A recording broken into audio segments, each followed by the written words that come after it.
Ladies and gentlemen, the story you are about to hear is true. Only the names have been changed to protect the innocent. Dragnet.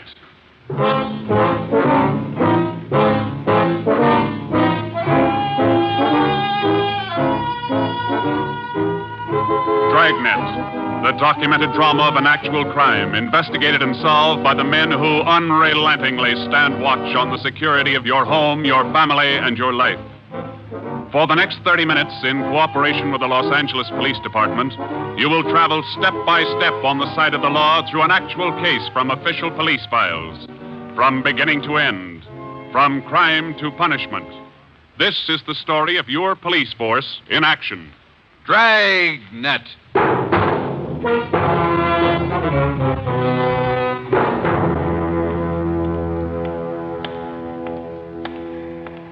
It was Tuesday, March 25th. It was cold in Los Angeles.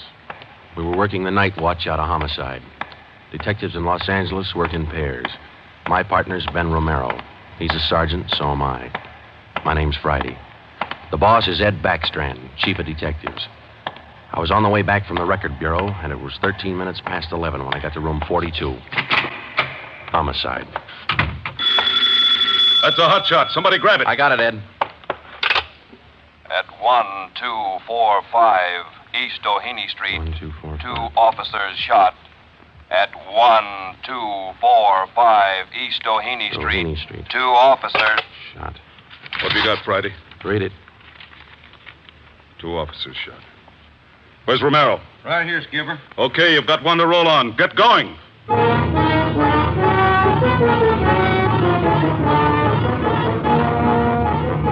Both Ben and I knew where we were heading. We'd recognized the address. It was the Trapdoor Cafe, a joint in the south end of town that did business with a pretty rough crowd. 13 minutes later, we pulled up in front. 2 patrolmen had the crowd pretty well pushed back. There was a cruiser car in front of the cafe. The car door was open, and an officer was sprawled across the seat. He was conscious but weak, and one of his pant legs was pretty red. Hello, Sarge. Hi, how you doing? I've done better. Yeah, well, what happened? Williams and I were cruising. We've been keeping an eye on this cafe lately. Tonight we decided to take a look. And just as we went in, 2 guys left in a hurry, the back door. We followed them out into the alley. It was dark out there, and I called to them. I said, "Hey, fellas, just a minute, I want to talk to you." They stopped? I'll say. One of them whirled. He had a gun in his left hand. He shot both of us. Left hand, huh? Williams went down and out. I went down, but I took a shot at them. No effect. Then I started crawling out here to the car so I could call in.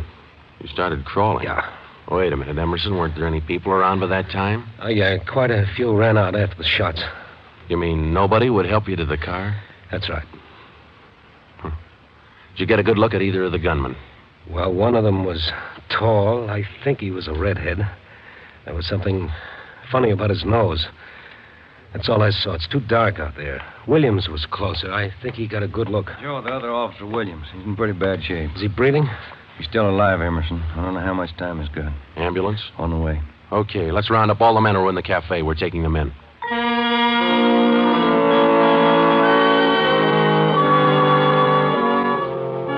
We took all the men back to the city hall.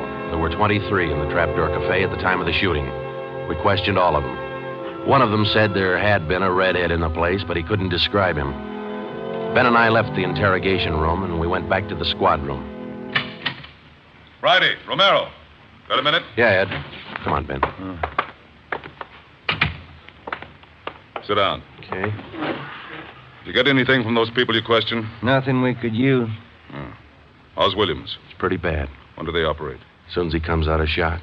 Probably in the morning. You boys will be there. Yeah, we will. When the surgeon digs that slug out, get it and mark it for evidence. Yeah.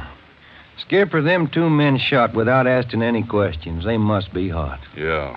Same thing occurred to me. When we get that slug, the ballistics can tell us whether that gun's been used on other jobs. We got enough of their modus operandi to have the statistician give us a run-through on the IBM now. One of them is left-handed, and he shoots quick. Okay, be in surgery tomorrow morning at 9.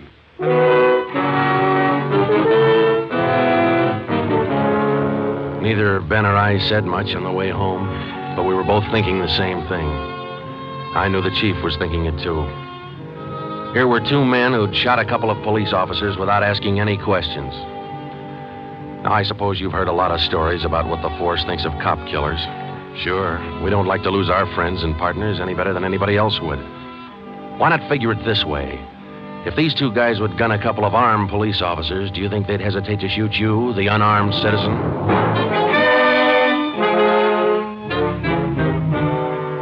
The next morning at 9 o'clock, Ben and I had scrubbed up and we were in surgery. Williams was on the table. The surgeon started in. A lot of minutes later, he got the slug. As for Williams, they took out 7 feet of his intestine and said he might pull through.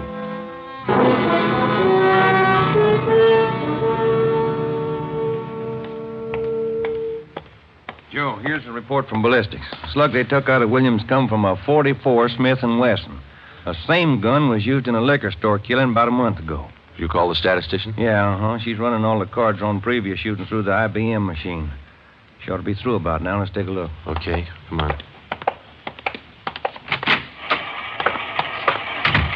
Hi, Helen. Just a second. Okay.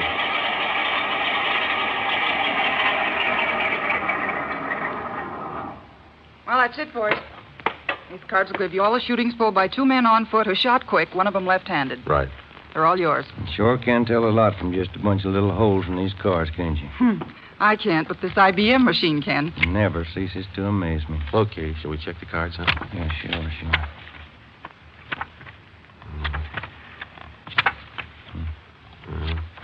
Wait a minute, Ben. Here we are. Huh? Yeah. Here's that liquor store killing ballistics tied the Smith & Wesson in on. Same gun that Emerson Williams was shot with? Well, it checks out.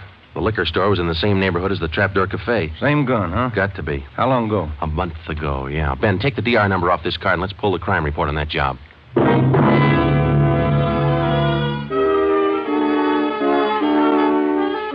We pulled the crime report out of the files. It said that there was only one witness to that liquor store killing a month ago.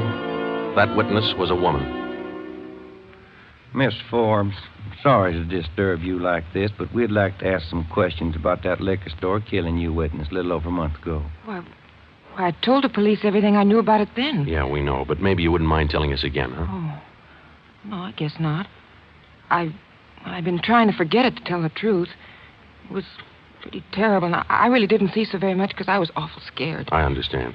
But try to describe again just what happened, will you? Well, it was about 10 o'clock at night.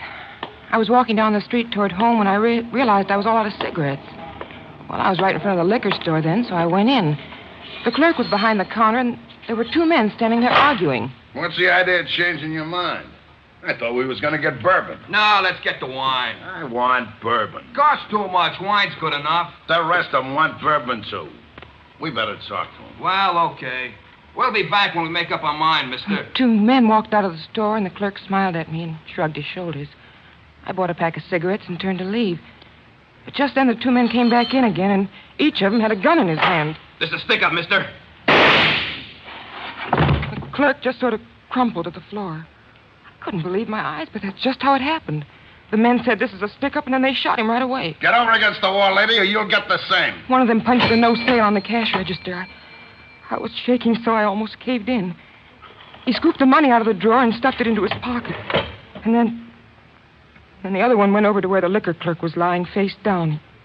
He knelt down beside the clerk, and he put his gun against the clerk's spine. Then they both ran out of the store.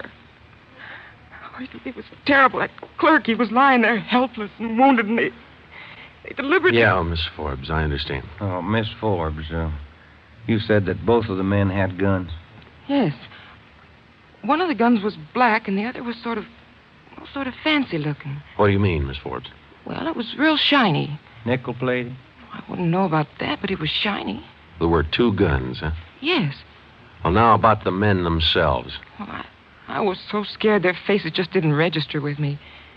The one who shot the clerk in the back was sort of stocky. That's about the best I can do. Well, you mentioned in the report that one of the men was left-handed. Well, yes, I do remember that. Uh-huh. Look, Miss Forbes, this is very important to us. One of the men was a redhead. Redhead? Why, no, I didn't see any redhead.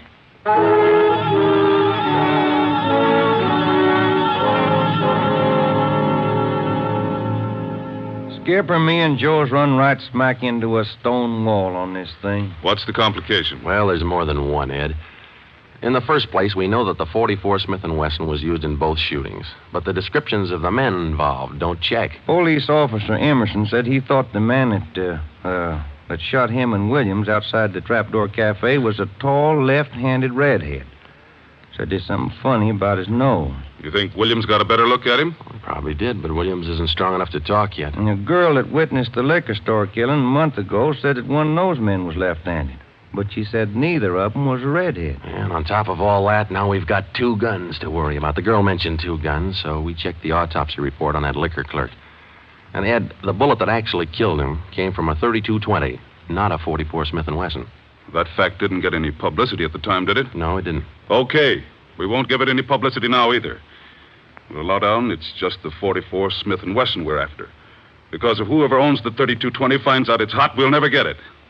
Anything else? Well, we sent teletypes to all outlying stations in neighboring cities. Told them if they get any red-headed suspects, no matter what charge they got them on, to hold them for questioning. Yeah. Now, how about this .32-20, the actual murder weapon? Any leads on it? We've got one, Ed. We've been checking the records, and we discovered that 4 hours after the liquor store killing, a taxi driver in the neighborhood was shot and robbed. Slug was pretty well mashed, but there was enough to tell it was from a .32-20. So we're going over to question the taxi driver now. Good. Well, I think you boys are on the right trail. So far, what we've got is mostly unrelated facts, but sooner or later, those facts have all got to tie in at some point along the line. Find that point. Yeah,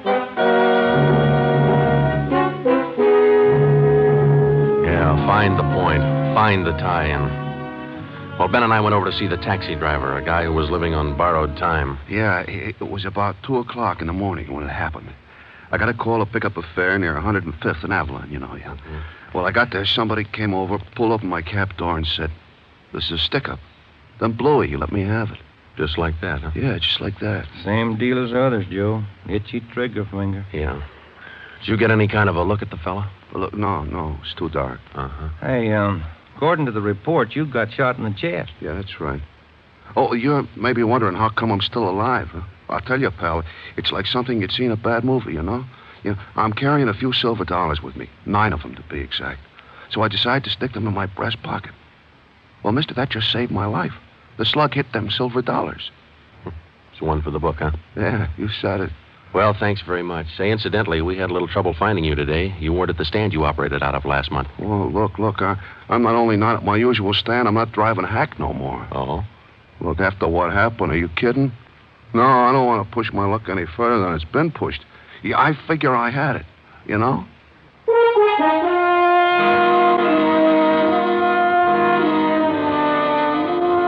And about that time, Ben and I were beginning to figure we'd had it. We were getting nowhere fast. We had a few informants nosing around, but so far they hadn't come up with any leads.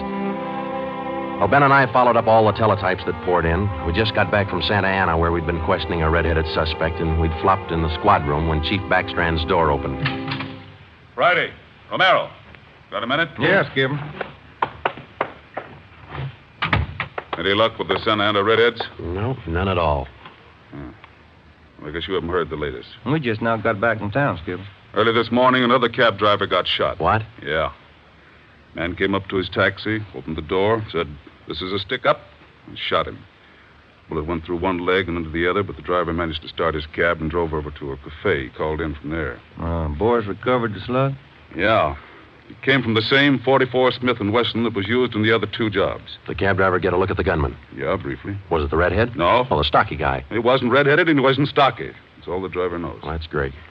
Skipper, this is beginning to sound like a gun of the month club. You reckon somebody's renting them guns out? Well, they're passing the guns around all right, but I think they're working together. The way they operate indicates that. Yeah, the trigger-happy routine. Killing is apparently more than a business to them. It's pleasure, too. That's why we've got to get to them fast. Come over here. All right. Come on, Ben. Here. Take a look at this map. Uh-huh. Here's the Trapdoor Cafe, and over here's the liquor store. And down here is where the first cab driver got shot. Mm-hmm. Right here's where the second one got it. All of the shootings have taken place within an area of 10 square blocks. Okay. Tonight we're going to throw a blockade around that whole area. Good. It'll go into effect at 10 p.m.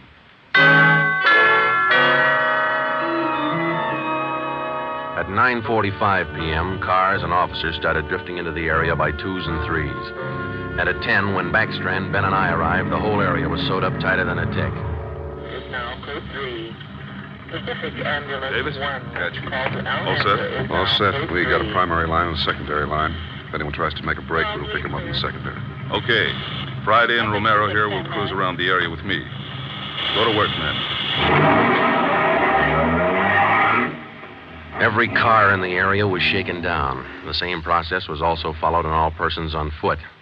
The blockade went on all night. By the end of that time, we'd brought in 217 suspects. 26 of them were redheads. What's your name? Henry Wagner. Where do you work? Lumberyard. Which one? First star. What time did you get through work last night? About 6, I guess. What'd you do then? Had some dinner. Where? Harry's grill. And what? Shot a little pool.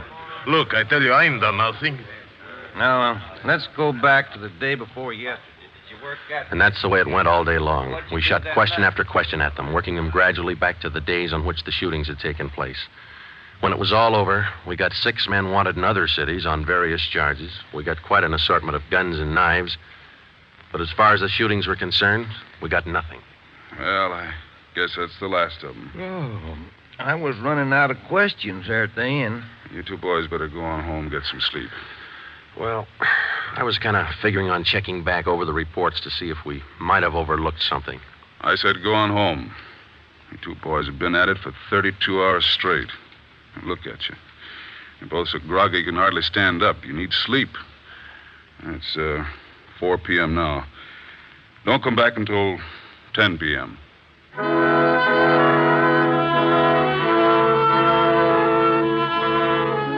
When I walked into the squad room at 10, Ben was already there.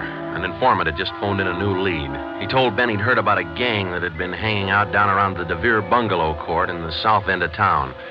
We knew that the DeVere was close to the Trapdoor Cafe, so we went over to talk to the manager. Joe, I've been meaning to ask you. You checked on how Williams is getting along? Yeah, I did. I called the hospital this afternoon. It's going to be all right. Oh, that's fine. Well, here we are. Yeah, manager's office. Still got a light on.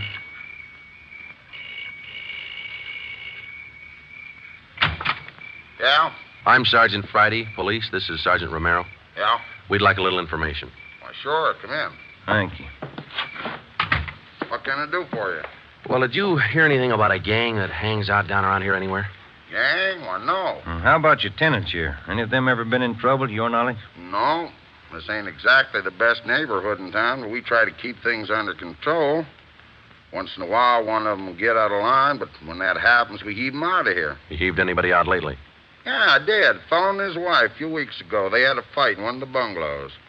She took a shot at him, but she missed. Party by the name of Stuba, Carl Stuba. What did this Stuba look like? Oh, sort of tall, skinny. Was he a redhead? No.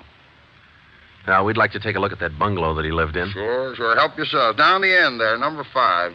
Still vacant.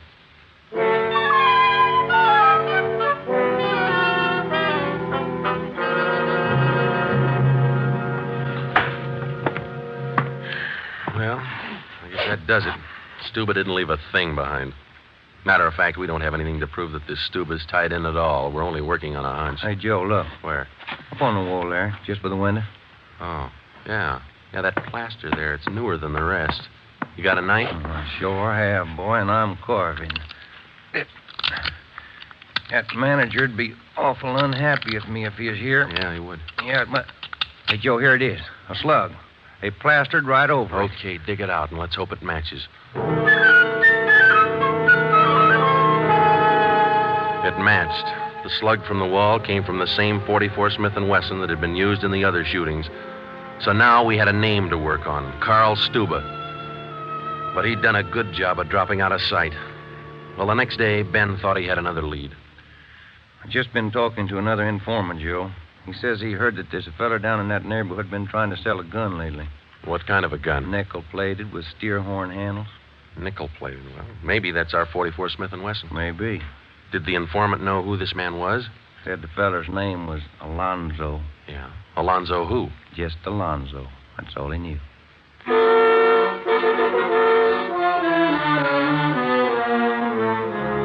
So now we had two names, Stuba and Alonzo, but no men to go with them.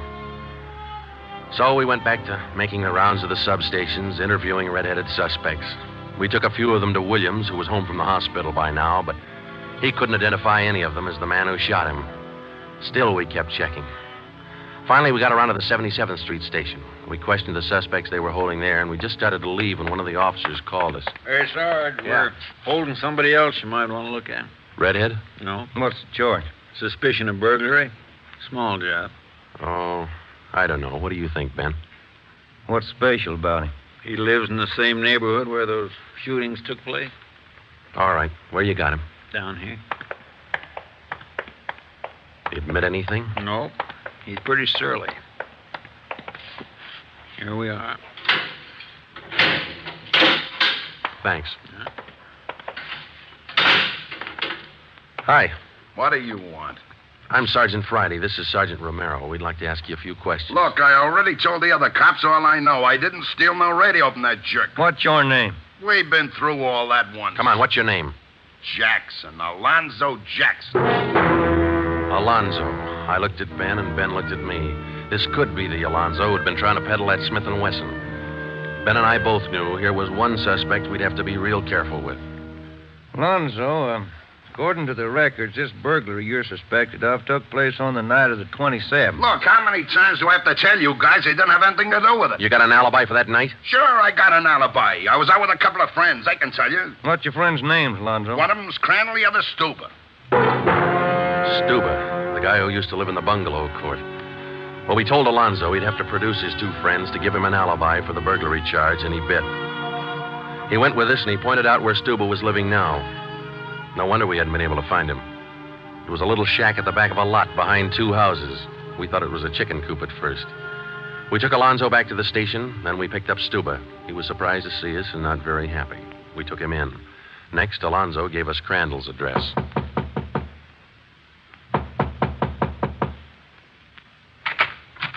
Yeah? Mr. Crandall in? No. Will he be back soon? I don't know. Who are you? Sergeant Friday, Sergeant Romero, police. What do you want with him? Oh, nothing important, lady. We just wanted him as a witness. Oh. Well, I don't know just when he'll be back. Probably an hour or two. Okay, thank you.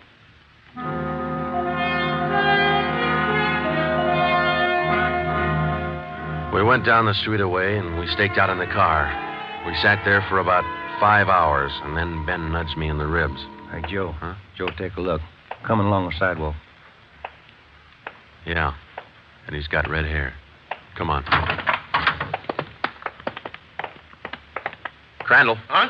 Your name Crandall? Who are you? Friday Romero, police. Police? What do you want with me? I haven't done nothing. Well, then you got nothing in the world to worry about. Come on.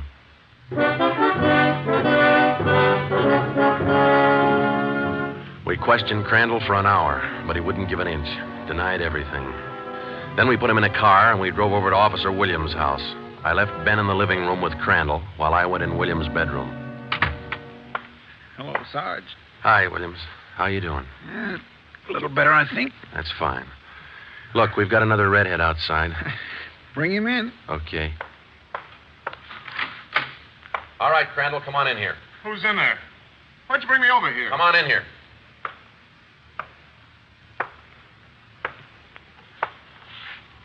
How about it, Williams? That's the guy. No, I'm That's not. the guy that shot me. Well, Crandall? No. Yeah. It was an accident. I didn't mean to shoot him. It was an accident.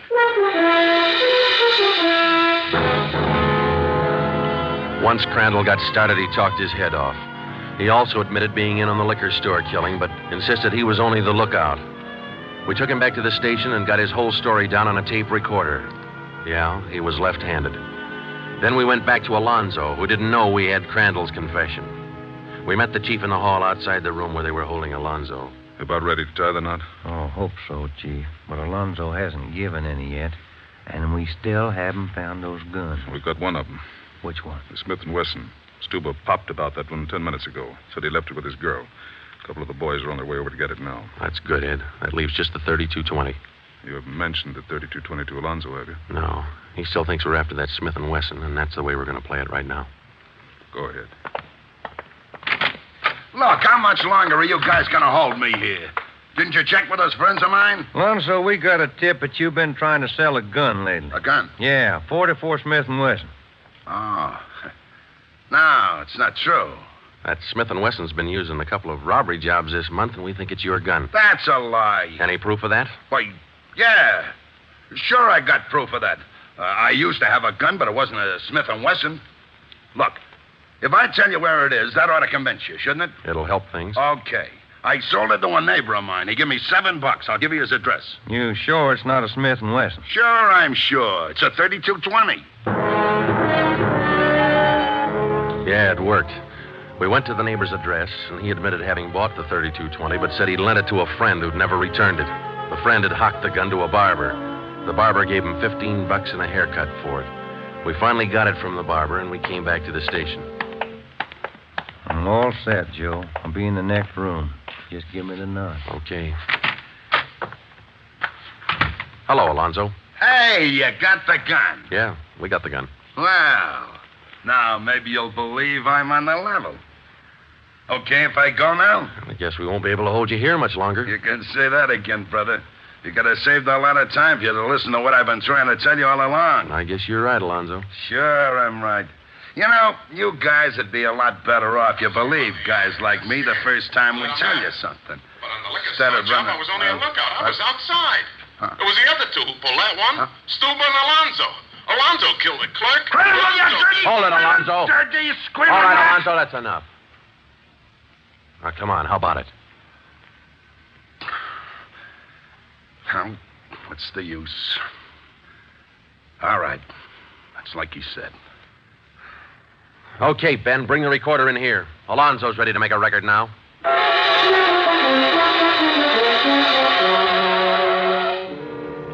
By playing back Crandall's statement that we'd recorded earlier, we got a full confession from Alonzo.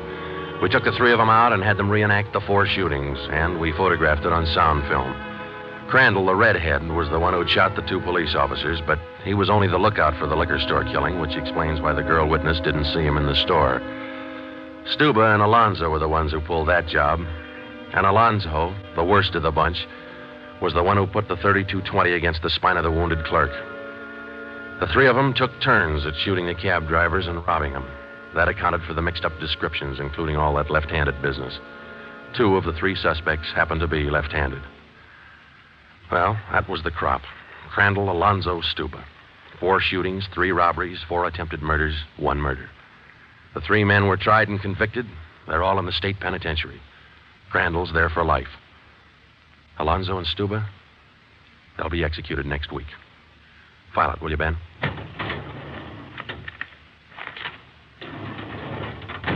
Case closed. Dragnet.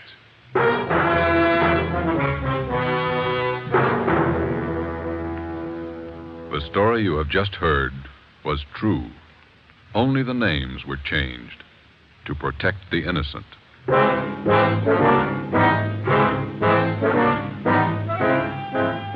You have just heard the second in a new series of authentic cases from official files. Technical advice for Dragnet comes from the office of C.B. Horrell, Chief of Police, Los Angeles Police Department.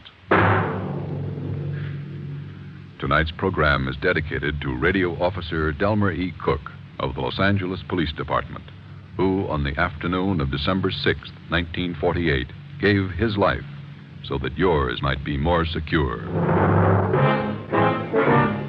Dragnet came to you from Los Angeles. This is NBC, the national broadcasting company.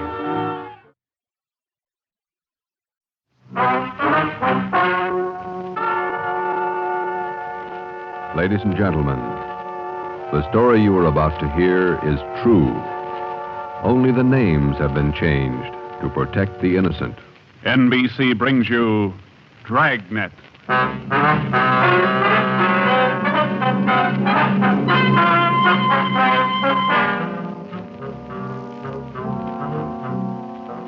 You're a detective sergeant. You're assigned to robbery detail. There's a potential killer on the loose in your city. 18 women have been beaten and robbed by this man. The newspapers call him the Werewolf.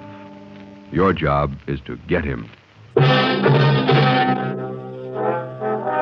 Dragnet, the documented drama of an actual crime, investigated and solved by the men who unrelentingly stand watch on the security of your home, your family, and your life. For the next 30 minutes, in cooperation with the Los Angeles Police Department, you will travel step by step on the side of the law through an actual case, from beginning to end, from crime to punishment. Dragnet is the story of your police force in action. It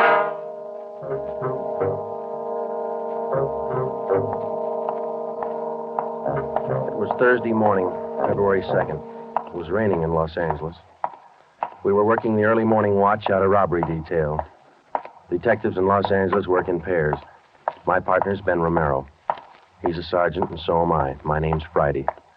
The boss is Ed Backstrand, chief of detectives. I was on the way back from the teletype room, and it was 3 a.m. when I got to room 27A, robbery detail. Hi, Ben. What's up? Keep your coat on, Joe. Just had a hotshot call. Coming, Skipper? Right behind you. Let's go, Friday. Well, what was it, Ed? Another woman robbed, almost beaten to death. Well, how many does that make? About 18 in 6 weeks. Is that right, Skipper? Yeah, 18 too many. Come on down these stairs to the garage. Yeah. What about that suspect we had, Ed? You mean Martin? Yeah. Had to release him this morning. But I got a good tail on him, Henderson. Yeah. We got any report yet? Nothing definite to hold him for. Here's the garage. Let's hustle it. Right. Then if this isn't Martin's job, Skipper, and he's not the right man... Then we start all over again, and we work night and day till we find the right man. Here's the car. Let's go. Ben, you drive. Yeah, all right. How do the victims describe this guy, Ed?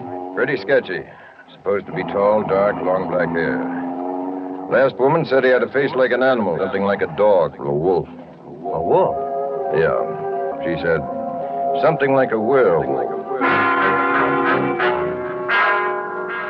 Something like a werewolf.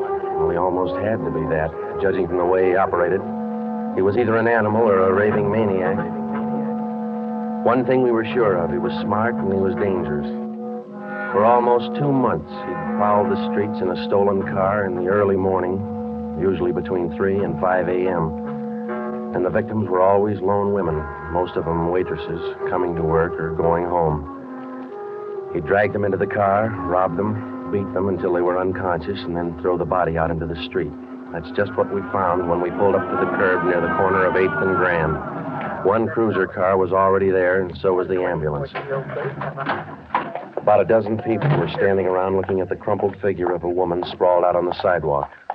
2 officers were talking to the only witness, a thin, sallow-faced newsboy. His story didn't give us much to go on. Like I was telling these cops, sir, or these officers, sir, I was walking up 8th Street on my way home as usual when I see this blue Chevy sedan pull up down a block there a little way and dump out the dame's body. Well, actually, I don't know what to think. You get a look at the license plate? Well, no, I didn't. Tell you the truth, I could hardly keep from... Well, I was just plain scared. Well, what did you do after you saw him throw the body out, son? Well, I just stood there for a minute, and the fellow in the car drove right on past me. Did you get a look at him? I sure did. How close were you when he drove past? Well, now, it couldn't have been more than, 8 or 10 feet away. I was right over there by the street light near the curb. Would you know this man if you saw him again? I don't know about his height or his build or his weight, but, mister, his face I'll never forget. Why do you say that? It was just like the paper says about him. Right here on the front page. Here, read it.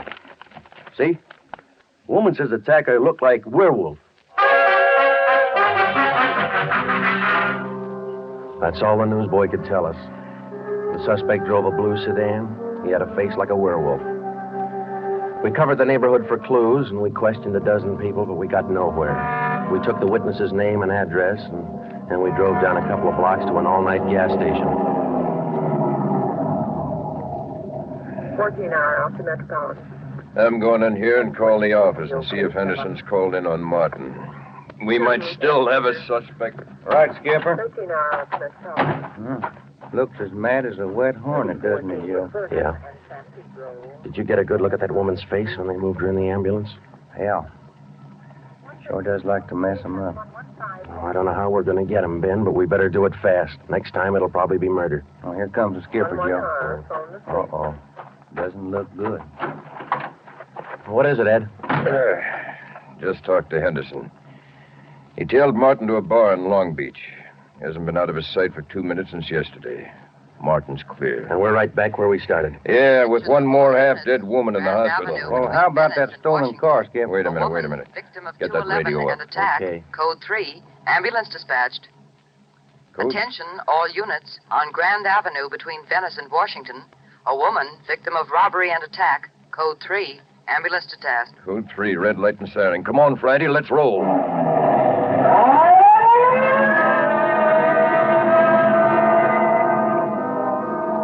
We couldn't be sure, but it sounded like another one.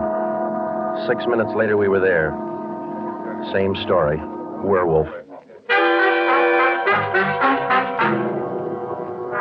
The next day, the chief ordered the number of cruiser cars doubled in the Central District. This was for the early morning watch with plainclothesmen to back them up.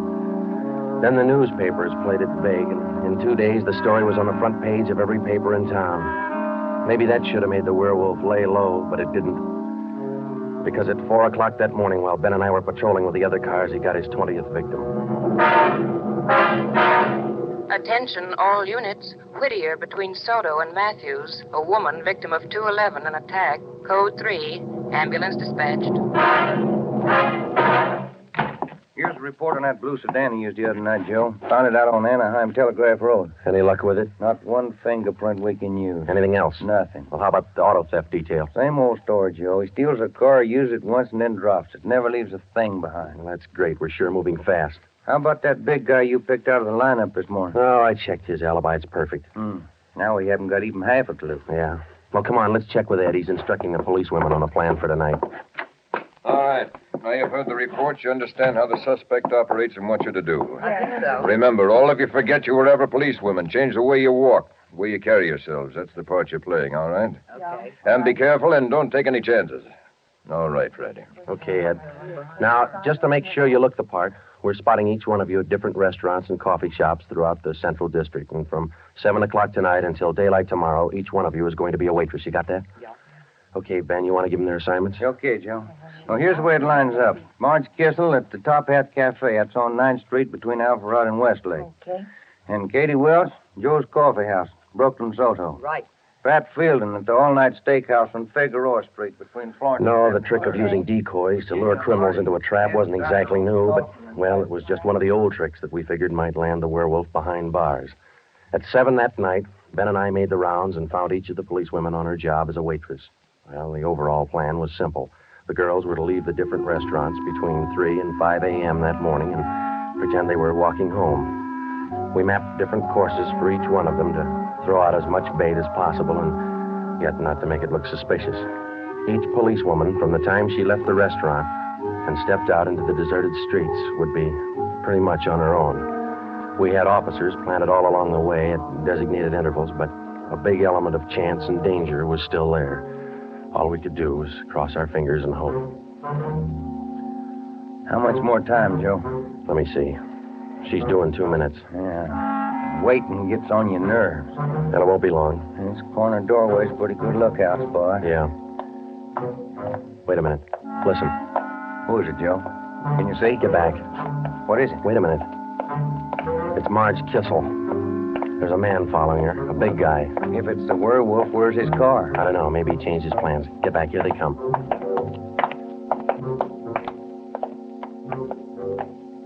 You get a look at him, Joe? Oh, pretty good. Not too suspicious. Might be coincidence. Well, I got a pretty good lead. Come on, let's go. Stay back in the shadows. Hey, Joe. So where'd the guy go to? I lost him. The little coffee shop up in the next corner, see? Take a look. Oh, yeah. He's opening the door. He's turning on the lights. Yeah. Looks like a false alarm, Joe. Well, let's check him anyway.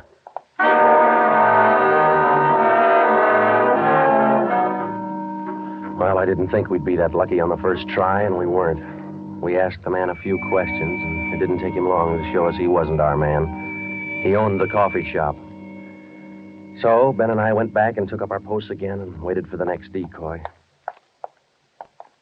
We covered that 10-block course 6 times that morning, back and forth, following the bait, but it was almost as if the guy could sense a trap. Not once did we get a nibble.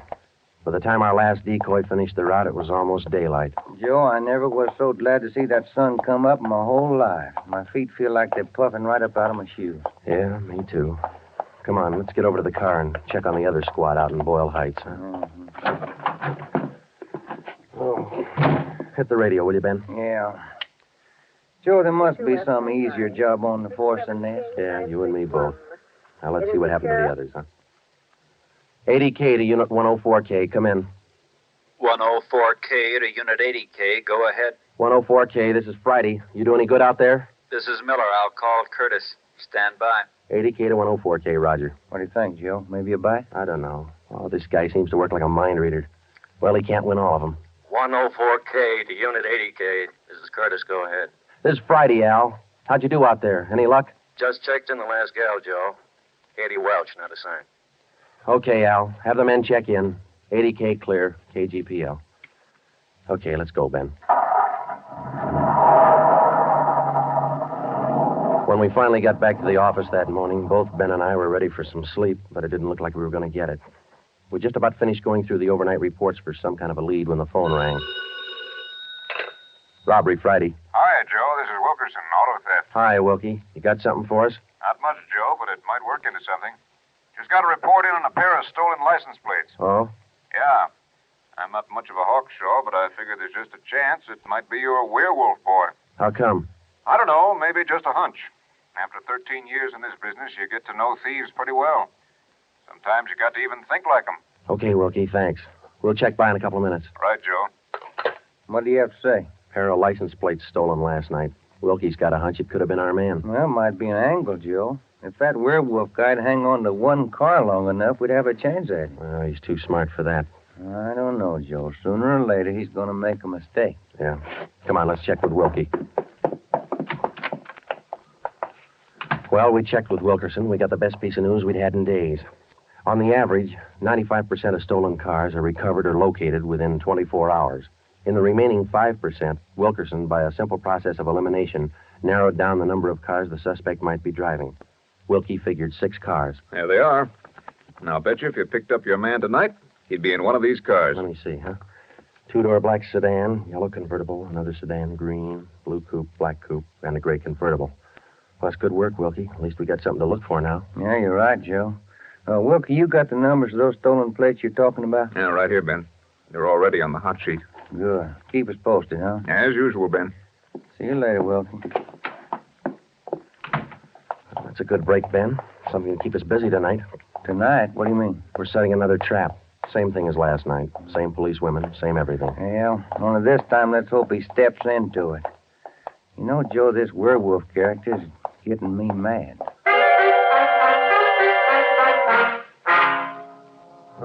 That night, we followed in our own footsteps.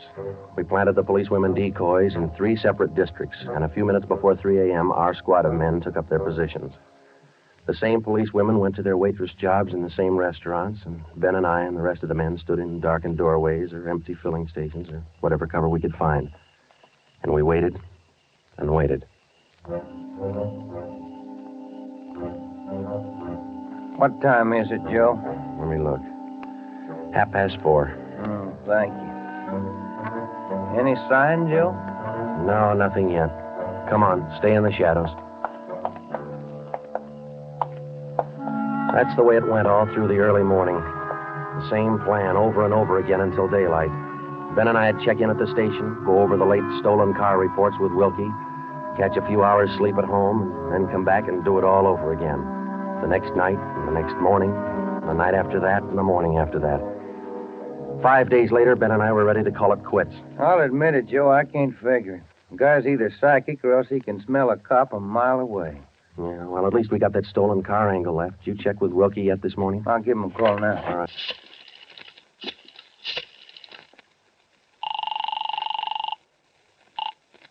Auto theft, Wilkerson. This is Ben, Wilkie. Got anything for us this morning? Yeah, just going to call you. You fellas ought to let me solve your cases for you. Why? What'd you get?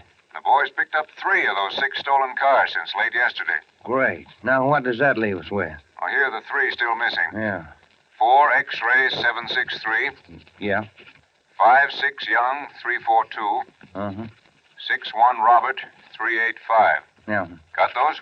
Yeah, thank you, Wilkie. Check you later. Good news? Remember those 6 missing cars? Yeah. Wilkie says the boys found 3 of them since late yesterday. Here's what's still out. The blue coupe, the yellow convertible, and the gray convertible. Yeah. Well, this feels like the right track for a change, Ben. Friday, Romero, got a minute? Sure thing, Skipper. Come on, Joe. What do you got, Ed? Woman out in Hollywood just called in with this. She said she walked down to the corner from her house last night to mail a letter. On the way back, a guy pulled up in the car and tried to drag her inside. Any description? Big, heavy set, dark, same thing. Well, how'd you get away from him, Skipper? She said she started running as soon as he made a motion toward her. When he saw her run up the steps of her house, he jumped back in the car and took off. Well, how come she didn't call in before this? She hasn't got a phone. She's afraid to leave the house again until this morning. Sounds good, Chief. You got her address there? Here you are. Mrs. Tom Burdick, 1237 Wilcox, apartment 10. Come on, Ben. This might be what we're looking for. Who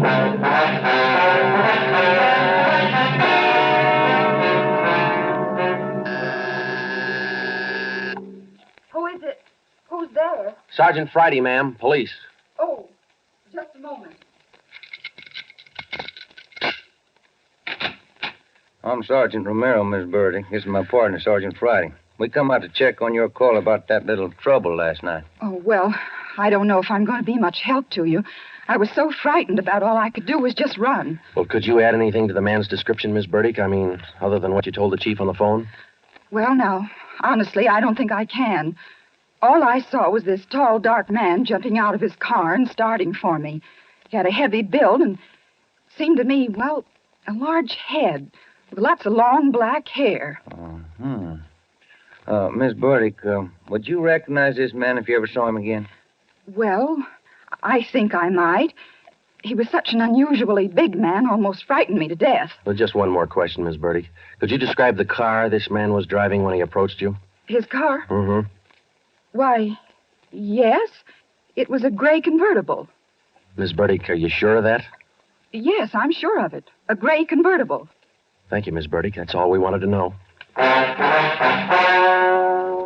Sometimes when you're on a case, you can chase yourself around in circles for weeks trying to fit together just 2 little pieces of a yard-long jigsaw puzzle. And a lot of the time, you find the answer where you least expect it. But once you get that feeling you're after the right man in the right way, there's nothing that can shake you. When Ben and I got back to headquarters, we went straight to the chief's office with the story, and we had him stake out the gray convertible. In other words, if any detective or officer spotted the car, he reported it back to us, but he stayed away from it.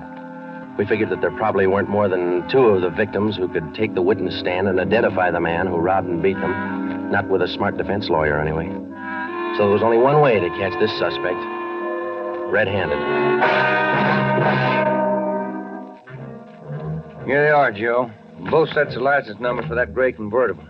Here are the original, and here are the numbers on the stolen plate. Good. Everybody got a hot sheet? From the chief all the way down to the janitor. Fine. Now let's get together with Ed, huh? Hot shot, Joe. Grab it. I got it.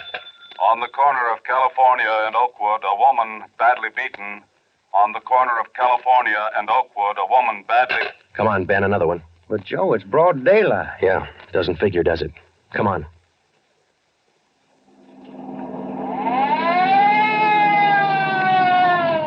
That vacant lot over there, Joe. 2 plainclothesmen and uniformed officers were keeping the crowd back. An ambulance was drawn up by the curb, but it was empty. When we got down to the rear of the lot, we found out why. They were waiting for the coroner. The woman was young, not much more than 30. Her body was half sprawled across the muddy ground, and her face was turned upward. It had been badly beaten. They figured it happened last night, Sergeant. Have the fingerprint men been notified? Yeah. How about the crime lab? Just called them. That's good. Now, let's keep everybody out of the area till they get here. All right, Sergeant. Who found the body? One of the kids in the neighborhood. The woman was dead when he found her. Did she live around here? About a half mile away. I hear she's got 3 kids. Or she had 3 kids. Uh-huh. You've seen enough, Ben? Yeah. Let's get on back to headquarters.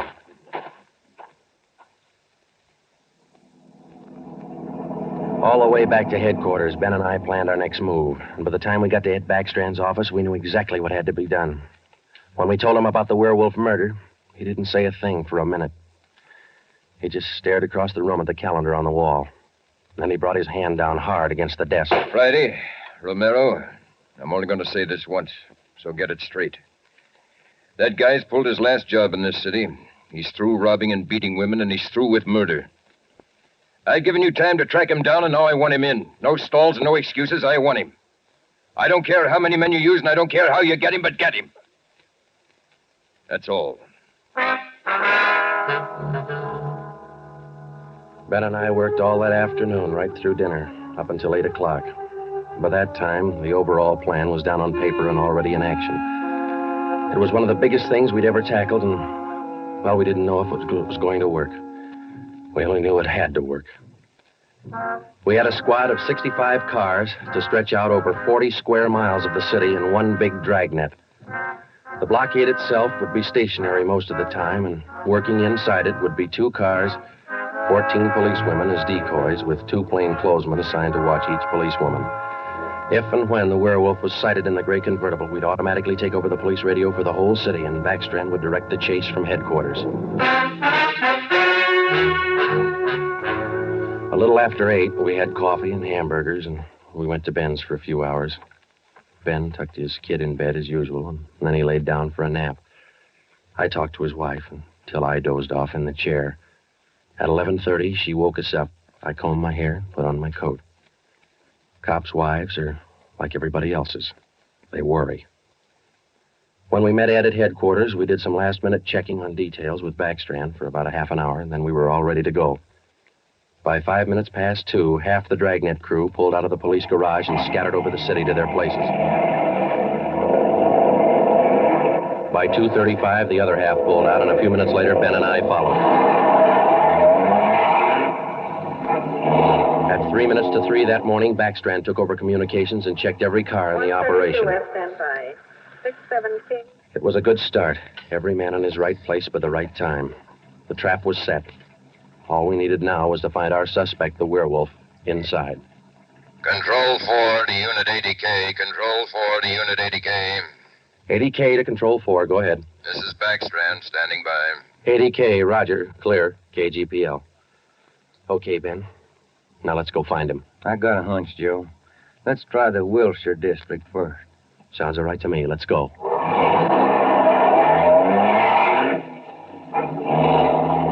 For the first hour and a half, we raked the Wilshire district back and forth. Not a sign. Then about 38 minutes past 4, we headed back for the downtown area and parked in an alley where we could double-check on one of our policewomen decoys. Here comes one of the gals now, Joe. Pat Field. Bet her feet are almost as tarred as mine. Yeah. Did you see anything else, Ben? Nothing. Quiet as a church. No, wait a minute. Car just turned the corner. Heading up in the same direction she is. Joe. Joe, it's slowing down. Wait a minute. It's pulling up beside her. It's a gray convertible. It's him, Joe. Come on. Ben, get out. He sees us. He's got a gun. You all right, Ben? Yeah, look at that guy take off. 80K to Control 4. 80K to Control 4. Control 4 to Unit 80K. Go ahead. We've spotted the suspect. He's driving a gray Ford convertible. License 61 Robert 385. Suspect's headed east on Olympic from Alameda, driving without lights. Suspect is armed.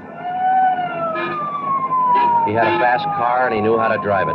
We almost lost him twice.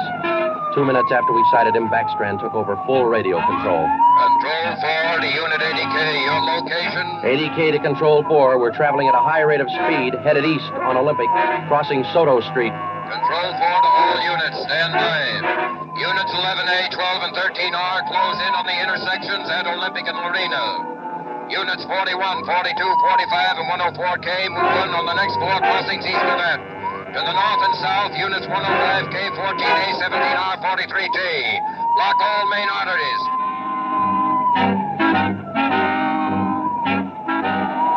In the next half hour, the 65 cars in the Dragnet had pulled in like a noose around a 5-mile area.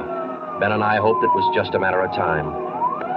Unit 80K to Control 4. Control 4 to 80K, go ahead. He's headed north on Fresno Street, crossing Whittier Boulevard. Attention all units. 80K now pursuing suspect north on Fresno from Whittier Boulevard. Units 15, 105K, 11R, and 18A block off the intersection on Fresno and 4th. Hey, Ben, up there ahead. What's he trying to do now? Look, he's turning around. Yeah, and he's coming right for us. Watch it, Joe. Look out! pretty close. 80K to control 4. Control 4 to 80K, go ahead. Exchanging shots with suspect. Watch it, Ben. Here he comes again. Sure likes to use that gun, doesn't he? Sure does. Hey, Joe, look. Look, he's turning east. He's running for Hollenbeck Park. Yeah, 80K to control 4. Control 4, go ahead. Suspect just drove up over curb and into Hollenbeck Park. Control 4 to all units. Control 4 to all units. Converge on Hollenbeck Park. Suspect is in the park. He's armed. Use caution. Code 3.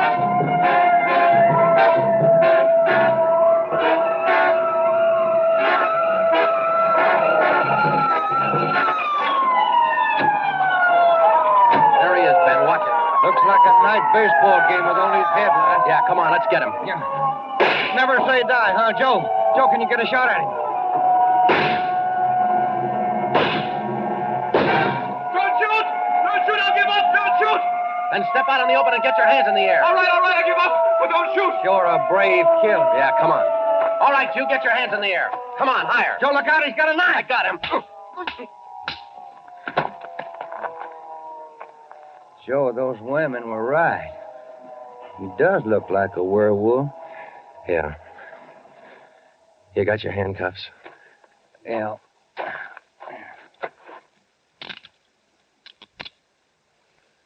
Okay. Got a cigarette? I've been out for an hour. Little place across the street. Maybe we can get some there. Okay. There's the crew from the 41R.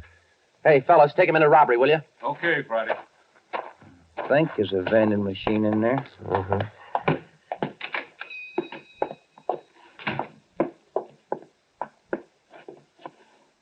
Say, you got some change for the cigarette machine, mister? I think so. Say, who was that guy all them cops were after over in the park a little while ago? I picked up the werewolf. Been reading the papers? Yeah. You fellas cops? Yeah. Sure made it easy for you, didn't he? All you cops had to do was surround the little fella in the park. Nothing to it, huh? Yeah, that's right, mister. Nothing to it.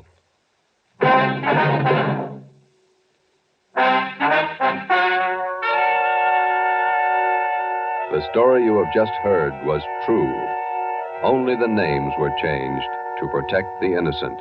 Walter Barton, known as the Werewolf, was tried and convicted and is now serving a full life sentence at the state penitentiary.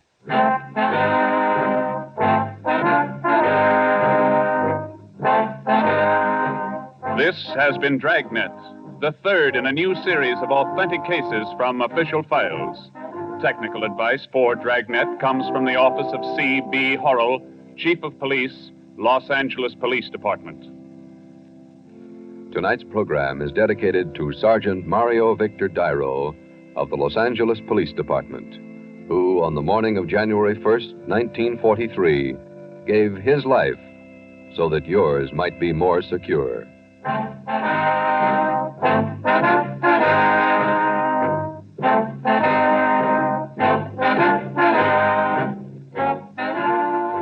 Dragnet came to you from Los Angeles.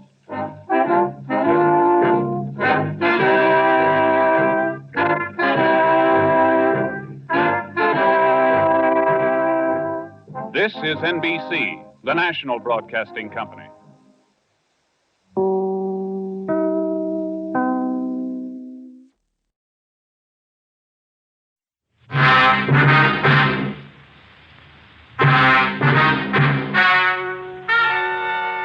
Ladies and gentlemen, the story you're about to hear is true. Only the names have been changed to protect the innocent.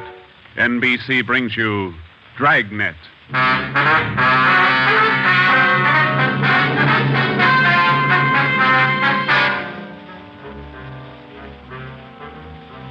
You're a detective sergeant. You're assigned to homicide detail. A gang of quick trigger gunmen have moved in on your city. They've given public notice that they'll kill the first cop who tries to take them. You know the risks, your job. Apprehend the suspects. Dragnet, the documented drama of an actual crime investigated and solved by the men who unrelentingly stand watch on the security of your home, your family, and your life. For the next 30 minutes, in cooperation with the Los Angeles Police Department, you will travel step by step on the side of the law through an actual case, from beginning to end, from crime to punishment. Dragnet is the story of your police force in action.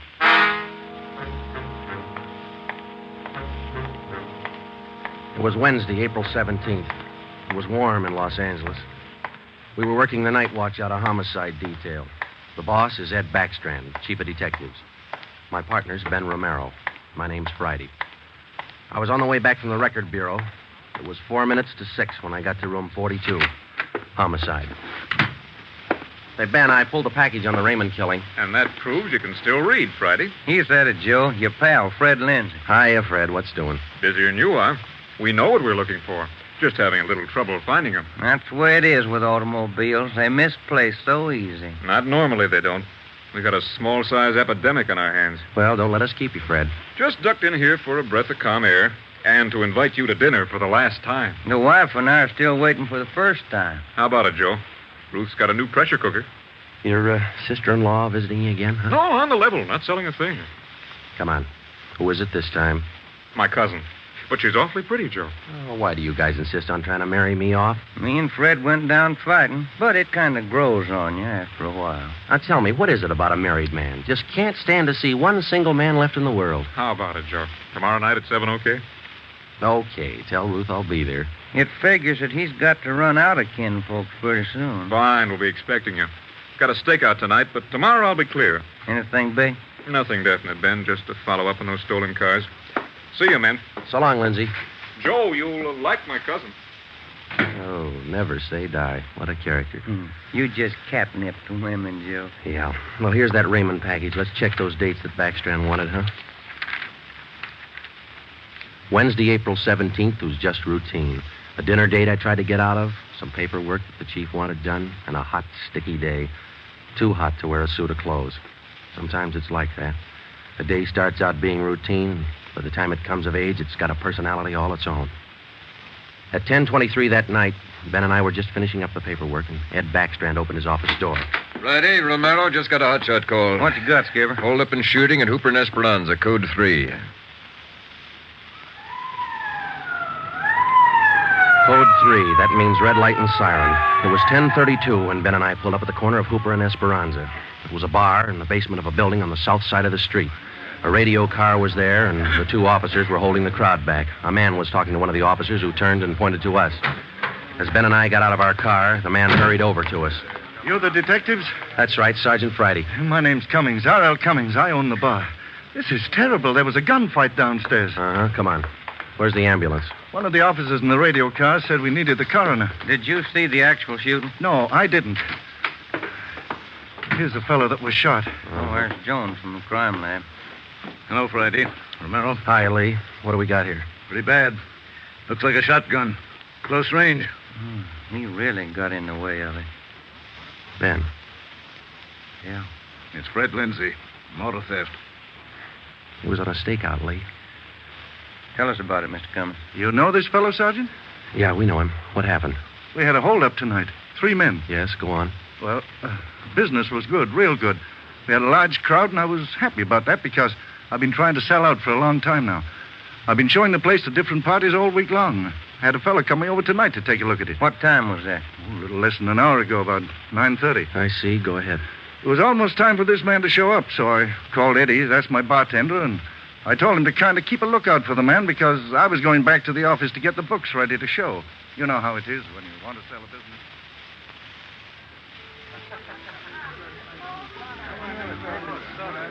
You'll watch for him, Eddie? You bet I will. If you want me, I'll be back in the office. Keep your mouth shut and stand still. Huh? You own this bar, don't you? Well, yes. What is this? You're the boy we want to see. Which one of you? All three of us. What's going on? What's it look like, genius? Just a stick-up.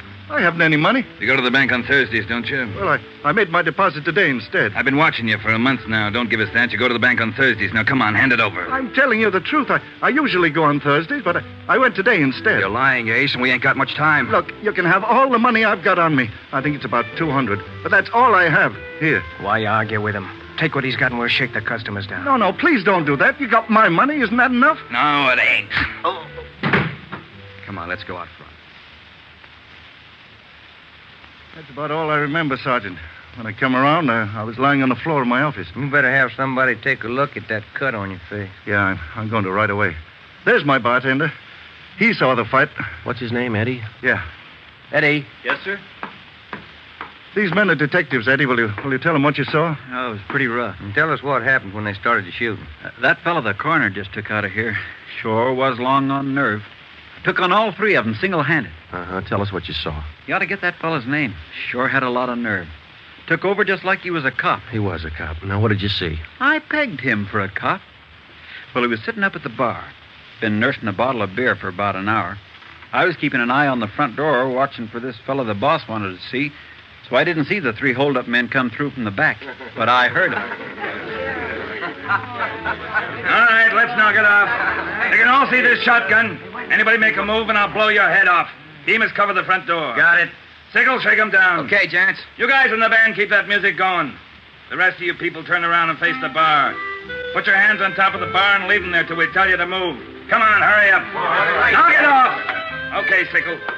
We'll take your money, your watches, anything else you got. Now, don't try to be cute and hold out.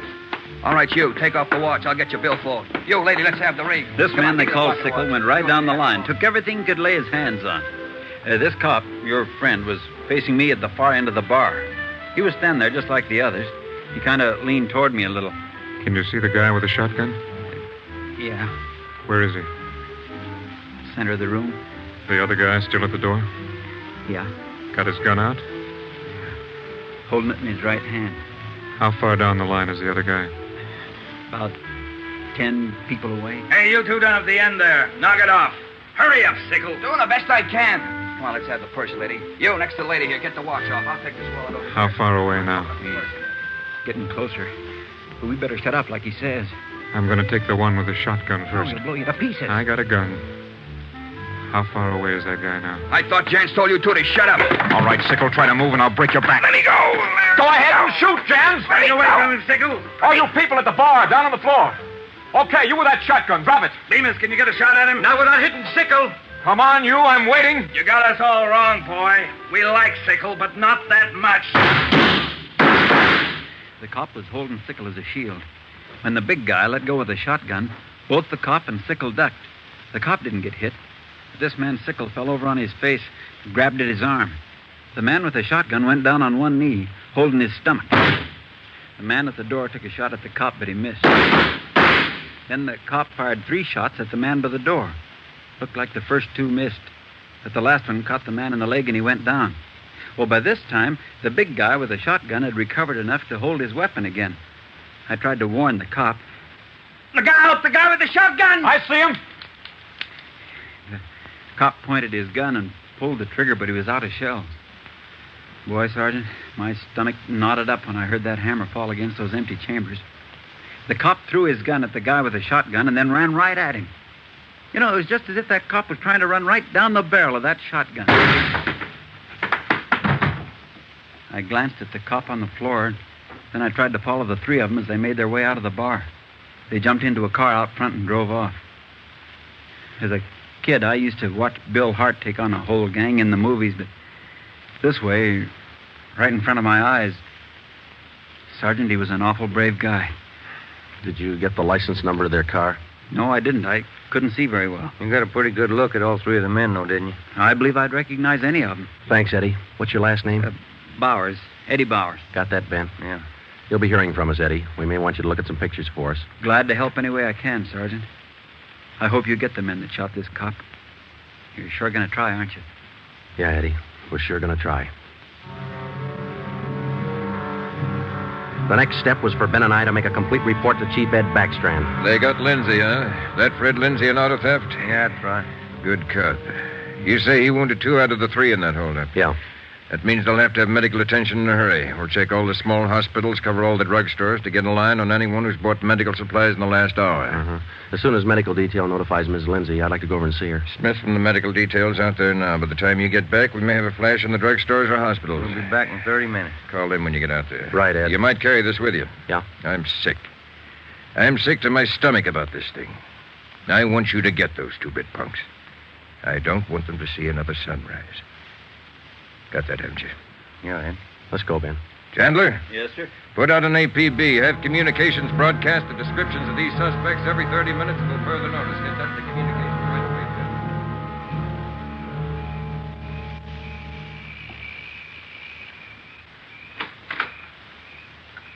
Hello, Joe. Come in. Thanks, Ruth. Sit down. Ruth, you know how we all feel. It's all right, Joe. You're married to a cop. I guess you're meant to expect things like this. He'll like that. Fred and I used to discuss the possibility of this. I used to worry about him. I used to worry a lot, Joe. All those nights when he was away and the days, I used to worry. Now I know he's safe. Anything you want or you need? Thanks, no, Joe. Anything at all that I can do? Yes, Joe. I think there's something you can do. You and Ben are assigned to this case, aren't you? That's right. Then be careful. I was thinking that you and Ben will have to face those killers. Ben's wife. Be careful, Joe. Yeah, Ruth, we will. Sure. I want to see you get the men that did this to Fred. More than anything, I want that. No more heartaches. Yeah. Thanks for coming by, Joe.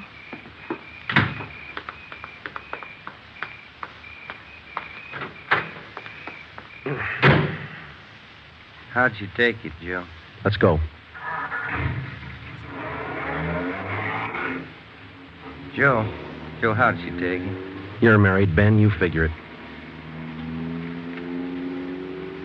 It was 11:30 when we got back to Central Division. As we walked into the squad room, Backstrand was waiting for us. Righty, we just got our first lead. We've located a druggist who said he sold some medical supplies to a man about 45 minutes ago. There's the address. Pretty close to the scene of the shooting. Hop out and see him right away. The Rex Pharmacy was exactly 14 blocks from the Red Feather Bar where the shooting took place. Rex Pharmacy was like your corner drugstore, complete with apothecary jars and shower curtains. The druggist was the same little man who's been prescribing sulfur and molasses since you were a kid in school.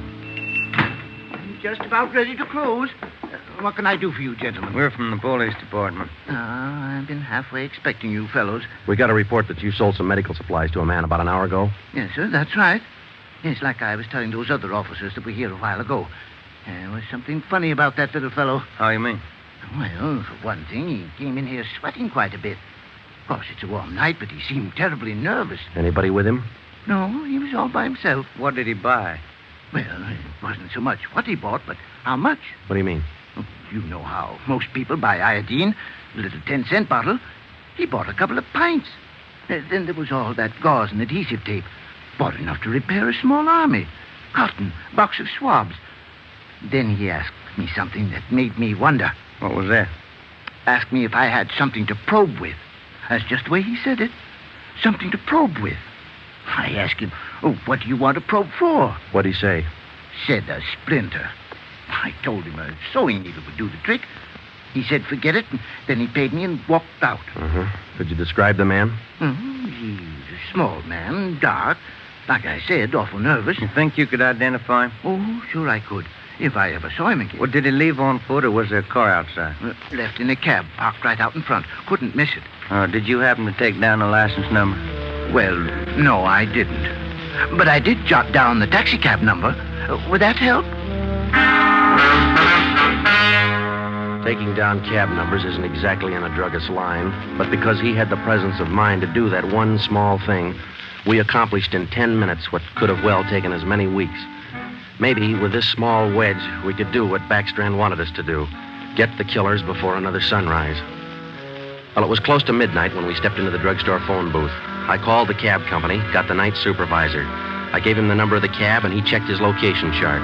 Cab 375 was operating out of a stand at Wilshire and Greenhaven. He was the right driver, and he remembered the fare. Sure, I know who you mean. A little guy seemed in a big hurry. It was a long fare, though. I took him out to Inglewood. Wait till I check my log sheet. I'll give you the exact address.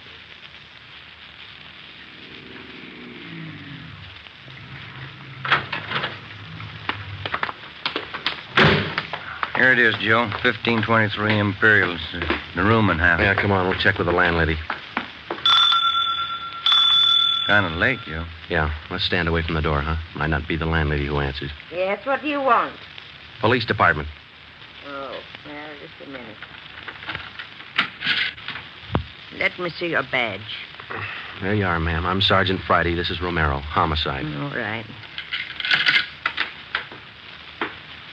Now, what do you want? I run a good, clean rooming house It's here. not the house, lady. It's one of your tenants. Which one? That's what we want you to help us on. Look, do you men know what time it is? Come back here in the morning. Sorry, this can't wait till morning. Well, I'm not going to invite you in. We'll talk right here on the porch and keep your voices down. My tenants work during the day. Whatever you say, ma'am. Now, what is it you want to know? We're looking for a small, dark man. Well, I got 3 here. Could fit that description. No, he came in late tonight, about 45 minutes ago. I wouldn't know about that. I don't spy on my people. This is very important. You'll have to keep your voices down. Sorry. He's dark and he's small. Oh, I didn't just say he was dark. You must mean Mr. Tyndall. What's he done? What's his room number? He's in room 10, but I can't allow you to tramp up and down the stairs at this hour. You'll wake all my roomers. We'll be as quiet as he wants us to be. What do you mean by that? Is there going to be trouble? I don't know, lady. Where do we find number 10? The end of the hall, last room on the right, and keep your voices down. If you'll just wait in your room, lady, we'll call you if we want you. Okay, here we are. If I keep the door clear, Ben, we might have trouble. Think they all in there? We'll know in a minute.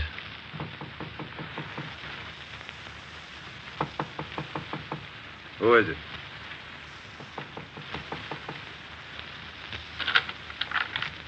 What do you want? Police department. I'll try this closet, Joe. What do you want with me? What are you looking for? Closet's empty. What'd you say your name was? Tyndall, Bob Tyndall. New name, but same face, huh, Joe? Yeah, how long you been out of jail, Tenny? My name ain't Tenny, it's Tyndall. Your name's not Tyndall, it's Sam Tenney. We sent you up on a robbery charge 4 years ago. Now, isn't that right, Tenny? No, it's not right. You got the wrong man. I never been in jail. Yes, you have, because we sent you there. Now, come on. Who'd you buy the medical supplies for? I don't know what you're talking about. Look, Tenny, it's a hot night and it's late, so let's cut out the smart talk, huh? Who'd you buy those medical supplies for? Tenny, look, you're a 2-time loser right now. Who you shielding? You got nothing on me. I ain't done a thing. We can prove that you bought those supplies tonight, and it can go kind of hard on you. So let's open up. I've been out of this room all night long. We got a druggist and a cab driver who'll make a liar out of you. I still don't know a thing. That cab driver hauled you home here 45 minutes ago. Where were you? I was out on a date. Is that who you bought the medicine for? Ben, call the druggist and get that cab driver. We'll take Tenny downtown. All right. All I did was buy the bandages and stuff. I got nothing else to do with this. Who'd you buy the stuff for? Now, you know everything else. You figure it. Oh, now, look, punk. We know there were 3 of them. One of them killed a cop. We're going to get 2 of them, and Tenny, you're not going to stand in our way. He killed somebody.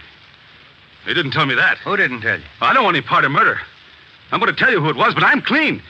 I got nothing to do with it. I was trying to help him out of a jam. Who were you trying to help? It was Roy Bemis, Charlie Sickle, and Red Jans. They didn't tell me nothing about murder. Oh, why'd you help? They offered me a pretty good piece of change to run an errand for them. You know I got paid for. That's all I had to do with it. Where did you deliver those medical supplies? I have to tell you that. I'm afraid of Jans. He's awful free with that shotgun. We'll give you protection. Now, where are they? Can I go to jail till you get them? You'll get protection. Give us the address. It's an apartment house. Just around the corner from here. The Blue Eagle. We took Sam Tenney down to Central Division with us. On the way downtown, he told us that Red Jantz and the other 2 had their room at the Blue Eagle barricaded. Tenney said that they told him that they'd kill the first cop who tried to take them. But we knew they were wounded. He told us that Sickle had an arm wound, Bemis got it in the leg, and Jantz had a slug in his side. We figured they'd be weak from the loss of blood, and we could take them easy. You'll never take those guys easy. Sure, they lost a little blood, but they had enough fight left to stack that room. And they got enough left to kill you if you try to take them. On the way to headquarters, we stopped at an all-night drive-in and called Ed Backstrand. We told him we had a radio car watching the Blue Eagle. We gave him the whole story and told him we were on our way in. By the time we checked into Homicide, Ed had the plan all mapped out. It was 2:25 a.m. Here's the map from the city engineers. It's one city block bounded on the north by Hawthorne Street, on the south Lawndale Avenue, on the east 16th Street, and to the west 17th. The Blue Eagle apartment house is right here, on 16th and Hawthorne. West of the Blue Eagle is a private residence. South of the Blue Eagle on 16th is a vacant lot. There are 12 apartments in the building. The men we want are on the second floor, number 11. That apartment faces east on 16th. How do you want to handle it, Ed? Well, Baker and Moorheim will evacuate the private residence. Friday and Romero clean out the apartment building. Right, Skipper. All traffic is being diverted. The entire block is completely isolated. We'll throw up a cordon. As soon as we clear the residence, nobody goes in, nobody goes out. Will you brief us again when we get there, Ed? I'll give you all the briefing you need right now. Get this. These guys have already killed a cop. I don't want to lose any more. You know they're heavily armed and they're desperate. Have the men draw shotguns, tear gas, and Tommy guns. I'll take care of that, Skipper. All right. Now, we're not going in after these punks like tin horn heroes. We're going after them, and we're coming out alive. All of us. What time is it, Friday? 2:37. Not much time till sunup, is it? It was a code 2. That means red light and move fast. Backstrand figured we needed 6 squad cars, 4 men to a car, the police public address truck, ambulance, and floodlights. Ben checked out the weapons to the men, and by 2:46, we pulled out of the Central Division garage. We slid into the area at 3:20 a.m. The 6 squad cars and the public address truck took up their positions. The floodlights were rigged and ready to turn on at Backstrand's command. The machinery was set to roll as soon as we got the neighborhood cleared. Ben and I evacuated the Blue Eagle apartment house. How many does that make, Joe? Well, we've cleared 9. 2 to go. Here's apartment 10. The killers are right next door. Joe, I'd like to kick that door in right now. Take your time, Ben. We'll get to him. Quiet now.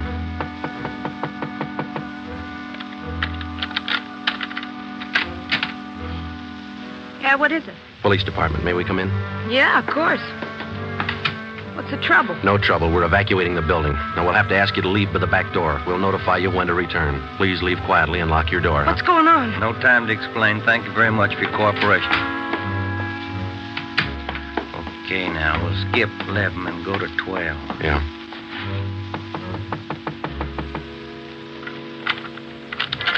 Yeah? Who are you? Police department. Can we come in? Sorry to disturb you at this hour. We're evacuating the building. Please hurry and leave quietly by the back door. You'll be notified when to return. Lock your door when you leave. Thank you. It was 4:10 a.m. Everything was set now. The neighborhood was completely cleared. The entire block was empty except for apartment 11 on the second floor of the Blue Eagle. I left Ben to watch the door of apartment 11. I went downstairs and across the street to join the rest of the men. It was Ed Backstrand's show from here on. That's it, Ed. All set. Baker, Moorheim, all clear? All clear, Chief. Baker, you and Moorheim take 3 men and cover the rear of the building. Right. Is that detail covered Hawthorne Street? They're all set, Ed. How about the vacant lot? Taken care of. The rest of you men? Yeah. Friday and I are going into the building. We'll try to get him to come out now. Johnson. Yes, sir? Come with us and keep us covered. Let's go.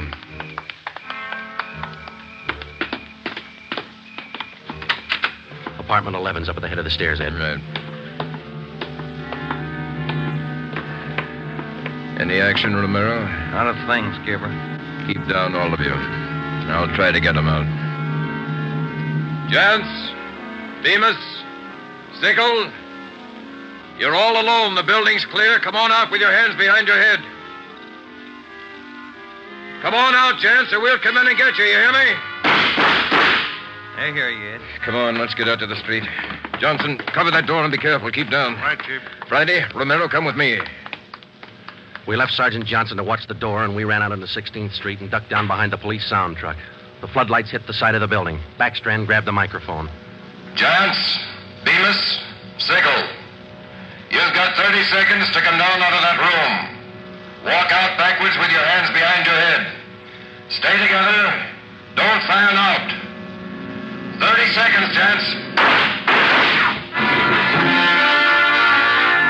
They're making it tough, Ed. Romero, lob some tear gas through that window. Right, Skipper.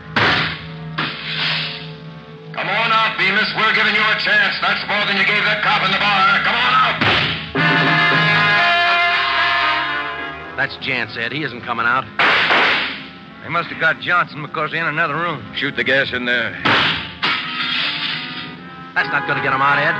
Give it time, Friday. Burn those floodlights in up there. Friday, rake that second floor with the Tommy gun. Let's keep them in one room. Right. Hold your fire, Friday. George, give us a couple of masks. Ben and I are going in. The rest of you men concentrate your fire on those 2 rooms. Pin them down! Here's your mask, Joe. Let's go. Come on.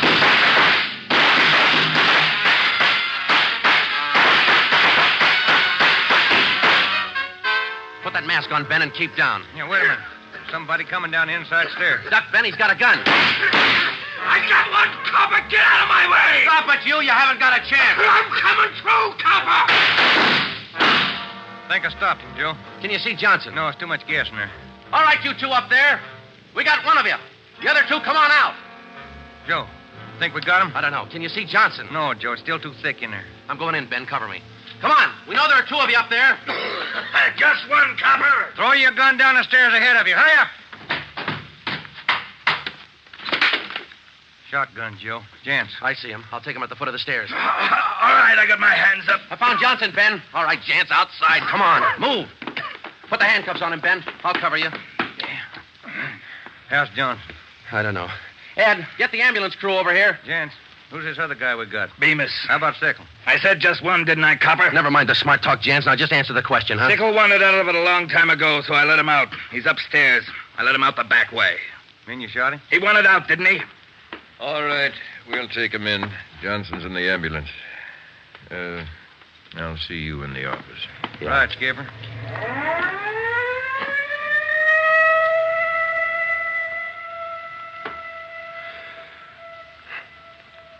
How about a smoke, huh? No. Yeah. Here you go. Backstrand said he didn't want those men to see another sunrise. Yeah. 5 minutes to 5, Joe. Sun ought to be up. Yeah. But look, Ben. It's cloudy. Guess we'll never know, huh?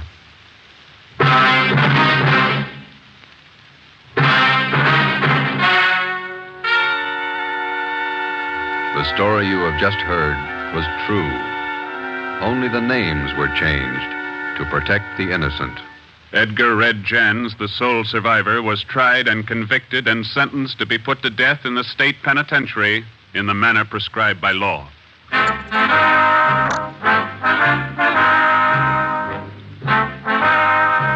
You have just heard the 4th in a new series of authentic cases from official files. Technical advice for Dragnet comes from the office of C.B. Horrell, Chief of Police, Los Angeles Police Department. Tonight's program is dedicated to radio car patrolman Forrest E. Sawyer of the Denver, Colorado Police Department, who on the evening of March 8, 1937, gave his life so that yours might be more secure.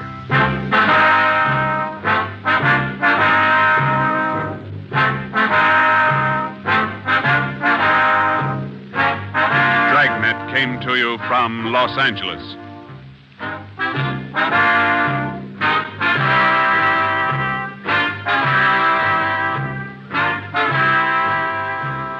This is NBC, the national broadcasting company.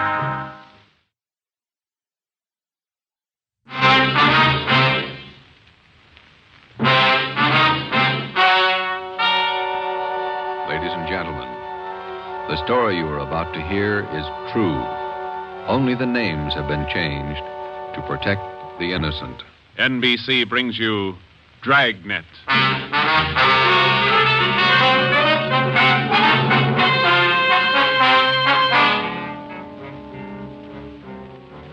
You're a detective sergeant. You're assigned to homicide. Somewhere in the tangled web of your city, there's a killer on the loose. A young woman has been brutally murdered. The weapon, a steel bludgeon. Your job is to get him. Dragnet, the documented drama of an actual crime, investigated and solved by the men who unrelentingly stand watch on the security of your home, your family, and your life. For the next 30 minutes, in cooperation with the Los Angeles Police Department, you will travel step by step on the side of the law through an actual case from official police files, from beginning to end, from crime to punishment. Dragnet is the story of your police force in action.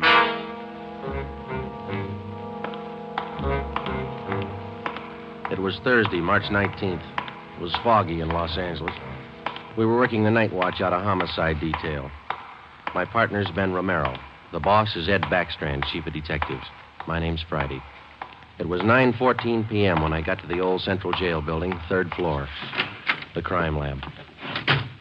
Hi, Joe. Hi, coming, Lee. Just ran a spectrograph. What'd you find?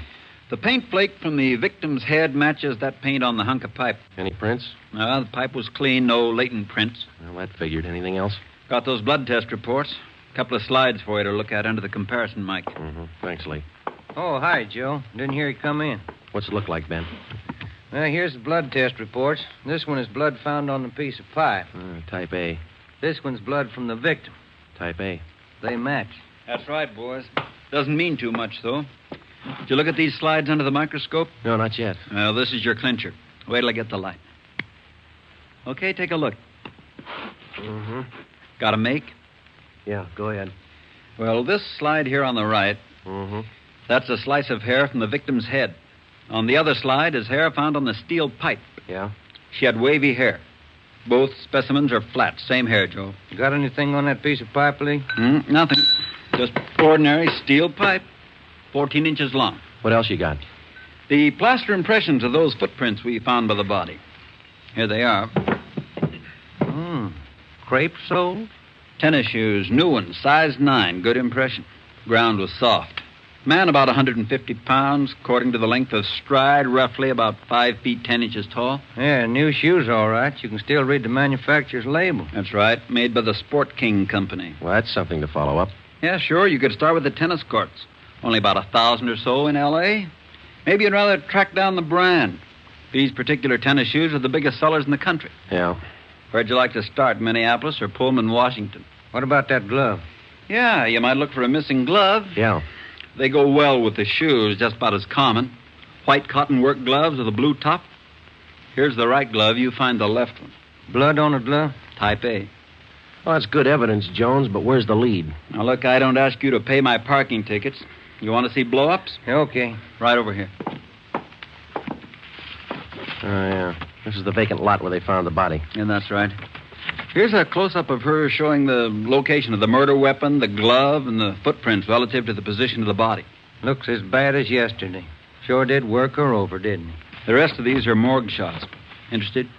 No, I checked them this morning. Once is enough, Lee. Yeah, that winds it, boys. You want to go over the stuff in her purse again? You find anything more? No, nothing you haven't seen already. The usual. Makeup, comb, barrette. It's a hair clip. Few cheap stones in it. Loose change, a quarter, nickel, few pennies. Her ID card. Yeah. Helen Corday. 33 Naomi Place. Age 21. 21. That's not very old, is it, Lee? Not to die. No.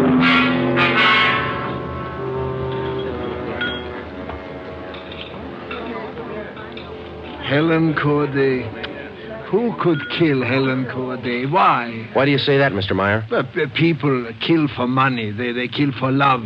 Helen Corday had none of these. No boyfriend? Not in here. No, she was a good worker. 5 different waitresses the union sends me 1 month. 5! Did the union send Helen to you? Oh, sure. All the girls come from the union, but none like Helen. Oh, she was sweet, honest, and courteous. Mr. Myra, did you know anything about her personal life?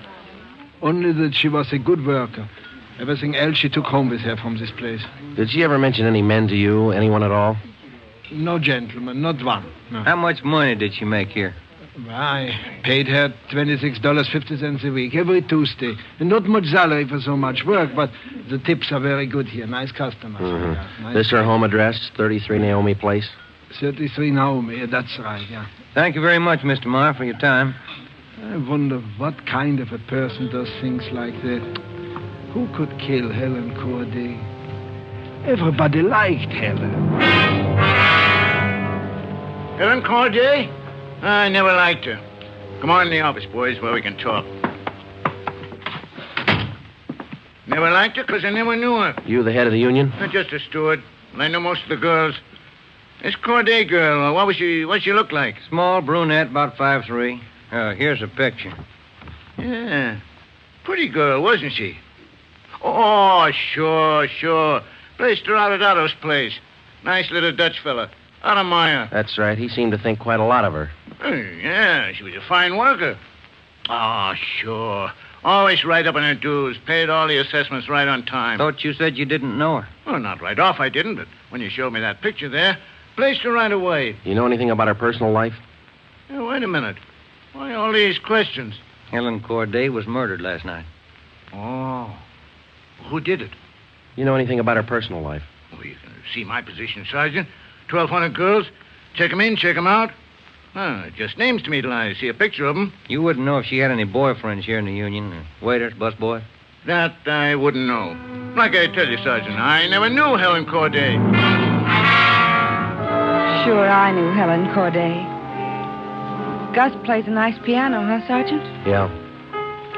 I read about it in the paper this morning. How long you been selling pianos here at this place? About as long as I knew Helen. 3 years. How'd you find me? Helen's landlady. We talked to her yesterday. She told us she worked here at this piano store. Oh. It's funny, isn't it? What's funny? See Gus over there? That fellow demonstrating the piano? A few weeks ago, I made a deal with him to give Helen piano lessons. I figured it would help her with her singing lessons. Wanted to be a singer, you know. Did Helen know that fellow, Gus? No, she never met him. Who gave her the singing lessons, Miss Olson? She took from Ostrander. Paul Ostrander out on Melrose. A lot of movie people used to take from him. What do you know about her personal life? How do you mean? Does she have any boyfriends? Well, yes. You don't seem sure, Miss Olson. Well, it's just that I don't know. I never asked Helen. But she did have a few dates with Paul Ostrander. I don't think she was serious. How about Ostrander? Well, gee, I don't know, Sergeant. I don't want to involve anybody. You want to help us find the killer, don't you? Well, yes, but if you're thinking Paul Ostrander did it, no, I'm sure he didn't kill her.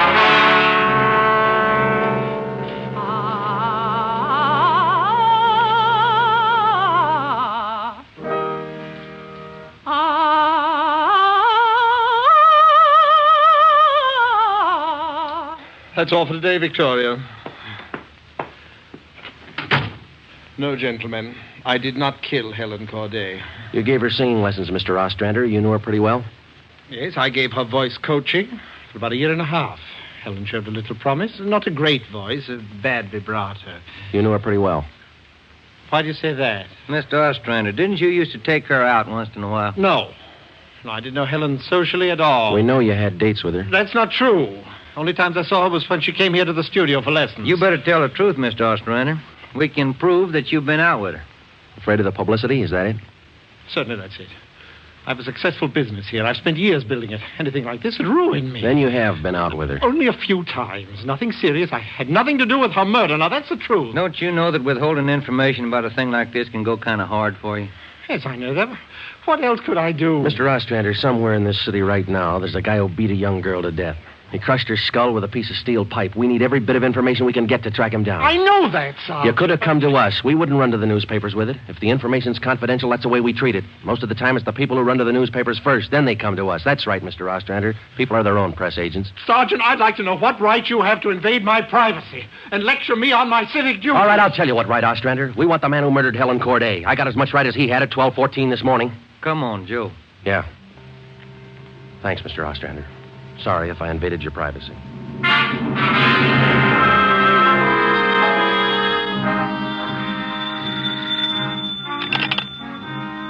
Chief of Detectives orders. Helen. No, I'm sorry, ma'am. You got the wrong extension. Try 2511.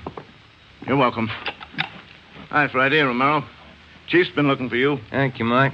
Come on, Joe. Yeah. Hello, Joe. Ben, sit down. What'd you get? A notebook full of notes. A crime lab full of evidence. Nothing to tie them together. These some of the people you interviewed? Yeah, those and about a dozen more we didn't even take notes on.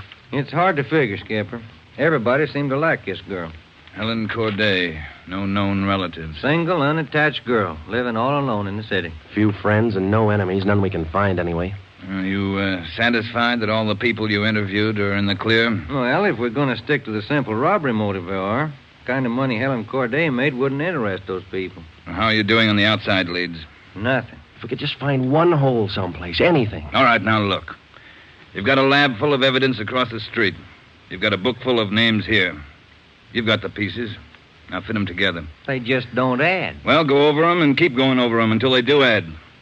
Anything from the informants? No, nothing so far. No tips on anybody that's been dough-heavy lately. Nobody shooting off their mouth. The guy we want won't advertise. Figures himself a pretty smooth operator. But he probably made a mistake somewhere along the line. We'll find it. Got a hot shot, Ed. Yeah? 3220 Casino. Woman. Probable attack. All right, Friday. You and Ben run it down. We ran down the hotshot call for 3220 Casino. Turned out to be a typical dead-end lead. Her name was Mrs. Lillian Horn. For the past 5 years, Mr. Horn had been paid regularly on Wednesdays. He spent all day Thursday drinking up his paycheck and beating his wife. The call had no connection with the Corday murder. We made the usual call into communications. Unit 80K to Control 1, 80K to Control 1. Control 1 to 80K, go ahead. On that probable attack, 3220 Casino, code 4. 80K, roger. 80K to Control 1, KMA 367. That was the beginning. For the next 3 days, we followed up every lead and every call, but they were all blind. All units were alerted, and they had as much information on the killer of Helen Corday as we did. Ben and I cruised throughout the entire Central Division. We covered every probable call that might have some connection with the murder. Attention, Unit 41R. 1654 Swanson Terrace, a woman, victim of probable attack, code 3. Unit 41R. It didn't make any difference what the call was. If there was a possibility it might tie in with the Corday murder, we ran it down. We made it a 24-hour job. So far, if the killer made a mistake, we hadn't been able to find it. The Corday funeral was on Monday. They were all there. The girl's landlady, the boy's teacher, Ostrander, the girlfriend, Marie Olson, the man from the union, and her boss, Otto Meyer. But nobody else we hadn't checked. That was Monday afternoon. Monday night, we went back to the old routine, tracking calls during the night in the squad car, picking up small threads that led nowhere. 3 more days of the same thing. Thursday morning, 1 week after we found Helen Corday's body, we got an anonymous phone tip. I know who killed Helen Corday. His name's George Barlow. He lives at 418 White Oak Avenue. He used to date her up all the time. Get him and you've got the murderer. We checked George Barlow and about 10 others just like him. None of them knew Helen Corday. Saturday night, Ben and I were back in the squad car cruising the Central Division. Saturday night's a good night for robbery. By 10 p.m., we'd run down 4 various calls. 123, code 1. 123, roger. 12G, call your station. Unit 13R, 1254 Tower Road. A woman screaming. Investigate the trouble. Code 2. Let's handle that one, Ben. Yeah, okay. I'll notify communications. Unit 80K to Control 1. 80K to Control 1. Control 1 to Unit 80K. Go ahead. On your 1254 Tower Road call, we're in the vicinity. We will handle. 80K, roger. 80K to Control 1, KMA 367. Let's go, Ben. Control 1 to 13R. Disregard your last call. Handled by 80K. Yeah, it should be right about here. Oh, here it is. 1254. That man who tried to kill me is running down the street there. Where? He's getting to that corner, see? He tried to kill me. Come on. Where'd he go, Joe? Turn right at the next corner. That's him up ahead. He's got a good lead on us. Hit the siren. He's gaining, Joe. Took a left at the next corner. Oh, he isn't going to stop. Close in as tight as you can, Ben. Down to the floor now. Swing out to the left a little. I'm going for his tires. Right. All right, that'll slow him down. Pull up on him. Yeah. All right, you. Keep both hands on that wheel and get over to the curb. Cover me, Joe. Right. Out of that car, mister. Shake him down. Hey, take it easy, will you? I haven't got a gun. Put the cuffs on him. Hey. Well, you boys work fast. What am I do with the gas chamber? Just save that, mister. It's pretty rough treatment for speeding. All right, come on, you. Hello, Look, I got a right to know where you're taking me. What's the charge? We'll let the girl tell you. What girl? You just sit there and be quiet, huh? Oh, I know where you're going. The place back on Tower Road. Well, I asked to use the phone. The girl slammed the door in my face. I don't know what you cops are trying to prove. I just wanted to use the phone, that's all. I even tried to scare her a little. I told her I'd hit her over the head if she didn't let me use the phone. It's a laugh, huh? All right, you get out. Yeah, I suppose so. Get out. Hey. I got nothing to hide. That little girl's gonna lie. You know that, don't you? Who's there? Police officers. It's the man. That's him. He tried to kill me. His full name's Frank Philip Larson. They had no previous record. This the girl's report? Yeah, that's it, Skipper. Judy Scott. How old is she? He's 19. She's a babysitter. Real tough boy, isn't he? Forced his way into the house, beat her about the neck and arms. A tire iron. We found it in his car. Jones is running it through the crime lab. Asked her if she had any money. She told him no. Struck her again. Where's this Larson live? Hotel out near Santa Monica. He's a clothing salesman. Ed works for a big men's store, Burns and Company. According to the house book sales record, he bought a pair of tennis shoes 2 weeks ago. Weighs 158 pounds, 5 foot 11 inches. Tennis shoes are missing. They're not in his hotel room, and he's not wearing them. What else did you find? A rhinestone. You mean a pin? No, just a small loose stone recovered from the rug in Larson's room. Crime lab got it? Working on it now. Ed, we got the man who killed Helen Corday. A few scraps of circumstantial evidence and a hunch. That's not much to go on. Larson had gone after the little Scott girl with a tire iron. Wasn't much of a tie-in, but we had to be sure. All that day, we checked Frank Larson's alibi for the night of Helen Corday's murder. We interviewed the personnel manager at Burns and Company where he worked. We talked to all the clerks who knew him, the manager of the hotel where he lived. We found out everything we could about Frank Larson. And that night at 10 o'clock, we had the prisoner brought to the interrogation room. How are you, Larson? Fine. Just fine. I like jail. Sit down. Lousy weather, been foggy all over town. I wouldn't know. I've been inside all day. How old are you, Larson? 31, same as the last time you asked me. Where'd you go to school? I didn't. I was born smart. You sell clothes, don't you, Larson? We know you work for Burns and Company. Remember, you told us. What is all this? What are you guys trying to build? Just want to know if you like selling clothes. That's all. What do you coppers know about clothes? One blue serge a year is your speed. You know quite a bit about clothes, don't you? I've been selling them for 5 years. Can you tell me something I've been wondering about? What's that? Are your socks and tie always supposed to match? That's what the style books say. Bet you always know the right things to wear, don't you? You wouldn't wear black shoes with a brown suit, would you? Is that what you're keeping me here for? Style, isn't it? Oh, would you? Would you wear black shoes with a brown suit? Most people wouldn't. Bet you wouldn't wear brown shoes with a tuxedo either. I've been smoking too much. You got a glass of water? Oh, yeah, sure.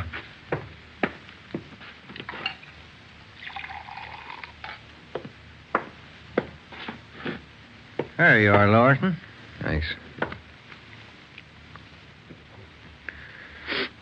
That's good and cold. How about it? Would you ever wear brown shoes with a tux? Nobody would. That's a navy blue flannel you got on there, isn't it? Yeah. It's a good-looking suit. Stop around sometime. Get you a good deal. Suit like that flannel there you're wearing. You'd never wear tennis shoes with an outfit like that, would you? What do you think? I think you did. I think you wore them the night you killed Helen Corday. Who? Maybe you didn't have the blue suit on, but you were wearing tennis shoes, Sport King, size 9. Sell for $5.95. You picked them up at a discount. Cost you $3.25.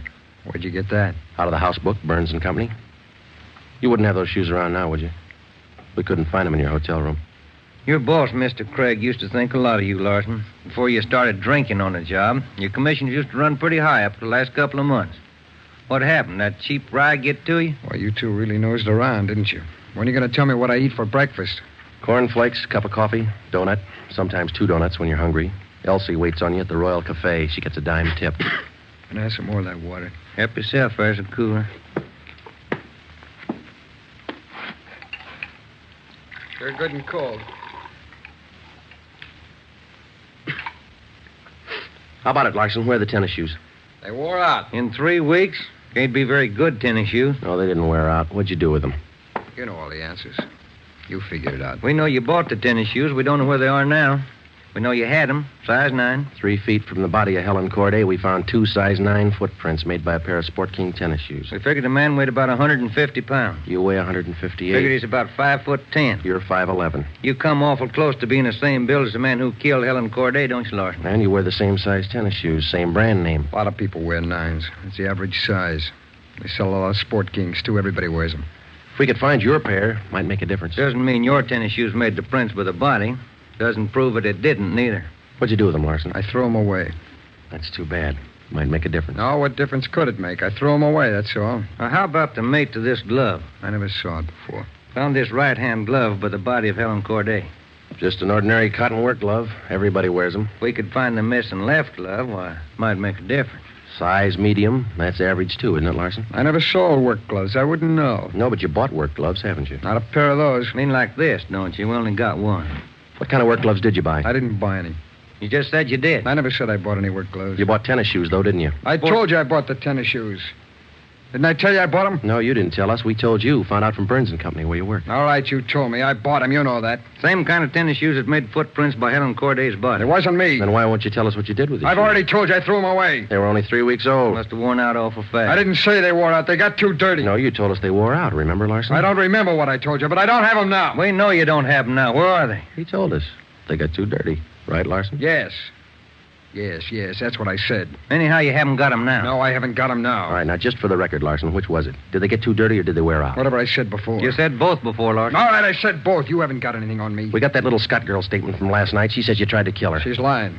I told you she'd lie, didn't I? I only wanted to use the phone. She says you hit her with a tire iron. Did you hit her with that iron? No, I only tried to scare her. I didn't hit her with anything. Then how'd you get those marks around her neck and arm? Police doctor says they were made with that tire iron. I don't care what your doctor says. I didn't hurt her. Now, what do you mean, Larson? You didn't hurt her or you didn't hit her with that tire iron? Neither one. I just wanted to use her phone. How'd you know she had a phone? I didn't know if she had a phone. I just went up to find out. To find out what? To find out if I could use her phone. Thought you said you didn't know if she had a phone. I don't know anything the way you twist everything around. Sorry, Larson. We only want the truth. How about a cigarette? Yeah, I could use one. Here's the light. Larson, where were you Wednesday night, March 18th? How many times you going to ask me that same question? Just want to make sure we got it right. I told you this morning. I went to a show. I got out about 11, had a beer, and I went home. What time did you get home? About 11:30. Did you stay home? I went to bed. What'd you see at the show? I never remember the names. You ought to try to remember this, and it's pretty important. Well, it was a deluxe theater. It was Spencer Tracy and something. What was on when you walked in? The news. I never go in the middle of a picture. Neither do I. Spoils them for me. Yeah, that's right. The girl in the box office doesn't remember seeing you go in. What'd she know? It was Keno night. There was a big crowd. Did you win anything?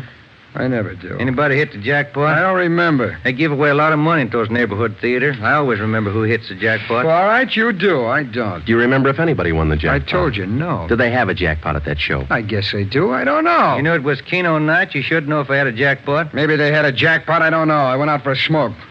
You said the cartoon was on when you walked in. Why do you always twist what I say? I told you the news was on when I went in. You remember anything about the newsreel? It was 10 days ago. How do I know what was in it? I only know it was a newsreel, that's all. You're lying, Larson. We checked your alibi. The manager of the theater had to cut the newsreel Wednesday night because the show was running long with Keno night. You didn't go to the show Wednesday night, did you? All right, maybe I didn't. I don't remember. What's the difference? The difference is you could have been in that vacant lot the same night, the night Helen Corday was murdered. I didn't kill her. You can't prove I did. Interrogation room Friday. Hiya, Jones. It did, huh? You're positive. Yeah, okay. Thanks, Lee. Sure you don't want to tell us what you did with those tennis shoes? I'm not going to go back over all that. I've told you guys all I'm going to tell you. You know how the Corday girl was murdered? How would I know? I don't know anything about it. She was on her way home from work, as usual. About midnight. Of course, you were home in bed about that time. But you didn't go to the show that night, Larson. On her way home, Helen Corday always took a shortcut across a vacant lot. She was about halfway through the lot when the murderer tried to grab her purse. She screamed and he struck her. Hit her several times with a piece of steel pipe 14 inches long. He beat her to death with that piece of steel pipe. Then he dropped the pipe in the right-hand cotton work glove. He left 2 footprints, size 9, Sport King tennis shoes. I know all that. Well, here's something you don't know. When the killer scooped the paper money out of that girl's purse, he accidentally took along a loose rhinestone. A stone that fell out of a cheap barrette in the bottom of her bag. He carried that stone home with him. When he reached in his pocket to pull out the money he stole from her, the rhinestone fell on the floor. So? We found that rhinestone on the rug in your hotel room. Well, I haven't lived in that hotel room all my life. Maybe the tenant before me dropped it there. No, not this one. We checked the cement that held it in that barrette. It matches the glue on the stone. No, Larson, that rhinestone came from the hair clip that Helen Corday wore before she was murdered. And that's enough to take you to the district attorney with. What am I supposed to say? We want you to tell us the truth. Why did you kill Helen Corday? Yeah. You want the sandwiches and coffee now, Sergeant? Bring them in, Mike. Looks like we're going to be here a long time. Yeah, I brought you ham, cheese, and liverwurst. And some fruit. Coffee's black. Cream and sugar on the side. Thank you, Mike. Ah, it looks good. What kinds you want, Larson? Ham, cheese, or liverwurst? Oh, you're not hungry? Okay. Sandwich, Joe? No, thanks. I think I'll have an apple, huh? Yeah. Okay. I fixed you a plate there, Larson. Coffee's right here. It's a fine apple. Nice and fresh. This a Washington apple? Yeah, I don't know. Is that coffee hot enough? No, it's fine. Where'd Mike pick these up? Well, across the street. Eddie's? Yeah, Oh, take good. Well, drink your coffee anyway, Larson. It's getting cold. All right! I didn't want to kill her. She screamed and I hit her. All I wanted was her purse. That's all I wanted. She wouldn't give to me. She had to fight back, so I hit her. I didn't want to kill her. All she had to do was give me the purse, and I wouldn't have hurt her. I was drinking, and I didn't know what I was doing. I was drunk. I didn't mean to kill her. I didn't mean to kill her. Mike. Yeah, Joe? Stay with him. We'll call the stenographer.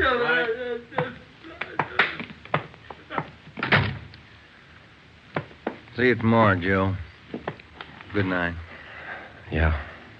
Sour racket, huh?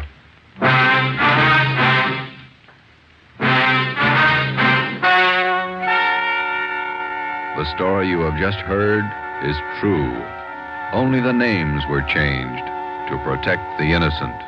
Frank Philip Larson was tried and convicted of murder in the first degree.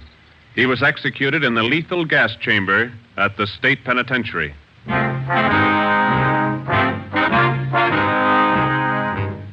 You have just heard the fifth in a new series of authentic cases from official files. Technical advice for Dragnet is furnished by the Los Angeles Police Department. Tonight's program is dedicated to Police Officer Charles A. Brady of the Chicago, Illinois Police Department, who on the night of September 2nd, 1945, gave his life so that yours might be more secure.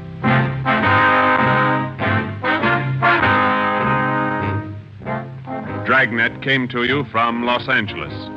This is NBC, the national broadcasting company.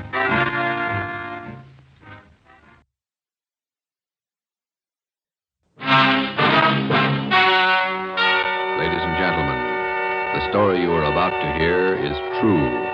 Only the names have been changed to protect the innocent. NBC brings you Dragnet.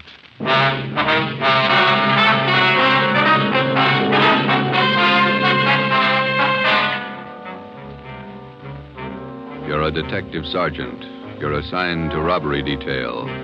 A ruthless fiend roams the streets of your city masquerading as a police officer. For months, helpless citizens have been robbed, beaten senseless, and kidnapped. The criminal is a twisted genius, vicious, cunning. Your job is to get him. Dragnet, the documented drama of an actual crime, investigated and solved by the men who unrelentingly stand watch on the security of your home, your family, and your life. For the next 30 minutes, in cooperation with the Los Angeles Police Department, you will travel step by step on the side of the law through an actual case from official police files, from beginning to end, from crime to punishment. Dragnet is the story of your police force in action. It was Wednesday, June 4th. It was warm in Los Angeles. We were working the night watch out of robbery detail. My partner's Ben Romero. The boss is Ed Backstrand, chief of detectives. My name's Friday. I was on my way back from communications, and it was 11:13 p.m. when I got to room 27A. Robbery detail. Oh, hi, Joe. Hi, Ben. Did you get that message to call home? Yeah, bad news. What's the matter? That doggone kid of mine, chicken pox. Oh, again? Last year it was the mumps. Year before that, the measles. Every time I get set for a vacation, he decides to catch something. Well, forget it, Ben. Think what a comfort he's going to be in your old age. Go ahead, laugh. You'll find out. Yeah. How are you, Friday? Romero? Fine. What can we do for you? You don't look like you remember me. Oh, no, wait a minute. The name's Savage, isn't it? George? It's Johnny, Sergeant. Johnny Savage. You remember now? Oh, sure. Those liquor store robberies out in the Wilshire district. About 6-7 years ago, wasn't it? 10 years, Romero. You ought to remember that. You were at the trial. We testify in court every week. 10 years is a long time. It's longer in the state pen. It's a lot longer. Yeah, you cried a little at that trial, didn't you, Savage? You said we beat that confession out of you. Yeah, that's why I figured I'd drop in for a little visit. Kind of apologize to you fellas. You gave me a square deal. I guess I kind of lost my head. I figured I'd apologize. Oh, that's all right, Savage. When'd you get out? A couple of weeks ago. I did it the hard way. Served 10 flat. I don't know my day. You find a job yet? Yeah, Friday. I'm working nights. What kind of a job? Laborer in a warehouse, south end of town. Good. You decided to level? 10 years in prison's a long time. You learn a lot of things. Nights are long. You think a lot. You get things straightened out. I hope you mean that. Sure, I mean it, Friday. I've got everything straightened out. I know who my friends are, and I know who to watch out for. You sound like maybe you're on the right track. I got it figured, Romero. I like you two fellas. You caught me red-handed, and you sent me up for 10 years. Well, you did all right, Savage. 5 armed robberies. You got off pretty easy. You got a break, Savage. Make the best of it. Sure, I'm not kicking. 10 years, a real break. That's right. Well, just dropped in for a little visit. Maybe I'll see you fellas sometime. All right, Savage? Keep your nose clean? Sure. No hard feelings. No. You just took 10 years of my life, that's all. There's no such thing as a man going through prison without changing. And Ben and I have seen him switch in both directions. Some men learn their lesson after they land behind bars, and when they're released, they turn into good citizens. Johnny Savage was sour. We made a mental note to check him out later on, and then we went down to the record bureau and pulled his coming out mug. That's about all that we had time for, because about an hour later, we started to get busy. Hot shot, Joe. Grab it. On the corner of Selma and Naples, the drugstore, 211 and probable attack. On the corner of Selma and Naples, 211 and... What you got, Joe? Selma and Naples, 211 and attack. Come on.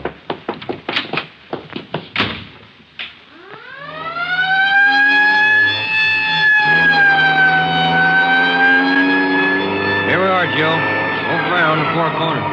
Yeah. All right. Come on. We got the story from the victim, the store owner, Mr. Thomas. For the most part, it was the usual rundown of an early morning holdup. There was only one exception. Oh, I've had young hoodlums try to hold me up before, but there was nothing like this one. How you mean, Mr. Thomas? Well, he came in here just before closing, and ordinarily I'd have kept an eye out because that's the time to look for him. But this fella came to the door and said he was a policeman, so I let him in. He looked like a cop. Barged right up to me and the wife behind the counter and pointed a gun. And she screamed, and he hit her in the face with the butt of the gun. Sergeant, it was horrible. That's the way it started, and that's the way it kept going.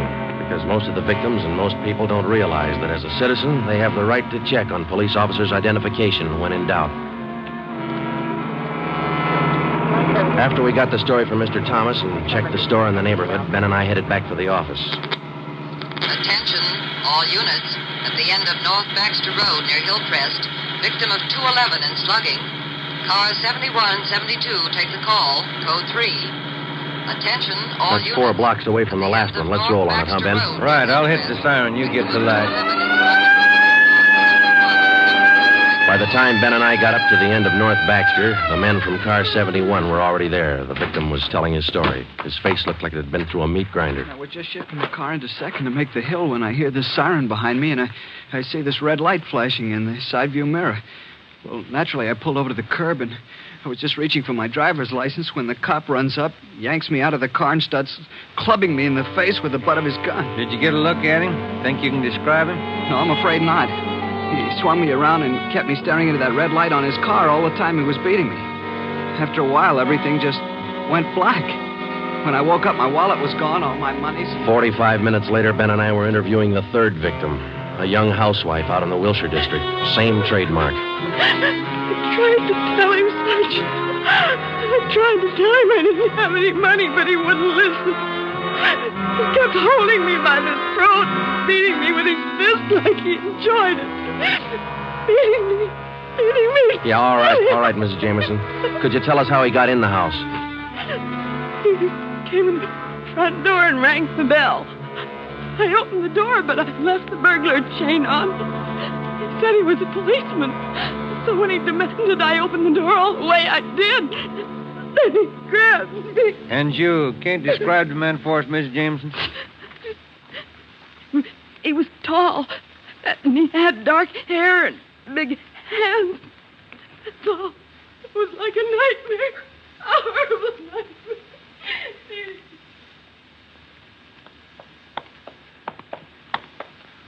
Tall, dark hair, big hands. Your guess the same as mine, Joe?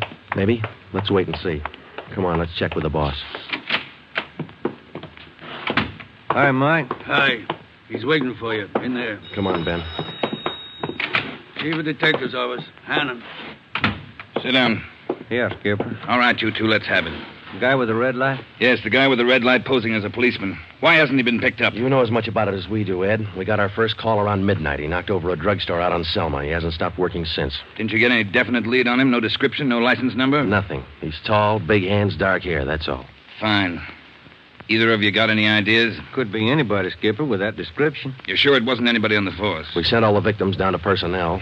Lowry showed him the mug book of all police officers. Wasn't one of our men. Works fast. Drugstore, motorist, a pedestrian, a housewife out in the Wilshire district. Went right in the house after her. 4 of them, right in a row. 5. Huh? There's a 20-year-old kid in the next room. Came in just before you got here. A couple of hours ago, he was sitting in a car with his girl up in Mulholland Drive.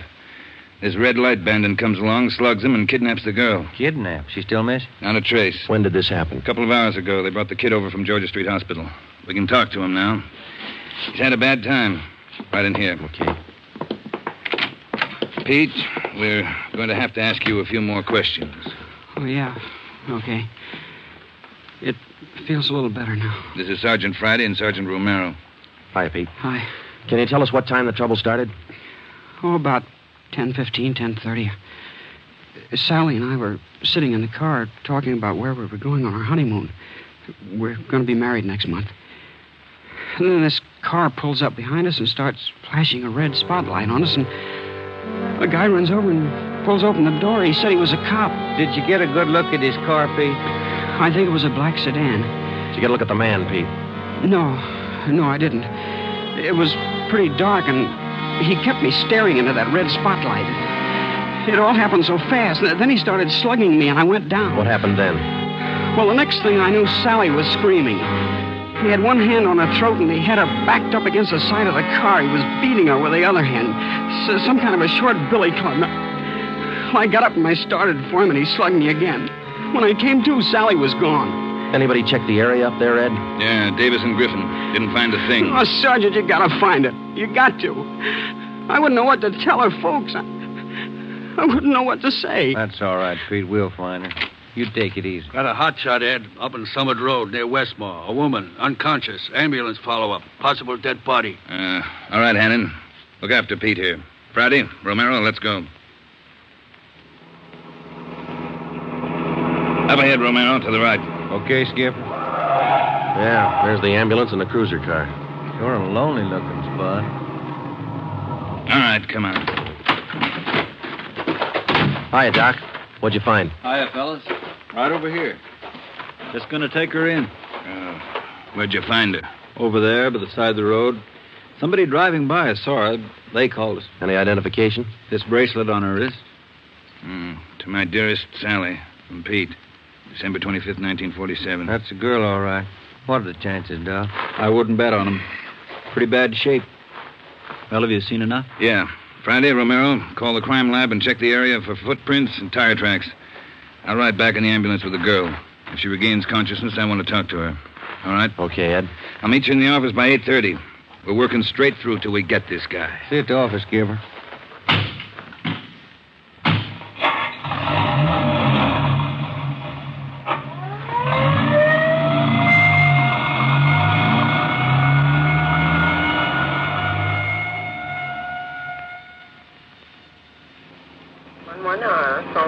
What time you got, Ben? 7 minutes to 4. Long night. Hey, that car up there ahead. Let's take a look at it, huh? Black sedan. Hey, look, he's flashing a red spot on that convertible. Come on.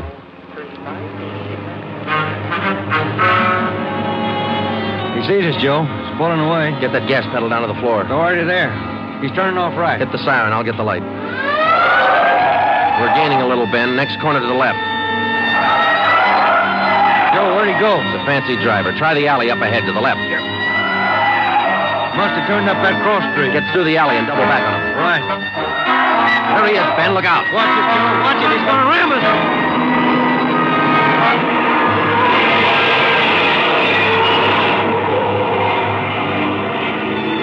We got hit just in front of the rear bumper. Our car was forced into the curbing and it turned over.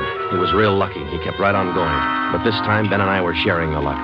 All we got out of it was a couple of nasty cracks in the head and a few bruises, but it was enough to keep us in a hospital under observation for a day.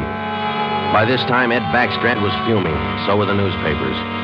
During the day we spent in the hospital, the Red Light Bandit went on a real blitz. He pulled 6 more jobs, 1 liquor store, 2 residential holdups, and 3 car robberies. 5 of the 6 victims were slugged and beaten. Davis and Griffin had taken over for Ben and me, and by the time we got back on the job, they'd built up a lead for us. We've been working with Wilkerson up in auto theft, Joe. He's used 4 stolen cars already. We got the makes and numbers on each one of them. How about the dark sedan he was driving when he rammed us? The boys picked it up this morning out on Sepulveda. We're checking it for prints now. Oh, that's fine, Dave. You got any description on the guy yet? No luck there, Joe. He works too fast. Nothing at all? The same as you had. Tall, black hair, big hands. Loves to use them. Friday, Romero, got a minute? Okay, Skipper. Check you later, Hyundai. Sure thing, boys. Sit down. How do you feel? Pretty fair, Ed. A little stiff here and there. All right, did Davis fill you in? Up to date. Okay, I just called the doctor who's handling Sally Wilder, Pete's girlfriend. You remember? Oh, yeah. She's been in pretty bad shape since we found her up there on Summit Road. This morning she took a turn for the better. She's conscious, and her doctor thinks she might be able to talk to us a little bit. Good. When? About an hour. I cleared it with the doctor and with her family. You'll only be able to stay a couple of minutes, so make the most of them. That's all. All right, Ed. We'll check with you later. Say, Joe, Ben, here's some mail came for you fellas while you were gone. Oh, thank you, Mike. We're going over to the county hospital. We ought to be back in a couple hours. Okay. Say, there's been a couple of phone calls, too. Yeah, anything important? I don't think so. The guy just called to say hello. Said his name was Johnny Savage. He just called to say hello. I presume you men are aware of the girl's critical condition. Yeah, that's right, Dr. Froman. We saw her before she was taken here at the hospital. Yes. You understand, of course, that you'll be able to see her for only a few minutes, and please try your best not to excite her, huh? Right, Doctor. Sally isn't able to talk. Bad mouth and face injuries, so your questions will have to be answered simply yes or no and nod of the head. Okay, we got you. We only have a few questions, and we want to know if she can identify the man who beat her from these pictures we've got here. All right, Sergeant. This way, please. Thank you.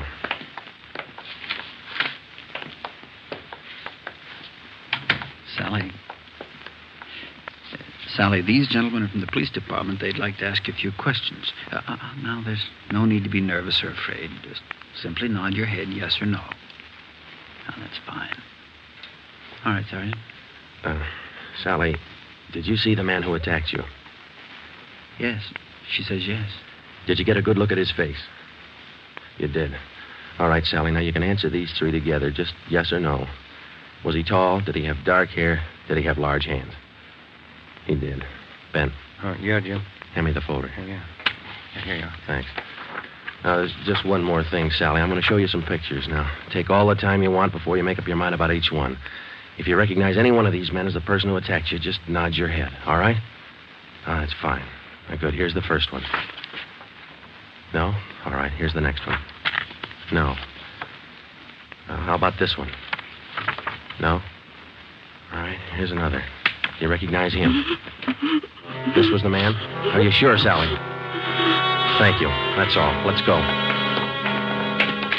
Did you find what you wanted, Sergeant? Yes, Doctor, we did. Here, it's this one. Nice-looking chap. Who is he, Sergeant? His name's Savage, Dr. Froman. Johnny Savage. When we got back to the office, we checked in with Ed Backstrand. In 5 minutes, an all-points bulletin and a full description of the suspect was broadcast to every radio car, every motorcycle officer, to every sheriff and law enforcement agency in Los Angeles and Southern California.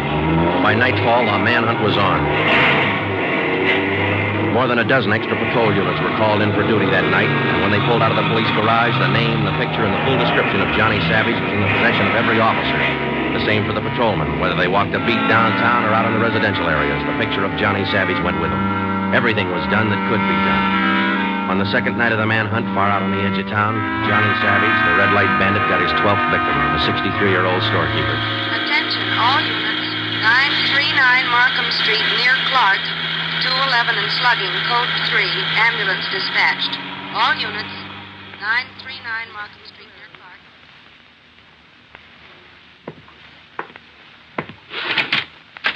Here it is, Skipper. Tie-in. What'd you get? Wilkerson lifted the prints off that black sedan that rammed Joe and me. Yeah? They belonged to Johnny Savage. Yeah, good. That storekeeper last night. It is Savage, all right. Victim identified him from his mug. All right. We got enough of this Savage guy to put him on ice for life. All we have to do now is to get him. Now, look, the way we figure it, Ed, this Red Light Bandit is using stolen cars with cold plates, so there's no way of tracking down the cars at regular commercial garages. He's got to be renting private garages someplace around town. All right, let's get the neighborhood patrolman on the job. Advertise it. All over town. It's a city ordinance, isn't it? People who rent private garages are bound by law to register the car and license number with the police. Start a campaign if you want, but find those cars. Right. Wait a minute. Hello, Backstrand. Yeah? When? I see. Yeah, thanks. What is it, Ed? It was the hospital. About the girl, Sally. Sally Wilder? What about her? She died 5 minutes ago. That night, everybody went back on the job as usual. The cruiser cars, the patrolmen, the motorcycle officers, and about a dozen decoy cars. Armed policewomen riding alone in cars or parked in lonely spots with a police officer escort. Our car, 80K, was still in the garage for repairs, so they assigned us another one. And we started to make the rounds. Everything was usual. Except one thing. We weren't tracking down just a thief anymore or a sadist who liked to beat people's faces in. We were out to get a murderer. It was a perfect night for the suspect. Dark, no moon. I gave Ben 2-to-1 odds, and I put up $5 that we'd get Savage that night. I lost the $5. We cruised until 7 the next morning, but there wasn't even a nibble. We had breakfast at the Federal Cafe, a little restaurant down the street from the city hall, and it was about 8:15 when we got back to the office. We were pretty tired.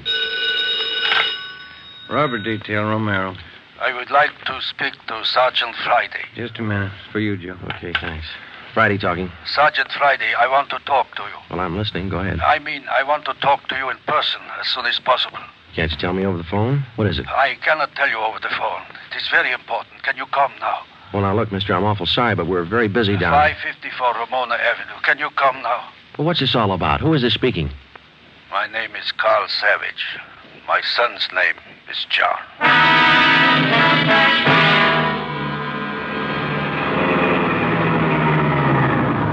Here it is, Joe. Neat-looking little place. Yeah.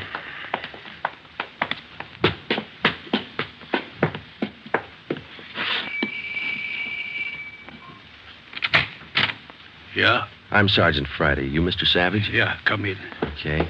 This is my partner, Sergeant Romero. How do you do? I will be brief, gentlemen. I am the father of John Savage. I wish for you to catch him. I will help you. I noticed the name on the mailbox outside, Mr. Savage. You changed your name lately? I changed my name 10 years ago when John first got into trouble. My own name I had to change. The shame. Always from him, my son. Shame. Mr. Savage, has your son been home since he got out of prison? Yeah, many times, to ask for money. I would not give him any, so he struck me. Last night I read in the newspaper the little girl he beat up. She is dead. Then I make up my mind. Do you know where your son is now, Mr. Savage? Not now, no. But our garage has a car in there. It is not his, I know. Also in the garage, I find many license plates. I find spotlights with red glass lens. But you don't have any idea where we could find him. No, but he will come back. He always comes back for money. We're going to station an officer here in the house, Mr. Savage. Anything you want, if it will catch him. He's bad, Sergeant. Like something poison. All true, he's bad. See a sewing basket over him, Mr. Savage. The wife live here with you? 10 days ago, before this starts, I bury Gertrude, my wife, his mother. Sergeant, for 10 years she is sick, but for 10 years she stays alive to see him from prison. 10 days ago, She died. He did not even come to the funeral. Did your son have any idea that you might call us? No, I don't think so. But when you catch him, give me a gun. With my own 2 hands, I will kill him. Johnny Savage. Before we left, we called Ed Backstrand and we brought him up to date. He sent 3 detectives out to relieve us, Davis, Griffin, and Marsh. We told them to keep an eye on the house and the stolen car in the garage. That night after dinner, Ed Backstrand, Ben, and I went out and relieved them. We parked the cruiser car in the garage next door, and then we took up our posts. Carl Savage had a light supper, and then he went to bed about 9. The 3 of us sat at the front windows in the darkened house, and we waited. Ben kept his eye on the garage. Outside, across the city, the manhunt continued as usual. 3 hours went by. The waiting got monotonous. Friday, Romero, look at life, will you? Oh, yes, Skipper. I'm sorry. That clock's enough to put anybody to sleep. What time you got? 12:23 a.m. Thanks. The clock kept ticking. We were tired. We took turns keeping each other awake. At 10 minutes past 2, I looked at my watch, and then I settled back and tried to find some kind of a comfortable position. They started so faintly, it was just like the ticking of the clock. Same rhythm. And then they came closer, and the sounds got out of rhythm. Backstrand's head came up with a snap. Friday, Romero, you hear that? Yeah, Ed. Get up to the window, watch the curtains. You see anything? Yeah, somebody's coming. Savage? Can't tell. Wait a minute, he's slowing down. He's going up the driveway to the garage. He's going inside. That's him. Come on. Watch it, he spotted us. He went over that fence into the yard. There he is, Friday. You hit him, Joe? Maybe. He's going for the street. He's headed for that car, Ed, that sedan up on the corner there. Yeah, Romero, go back and get the car. Right, Skipper.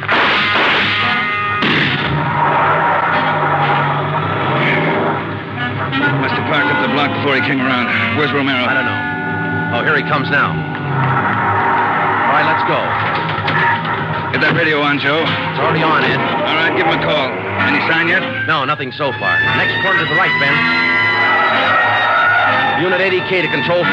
80K to Control 4. Control 4 to Unit 80K. Go ahead. Clear and keep frequency 4 open. This is an emergency. 80K, roger. Frequency 4, open and clear. Attention, all units on frequency 4. Stand by. 80K, go ahead.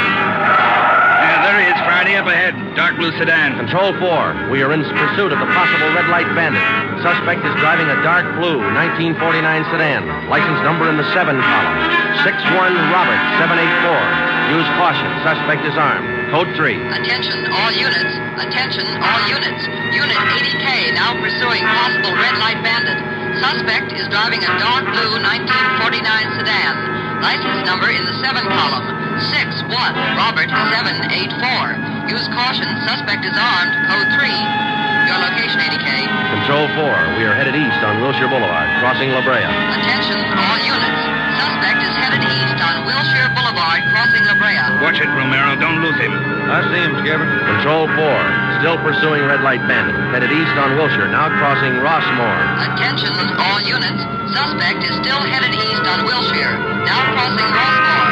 Suspect is armed. Use caution. Code 3. That truck pulling out up ahead. Hit the siren, will you, Skipper? Yeah. Hold on, it's a tight squeeze. Easy on him, Romero. A lot of traffic up ahead. He's got to slow down. Control 4. Suspect headed east on Wilshire, crossing Western Avenue, closing in. There he goes. He'll go right down Sherman Alley. It's a dead end. Yeah. Control 4. Suspect turns south into Sherman Alley, closing in on suspect. Attention, all units. Suspect has turned south into Sherman Alley. Suspect is trapped. Converge on Sherman Alley. There he is, Skipper. Pulling up ahead. He's jumping out. All right, take the mic, will you, Ed? Here. Come on, Ben. I'll direct the other cars in. If you need help, holler. Right, Skipper. All right, which way to go, Ben? Down between those buildings. Come on. He's starting up the back fire escape. All right, keep him busy. All right, Savage, come on down.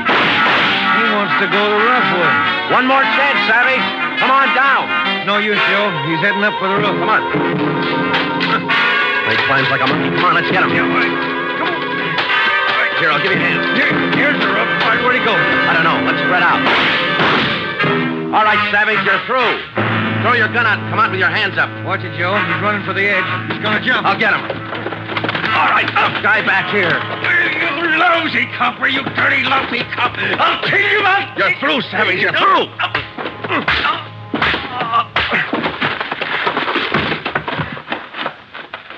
Good, Joe. Yeah. Throw the cuffs on, will you? Yeah, you just betcha.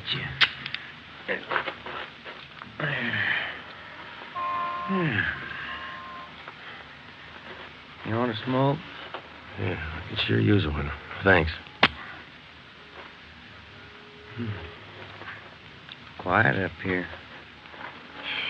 Yeah. I was just thinking. Well?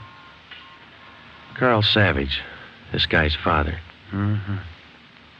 What about him? Nothing. What would you do, Ben, if your son was a murderer? The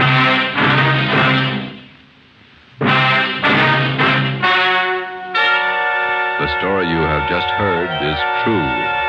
Only the names were changed to protect the innocent. John Savage was tried and convicted of murder in the first degree. He was executed in the lethal gas chamber at the state penitentiary.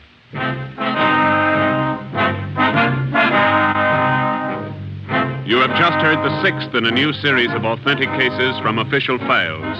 Technical advice for Dragnet is furnished by the Los Angeles Police Department. Tonight's program is dedicated to Patrol Officer Robert Steele of the Montana State Highway Patrol, who on the morning of November 2nd, 1947, gave his life so that yours might be more secure.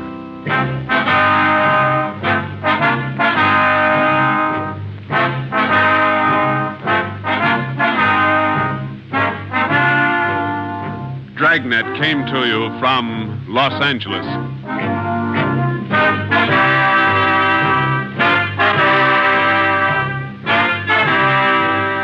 This is NBC, the national broadcasting company.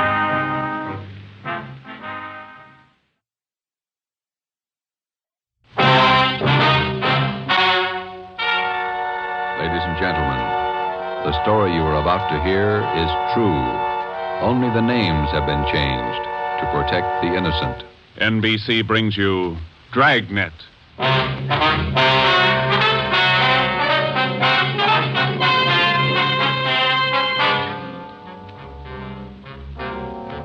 You're a detective sergeant. You've been off duty 2 hours. You receive an emergency call from the chief of detectives. An entire block in the heart of your city is threatened with complete destruction. Your job, report at once. Dragnet, the documented drama of an actual crime, investigated and solved by the men who unrelentingly stand watch on the security of your home, your family, and your life. For the next 30 minutes, in cooperation with the Los Angeles Police Department, you will travel step by step on the side of the law through an actual case from official police files.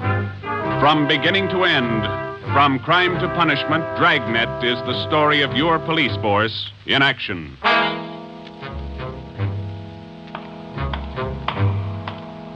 It was Tuesday, November 15th. It was raining in Los Angeles. We were off duty reporting in on an emergency call. My partner's Ben Romero. The boss is Ed Backstrand, chief of detectives. My name's Friday. It was 8:32 a.m. when I walked in the Spring Street entrance of the city hall. You Sergeant Friday? Yeah, that's right. Take my elevator, Sergeant. It's the only one in service. All right.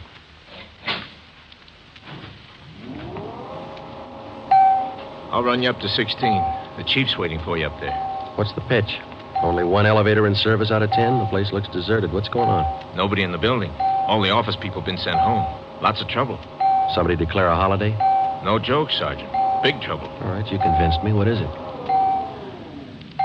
Here we are. 16th floor. Over here, Friday.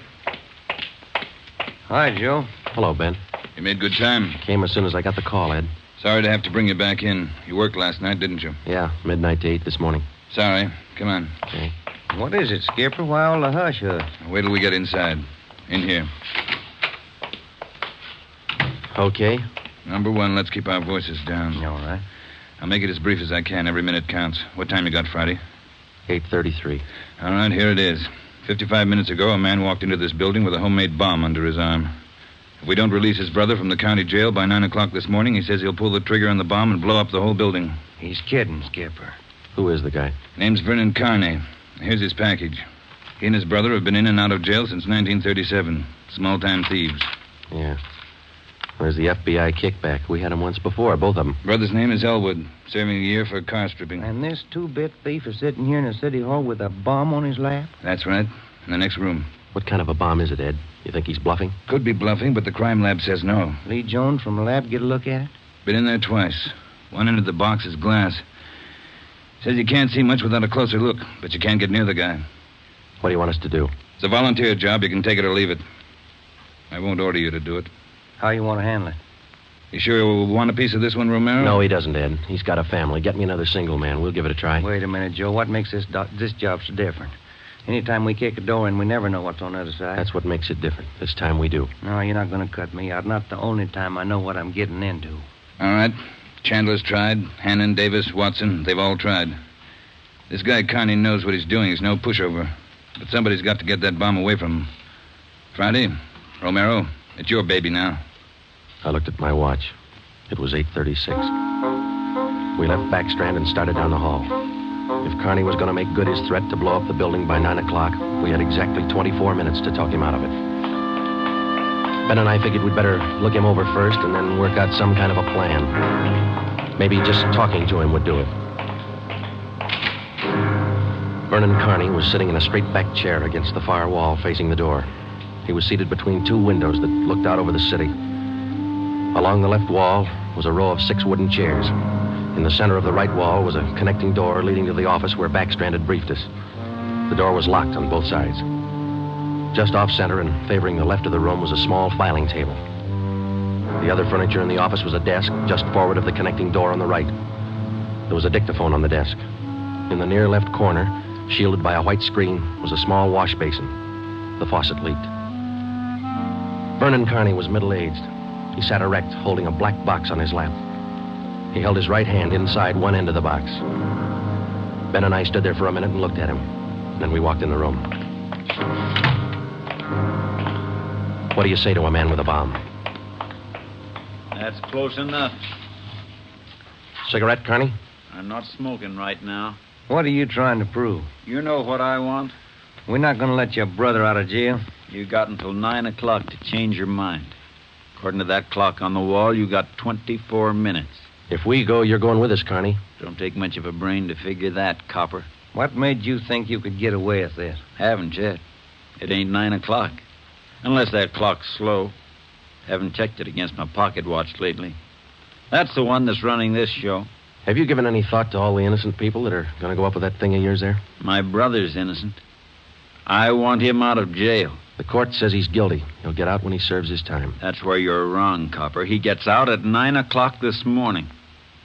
All right, come on, Carney. Get your hand out of that box. Put the box on the table. You think I'm bluffing, don't you? I'm going to let you get within 5 feet before I make a liar out of you. Okay, Carney. I guess you mean business. You can take 3 more steps and find out for sure. Suppose we did let your brother out. We'd just come out and pick him up again, you along with him? If you could find us. Let's get this straight. If we let your brother Elwood out, how do we know you're going to keep your promise? What promise? I ain't made any promises. You just get Elwood down here first, and then we'll talk about it. There's only one thing I can't figure, Carney. Yeah, what's that? If we don't let your brother out, you say you'll pull the trigger on that bomb. You're going to kill a lot of innocent people. What are you going to prove by that? It's 8:37. You've got 23 minutes left. No, I wish you'd answer that one for me. Why do you want to kill a lot of innocent people? Don't try to con me, copper. I know they cleared everybody out of this building 45 minutes ago. I know they cleaned out the whole block. They got it roped off. Where'd you get your information? I got a couple of windows here to look out of. Don't you think it's about time to send somebody over to get Elwood? You know, Carney, we got a way out of this. We don't have to let your brother out neither. I've heard that before. What's to stop us from leaving the building along with the other few officers and let you sit here and touch off that bomb? Go ahead. It won't be a long wait without you. Who are you trying to kid? You'd let me blow up $10 million worth of taxpayers' money? No. You're going to let Elwood out. You'll wait till the last minute to do it. But you'll let him out.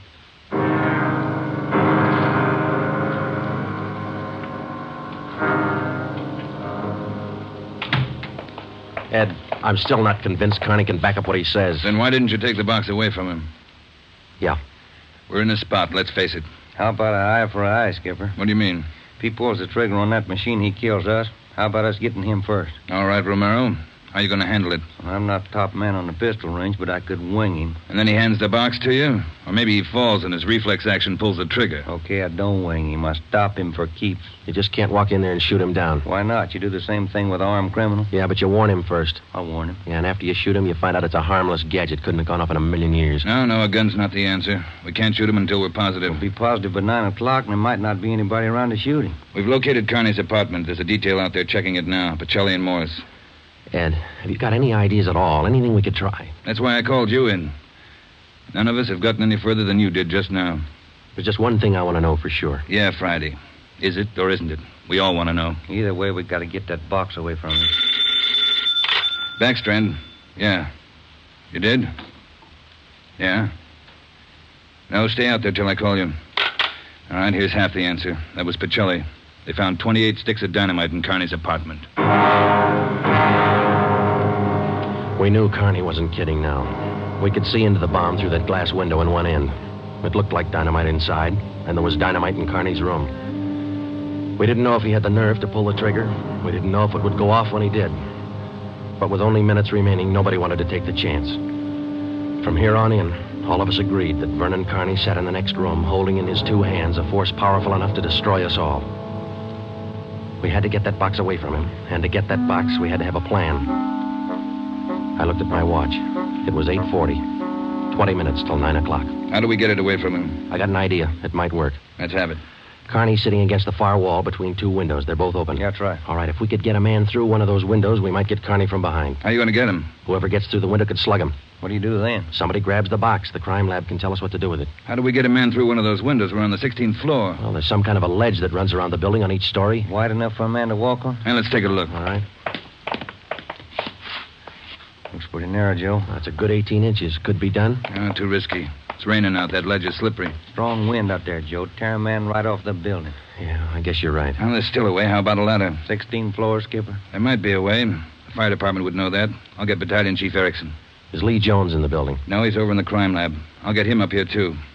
I don't know, Friday. Maybe it'll work. It's got to, Ed. All right, now look. It's going to take a couple of minutes to set this up. We've got to know what Carney's doing every second of that time. Well, how about the dictaphone in there on the desk? Good. Get it on without him seeing you. We'll try. The dictaphone in there is connected to this one in here. This room is 1614. You got that? Yeah. All right, push down key 1614 on that machine in there and leave it down. Get the receiver off the hook and leave it off. Leave the receiver off. That's right. You know, if it isn't off the hook, we won't be able to hear a thing in here. Right. Come on, Ben. This is Backstrand. Give me Chief Erickson. Where's my brother? Still in his cell? You coppers are long on talk, but short on time. Yeah, we know. I'm telling you, for your own good, you'd better get Elwood over here. Carney, I'll bet if we get your brother on the phone here, he'll tell you he doesn't want any part of this. You mean Elwood don't want out? Since when? Sure he wants out, but not your way. He's only got a year to serve. Why don't you leave him alone? I told him I'd get him out. He didn't think I could do it. But I'm doing it. I'll make you a bet, Carney. Let us get your brother on the phone. He won't walk out of here with you. All right, get him on the pipe. Where you going? The phone's over here. Have to use the dictaphone. Got to get an okay from the chief. Elwood's still a prisoner. What's the matter with the phone? No operators. You know the building's been cleared. Oh, yeah. That's right. Almost forgot. Okay, you can use the dictaphone.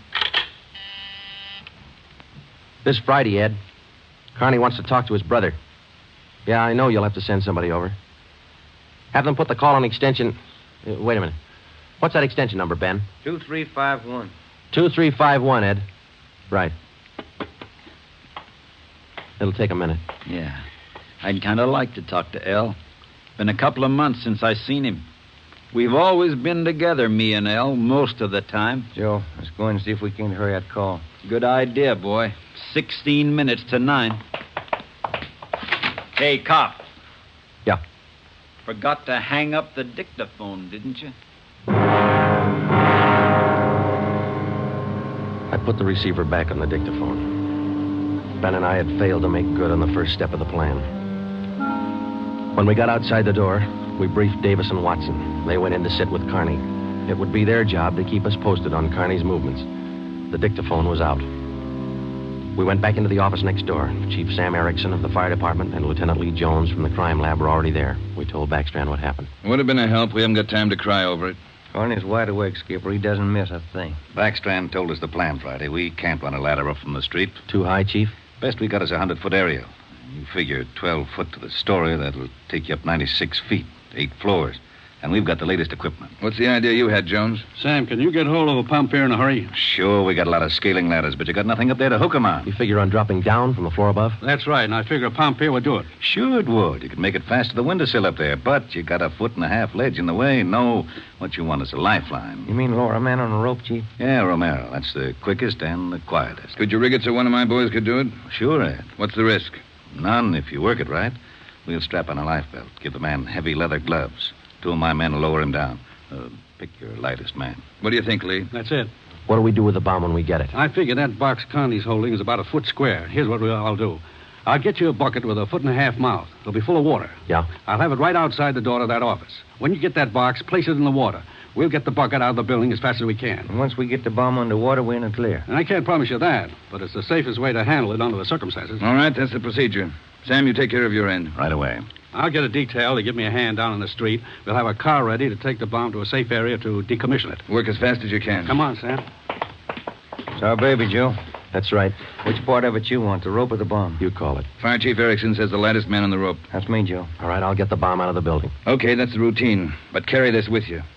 The man that comes down on that rope has one chance to make good. You slug him and make it count because there's no second try. Yeah. And, Joe, when you grab that box, you got to get it away from Carney before he can squeeze the trigger. Then you got to get it down into the street. The elevator. You know how to operate it? That's pretty simple, but I'll double check with the operator. Better do it right now. Okay. Ed, we better get Carney's brother on the phone for him. He seemed anxious. Might be a pretty good stall. All right, Romero. That's the outside phone. Get the city jail. All right, Skipper. Get going, Friday. Okay.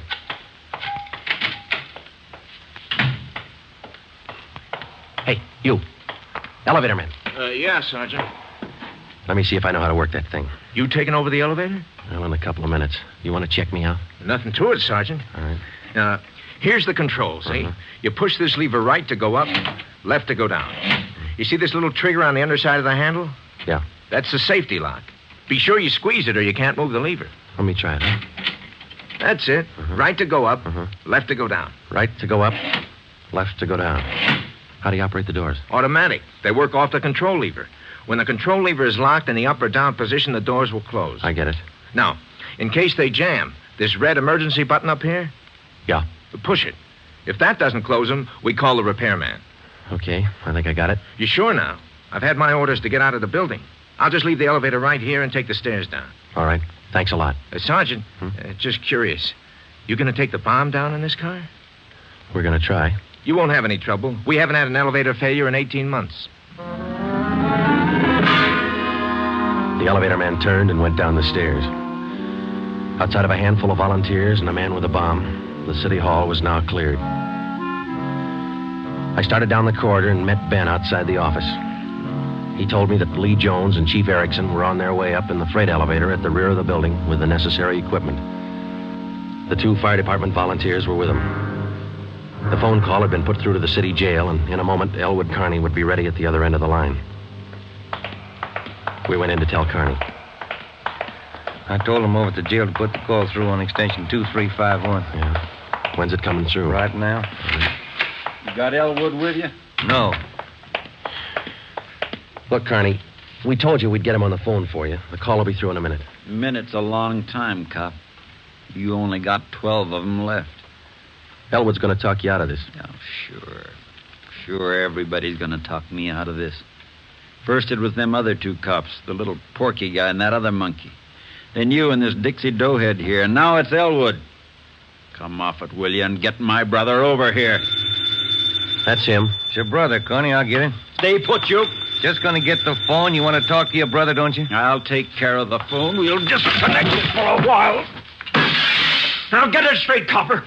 I'm through with your stinking, rotten lying. I want Elwood here. And I want him now. Bring him here before I blow you all to pieces. What's going on? Who threw that phone out in the hall? I did. You want me to go out and pick it up? Connie, that's not going to get you anyplace. You the big boss around here? Maybe. Are you or aren't you? I answered you. All right, big boy. I've got a piece of advice for you. Take your rookie cops here and get it through their heads. I mean what I say. I want my brother over here in this room. And you've got just 11 minutes to get it done. Tell them that, will you, boy? All right, Connie. It's your show.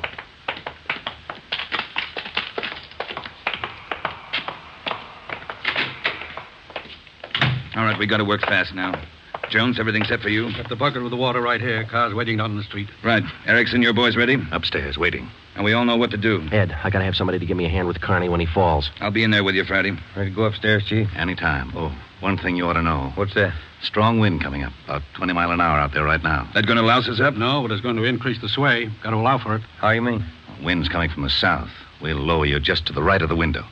If I figure it correctly, the wind will do the rest. Bigger risk, but we don't control the weather. How you gonna do it, Ben? As soon as I get in position, I'll reach in through the window on his right. I'll use the billy. Try to catch him on the right side of his head. One good hit should put him away. Let's make it two and be sure, huh? Right. You ready, Chief? Now, let's go. Ben. Yeah? Nothing. I'll be careful. You too, huh? What's the time, Friday? 8:50. Shouldn't take more than a couple of minutes for Romero to get down to that window. Unless the wind gives him trouble. Jones, no use you sticking around. I'll give Friday a hand. That's my job. We've got to keep you alive to decommission the bomb. Bum joke. See you downstairs.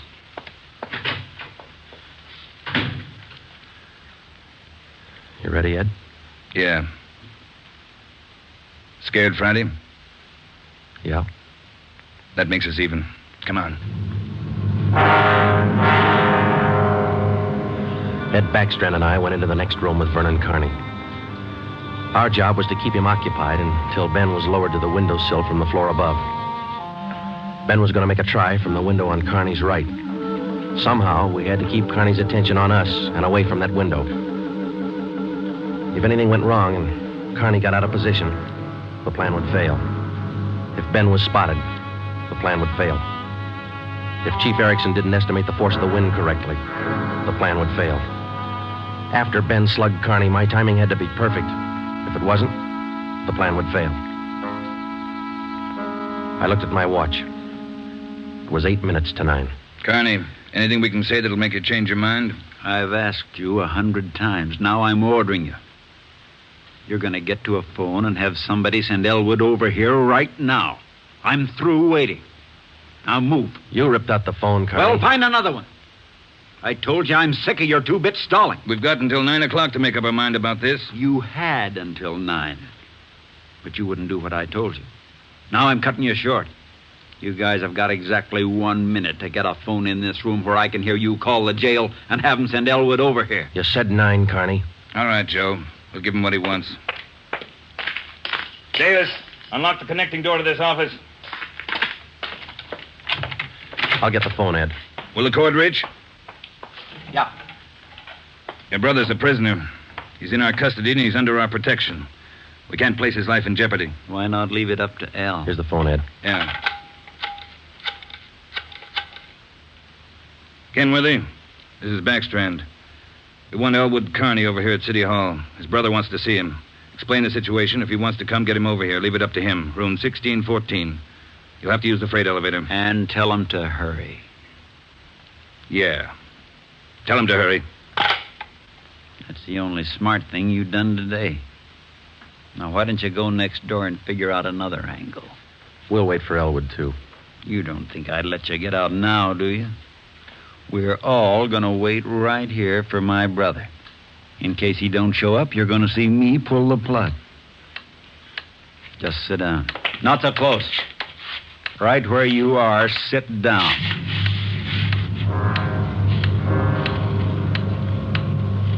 Loud clock, ain't it? Windy. Getting cold in here.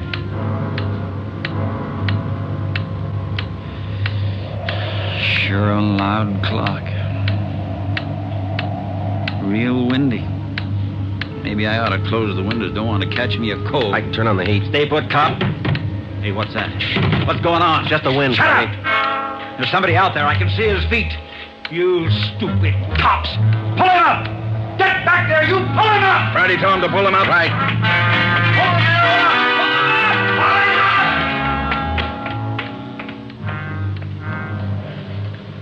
All right, Carney.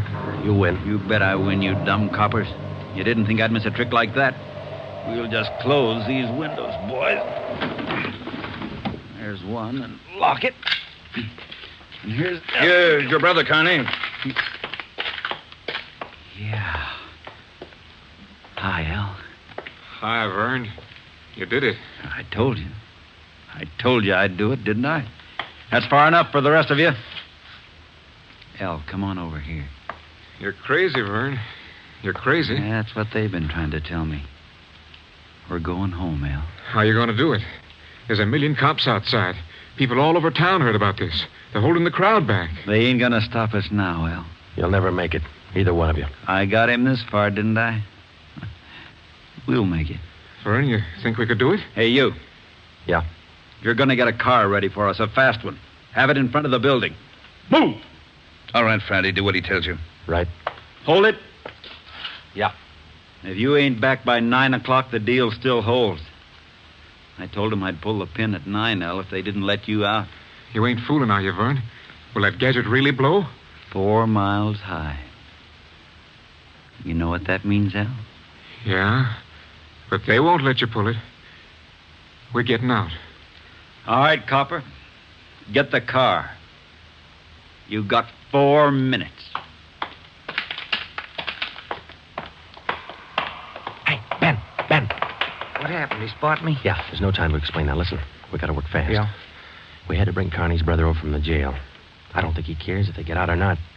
He just wants to use that bomb, and for some crazy reason, he's waiting until 9. How much time we got? Let me look. Less than 4 minutes. How about the ledge? You think you can do it? Strong wind. You'll have to hang on like a fly. I don't know. I can give it a try. Okay. Same plan. Every second counts. Now, I can't brief Ed. He's in the room with the guy. It's up to you and me. I'll get on the ledge from one of these offices. I hope I make it. If you don't, we'll know you tried. Hurry. Hey, Ben, wait a minute. Yeah? I forgot. The windows. The one on his right. He locked it. You'll have to crawl around to the one on the left. You got it? Right. Okay. The car will be ready in 2 minutes. Out front. Fine. El and I'll just sit here and wait. Gonna be good being back together, huh, El? We always were real good together, Vern. Yeah, that's the way brothers ought to be together all the time. Together. Vern, I'd feel better with a gun. We don't need no gun, El. We got the bomb. We'll need a gun when we get out, when we get on the road. Okay. Take your pick. They all got 'em. Hey, you, give him yours. I'm not carrying a gun. I left it in the other room. A cop without a gun? Who's kidding who? I left it in the other room. Frisk the big boy, El. He's got one. About time for the car, ain't it? 2 minutes to 9. Yeah, this feels like it. Right on his hip. Hey, Vern, look out! Grab him, Joe. I got him. Get the box. Leave that gun alone. I got him, Ben. I gotta get his hand out of it. Run, Joe. Get it in the water. Run!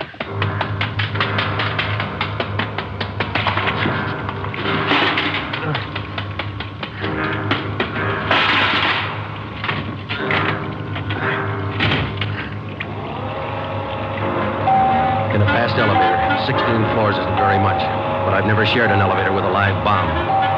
It seemed like minutes between floors. I kept watching the bucket. The bomb was completely underwater. A small stream of bubbles was hissing to the surface. I waited.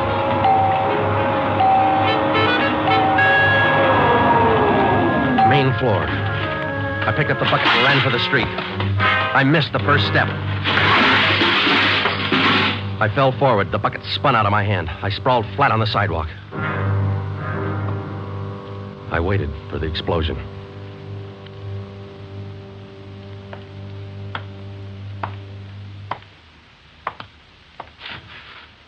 It didn't go off Friday. I gave it a good chance, Lee. It was all there. Look, at least a dozen sticks of dynamite. Snyder, bring that over here. Here you are, Lieutenant. Thanks. Here's why it didn't go off. Had it rigged for a hard trigger pull. Would have taken a good yank to set this one off. Yeah.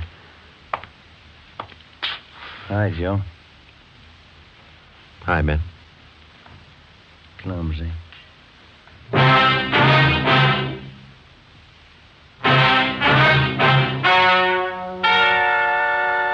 story you have just heard is true. Only the names were changed to protect the innocent. Vernon Carney was examined by 5 different psychiatrists appointed by the Superior Court and was found to be incompetent. He is now confined in the state mental institution for the criminally insane. Elwood Carney is now serving the balance of his sentence with no time off for good behavior. You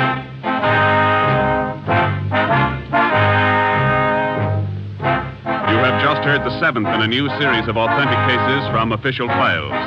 Technical advice for Dragnet is furnished by the Los Angeles Police Department. Tonight's program is dedicated to Town Marshal Lon T. Larson of the Mount Pleasant, Utah Force, who, on the night of October 15th, 1945, gave his life so that yours might be more secure.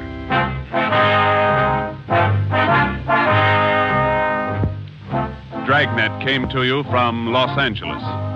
This is NBC, the national broadcasting company.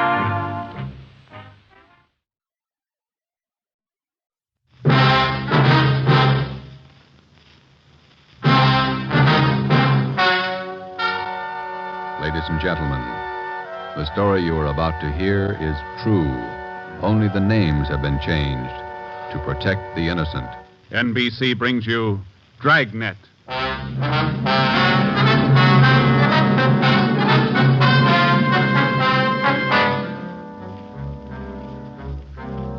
You're a detective sergeant. You're assigned to missing persons detail. You've never heard of Fountain Green, Utah. You've never heard of Juanita Lasky. Los Angeles is a big city. 452 square miles. 3,356,969 people. Your job, find her. Dragnet, the documented drama of an actual crime investigated and solved by the men who unrelentingly stand watch on the security of your home, your family, and your life. For the next 30 minutes, in cooperation with the Los Angeles Police Department, you will travel step by step on the side of the law through an actual case from official police files. From beginning to end, from crime to punishment, Dragnet is the story of your police force in action. It was Monday, December 12th. It was cold in Los Angeles. We were working the day watch out of missing persons detail. My partner's Ben Romero. The boss is Ed Backstrand, chief of detectives. My name's Friday. I was on my way back from lunch, and it was 12:47 p.m. when I got to room 67A. Missing persons detail. Where'd you eat? Federal Cafe. Good soup today. What kind? Corn chowder. It was real good. The place is jammed with Christmas shoppers. I had to wait. Haven't even started my shopping yet. You? I got to pick up something for my mother. Prices are high. I'll send a lot of cards. When'll you get married, Joe? Ever try to sell a Christmas card to a kid? They got to have something with wheels on it. Yeah, I guess you're right. Missing persons, Friday. Fountain Green, Utah, calling the Los Angeles Police Department, Bureau of Missing Persons. My party will speak with anyone in charge. This is missing persons, Sergeant Friday. Just a moment, please. Mrs. Lasky, ready with your call to Los Angeles. Hello? Hello? Hello? Here's your party. Go ahead, please. Operator? Yes, madam. Could you please give me the charges for this call? I'm using my neighbor's phone. All right, madam. Please signal when your call is completed. Oh, yes. I'll do that. Go ahead, please. Hello? Hello? Are you missing persons? lines? Yes, ma'am. Sergeant Friday. This is Mrs. Hannah Lasky. I'm calling you from Fountain Green, Utah. Yes, ma'am. This is in regard to my daughter, Juanita Lasky. I haven't heard from her in well over a month, and I'm terribly worried. Where was she staying in Los Angeles, Miss Lasky? At the Chelsea Hotel for Women. I have the address. 941 South Melrose Street. I can't understand it. Ever since Juanita's been away from home, she's written twice a week regularly. When's the last time you heard from her? The last letter I have is postmarked November 2nd. You know how it is, Sergeant. We have no relatives in Los Angeles, and she's trying to find work down there, living all alone. I just don't know what to do. All right, Miss Lasky. I'll take her description over the phone and make out a preliminary report. You'll have to send us a photograph of your daughter and a letter to the effect that you want us to trace her. I'll get the letter and the snapshot off today. Now, what's your daughter look like? What's her full name? Juanita Marie Lasky. Laskey. No E. All right. Her age, weight, and height. She was 26 last July 10th, 128 pounds, and about my height. Well, how tall are you, Miss Lasky? Oh, yes. 5 feet 7 inches. She has auburn hair. It's quite long, and her eyes are green. Okay, I got it. Any outstanding scars, birthmarks, anything that might help us identify her? But what's that? I say any outstanding scars, birthmarks, anything that might help us identify her. No. Juanita's a pretty girl. Nice disposition. Oh, that's about all, Sergeant. Where can we contact you, Miss Lasky? 122 Brigham Young Street, Fountain Green, Utah. When you find Juanita, I wish you'd have her call me right away. I'll pay for the call. We'll do that, Miss Lasky. What's your number up there? This is the neighbor's phone, but they'll call me. It's Fountain Green 14R2. Yeah. You will try to find her as fast as you can. We'll go to work on it. Well, Juanita always comes home for the Christmas holidays. Do you think she's all right? I wouldn't worry about it, Miss Lasky. We'll call you just as soon as we get any kind of a lead on her. Thank you so much, Sergeant. And if there's any charge, I'll be glad to pay it. No charge. If your daughter's in Los Angeles, I think we can find her. Oh, if there's anything wrong, you'll let me know right away? Yes, ma'am. You're very kind. Goodbye. Bye. What you got, Joe? Some girl owes her mother a letter. Come on, Ben.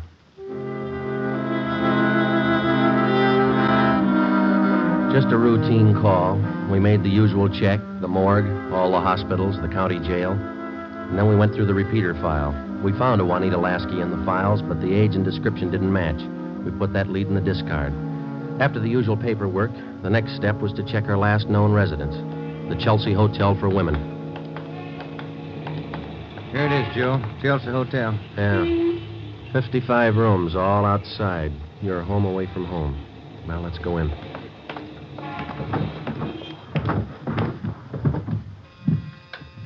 Chelsea Hotel. Thank you. Here's a bell. Yes, sir. May I help you? We're looking for a Miss Juanita Lasky. I'll ring her room. Whom shall I say is calling? Is she in? I believe so. I just saw her about an hour ago. Okay, would you ring her room, please? Yes, sir. And whom shall I say is calling? My name's Friday. All right, Mr. Friday. Just a moment.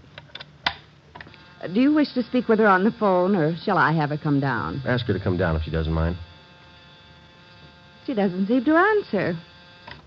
That's funny. I'll ring again. No, sir, she doesn't seem to be in. Would you like to leave a message? Didn't you say you saw her about an hour ago? Yes, I did. She must have gone out again. I wonder if we could check her room. Oh, no.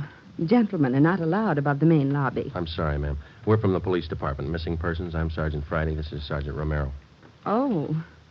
You men are from missing persons, did you say? Yes, ma'am. Well, I'm sure Juanita's just stepped out for a moment if you'd care to wait here in the lobby. We haven't got much time, ma'am. We'd appreciate it if you'd show us her room. Certainly. I'll get the pass key. That's 215. The elevator's right this way. Thank you. What seems to be the trouble? Some friend of Juanita's missing? No, ma'am. Juanita. Juanita? Well, I don't understand. Her mother's a little worried about her. Down this way. Here we are.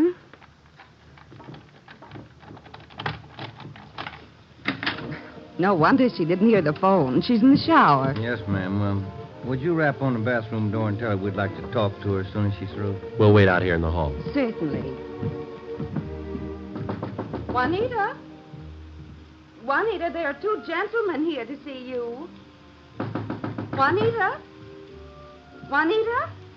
I'm coming in. It's Miss Waters. Sergeant, Yeah?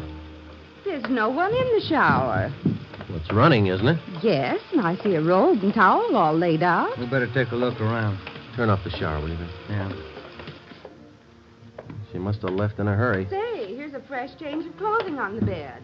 Where's the closet, ma'am? This door? Yes, that's right. Closet full of clothes. There's a couple of pieces of luggage in there. This isn't like Juanita. Funny, isn't it? You say you saw her about an hour ago. Yes, I did. Coming in or going out? Oh, coming in, I thought. You have room service here? Yes, we have a coffee shop downstairs. Uh-huh. The tray of food here on the table hasn't been touched. Coffee's still warm. Shut that radio off, will you, Ben? Yeah. Could she have gotten out of the building without you seeing her? No, we don't have a rear entrance. You sure you didn't see her go out the front door just before we got here? No, I did not. How about her mail? She been picking it up lately? I think so. We can check that down at the desk. Yeah, here's some letters. Postmarked Utah. Return address. Mrs. H. Lasky. It's mother. Yeah, let me see that other one, Ben. This is one of your telephone message forms? Well, let me see. Yes, that's right. Says long distance call operator 2, Fountain Green, Utah. According to this slip, this call was received at 1:25 today. May I see that, Certainly. Sergeant? There you are. Yes, that's Edna's writing. Mrs. Tollefson took that call. She relieves me for lunch. Well, do you know whether she returned this call? Well, if she did, there'll be a record down at the desk. Uh-huh. Now, you're positive that you saw Juanita Lasky an hour ago? Yes, I'm sure. Just about an hour ago. 5'7", 128 pounds, green eyes, red hair. Red hair? Oh, no. Juanita's a blonde. Her mother told us that Juanita Lasky had red hair. Now, we weren't too surprised. A lot of women change the color of their hair. It would make identification a little more difficult, but not impossible. We checked down at the desk. Juanita Lasky had picked up all her mail, but she had not answered that long-distance phone call to Fountain Green. The next step was to question some of the people in the Chelsea Hotel who knew Juanita. We tried room 217. Yeah, Gloria, these men are police officers. They want to ask you some questions. Oh, yes. Is it all right for them to... Yes, of course. This is an exception. Won't you come in? Thank you. What's your name, miss? Gloria Edgerton. You know Juanita Lasky? Yes, I know her. She has the room right next door to me. Have you seen her today? No, I haven't. I've been out doing my Christmas shopping. Why? We were trying to locate her, Miss Edgerton. Wasn't she in her room? I thought I heard her shower going. Yes, you did, but she wasn't in there. When was the last time you saw her? Last night at dinner. We always eat dinner together. Well, did she say anything that might lead you to believe that she was going anywhere today? No, she said she might do some Christmas shopping today, so I suggested she go with me, and she agreed. She said she'd let me know this morning. Did she? No, she didn't. I just assumed that maybe she was sleeping in, so I went on alone. Are you sure she hasn't just stepped out? We don't know. If you're just going down to the corner, it's a little unusual to leave the shower running, the radio on, and let your lunch get cold. Did she do that? How long has Juanita had blonde hair? Well, ever since I've known her, about 6 months. We moved in here together. We work at the same place. Where's that, Miss Edgerton? At the Clagett building. We're elevator operators. I see. Who's your immediate superior down there? Darlene Camp. She's chief starter. Mm-hmm. You got that, Ben? Mm-hmm. She have many dates? No, not too many. Juanita likes to go steady. Who was her steady boyfriend? Paul Matthews. He works in the Clagett building, too. He's in the dental lab for Dr. Welty, 6th floor. Well, is there anything else that you'd like to add that might help us find her? Well, are you sure she's lost? The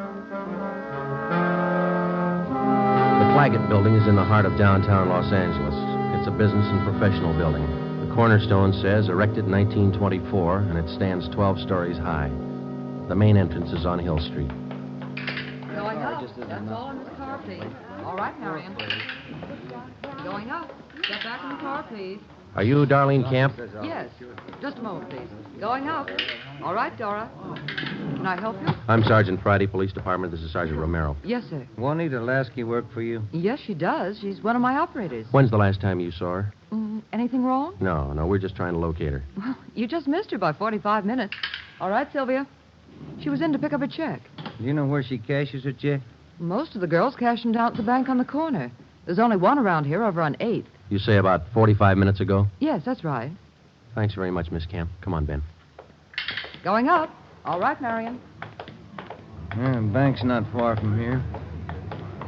It is kind of funny, isn't it? What's that? Her room, the shower, the radio, that lunch. Sure pulled out in a hurry. What do you think? I don't know what to figure. It's a new one on me. She's alive, we know that. Well, she was 45 minutes ago, anyway. Christmas is here. Santa Claus in his chimney. Yeah. No. I beg your pardon, sir. That's all right. Merry Christmas. Same to you. Here we are, Joe. Guess we better check with the manager, huh? You the manager? I'm the assistant manager. Can I help you? Police department. Yes, sir. I'd like to find out if a check has been cashed here within the hour. Yes, sir. And what's the party's name? Lasky, Juanita, payroll check, Claggett Building. Yes, sir. I know Miss Lasky. If you'll step behind the counter, I'll get the check. Thank you. If you'll just wait right here. Okay, thanks. Wonder why she stopped writing to her mother. It's a good question. When we find her, we'll ask her. Wonder if anything was wrong where she worked. No, it didn't seem to be. We'll check back there when we finish here. Yeah, and that boyfriend, Paul Matthews, too. Yeah. Oh, here's our man. Yes, sir. Here's the canceled check. I okayed it. You sure it's the same girl? The blonde girl, elevator operator in the Claggett Building. Was she alone? Oh, I think so. Did she appear normal? No, she didn't seem to be as friendly as she usually is. Does she have an account here? She did have a small savings account here, but she closed it out about a month ago. I see. Well, here's our card. If you should happen to see her again, give us a call. I'll do that. Thank you very much. Entirely welcome. Merry Christmas. Merry Christmas. We went back to the Claggett Building. Ben called the Chelsea Hotel from the phone booth in the lobby of the building. Miss Waters, the manager, was keeping a sharp lookout, but Juanita Lasky had not been heard from. Paul Matthews worked in a dental lab for a Dr. Weldy. His office was number 637.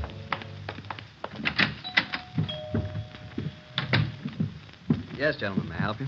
We'd like to see Paul Matthews. I'm Paul Matthews. We're from Missing Persons Police Department. Sergeant Friday. I'm Sergeant Merrill. Yes, sir. Do you know a Juanita Lasky? Yes, sir. When's the last time you saw her? Saturday night. We went to a show. Is there something wrong? We're trying to locate her. Do you see a lot of each other? Yes, we do. I don't understand. Miss Lasky disappeared from a hotel a couple hours ago. Thought maybe you might know where she is. No, I don't. Today's her day off. Maybe she's out shopping. Has Juanita done anything wrong? No, it's just that her mother hasn't heard from her for quite some time. I can explain that. Juanita's an elevator operator here in the building. That's how I met her. They don't make much money, you know. Yeah. She was having a hard time making ends meet. She sends money home to her mother every month or so, and besides that, she's got to pay rent and buy clothes and eat. It's pretty rough. She seemed despondent over all this? No, I wouldn't say that, but she was kind of unhappy about not getting a raise. Do you have any outside job? No, sir, she didn't. What kind of a girl is she? What do you mean? Cheerful, good-natured? Oh, sure. Fine girl. We get along swell. I still don't get it. Well, maybe there's nothing to it. Just a routine check. I hope she's all right. When did all this come up? A couple of hours ago. We might have to check back with you. If I can help. Okay. Thanks for the information. Here's our card. If you hear from her, well, give us a ring. You don't suppose anything's happened to her? That's what we're trying to find out. Goodbye, Mr. Matthews.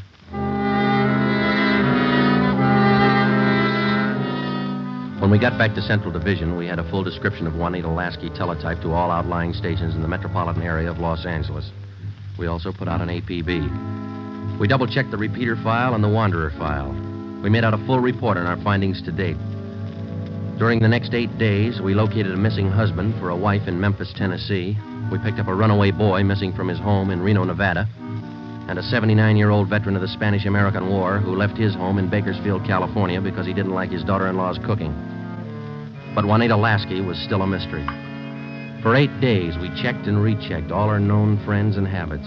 We went back over the course a dozen times, but no trace. It was almost as if she had ceased to exist that day in the Chelsea Hotel. The letter and photograph from her mother had arrived, and we circulated it to cities all over the country. Her mother wrote that during the war, Juanita was a whack corporal. We put a tracer through to the War Department. That way, we'd have another photo and a full set of fingerprints. Well, where do you want to start today? I'll get it. Missing persons, Friday. Joe, this is Spencer over in the morgue. Yeah, Archie. You still looking for that girl? What's her name? Ramona Lasky? Juanita, yeah. Just had one brought in. Looks like your girl to me. The city morgue is located in the basement of the Hall of Justice on West Temple Street, across the street from the city hall. A lot of missing persons cases end right here. Archie Spencer met us at the door. Hi, Joe. How's the wife, Ben? Oh, fine, Archie. Over here, Joe. Cooler 23. Give me a hand, huh? You bet. That's her, isn't it? When's she going to be posted? As soon as your fingerprint man gets here. Yeah. That's Ramona Lasky, isn't it? Juanita. Juanita, I mean. No. No, that's not her, Archie. You sure? Yeah. Oh, I was almost positive. Sure looks like this picture in your bulletin. Yeah, she looks a lot like the picture, but it's not Juanita Lasky. 5'7", green eyes, blonde hair, about 130. How close can you get? And look at the face. You sure that's not her? Yeah, I'm sure. Look at her hair, the roots. Yeah. They're blonde all the way down. They ought to be dark. Our girl's a bleached blonde. Yeah, I see what you mean. Look at her right hand, index and middle fingers. Heavy nicotine stains. Our girl didn't smoke, Archie. Yeah, I see what you mean. Well, guess I was wrong. That's not Ramona. Juanita. Come on, Ben.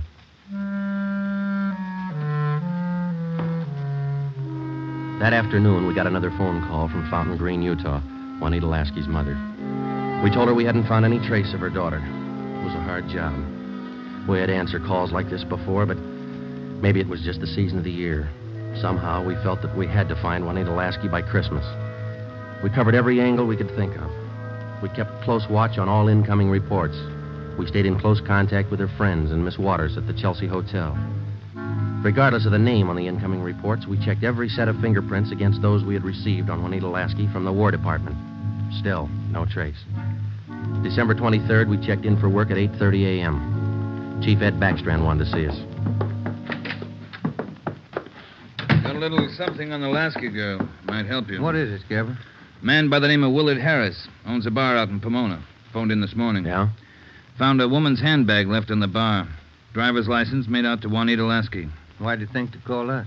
He's got a television set in his bar. Saw the Lasky girl's picture on Sergeant Rosenquist's broadcast last night. How about the girl? Says he can't place her. You better hop out and pick up that purse. Willard Harris owned the Mission Trail Bar. It was in the bus terminal in the heart of Pomona. The Christmas traffic was heavy all the way out Garvey Boulevard. It was 10:45 when we pulled up in front of the bar. Willard Harris was inside taking a liquor inventory when we walked in. How do you do? You, Mr. Harris? Yes, that's right. You fellas with General Liquors? Los Angeles Police Department. My name's Friday. This is Sergeant Romero. Oh, say. Glad to know you boys. Yeah, I called Los Angeles this morning. We came right out. Say, how about a little eye-opener? Got some fine Irish whiskey. No, thanks, Mr. Harris. How about your partner there? No, thank you. All right, boys. Guess you want that purse, huh? Yes, please. Yeah. Here you are. Just as I found it. I opened it up to get the owner's name, but that's all. Didn't touch a thing. Okay. Thanks, Mr. Harris. You said that you didn't remember seeing the woman who left this. No, I don't. Herb works with me here. He might have seen her, but he didn't. I asked him the night we found it. How long ago did you find this purse? Oh, better part of 2 weeks. No, a little closer to a week. Yeah, about 8 days ago. I usually hold something like this for 30 days. That's the law, you know. Yeah. But I saw that fella on the television on that missing persons program. That's how come I called you, boys. Well, thanks very much, Mr. Harris. That's all, boys. It's cold out this morning. Sure you don't want a little nip? No, thanks, Mr. Harris. Goodbye. We checked the personnel at the bus terminal, but none of them seemed to recognize Juanita Lasky's photograph. We checked the contents of her purse, but we found nothing unusual. 4 $1 bills and some change and the normal things women carry. Since it was money in the bag, we felt sure that Juanita Lasky had lost the purse herself. That meant that she was alive 8 days ago, 2 days after she walked out of the Chelsea Hotel. Thumbprint. That's the only print carried on a California driver's license. It matched the same print on the War Department record. It didn't prove anything except that all the evidence tied in and belonged to the girl we were looking for, Juanita Lasky. The next morning, December 24th, we checked in for work at 8:30. Morning, Ben. All right, Joe, here's the daily report. You want to check them? There's a mess of them. Let's get at them. You look through any of them yet? No, not yet. I figured I'd wait for you. All right, I'll take half. Huh? Got any shopping done? No, you? Some. Lunch hour mostly. Mm-hmm. Found some nice cards. Be sure to send me one. Yeah, I'll hand it to you in the morning. Let's trade shaving lotions like we did last year. If I get any. You can get some. My kid's got a bottle all picked out for you. It's called South Pole, for that cool feeling. Yeah. Just like the feeling, wouldn't it? Well, he's only a kid. Better when he gets older. Oh, he'll do it. Teletype Friday on the Lasky case. Thanks, Holmes. Oh, Ben, listen to this. Yeah? Bureau of Criminal Investigation, Sacramento. Here's a kickback on our APB. Yeah, what's it say? Reading your APB, number 43 on 12/12/48. Our records disclose that Juanita Lasky applied for a position of civilian clerk at Marchfield, California, U.S. Army Air Base, using alias Gene Davis. How about the fingerprint classification? Yeah, let me find it. Yeah, FPC. Key 19, primary 32/32, inner over outer, final 15/17. Prints check out. That's our girl, Joe. The Sacramento report stated that Gene Davis had applied for government work at Marchfield, California. Well, a couple of things dropped into place.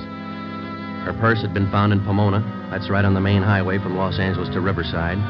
And the application for a job at the Army Air Base a few miles beyond Riverside. We put through a long-distance phone call, and they told us that Gene Davis was employed there as a civilian clerk, but failed to show up for work that morning. It seems like we run fresh out of luck every trip, doesn't it? Yeah, we get so close, and then she's gone again. What you think she's on the go for? If I could figure that, I could find her. I'll get it. Missing persons Friday. Yeah? We'll be right over. We didn't find her, but she's been found. Juanita Lasky just walked into the Chelsea Hotel. We went over to the Chelsea Hotel. Technically, our job was completed now. Juanita Lasky had been found. We went over to make out a routine report. The streets were pretty jammed with last-minute Christmas shoppers, so we walked the last block to the hotel.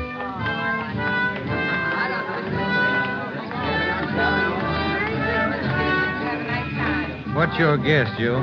Let's ask her. Come on, let's go in. That looks like her over by the desk there. Yeah, pretty well memorized that face. Sergeant, this is Juanita Lasky. Sergeant Friday and Sergeant Romero. Juanita. How do you do, Miss Lasky? How do you do? I'm sorry. I'm terribly sorry. Miss Waters told me. Do you mind telling us? Where have you been? Well, Sergeant, I don't know. These last 12 days have been a complete loss to me. Miss Waters told me what happened. I went over to see my doctor. He said I had temporary amnesia. I have to have treatment. I see. What's your doctor's name, Miss Lasky? Dr. Rudner over on Crenshaw. Well, we're glad you're okay. Kind of had us going there for a while. Oh, I'm sorry. Can I use your phone, Miss Waters? Oh, certainly. Help yourself. Thank you.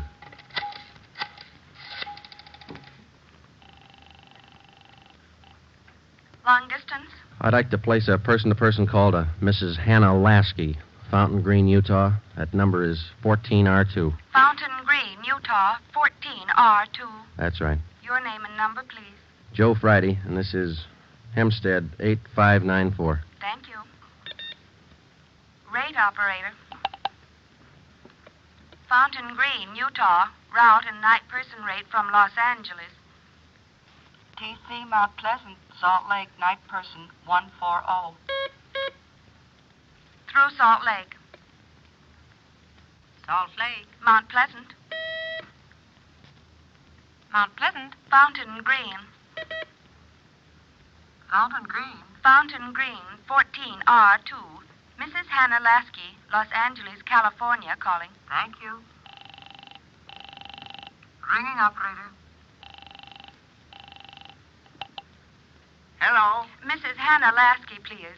Los Angeles, California, calling. Oh, yes. Hang on. I'll get her. Waiting on your party, sir. Thanks. Getting through all right, Joe? Yeah. Lucky. Christmas Eve. Yeah. Hello? Hello? Hello? Hello, Ms. Lasky. Yes? Just a minute, Ms. Lasky. Juanita, Yes? you're wanted on the phone. Oh, who is it? Just say hello. She'll take it from there. Let's go, Ben. Hello? Yes? Hello, Mother. Come on, Ben. Yes, I'm all right. Mother, it's so good to hear your voice.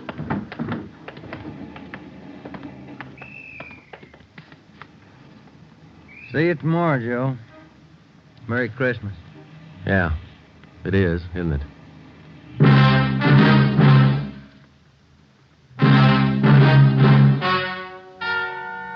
The story you have just heard is true. Only the names were changed to protect the innocent. Upon further examination by competent medical authorities, Juanita Lasky was found to be suffering from periodic spells of amnesia. She was given treatment, and a complete cure was effected.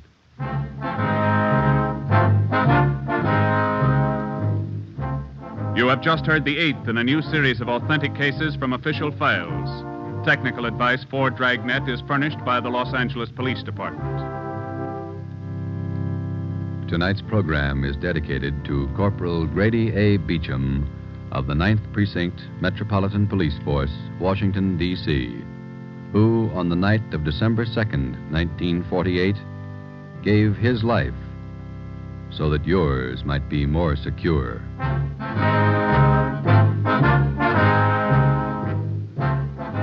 Dragnet came to you from Los Angeles. This is NBC, the national broadcasting company.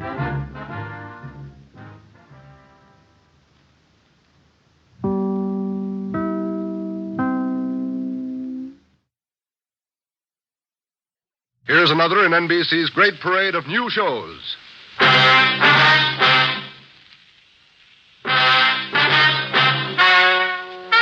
Ladies and gentlemen, the story you are about to hear is true. Only the names have been changed to protect the innocent. NBC brings you Dragnet.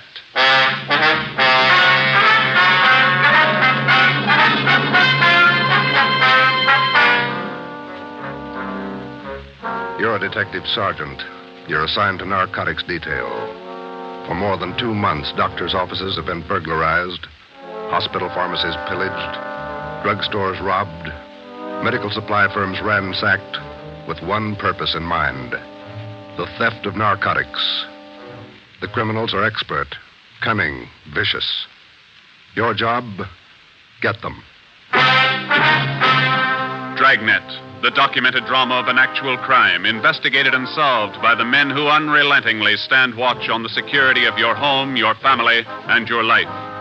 For the next 30 minutes, transcribed in cooperation with the Los Angeles Police Department, you will travel step by step on the side of the law through an actual case from official police files.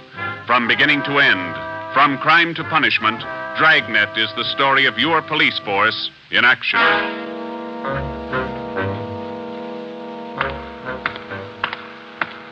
It was Thursday, March 23rd. It was windy in Los Angeles. We were working the night watch out of narcotics. My partner's Ben Romero. The boss is Ed Backstrand, chief of detectives. My name's Friday. I was on my way back from the record bureau, and it was 10:35 p.m. when I got to room 24. Narcotics detail. Yeah, okay. Well, we'll be right over. Thank you.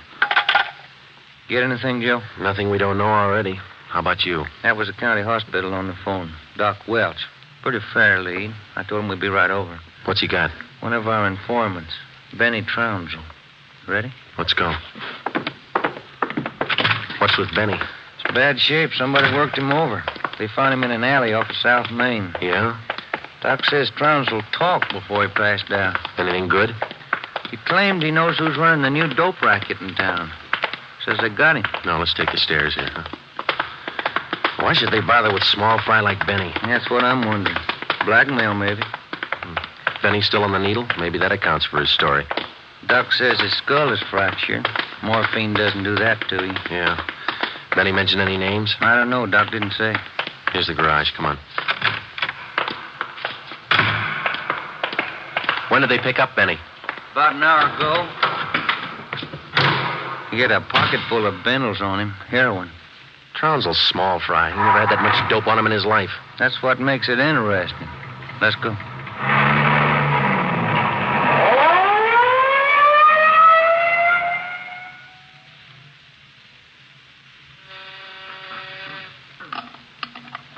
County Hospital? Yes, sir. The line is busy. Will you wait? Thank you. Can I help you, gentlemen? We'd like to see Dr. Welch. She's expecting us. Your names, please? This is Sergeant Romero. My name's Friday, police officer. Oh, yes. Around the corner to your left, room 127. The doctor's waiting for you. Thank you. Come on, Ben. I hope Benny's still talking. We could sure use a lead. Yeah. Here it is. 127. Hiya, Ben. Joe? How are you, Doc? Anything new? Just left Trounsel upstairs. You think we can talk to him now? Won't do much good. He died about 6 minutes ago.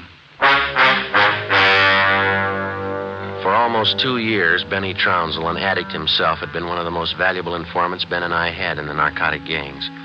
More than once, he had helped us solve a case, but this time, if Benny Trounsel had any direct leads to the nerve center of the newest narcotic ring, he took them with him. Besides his dying accusation that the ring had gotten to him, he left behind only 2 small scraps of information. First, when he arrived at the county hospital, Dr. Welch reported that Trounsel repeatedly muttered the name Patterson. Secondly, among the few personal effects found in his pockets was a good amount of heroin and a small piece of white paper with 2 words scrawled on it, Tucker Building. Benny Trounsel's body was taken to the county morgue, and the next morning it was posted. At the coroner's inquest, the cause of death was listed as a brain hemorrhage induced by severe blows by a blunt instrument on the sides and base of the skull, inflicted by a person or persons unknown. Besides Ben and myself, the only identification witness at the inquest was a woman who managed a rooming house in Benedict Alley, where Trounsel used to stay periodically. After the inquest, we questioned her briefly in our office. Miss Strite, you say you can't remember any friends Trounsel had while he stayed at your rooming house? No, I can't.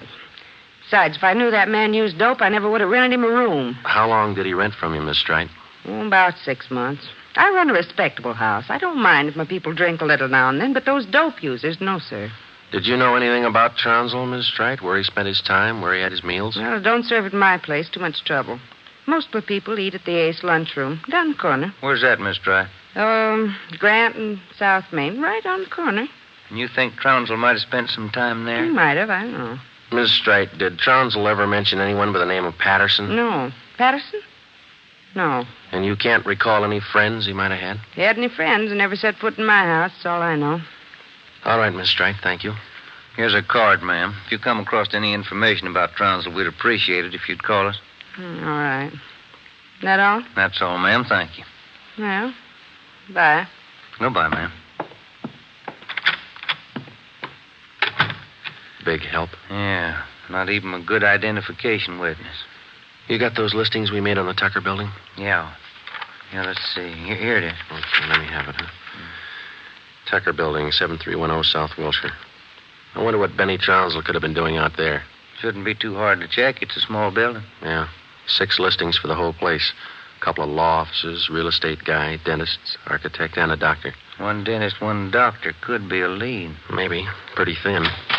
Friday, Romero. You got a minute? Yeah, Skipper. Come on, Joe. Yeah. What do you got, Ed? Letters. Here's a sample. Now listen to this. Chief of Detectives, Ed Backstrand, City Hall, Los Angeles. In view of mounting wave of narcotic robberies, strongly recommend that your efforts to curb this lawlessness be redoubled. They all like that? All of them. They're mad. Can you blame them? Not a bit. We haven't got much to go on, Chief. The gang's pretty smart. All right, then let's be smarter. There's no law against it. Doing our best, Skipper. Then make it better. I'm sick of that bunch, and I'm tired of these letters. And look at that record. In 2 months, 15 drugstore robs, 8 medical offices, 2 supply houses, 2 hospital pharmacies. Narcotics missing every time. Now, who's behind it? None of the old-timers. We've checked them out. Gone over every hype and mainliner we know of. All right, then get on the transients. New faces. Climb on every one of them that shoots the stuff until you get to that gang and break it. If you need help, holler. But get to that gang and break it. You understand? Okay, Skipper, we'll try. You dig up anything on that Trounsel case yet? Still checking out one lead. What? Slip of paper we found in Trounsel's pocket, Ed. Said Tucker Building on it, that's all. Just going to check it out when you called. All right, hop on it. Fast. We got a lot of pressure on us. Keep in touch with the office. It was almost noon when Ben and I got out to the Tucker Building. It was a 2-story affair, comparatively small, very modern. We checked with the dentist in the building first, but he'd never heard of anyone by the name of Benny Trounsel. His records and appointment books proved it out. Well, that's one down, Joe. Yeah. Let's try that doctor's office now. What's his name? Let me see. Oh, Springer. Dr. Fred Springer. He's on the second floor. Okay. There's a stairway down there. Come on. Pretty close to lunchtime. Might not be in. Maybe. Somebody should be there. We haven't got much time to play with. Yeah. Chief sure was up in there this morning. Here's the office. Fred Springer, M.D. Good morning. May I help you, gentlemen? We'd like to see Dr. Springer, please. Do you have an appointment? No, we don't. Well, the doctor's not in at present. Would you like to make an appointment for later in the day? No, ma'am. We're police officers. This is Sergeant Friday. I'm Sergeant Romero. How do you do? I'm Miss Turner. I'm the doctor's nurse. Then you must take care of the appointment and record books for the doctor. Yes, I do. Well, maybe you can give us the information we're looking for, Miss Turner. Did the doctor ever have a patient by the name of Trounsel? Benny Trounsel? Trounsel? Mm-hmm. No, I don't think so. Just a moment. I'll check. Thank you. No. Trounsel. Is that the way you spell it? Yes, ma'am. No. The name's not listed here. Let me check the account book.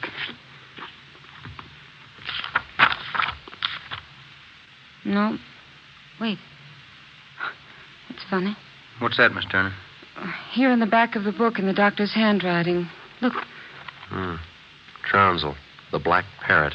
Certainly funny. I can't remember seeing that notation before. It must be fairly recent. Miss Turner, what kind of a clientele would you say Dr. Springer has? Oh, it's quite exclusive. Beverly Hills, Bel Air. That's where most of the bills are mailed. Can you recall seeing Trounsel in the office here, Miss Turner? Small man, thin, walked with a kind of a limp, not very well dressed? No, I don't think so. Doesn't sound like any of our patients.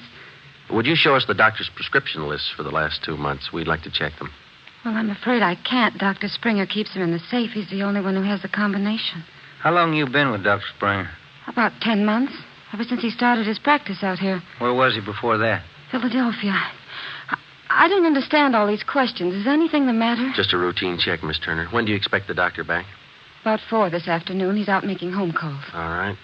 Here's our card. Would you ask him to call us as soon as he comes in? I'll do that. Thank you, Miss Turner. Bye. Goodbye. Bye. Oh, say, Miss Turner, there's one more question. Yes? Does Dr. Springer have a patient by the name of Patterson? Oh, yes. One of the doctor's first patients, John Patterson. He lives out on East Beverly Drive. When we left Dr. Springer's office, we called R&I. There was no make on John Patterson. Ben and I drove over to see him just on a hunch. It didn't pay off right then, but it showed a little promise. When the maid came to the door of the Swank apartment, she told us Patterson was out for the day. We asked her about Patterson's occupation. She didn't know. We asked her about his friends, his business acquaintances. She could remember only 2 people visiting the apartment. One of them was Dr. Springer, apparently a constant visitor. The other, a tall, dark man who spoke bad English. We asked the maid how long she had worked for Patterson. She said ever since he moved to Los Angeles, about 6 months before. A few things started to fall into place, but it was strictly a guesswork operation. Ben and I got in the car and headed for the south end of the city to check out some of the places Benny Trounsel was supposed to have frequented.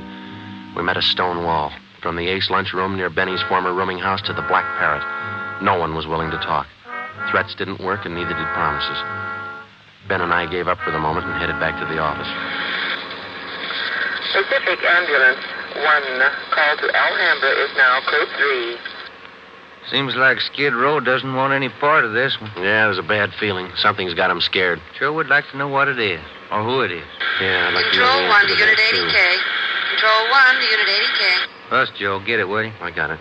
80K to Control 1. 80K to Control 1. Go ahead. 80K. Call station 2511, code 3. 80K to Control 1. Roger. KMA 367. Wonder what that's all about. Well, let's find out. There's a drugstore. They ought to have a phone. Pull over, huh? You got a nickel? Oh, yeah, sure. Thanks. I'll be back in a minute.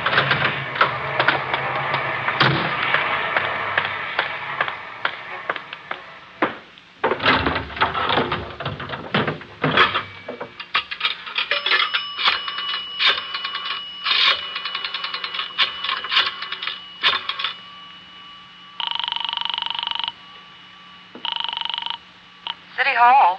2511. Thank you. Chief of Detective's Office, Hannon. This Friday, Mike. The chief there? Oh, yeah, just a minute. Backstrand talking. This Friday, Ed. What do you got? You tied up? Nothing big. Then check in as soon as you can. Got something good. What? You remember the stick-up at St. Agnes Hospital about a month ago? Pharmacy there? What about it? 2 patrolmen picked up a user down near Union Station about an hour and a half ago. Yeah? Guy was way back on his heels. He had 2 vials of morphine on him. Vials had serial numbers. Good. Did they match out? Perfectly. Thanks, Ed. We'll be right in.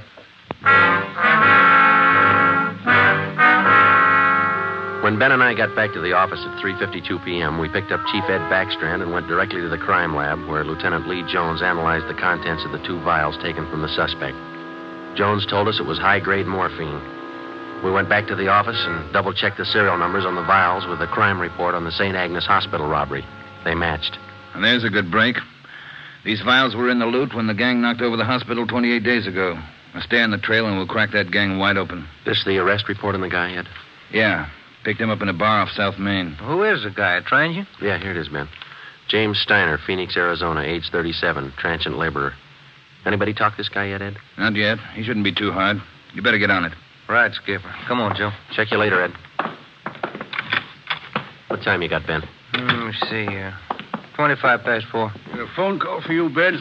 Yeah, who was it? Your wife wants you to pick up some aspirin and a bottle of nose drops for your kid on your way home. Oh, yeah, almost forgot. That the only call we had, Mike? That's right. Thanks. Well, you got that Dr. Springer's number, Ben? Yeah. Yeah, here it is. Crestview 55284. Thanks. Nurse said he'd call us around 4, didn't she? Yeah.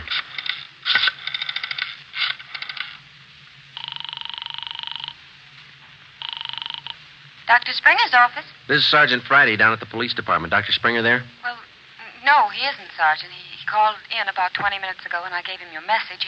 He said he'd call you. All right, Miss Turner. When he comes in, tell him to call us. Impress on him it's urgent. All right, Sergeant, I'll do that. Goodbye. Goodbye. No luck? I don't know. Just a hunch. He may be ducking us. Who are you calling now? State Medical Board. Maybe they can check us out on Dr. Springer. I put the call through to the State Medical Board and asked for a check on Dr. Fred Springer. They said they'd call back within the hour. In the meantime, we had James Steiner brought to one of the interrogation rooms for questioning. It was all talk. Oh, look, it's like I told the sergeant when they booked me. I don't know anything about this hospital job. Sit down, Steiner. Oh, all right, thanks. How long you been in the city, Steiner? L.A.? Oh, about a month. I came from Phoenix, looking for work. Things are pretty slow in Phoenix. Where'd you get the morphine? Huh? I said, where'd you get the morphine? The stuff? Oh, I bought it. Just for a pop now and then. I just play around with it. Just for kicks. Who'd you buy the vials from? Who? I don't know. A guy in a bar gave me a price. Which bar was that? Which bar?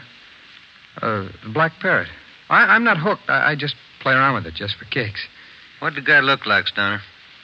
What did he look like? I don't know. Tall, I guess. Would you remember him if you saw him again? Remember?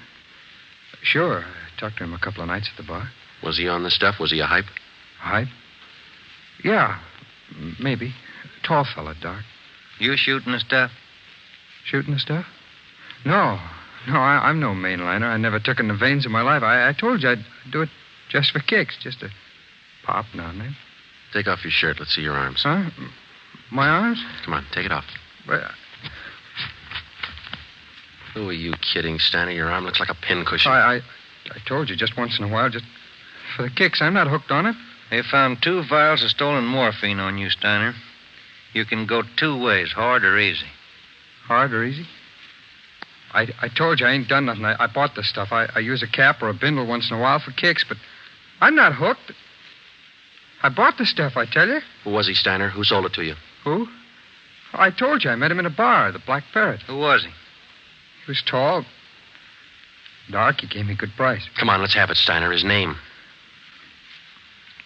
I'm feeling sick.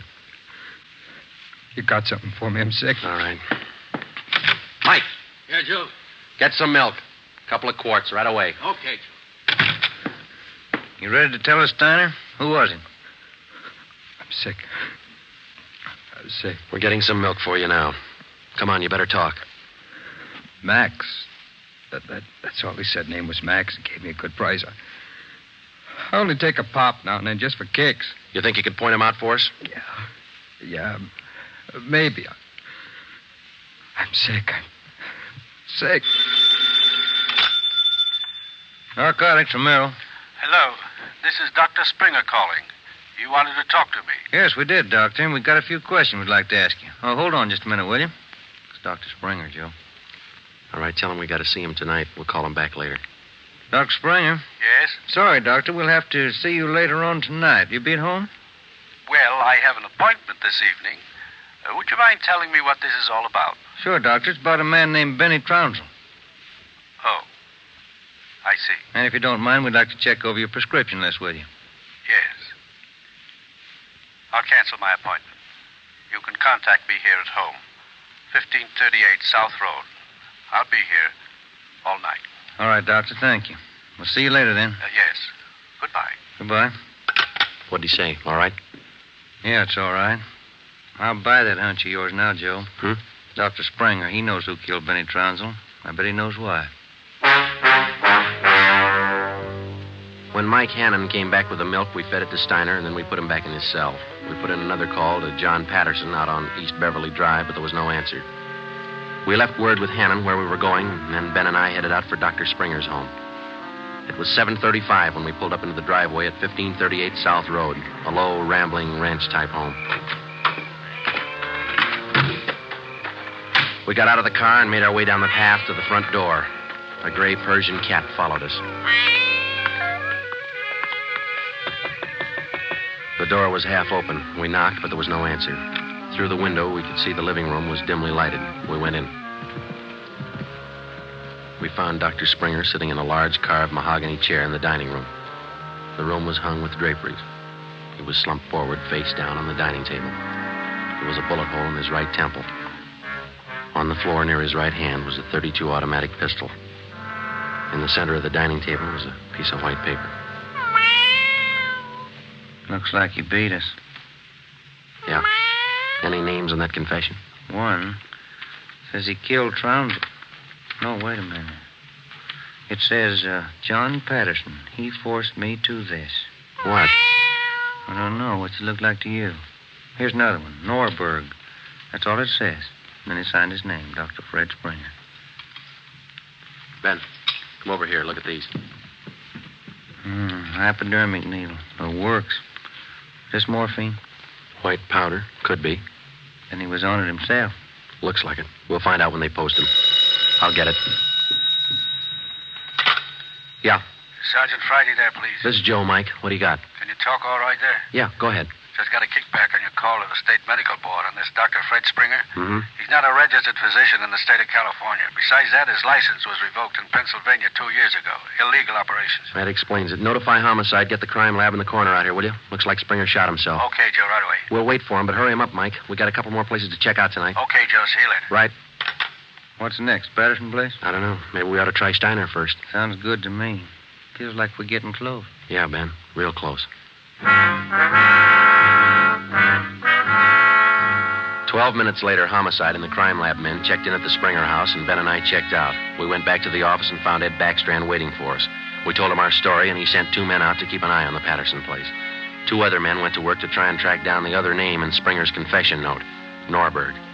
Ben and I went up to the county jail and picked up Steiner. The 3 of us started out to look for the man who sold Steiner the 2 vials of morphine stolen from the hospital pharmacy a month before. The man's name was Max. He was tall and dark. That was all we knew. The rest of it was up to Steiner. 2 other men from the detail, Davis and Emerson, came along with us to take care of Steiner if anything went wrong. Our first stop was the Black Parrot Tavern. Davis parked the car in an alley down the street. Steiner, Ben, and I got out and walked the rest of the way. You understand what you're supposed to do, Steiner? Me? Yeah. I go in first and sit at the bar. You 2 will follow me. I sit at the bar, and if I see Max, I give you the sign. That's okay, huh? That's right. And you don't try to break for it. Break for it? Me? I told you, I'm squaring with you guys. All right, Steiner. Go ahead. Let's hope it works, Joe. Yeah. There he goes inside. Come on. Now, look, try to grab one of the booths along the wall if you can, huh? Right. Here we are.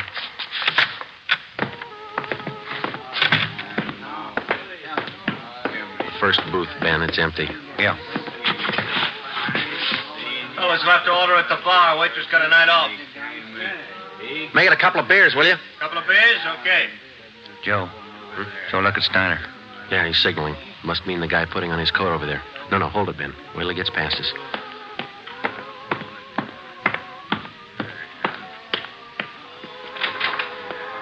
All right, get Steiner back to the car. I'll tail the guy. You come after me.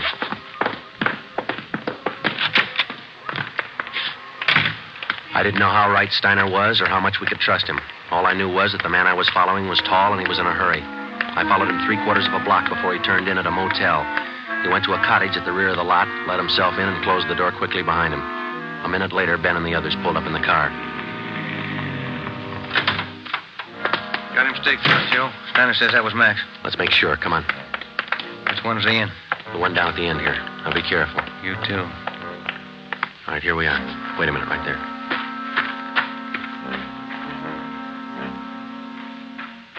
Look, there's no rear door. He's got to come out the front. Keep the door clear. You ready? All set. Cover me.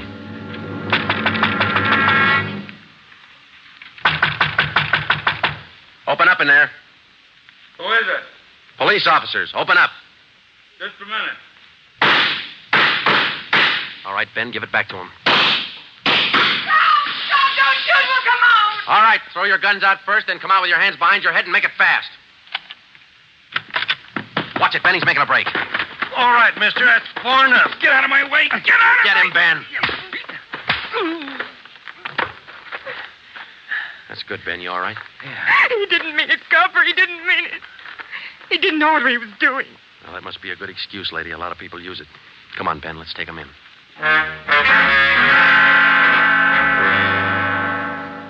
It was 10 minutes past midnight when we got back to headquarters. Both the man and the woman were booked for violation of the State Narcotics Act, a felony. He gave his name as Max Jansen. In his luggage, we found 13 vials of morphine, large quantities of heroin, and a small amount of Panopin. He gave us the names and addresses of 6 active members of the narcotics gang. He identified Dr. Springer as second in command. Just a few more questions, Jansen. Yeah, all right. Why did Springer kill Trounsel? He had it coming. Trounsel knew the score, and he was blackmailing him, bleeding him white. Why didn't the gang take care of him? The boss said no rough stuff. Things were going too good. He warned Springer, but he wouldn't listen. All right, Jensen, just one more question. Who's the boss? Do I get off light? State's witness? It might help. We can't promise you anything. Who's the boss, Patterson? Yeah. 138 East Beverly Drive? That's right. What about Norberg? How does he figure? It's the same guy. Patterson, Norberg, both the same. And what's his real name? Norberg. Tony Norberg. What's his front? He's legit, or he used to be. Importing business. Where? Here. Got an office downtown. Do I get protection? Where's Norberg now? Home, out in Laurel Canyon. Do I get protection? I thought you said he lived out on East Beverly. His apartment, his home's out in the canyon. Where? What's the address? Do I get protection? You'll get protection. Winding Way. 860 Winding Way. All right, Friday. Romero, take some men with you.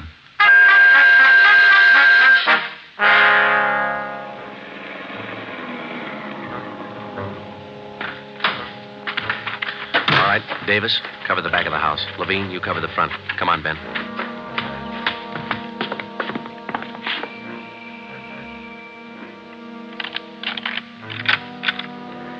Yes? Mr. Norberg in? Who's calling? Police officers. Oh, come in, won't you? Thank you. Now get your hands up. Face the wall. You'll never make it, lady. The house is surrounded. Tony, get the stuff. It's our only chance. They'll cut you down, Norberg. All right, Jeannie, give him the gun. Don't be a fool. They're going to march out the door in front of us, right to the car. I'm not going, Jeannie. Try it if you want. I'm not going. All right, Tony, stay. Come on, coppers. You'll never make it, lady. I said move. Fast. All right, Ben, hit the dirt. She's going for the car. See if you can get those tires.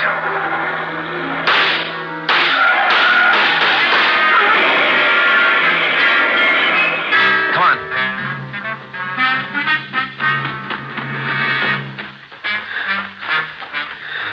Dan? Yeah. Norberg was smart. Must be the girlfriend. Guess so. Wonder why they start. Why did they get on the stuff, Joe? For kicks, Ben. None of them ever get hooked. Just for kicks. The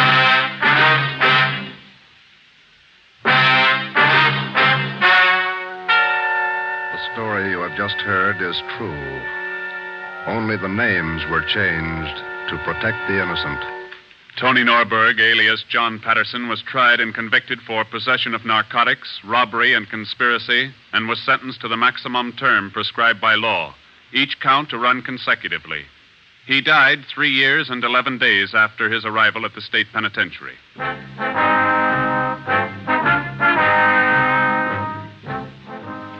You have just heard the 9th in a new series of authentic cases transcribed from official files. Technical advice for Dragnet is furnished by the Los Angeles Police Department.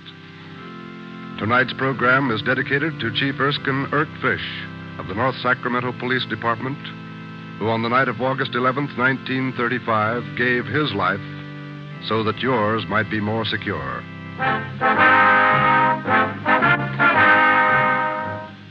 Dragnet came to you from Los Angeles. This is NBC, the national broadcasting company.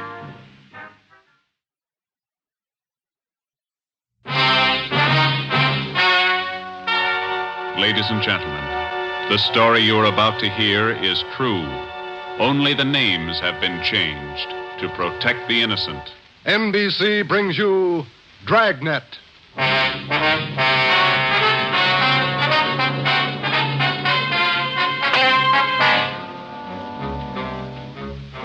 You're a detective sergeant. You're assigned to homicide.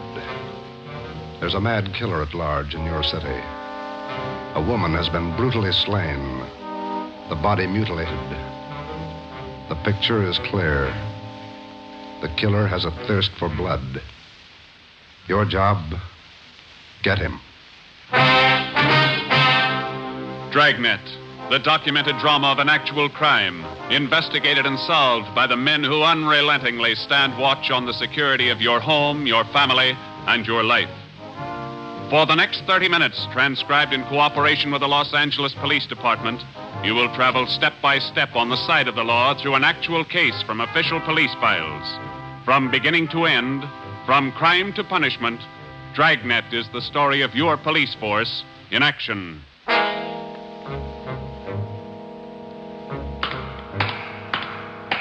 It was Wednesday, January 12th. It was raining in Los Angeles. We were working the night watch out of Homicide. My partner's Ben Romero. The boss is Ed Backstrand, chief of detectives. My name's Friday. I was on the way back from the morgue, and it was 11:23 p.m. when I got to room 42. Homicide. Hi, Joe. Chief wants to see you. He's in there with Romero. Thanks, Chandler. How's the wife? Fine. How about your mother? Better, thanks. Hi, Joe. Hi. Friday, sit down. Did they post the body yet? In the morning. Pretty messy. Strangled and mutilated. The guy's a maniac, Skipper. The body shows it. A murder like this, anybody's a suspect. The coroner looked at the body. He says the weapon was a long, sharp instrument. Found her in a hotel down on East 3rd Street. Manager's son discovered her about 7:30. You talked to him? It was too much for him. He passed out. Manager wasn't home. We'll check with him before midnight. Close to it now, Joe. We better get going. All right. The boys from the crime lab check the room? They're still down there, Ed. The place is a mess. And get back as soon as you can. We're working straight through on this thing. That's a hot shot. I'll get it. At the Lux Hotel, room 219, corner of South Grand and Cordova. Dead body. Possible homicide. The Lux Hotel, room 219, corner of South Grand and Cordova. A dead... What is it, Friday? Lux Hotel, possible homicide. Busy night. Yeah. You coming, Ed? Right. Let's go.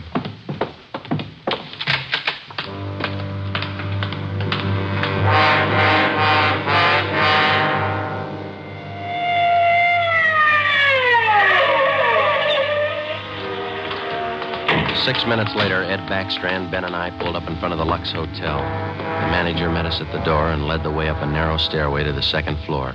The room number was 219. We were prepared for the worst. We got it. You're right, Romero. The guy must be a maniac. 2 hotels, 2 murders. The same M.O. 3 of us made a brief inspection of the room at the Lux Hotel. We took a few notes on the appearance of the girl's body and a brief description. Apparently, she'd been strangled to death first, and then her body brutally mangled. Ben and I went back down to the lobby, and the manager, Mr. Ford, showed us the house book. The girl was registered together with a man, Mr. and Mrs. Philip Grant. We took the hotel register to have it checked for fingerprints and to photostat the handwriting. Ben notified the crime lab. Then we went back to the room and questioned the manager. Mr. and Mrs. Philip Grant, that's all I know. I never saw either one of them before tonight. When did they check in, Mr. Ford? About 3 hours ago. That's right, about 9. Maybe a little before. Did they register together? Yeah, a little before 9. They came in together. Did you let them in the room? Yes, sir, like I always do. It's a small place here, maybe not first class, but I treat people right. What did the man look like? Do you remember? I think so. Kind of tall. Young, maybe 30 or so. Husky fella. Had a mustache. How tall would you say, Mr. Ford? Oh, about your height, Wade. Must have been at least 180. Seemed like a nice fella. Would you know him if you saw him again? I think so. People sure don't act like they look. You think it was him? Can you think of anybody else?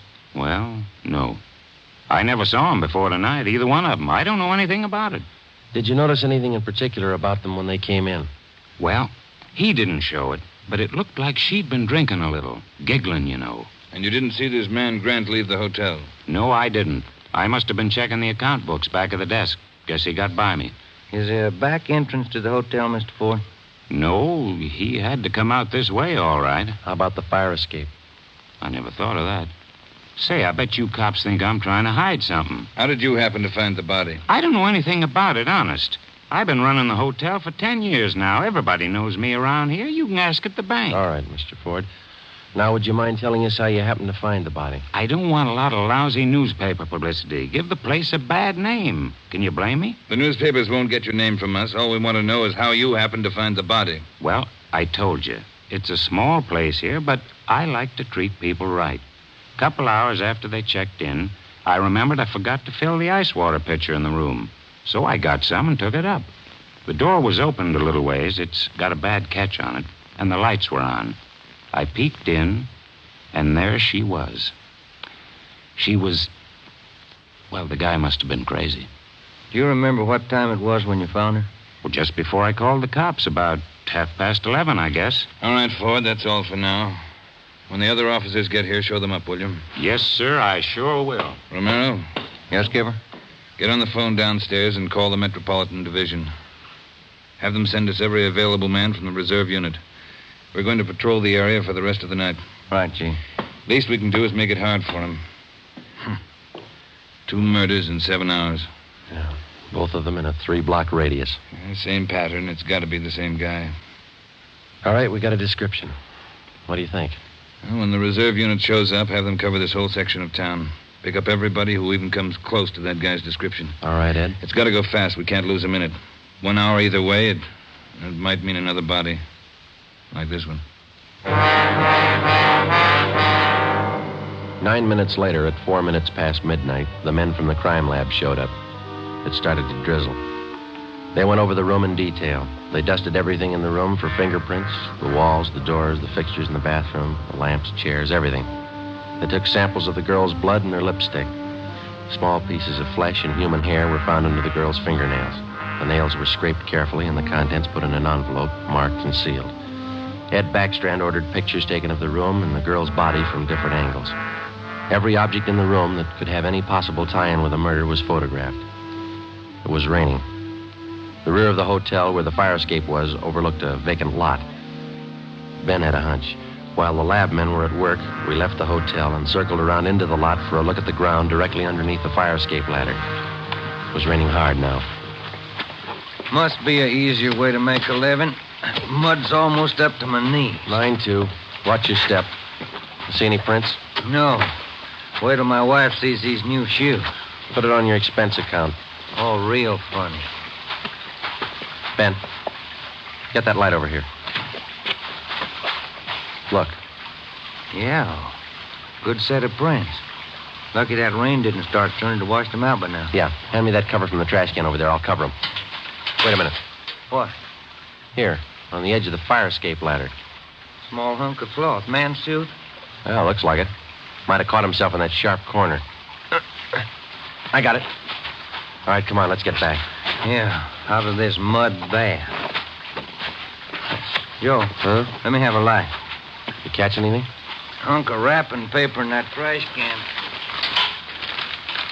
Stains on it. Open it up. Look. Yeah. A butcher knife. We went back to the Lux Hotel, room 219. The lab men were tearing the room apart. It was 10 minutes to 1. We gave the blood-stained knife and the piece of cloth we found on the fire escape to Lieutenant Lee Jones, head of the crime lab. We told him about the footprints just below the fire escape ladder. The knife will help us, so will the cloth.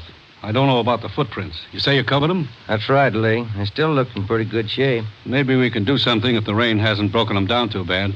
Bracken. Yeah, Lieutenant? You and Sloan get downstairs and take a look at those prints. They're good enough. Get a torch, dry them out, and make a cast, right? Okay, Lieutenant. Come on, Sloan. That's about all I can do for you now, Ed. I think we got everything there is to get. All right, Jones. I'll follow you back to the lab in a couple of minutes. Okay, Ed. Good luck, fellas. Thanks, Lee. We're going to need it. All right, Friday. Romero, it's your baby for the rest of the night. Lee, get anything? Few prints, a woman's purse under the bed. Don't know if it's hers or not. No identification. You going to be at the crime lab, Ed? All night. As soon as we find anything, I'll let you know. Yeah? A gang of cops just came in the lobby. They asked for you. Must be the reserve men from Metropolitan. Tell them we'll be right down, Ford. Okay. You want us to handle it, Ed? That's right. Do just as I told you. Spread them out over the whole area. Cover the streets, the alleys, the flop houses, restaurants, bars, everything. You got a description to go on. Find the man that fits it. Right, Skipper. Don't forget, the guy's a killer twice over. I don't think he'd hesitate on you. Be careful.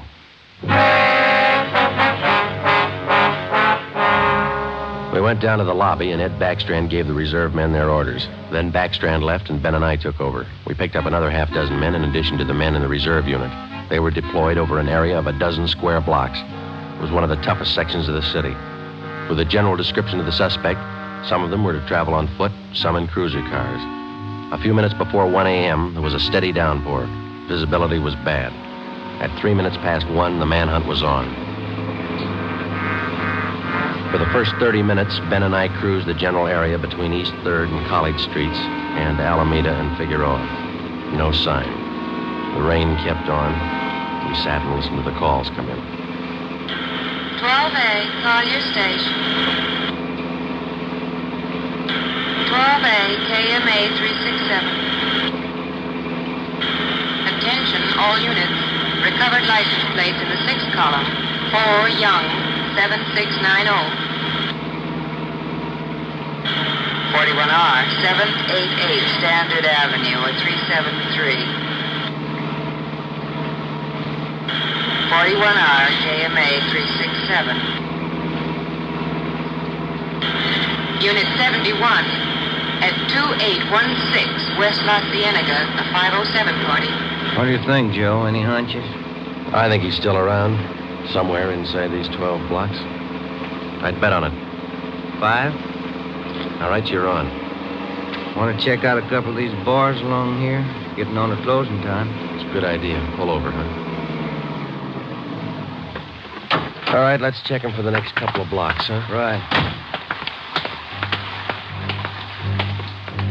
For the next 6 blocks until closing time, Ben and I checked every bar and every informant we met along the way. The questions got to be automatic. Have you seen a man answering this description? Tall, dark, about 5 feet 11, 180 pounds, well-built, mustache, about 30 years old. The answer's got to be automatic, too. Sorry, officer, I haven't seen him. No, can't remember him. Try the place down the street. We kept on checking the bars until they closed for the night. Then we started on the all-night restaurants and coffee counters. We did plenty of legwork for the next hour. Not a trace. About 2:30, the rain let up a little, and then it started in heavy all over again. That finishes that block. Yeah, I better get the radio on. Yeah. Beautiful weather. By the bucketful. You want to smoke? Thank you.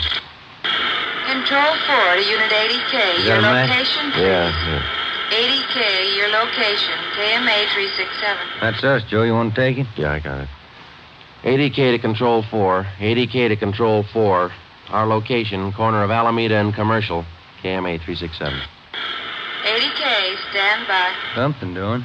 Maybe. No, hold on a minute.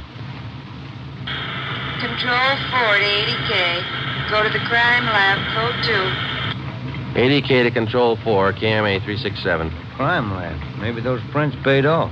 Well, I hope so. Let's go. That killer sure picked fine weather to work in. Feels like I just been swimming in these clothes. Yeah. I hope those guys in the crime lab have the heater on. A hot bath and a warm bed lead me on. Attention, all units. Hold on. Let's get the radio. All units. At 420 St. John's Place, a woman screaming.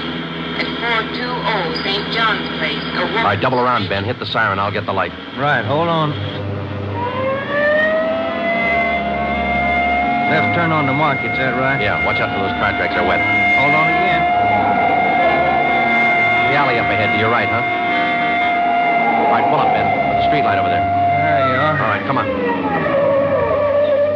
Let's go. Officer, over here! All right, what happened? Let's have it. This girl, Rita, she was coming home up the street. A man, he tried to grab her. He slashed her coat. Look at her. I saw him as he ran under the streetlight. Where'd he go? Down that way, down the alley, over that fence there. A big man. Davis, you there? Yeah, Joe. All right, Ben, go with Davis. Circle behind the alley. See what you can find. I'll call in. All right, come on, Dave. Officer, look at her face. What's wrong with her? Severe state of shock, it looks like. Get her in the house, huh? I'll call an ambulance. 80K to Control 4. 80K to Control 4. Control 4, go ahead. Direct all units in the vicinity to converge on area around St. John's Place from Jackson to Banning Street. A woman attacked by large man with knife. Suspect left seen on foot. Possibly still in area. Request ambulance. KMA 367. 80K, Roger, stand by. Attention, all units. Attention, all units. Converge on area around St. John's Place, Jackson to Banning Street. 80K reports woman attacked by large man with knife. Suspect left seen on foot. In 3 minutes, the area around St. John's Place was surrounded. For the next hour, the men combed the neighborhood back and forth. Every building, every storehouse in the 2 square blocks was searched from basement to attic. No trace. The girl, Rita, was hysterical. She could give us only a bare description of her attacker. At 3:45 a.m., a detail was assigned to patrol the area and the rest of the cars, and men were deployed again in the general area from Figueroa to Alameda Street and East 3rd to College Street. The manhunt went on. So did the rain. At 3:54, Ben and I checked in at the Old City Jail building, 2nd floor, the crime lab. Chief Ed Backstrand and Lee Jones were waiting for us. Heard about the call. How'd he get away? Not sure it was him, Skipper. How do you mean? Well, the girl wasn't hurt bad for one thing. No attempted strangling. For another thing, the guy stole her purse. That doesn't sound like the man we're after. Did you get a description from the girl? Didn't jibe too well, what she gave us. She's pretty hysterical. And you raked the neighborhood good? Every corner. Not a sign. You find anything? Yeah. Jones? Yeah, Ed. Fill them in, will you? Not one print on that knife you found, boys. Blood, but not a print. Your killer's crazy like a fox. And how about the scrapings from the girl's fingernails, Lee? Didn't help too much. Rarely do. Not enough to go on. Gotta have a fair-sized bit of flesh to run it for papal ridges. All we found under the girl's fingernails were small bits of skin. Yeah? She probably scratched the guy up some. Might have drawn blood. We had more luck with the footprints. You get an impression? Dried out the ground with torches and cast them. About size 10B. That's fine, Lee. But how about the prints? Only good one was a thumb. Real good. Got it off the wall near the light switch in the bathroom. Did you classify it yet? Yep. Found it in our single fingerprint file. The print belongs to a man by the name of Long. Robert Long. You got a record, Ed? Yeah. Misdemeanor. 2 arrests for drunkenness last October. Petty theft in December. The mama sheet shows a dishonorable discharge from the United States Coast Guard in 1946. Age 29, 192 pounds, 5 feet 10 inches, dark hair, dark eyes. That's close enough. We got even closer, Joe. Long works as a counterman at the Cottage Cafe down on South Flower. Started there last week on the early morning shift, but he didn't show up for work last night. Good. Where'd you get the tip? The knife you boys found. It didn't have any prints, but it had a brand on it. We ran it down. It was taken from the Cottage Cafe. Mm-hmm. Any address on this Robert Long, Ed? Yeah, got it from his boss. Rooming house on East 1st. Landlady says he hasn't been home in 2 nights. Well, now we wait. Rooming house is staked out, and so is the Cottage Cafe, just in case Long decides to show up for work this morning. What time you got, Romero? 6 minutes past 4. All right. We've got every indication that Robert Long's the man we're after. His description, fingerprints, the knife, the footprint, his size. Maybe we're wrong. I don't think so. How about a motive, Ed? I think Robert Long likes to kill. He's thirsty for it. None of the victims were criminally attacked. They were strangled. Bodies mutilated. How about robbery? No. 2 of the women he killed had money in their purses. He didn't touch it. Well, what's next, Skipper? Back on the street? Figueroa to Alameda, East 3rd to College Street. Keep a net around that area and work it back and forth until we're positive he's not inside. I think he is.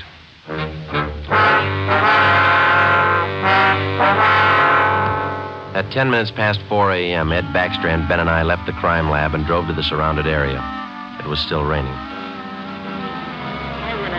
We passed several patrolmen from the reserve unit making the rounds. They didn't look any more comfortable than we felt. At Broadway and Alpine Street, Ben and I got out and started patrolling on foot again. Backstrand followed in the car to maintain a radio check.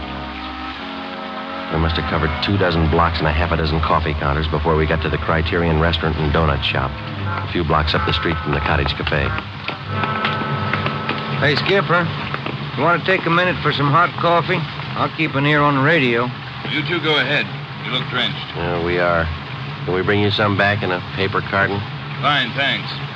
Cream. No sugar. All right, Ed. Come on, Ben.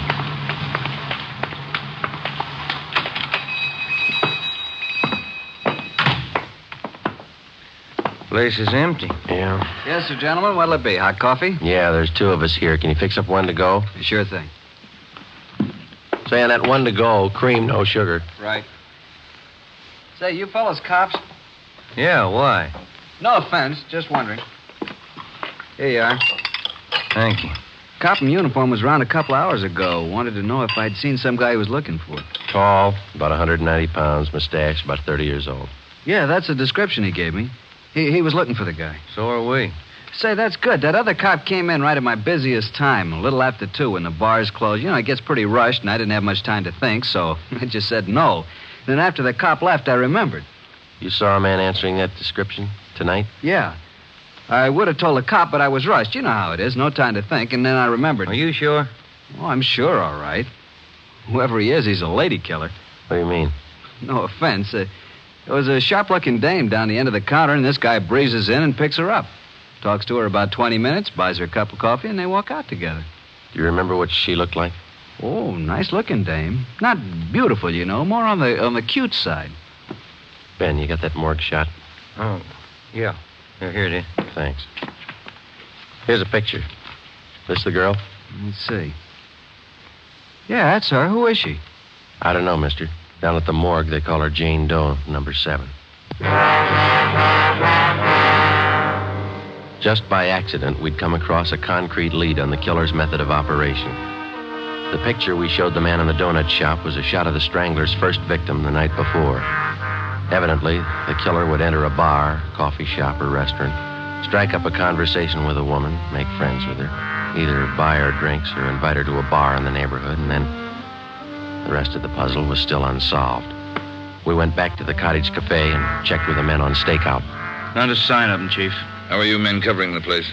Baxter up in front and the booth across from the cash register. Lyman's back with the dishwashers. I'm at the counter. When's Long due to report for work, Dave? At 5. About 20 minutes to go. You're lucky you're inside. It's wet out there. You're looking. All right, Davis. We'll be around about 5. Right, Chief.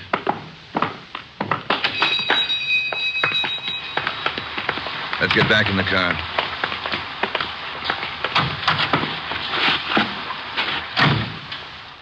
Where to, Skipper? Cruise the next 2 blocks, but don't go too far. If Long shows up for work this morning, we want to be around. The next 10 minutes dragged by. The rain kept on. Backstrand chewed nervously on a cigar. At South Flower and First Street, the sewers were clogged with street refuse. The rain backed up and filled the intersection. A group of aircraft workers huddled together in a doorway on one corner, waiting for the bus. It was cold and damp. I opened one of the back windows in the car to get some fresh air in. Off Off in the distance and close by, we could hear the sounds of a big city waking up slow to a rainy January morning. It was 8 minutes to 5. Attention all units. Attention all units. At 780 East Main, a restaurant. Man answering description of murder suspect. All right, Romero, step on it. Right, Skipper. About 10 blocks away, Ed. Who's going to cover the men at the Cottage Cafe? If this is a blind lead, it won't take us long to find out. They can handle it alone if they have to. Hang on. Look out. We're skidding. That was a close one, Ben. Yeah. If this is the guy, I owe you $5, right? Yeah. Attention all units. Additional information on your call to 780 East Main. Officers in pursuit of suspect. Suspect is on foot. Step on it, Romero. Attention all 2 more blocks, Skipper. Watch it, Ben. Next one to the left. Got it. That's the joint up ahead there. All right, watch your step and don't take chances. Don't play with him. Right. Here we go.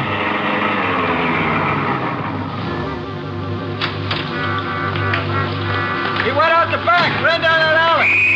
Come on, Ben. Behind you. You men, hustle it.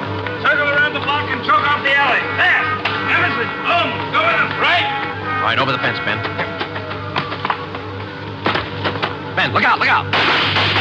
You all right? It's not that good. Come on, Joe. All right. There he goes. Between the buildings. Stop or I'll shoot. The next house. He ducked into the basement. All right, cover me. Right. Come on, he broke through the garage doors. There's Davis. Dave, he slipped through. Get down to the next corner and ring the block. Yeah. Ben, did you follow him? Yeah, right on his tail. That warehouse, a couple of lots over. He went through the back. There it is, Joe. All right, don't go in blind. Watch out. All right, you haven't got a chance. Come out with your hands up. He's not stopping, Joe. All right, let's span out. All right, Ben, cover me. I'm going for the door.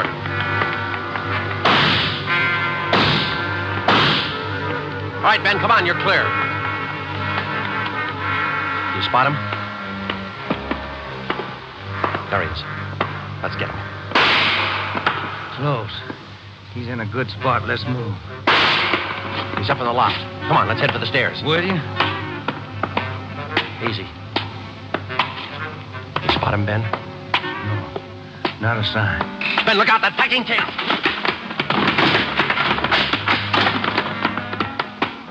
Kind of close, huh, Joe? Yeah. Let's get that punk now.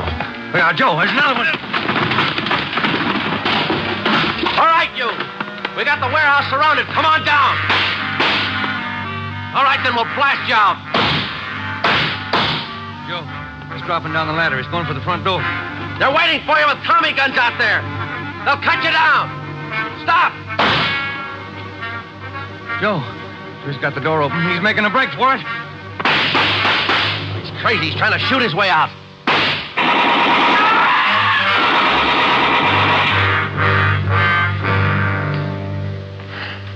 Well, he asked for it.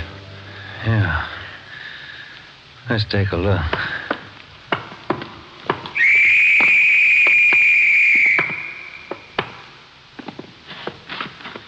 Messed up. Like his girlfriends. Yeah. Maybe he just didn't like women. Maybe. Hi, Ed. You all right? Tired. This is him, huh? Even the scratches that girl made on his face. Description match? 5'10", 192 pounds, dark hair, dark eyes, age 29. Robert Long, killer.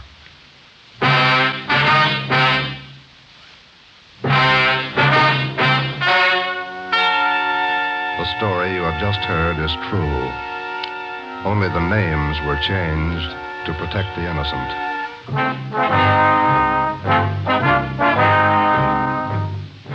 You have just heard the 10th in a new series of authentic cases transcribed from official files. Technical advice for Dragnet is furnished by the Los Angeles Police Department. Tonight's program is dedicated to Detective Louis A. Abbott of the Chicago Police Department, who on the afternoon of March 3rd, 1947, gave his life so that yours might be more secure.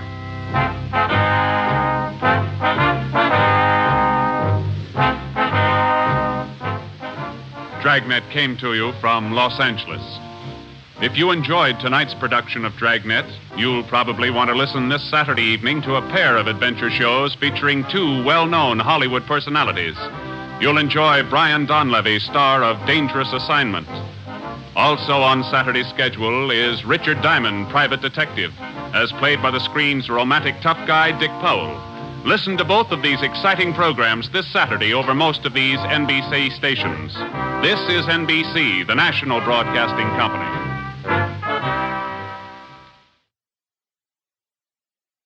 Here is another in NBC's great parade of new shows.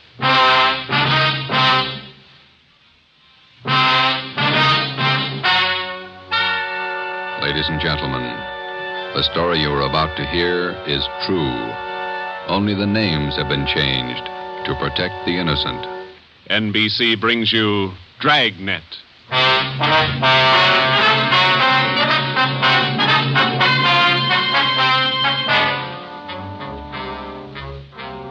You're a detective sergeant. You're assigned to burglary detail. A sudden wave of jewel thefts is sweeping the city. In 16 days, 16 burglaries have been committed, one each night. They bear the same trademark. Thousands of dollars of jewels are missing. The thief is a master at his trade. Your job, get him. Dragnet, the documented drama of an actual crime, investigated and solved by the men who unrelentingly stand watch on the security of your home, your family, and your life. For the next 30 minutes, in cooperation with the Los Angeles Police Department, you will travel step by step on the side of the law through an actual case transcribed from official police files. From beginning to end, from crime to punishment, Dragnet is the story of your police force in action.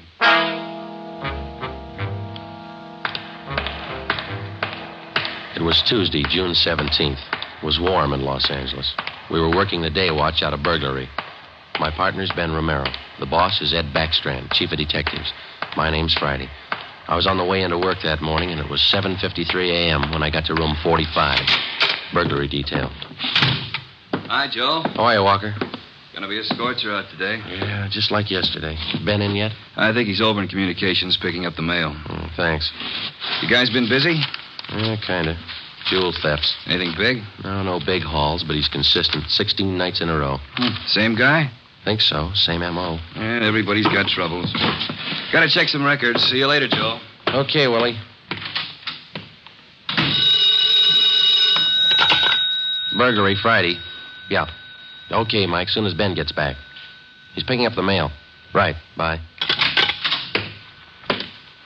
Hi, Joe. Hi, Ben. Hannon just called. Chief wants to see us. Take a look at these first. What do you got, overnight reports? Yeah, here, these two. Yeah. 2 of them. 3 diamond rings, 1 sapphire, 1 necklace, jade. Big haul. Look at the other one. Lady's watch, diamond band, emerald bracelet, tourmaline brooch. What's tourmaline, Ben? I don't know. Must be valuable. It's gone. Let's see. Owner left house about 9 p.m., returned about 1:30 a.m., found property gone, scratches on the door. Probably using the cellophane method. Hasn't missed yet. 2 in one night. Well, he's picking up his pace. Must have a bag full of loot somewhere, whoever it is. You get the description sheets from pawn shop detail? Yeah, got them right here. You take half of them. Let's see what luck we got this morning. Yeah. Nothing so far. Me neither. Let's see. I'll get it, Joe. Burglar Romero. Hi, Ben. Chief still wants to talk to you, boys. He's got an appointment at 8:30. Wants to see you before he leaves. Okay, Mike. Just checking some buy sheets. Be right in. Better make it fast. He's in a bad mood this morning. Okay, Mike. Thank you. Backstrand again? Yeah, he's in a bad mood. Come on. Wonder what's bothering him. Something's bad. He doesn't blow very often. Chief of Detective's Office, Hannon. Go ahead in, boys. He's waiting. Thank you, Mike. All right, ma'am. I'll connect you. Friday, Romero, sit down. Wait till I get the phone. Backstrand. Oh, yes, Mrs. Winthrop. Yes, ma'am. We're doing all we can. Yes, ma'am. Yes, ma'am. Yes, I'll do that. Yes, ma'am. Goodbye. Got trouble, Ed? Taxpayer, Mrs. Winthrop. You two ought to remember the name. We do, Skipper. 10 days ago, somebody lifted $2,000 worth of diamonds from her bedroom while she was at the symphony. Last night, she was hit again. A diamond watch, an emerald bracelet, and some kind of a brooch. Tourmaline. I don't care what kind it was. It's gone. What's the pitch? We just read a report a couple of minutes ago, Skipper. Could be a tie-in with those other 16 jobs. 16 jobs in 16 days. You haven't got a lead on the thief yet? Nothing shows up. No prints, nothing. What about the pawn shops? Nobody's tried to soak any hot stuff as far as we know. We double-checked the detail. We got every hock shop in town on the alert. Whoever it is, they've got to try to pawn the stuff sometime. Unless they're going to give diamond rings for Christmas presents. And they haven't tried the pawn shops yet, Skipper. We're sure of that. Look, 16 burglaries in 16 days. Jewels and watches. Good ones. Well, it's got to stop. It's got to stop soon, you understand? We'll stay right on top of it, Ed. We're doing all we can. For 2 weeks, I've had half a dozen women calling me every day. Society women. Some of them figure they should get extra treatment. They're only DR numbers to us, Skipper. They all get the same attention. I'll try and explain that to some of them. They think you're in on the racket. Maybe you boys would like to take these calls some morning. No thanks, Ed. All right, then, let's get some action. Keep the pawn shop operators on their toes and get after every known fence in town. That's all. I've got an appointment. All right, Ed. Check you later. Holding a call for you, Ben. Oh, thank you. Hello? Oh, hi, Max. What? Well, hold it. Be right down. First break, Joe. What do you got? Necklace and a watch. Both of them on the stolen property list. Where? Henry's pawn shop. 5th and Main. 6 minutes later at 8:25 a.m., Ben and I drove up in front of Henry's Square Deal Pawn Shop. Quick cash, no red tape, watches bought and sold. The proprietor was Max Murphy, an old friend of Ben's. Well, pal, of all days, it had to happen yesterday. Took the day off and went fishing up at Big Bear. I left my nephew in charge, Harry. A real knothead, that kid. How do you mean, Max? Joe, if I told him once, I told him 101. Whatever you do, whatever they come in with to Hawk, check it with the list. Check it with the stolen property list. What does he do? He forgot. He forgot. Oh, a real knothead, that boy. How old is he, Max? 32. A real knothead. I checked the slips from yesterday. Then I checked the stolen property list. There it is. Hot stuff. When did the stuff come in, Max, do you know? About 4 o'clock yesterday afternoon. Can we look at it? Oh, sure. Back here behind the counter. There it is. Did you check out the serial numbers on the watch yet, Max? When I found out, yes. They matched to a T. All right, let's see. Yeah. Description on this necklace matches, too. Let's have a look at your buy book, huh, Max? Yes, sir, Joe. Here you are. There's the deal right there. Here? Yeah, that's him. That's how he gave his name. Walter Tracy, 132.5 Blackstone Court, Los Angeles. Let me check the book for the description, Max. Oh, sure. Yeah, here. Mm-hmm. Okay, Max, thanks. We'll be checking with you later. Sure, Joe. Anytime. Sorry. All right, Max. See you later. You fellas take it easy. Right.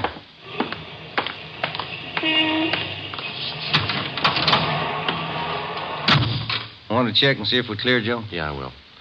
80K to Control 1. 80K to Control 1. Are we clear? Control 1 to 80K. Stand by. Good lead, Joe. Got a description in here. Yeah. It's too bad Max's nephew had to slip up. Control 1 to 80K. Call your office immediately. Call your office immediately. KMA 367. Wonder what that's about. I don't know. I'll call in. You got some change? I'll use Max's phone.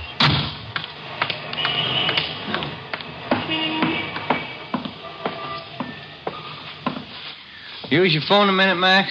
Oh, you, Ben? Sure. Help yourself. Thank you.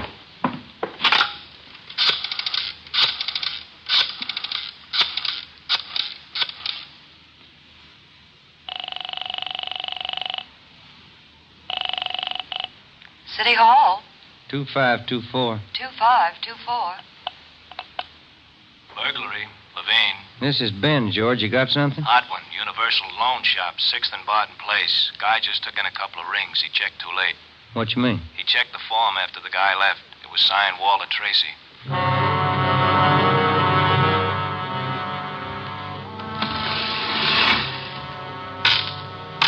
There they are, Sergeant. Both rings. Fine quality diamonds. Don't you usually check your stolen goods list before you take in stuff like this? Usually, yes. Last night, no. I don't know what I was thinking about. Can we have a look at your buy book? Right here. There it is. Walter Tracy. 699 Olive Street. 145 pounds, 5'9", dark hair, build, thin. We'll have to slap a hold on these rings. I know. I should have thought. Can you think of anything else that might help us to identify the man? Well, no. Had a light suit on. Nice cut. Very well dressed. Thank you. That's all for now. Here's our card. If the guy happens to drop back, give us a call, will you? Sure will, Sergeant. Say. Yeah? I've got some nice watch pens. Yours look gold. Can I interest you? No, thanks. Some other time. Come on, Ben.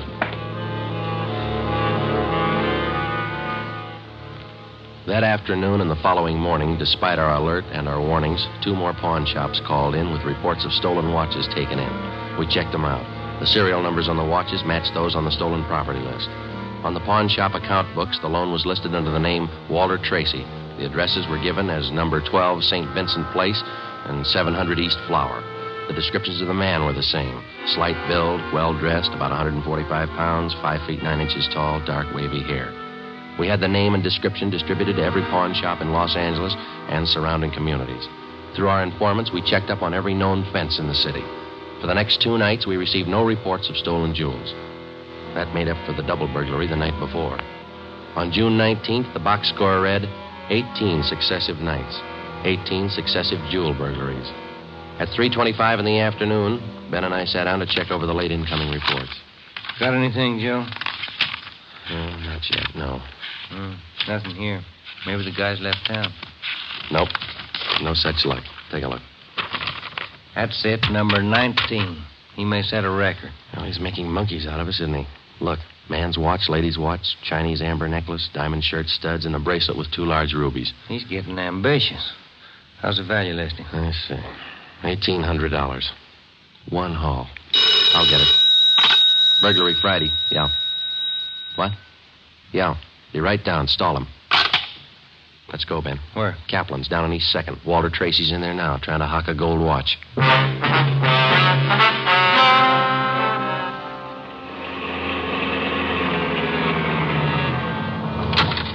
Ben, cover the door. I'll go and look like I'm shopping around. Right, but watch your step. We don't know this guy. Yeah, stay close to the door, huh? I'm sorry, that's the best we can do on the watch. Look, Mac, this is gold. 21 jewels. Well, that's the best I can do. Drop dead. What's the best I can do? Don't get sore. Yeah, sure. See you later. That's him, Sergeant. Walter Tracy. I stalled him as long as I could. All right, I'll check back with you later. Did you spot the guy that just came out? Yeah, I went up straight. Let's follow him. Hustle it. Spot him, Ben? Straight ahead, about 15 yards. He's crossing the street. Yeah, let's get up a little closer. We'll lose him, sure, if the light changes. Come on, run for it. Watch the traffic light. Yeah. That was close. He might have spotted us. He's going faster. Come on, Joe, run. Yeah. Don't lose him. This crowd's not helping. Hey, wait a minute. I bet you're a cop. You're chasing somebody. All right, let go of my arm, mister. Let go. Well, you don't have to get tough. Lousy cops think they own the street. I'm going to write the mayor's office. Come on, Joe. He's running for it. Yeah, I see him. Watch the signal up ahead. Hurry, Joe. Almost up to him. Into the parking lot. Hey, you! Stop! Look out, Joe. A gun. Yeah, I see him. Get away. All right, smart guy. It's a nice job. Yeah. He's too fast for an honest man. Let's take him in. When we got back to headquarters, Walter Tracy was under technical arrest. We took him directly to the interrogation room. We searched him thoroughly. We had him take everything out of his pockets and put it on the table. Then we had him take all the money he had in his wallet, count it out, and hold it in his hand. What is all this routine? That's all the money you have on you? $47.17, right? Yeah. Okay, keep it in your hand. Ben, shake him down. All right, Tracy. Take off your coat, shirt, tie, and your shoes and socks. What kind of a pitch is this? I'm no hood. Take them off. Two-bit cops. You're not pinning anything on me. I don't care what you do. Sleeves, pockets, lining. Nothing in the coat, Joe. Get his shirt. Take it light with the threads, huh? Costs money. How about the trousers, Ben? Let's see. Cuffs, pockets. No. Let me get the belt. Zipper on the inside of the belt? No, it's clean. Shoes are okay. All right, Tracy, let's see the soles of your feet. I hope you don't mind. They're dirty. Why don't you take a shower? Let's see. All right, Joe, nothing. Put your toes back on. Yeah, thanks. All right, you. What's your name? Huh? I said, what's your name? You telling jokes? Walter Tracy. You know that. Your real name. How old are you, Tracy? 27. Where do you live? No place. Just got in town a couple of days ago. Where are you from? Salina, Kansas. Where you been sleeping the last 2 nights? The park, Pershing Square. Clothes don't show it. Pretty natty. I had him pressed. Where? Down by the square. I don't remember. You ever been arrested before? No. Where'd you get this gun, Tracy, the one you pulled on us? I didn't know who you were. Could have been a couple of hoods. You kind of look like it. Where'd you get the gun? I won it in a crap game coming out on the train. Where'd you get the watch? Graduation present. You want to run a make on him, Joe? The gun and the watch? Yeah, I'll call him. Go on, check. You can't prove a thing. Pawn shop records, Gilmore. Gil, is Friday. Can you give me a make on a watch? Sure, Joe. Go ahead. Time Master, yellow gold, man's wristwatch. Okay. Case number 716F23. Right. Movement number B351708. Got it. Okay. Now give me a make on this gun, huh? 32 S&W automatic. Serial number 579461. Okay. Call me back? Right. What's your station number? 2572. I'll ring you, Joe. Thanks. Having fun? What'd you do with all those jewels you stole? When do I get out of here? I don't think you're going to get out. You got nothing on me. How tall are you, Tracy? Get your tape measure. 5'9". How much you weigh? 140. I'm 27. My name's Walter Tracy. I come from Salina. I've been in town 2 days, and I don't know what you guys are talking about. You sound smart. You don't act it. And you're flying blind, copper. What'd you do with those jewels you stole? I don't know what you're talking about. What color are your eyes? I don't know. I'm colorblind. What color would you say your hair is? You colorblind, too? You ever been arrested before? Straighten out. He asked me that. I'm asking you. No. You ever done any big time? No. All right, I don't care if you level with us or not. We're going to make you on those prowl jobs, all 19 of them. Sure. You guys are smart. You got in Los Angeles 2 days ago, is that right? Yeah. You don't know anything about any jewel thefts. That's what I said. And how come your name and your handwriting's on the account books in 4 pawn shops in Los Angeles? It's not mine. You can't prove it. We can, Tracy. Come clean. What'd you do with the stuff you stole from 1250 Moraga Drive, June 5th? I didn't steal any stuff. What'd you do with the rings and watches you took from 1400 Placerville Road, June 9th? I wasn't in town. What'd you do with the diamond dress pins you stole June 13th, 123 South Van Ness? Did I do that? You're not only kinky, you're a bad liar. You prove it. Border get you a sawbuck, your prints bounced, Tracy. Our handwriting man's gone to work on those signatures of yours. You haven't got a chance. Now, come on. Where'd you hide this stuff? You can't prove a thing. Where'd you say you've been sleeping the last 2 nights? In the park, Pershing Square. You want a map? Clothes sure look nice. I said I had them pressed. But you can't remember where. No, I can't remember where. That a crime? Friday talking. Joe, this is Gilmore. Here's the stuff you asked for. Let's have it, Gil. No make on the watch, no make on the gun. Okay, Gil. Thanks a lot. Yeah. You're in up to your neck. You said that, didn't you? You're gonna talk, Tracy. Kind of tired. All right, we'll let you sleep on it. Come on, Ben. Let's book him. Right. I'll get your jobs, coppers. Sure. Come on.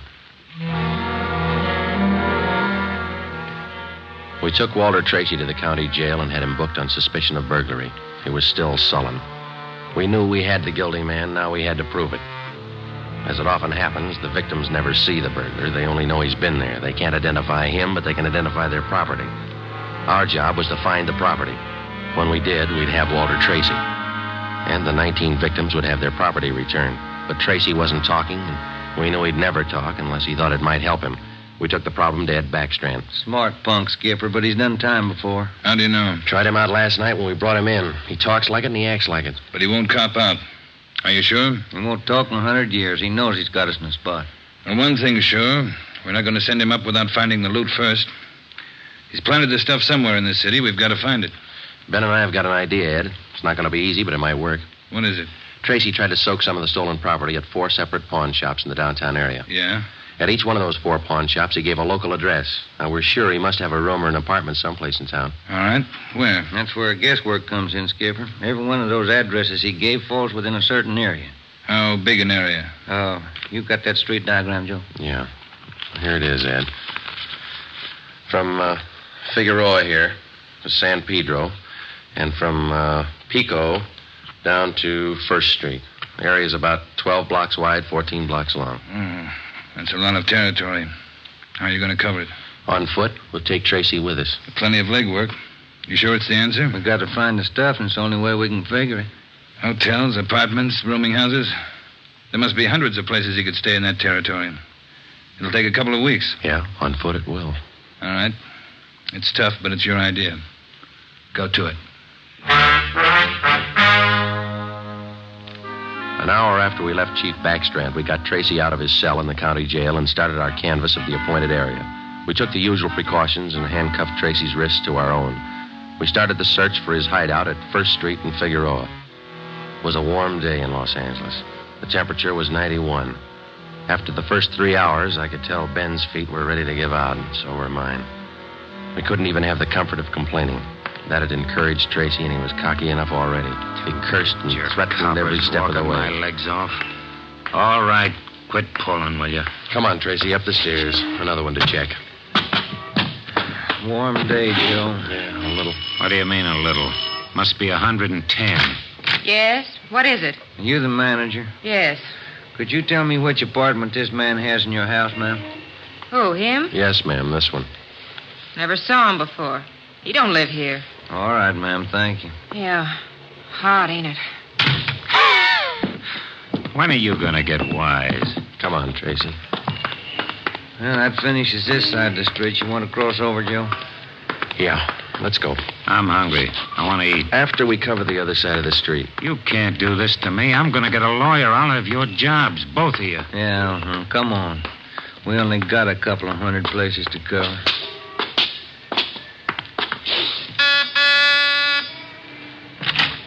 Hi, gents. What can I do for you? You the manager? I run the place, yeah. Which room does this man have in your place? Him? You made a mistake. He doesn't live here. All right, thanks. My feet are killing me. Wait till I get a lawyer. I'll burn both of you dumb cops.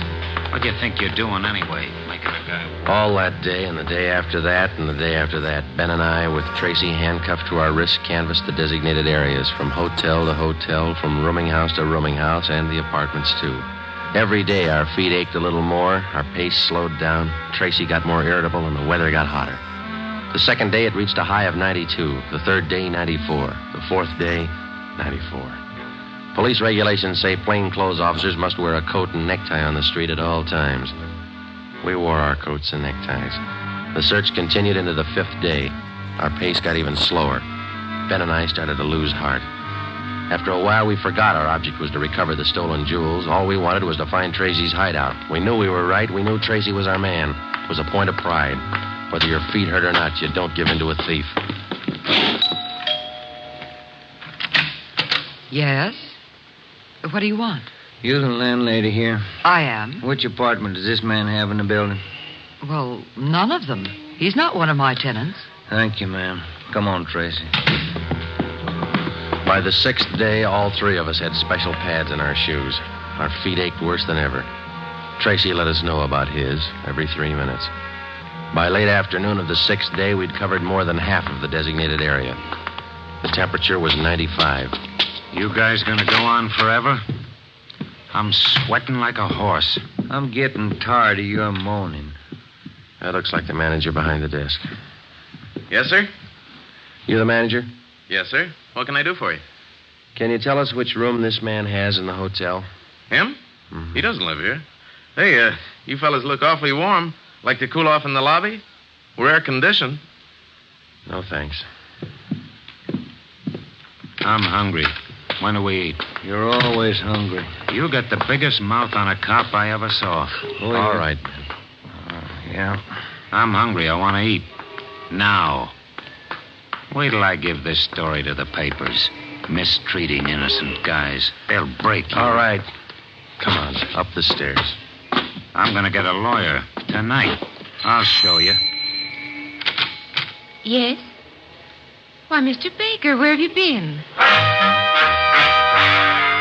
We questioned the landlady, a Miss Elizabeth Hunter. She told us that Baker, alias Tracy, had rented an apartment from her about 2 months before. That's all the information she could give us. Tracy clammed up. He would admit nothing. We asked Miss Hunter to accompany us as a witness. We took the elevator up to Tracy's apartment on the 6th floor.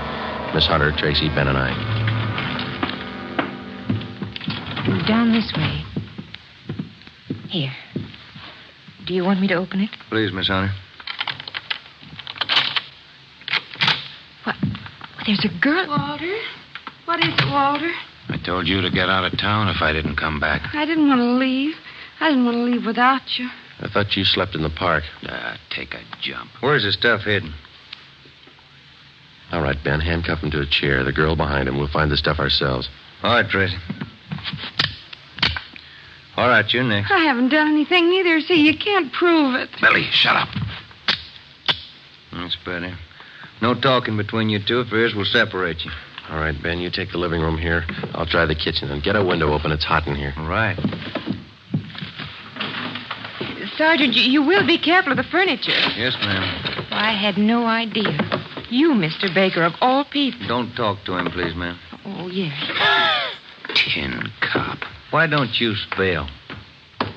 Ben, look, it's only the beginning. He's got the stuff scattered 7 ways for Sunday. We're going to need help. In the milk bottle? Yeah, 2 rings, 3 loose diamonds, and this bottle of mayonnaise. We found some kind of a brooch in it. A couple of watches taped to the underside of the kitchen sink.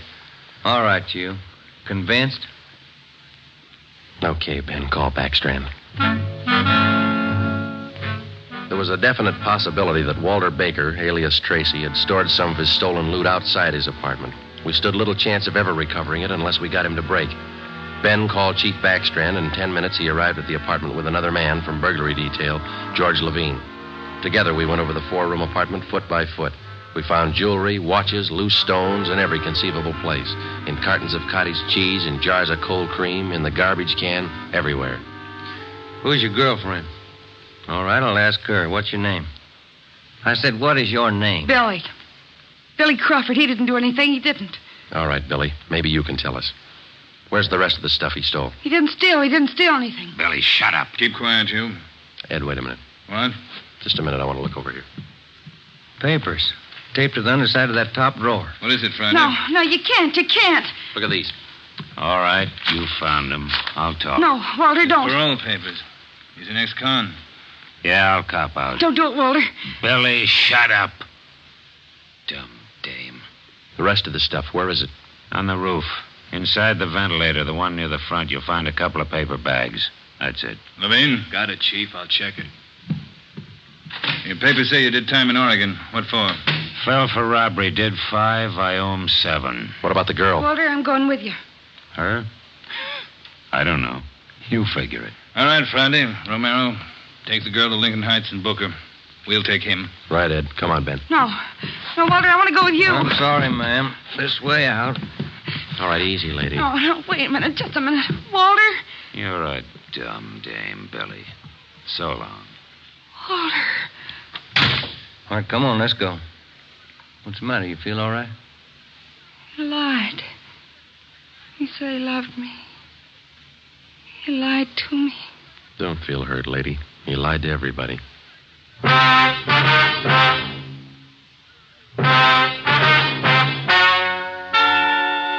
The story you have just heard is true. Only the names were changed to protect the innocent. Walter Baker, alias Walter Tracy, was tried and convicted on 3 counts of first-degree burglary and received the maximum sentence prescribed by law. He is now serving out his term in the state penitentiary. A hold has been placed on him by the state of Oregon, where he will serve out 7 years for violation of parole. Billy Crawford, Baker's accomplice, was tried and convicted of receiving stolen property and is now serving time in the state penitentiary for women.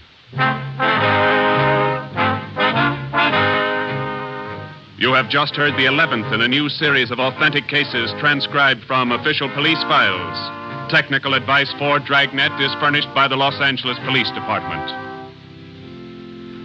Tonight's program is dedicated to Warden Clarence A. Larkin of Folsom Prison, Sacramento, who, on the evening of September 24th, 1937, gave his life so that yours might be more secure.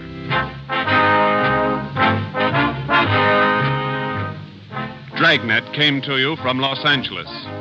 If you enjoyed tonight's production of Dragnet, you'll want to listen this Saturday evening to a pair of adventure shows featuring 2 well-known Hollywood personalities.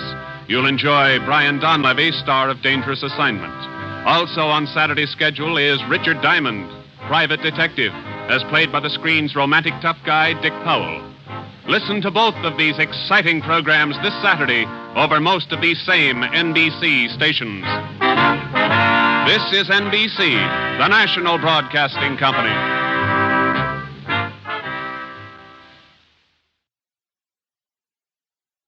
Here's another in NBC's great parade of new shows.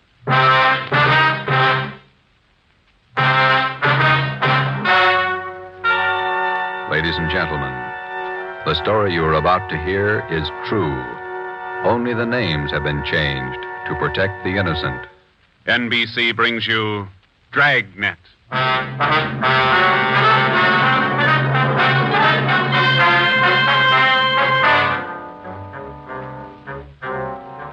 You're a detective sergeant. You're assigned to robbery detail.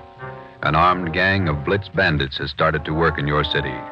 Their pace is fast, 4 and 5 robberies each night. The criminals are not amateurs. They're well armed, dangerous.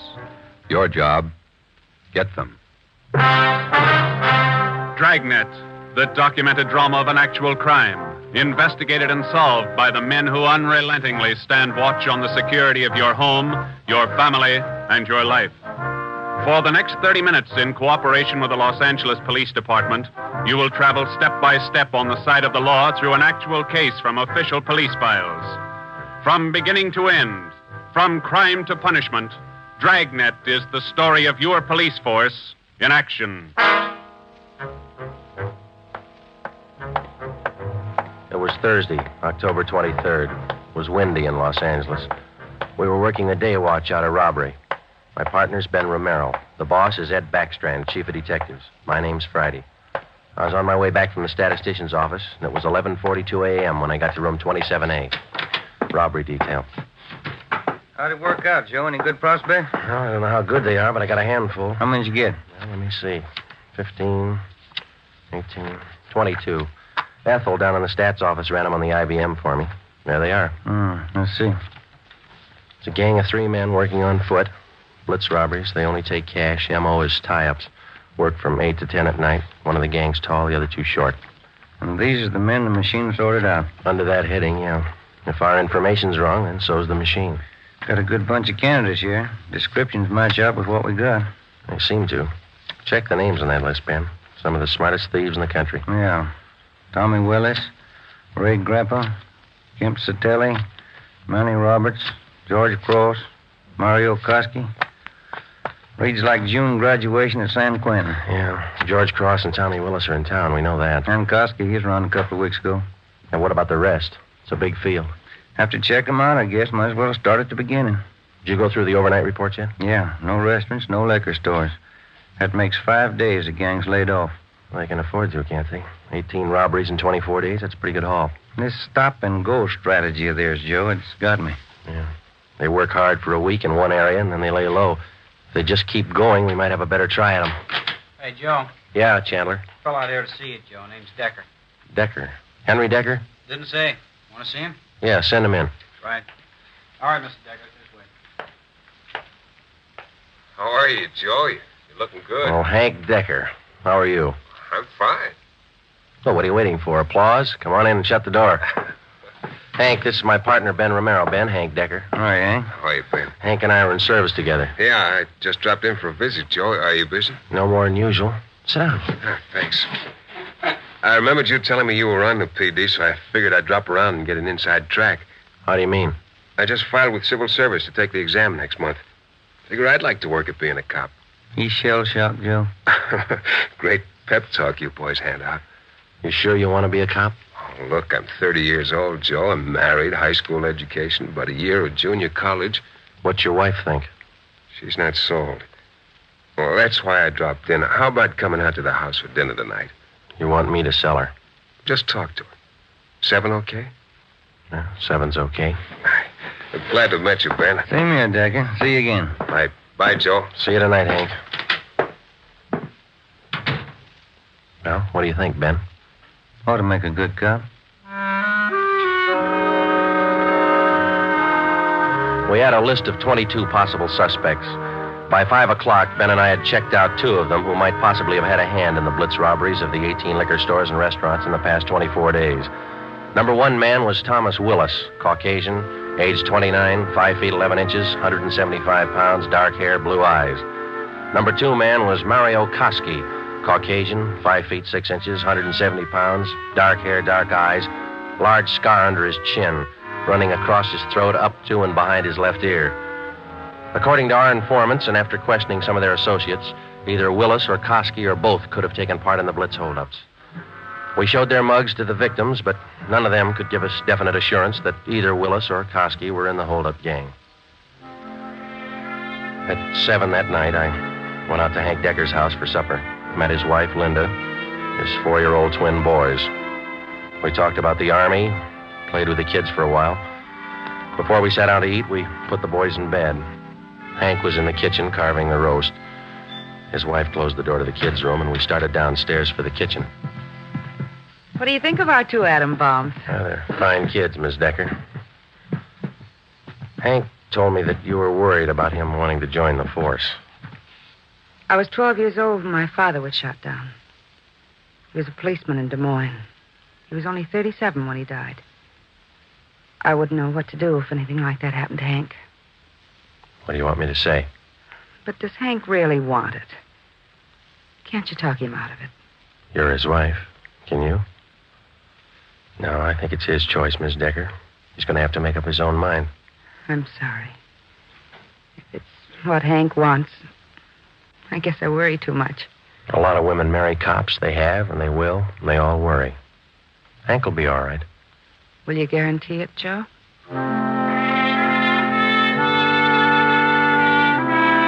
During the next month, I heard from Hank Decker only once. He was studying hard. During the same month, Ben and I were working hard, trying to find some kind of a concrete lead to break the Blitz gang. There had been no subsequent holdups which seemed to tie in directly with the gang or its operations. From the list of possible suspects which Ben and I made up, 18 names had been eliminated for one reason or another. Either they were in jail at the time of the robberies, out of the Los Angeles area, or out of the state. But 4 names remained: George Cross, Tommy Willis, Mario Koski, Julian Brock. During the latter part of the month, George Cross was booked on a minor charge, and we questioned him at that time. He showed no knowledge of the holdups. Nearly 2 months after the robberies were committed, Ben and I were still without a solution as to the whereabouts of the gang. Never known a blitz gang like this way before, Joe. Once they get wound up, they usually go until they're caught. Yeah. Did you get out those telegram checks to the east yet? Last night before I went home. Sent out all 3. Willis, Koski, and Brock. I'd like to find just one of them. Chicago might have something. That's Koski's old hangout. Willis, too. What about Brock? He's from Kansas City, isn't he? Yeah. They got a wife, too. Might have an answer from one of them tomorrow. That's a slow job. We'll have to wait it out. Guess so. No follow-ups from the victims we talked to. I'll get it. Robbery Friday. Oh, hiya, Joe. Hank Decker. Congratulate me. What for? Just passed my written exam. Got the letter this morning. How about that? That's fine. When do you take your physical? Well, not till the end of the month. Next week, I take the oral and agility tests. Then the physical. If I get by them, I'm in. Well, you're going to have a full month at the police academy after the test. There's a lot of work, Hank. Oh, it can't be any worse than these tests. It's a tough 30 days out there on the Hill. Law, court procedure, evidence, combat firing, target practice. You'll have to wade through all of them. You ever going to have anything encouraging to say? Yeah, when you graduate. I won't count on it. How's your job going? Slow. How's your wife feel now? About taking the job? Uh-huh. A little better. She said to say hello. Okay. Keep us posted, huh? I'll do that, Joe. Right. Bye. Hank passed his written test. Sure anxious. Brandy, Romero, got a minute? Yeah, Skipper. Come on, Joe. You got something, Ed? Yeah, those blitz robberies you're handling. Not having much luck. We were. Gang's disappeared. Not a trace of them so far. They leave town? Oh, we're not sure, Ed. We don't even have a good description. We're guessing most of the way. What are your guesses? You've had a couple of months to make them. 12 of the holdup victims we talked to told us definitely that there were 3 men in the gang, 2 of them short, 1 of them tall. We've just been working from there. All 3 of them have dark complexions. Started with 22 possibilities and got it weeded down to 4. No, wait a minute, 3. Yeah.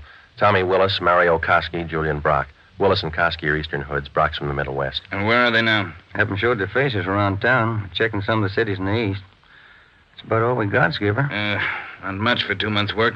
Thieves can't be that smart. Right now they are. We've sounded out every lead we had, Ed. We're doing our best. Either of you ever hear of a man by the name of Al Mishikov? No, I don't think so. Chicago gunman in the old days, wasn't he, Ed? That's right. I thought he was doing time in Joliet. Paroled last year. Got a tip he was spotted on East Broadway night before last. You figure it might tie in with our job? I don't know. Find out. If I remember right, Mishikov's brother used to be pretty friendly with Mario Koski. I helped send both of them up 13 years ago. Same rap, robbery. Was that all you heard, Ed? Somebody spotted Mishikov? That's all. If you can track him down, you might get some kind of a lead. That's more than you got now. That night and for the next 2 nights following, Ben and I had dinner downtown instead of going home, and then we spent the rest of the night covering the lower end of the city in search of Al Mishikov. We got more than a dozen leads on where to find him from some of our informants, but none of the leads paid off. We kept missing him. No one knew where he was staying. No one knew, or no one would tell us. Worst thing about this job, Joe, leg work. We must be averaging 10 miles a night. My feet say 20. Almost midnight. Here's McCarthy's place. Let's try it. Right. Let's go down to the end of the bar, Ben. Yeah. Hiya, Ben. Good to see you come in. What's new? Oh, not much, Bert. Meet my partner, Joe Friday. How are you, Friday? What do you fellas have? Looking for a guy, Bert. His name's Al Mishikov, Chicago. You heard anything? He was in here earlier tonight. Couple of guys with him. Are you sure? What do you look like? 6 feet, about 45, I guess. Big build. Sounds like him, all right, Joe. Is he staying in the neighborhood, Bert? Down here? I don't think so. Most of those big-timers stay uptown someplace. You looking for Mishikov? I'd like to talk to him. How long ago was he in? Oh, about 8 o'clock. Couple of guys with him. They were talking about driving out to the airport. Something about Las Vegas. Uh-huh. There's an 8:40 plane for Vegas, isn't there, Ben? I think so. 8:40, 8:50. I can't recall which. Bert, do you remember the exact time they left? Exactly. No. But say, there's one of the fellas that was with Mishikov down there in the middle of the bar. Which one, Bert? There. One with the sandy hair, big chin. See him? Yeah. Want to talk, Joe? Come on. And Judge, you know what he said? He said when he was in Vegas last week. Pardon me. Killing. Yeah, that's why. Pardon me. I'd like to talk to you a minute. Yeah, who are you? Police, Sergeant Friday. Oh, have a drink, Sergeant. No, thanks. I said I wanted to talk to you. Square John, huh? Wait a minute, George. Square John wants to talk to me. Come on outside. We can talk better out there. I ain't done nothing. What's the pitch? I got a right to know. Let's go. Outside. Maybe I don't want to go outside. I think you better. Come on. All right. Quit shoving, you dumb cop, shoving people around. What are you trying to do anyhow? All right, down this way. Car's parked up the next alley, Joe. Hey, look, what's this all about, huh? I got a right to know. You were seen with Al Mishikov tonight. Where is he? Who? Al Mishikov. You want us to spell it? I don't think you can spell your own name. Nobody's asking you to play smart. Where's Mishikov? Out of town. What do you care? Here's the car. All right, inside, Joe. Now, look, you got me wrong. I ain't done nothing. Where's Mishikov? You and some other guy drove to the airport with him tonight. Let's have it. I'm clear, I tell you. I just drove out with him, that's all. Where'd Mishikov go? Vegas. Took the plane for Vegas. When?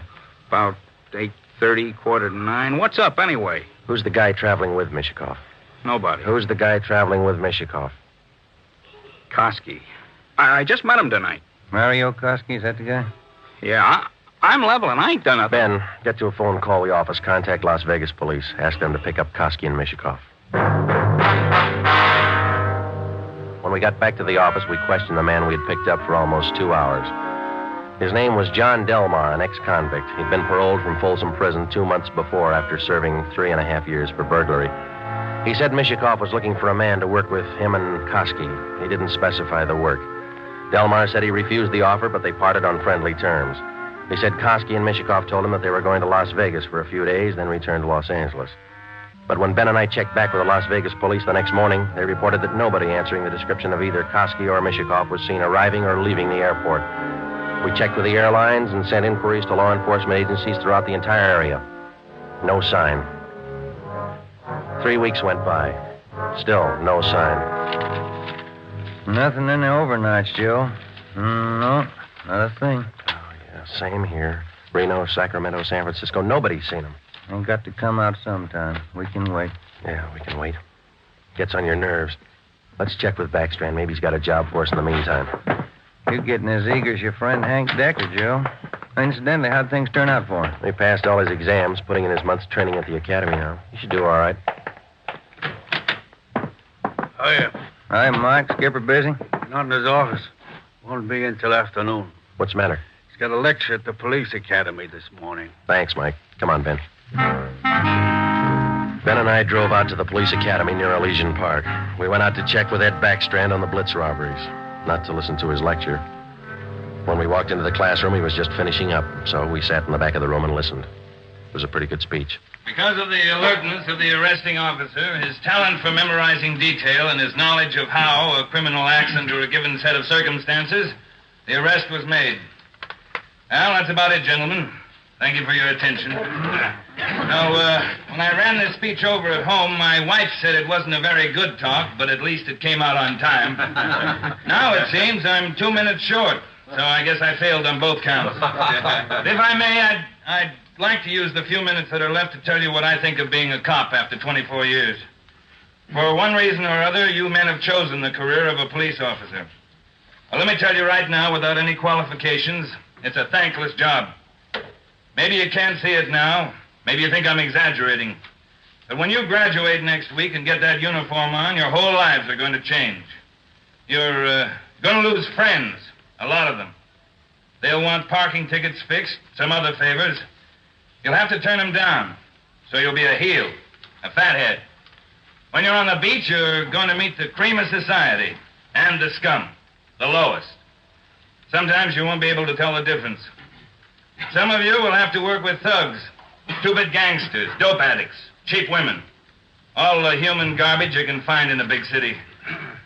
You'll come home at night and take a shower to wash off the dirt, but you still won't feel clean. That's the job. When you buy a box of candy and bring it home for your anniversary, the neighbors will say you chiseled it. When you save up a few dollars and buy a new car or some furniture for the house, it's graft. People are going to want favors. They'll offer you things, a free beer or a new dress for your wife. If you take it, you're a chiseler. If you don't, you're a tough cop.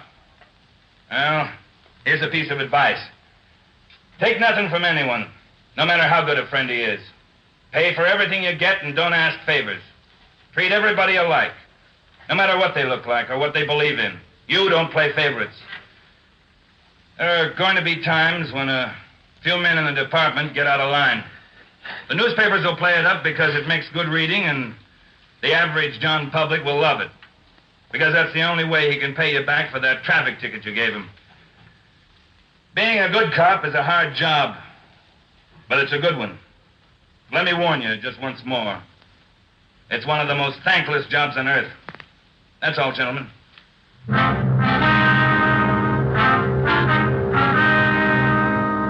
The following week, Hank Decker graduated from the police academy and hit the transfer list for a regular assignment. He drew a job of teaching combat firing and boxing at the academy. He didn't like it, so he put in a request for a transfer and waited. For the next 6 weeks, Ben and I waited, too, for some sign of the Blitz bandits. There wasn't any. The only possible suspects, Mario Koski and Al Mishikoff, had disappeared completely. We kept a close check on every possible avenue of information. Still, no sign. Ben and I were transferred to the night watch on robbery for a few weeks, and that gave Hank Decker a chance to drop in and visit with us a couple of hours when he went off duty at the academy. He was still as eager as ever. Hi, Ben. Joe, anything new? Hi, Hank. Nothing here. What about the academy? Oh, big news. What's up? Getting a transfer starting next Monday. Gonna start on a beat. Thought you were all tied up with that boys' club you started out there. Oh, I was, but Hanson's gonna take over when I leave. The kids sure love it. Free swimming in the pool, boxing lessons. We teach them everything. Where's your beat going to be, huh? Central, right in the downtown district. Might learn something, huh? You'll learn a lot. You'll want to forget most of it. Look, it's 7:15. Don't you ever go home for dinner, Hank? Oh, getting the wife used to it. This new shift's gonna be night work, you know. Wait till you're on it for a year, and then you tell us how you like it. A year? I want to be in the detective bureau after a year.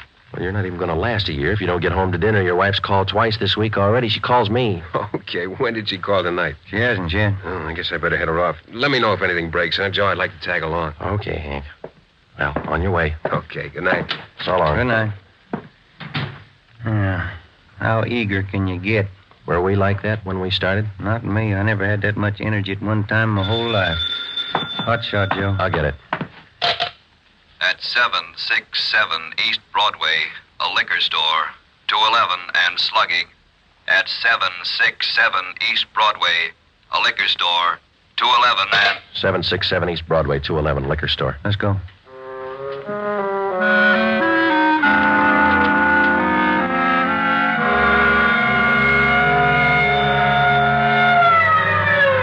.767 East Broadway, King's Liquor Store. We pushed our way through the small crowd outside the door and into the shop. 2 patrolmen in uniform were already interviewing the proprietor. He had 2 large gashes on his head just above the right temple. He was trembling and badly shaken, but he managed to give us a good description of the hold-up men. Yeah, I can tell you what they looked like. 3 of them. One short, one tall, husky, another short, fat. You remember what they were wearing? Coats. All 3, dark coats. One of the short men, he had a big scar here on the throat, like this.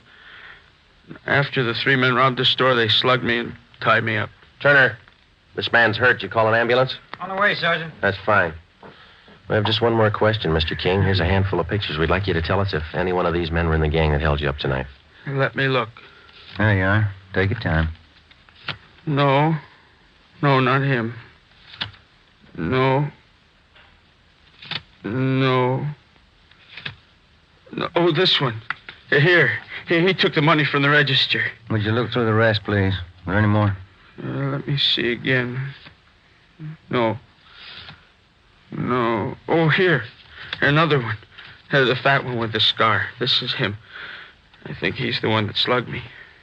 Thanks, Mr. King. Here's our card. We'll be contacting you later. Turner, will you and your partner take the crime report? We got some checking to do. Right, Sergeant. Thanks. Come on, Ben. Yeah. Koski and Mishikoff. You picked out both of them, Joe. Yeah, he certainly did, didn't he? Attention all units. Attention all units. Wait a minute. The southeast corner of Broadway and East 3rd, a liquor store and restaurant, 211, code 3. All units. The southeast corner of Broadway. Come on, Ben, let's roll. And East 3rd.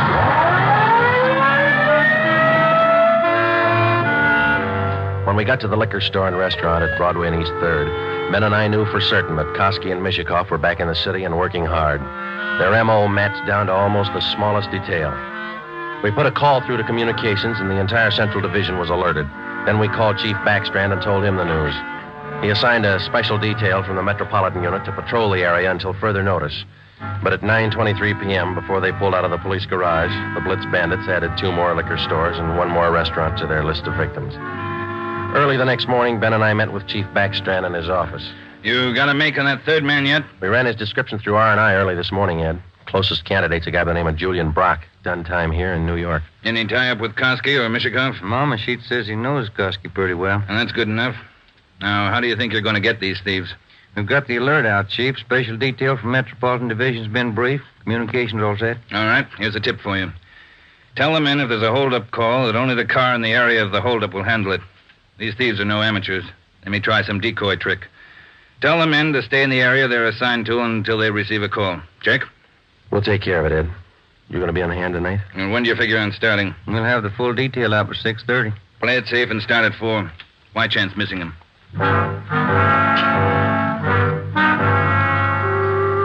At 3:30 that afternoon, we left the police garage with the special detail from Metropolitan Division, and we started to cruise the central area. We weren't looking for any action the first few hours, and we didn't get any.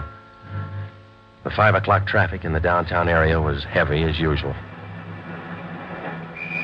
Hope that gang holds off till after 6. We couldn't get out of this traffic if our lives depended on it. Well, we'd probably do better on foot if it wasn't for radio contact. Control 4 to 80K. Control 4 to 80K, your location. Get it, will you, Joe? Yeah, wait till I get the mic. 80K to Control 4. 80K to Control 4. Our location on Spring Street between 2nd and 3rd. 80K, stand by. 80K, call your office code 2. Call your office code 2, KMA 367. 80K to Control 4, Roger. KMA 367. Yeah. Now what do I do for a parking space? You know, you're lucky. That guy up ahead there, he's pulling out. Good. That hasn't happened to me in 6 months. Okay, hold on, Ben. I'll be back in a minute. Yeah.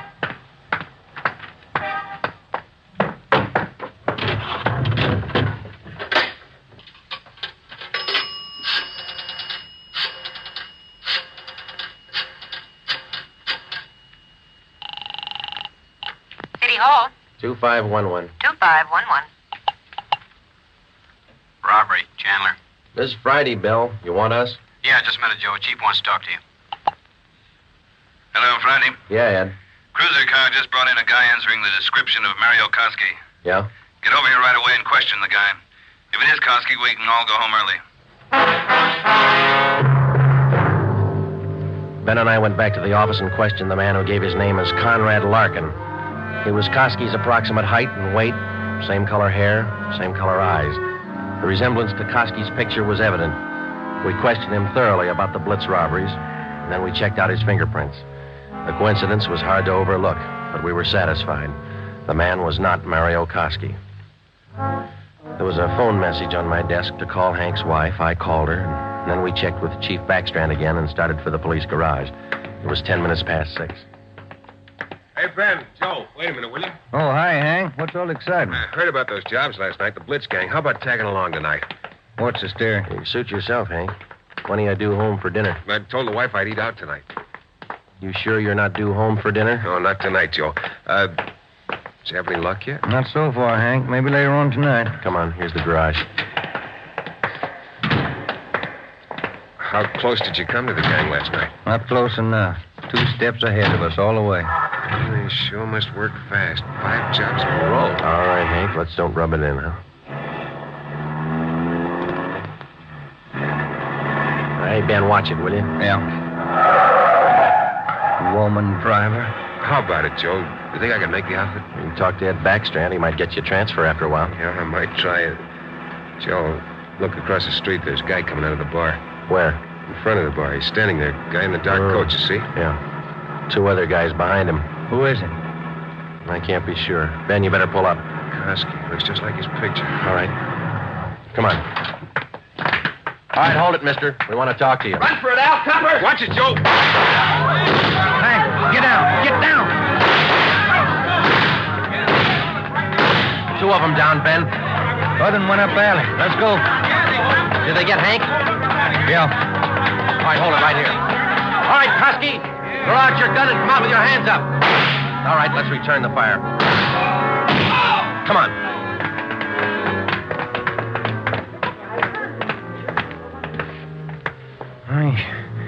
He had his chance. Yeah. Grab his gun. Let's get back to Hank. Did you get the guns from the other 2? Yeah, they're dead. Hank got them both. All right, one side, please. Officer, did you call an ambulance? Yeah, they're on their way. Come on, Ben. One side, please. Will you let us through? Hank, how you doing? Not so good, Joe. Ben, will you get the crowd black? Give him some air. Would you just move back? Joe, All right, easy, Hank. They'll be here in a minute. Hank? Hank? How's it doing, Joe? Gone? Yeah. Come on.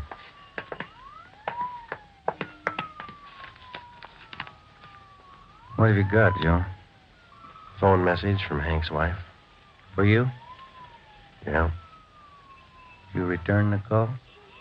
Before we left the office. What was it? She wanted me to remind Hank. He was due home for dinner at 7 o'clock.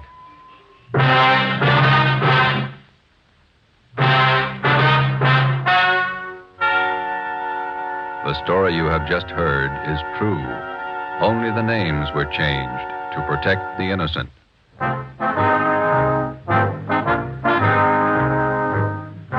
You have just heard the 12th in a new series of authentic cases from official files. Technical advice for Dragnet is furnished by the Los Angeles Police Department. Tonight's program is dedicated to Patrolman James Frank Goggin of the Cleveland Police Department, who, on the morning of January 13th, 1939, gave his life so that yours might be more secure. Dragnet came to you from Los Angeles. If you enjoyed tonight's production of Dragnet, you'll want to listen to Richard Diamond, private detective, as played by the screen's romantic tough guy, Dick Powell, heard Saturday on most of these NBC stations. This is NBC, the national broadcasting company. Here is another in NBC's great parade of new shows.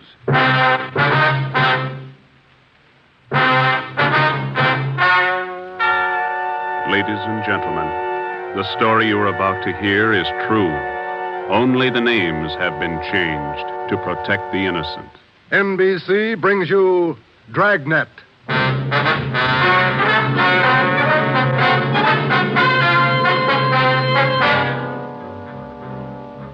You're a detective sergeant. You're assigned to auto theft detail. In 3 months, more than 250 cars have been broken into. Property amounting well into thousands of dollars has been stolen. 2 youthful members of the gang have been apprehended. The all-important brains of the criminal ring, the leaders, are still at large. Your job, get them.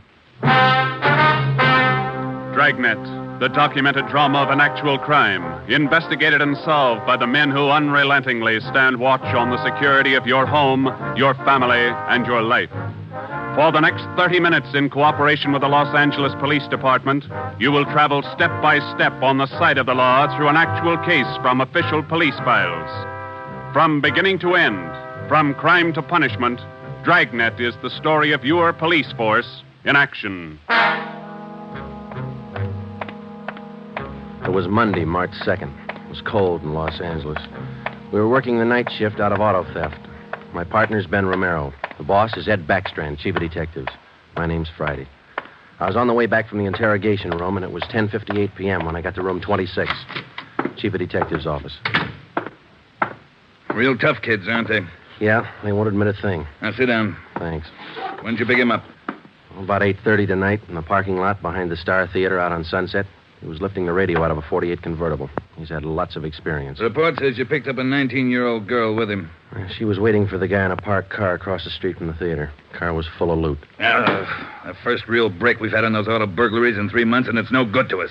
Neither one of them will talk. They won't even admit they know each other. You run makes on them? Just did. We've been questioning the boy for an hour, getting nowhere. What's his name again? Freeman, Stanley Freeman. Oh, yeah. Age 20. Address? Butte, Montana. Down here for a vacation. He doesn't lie very well, Ed. He's never been to Butte, Montana in his life. Knows less about the town than I do. Well, get to him. Right, Ed. Where'd you put the girl? We had a policewoman take her to our office. We can talk to her when we finish with the boy. Well, what's her story? Hasn't any. She won't even open her mouth. 19 years old, probably needs a good spanking. Now get him to talk. Right.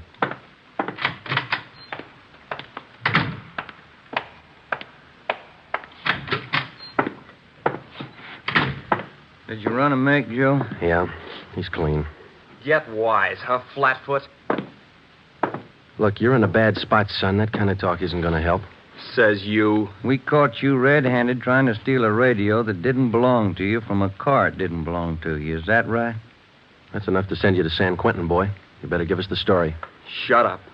We got all the evidence we need for him. Maybe you don't realize how serious this is. We've had more than 250 car burglaries in this city in the past 3 months. Over $200,000 worth of property's been stolen. That's a lot of money. So what? So you're the number one suspect, young fella. Your method of operation in breaking into that car tonight is the same used in most of the other burglaries.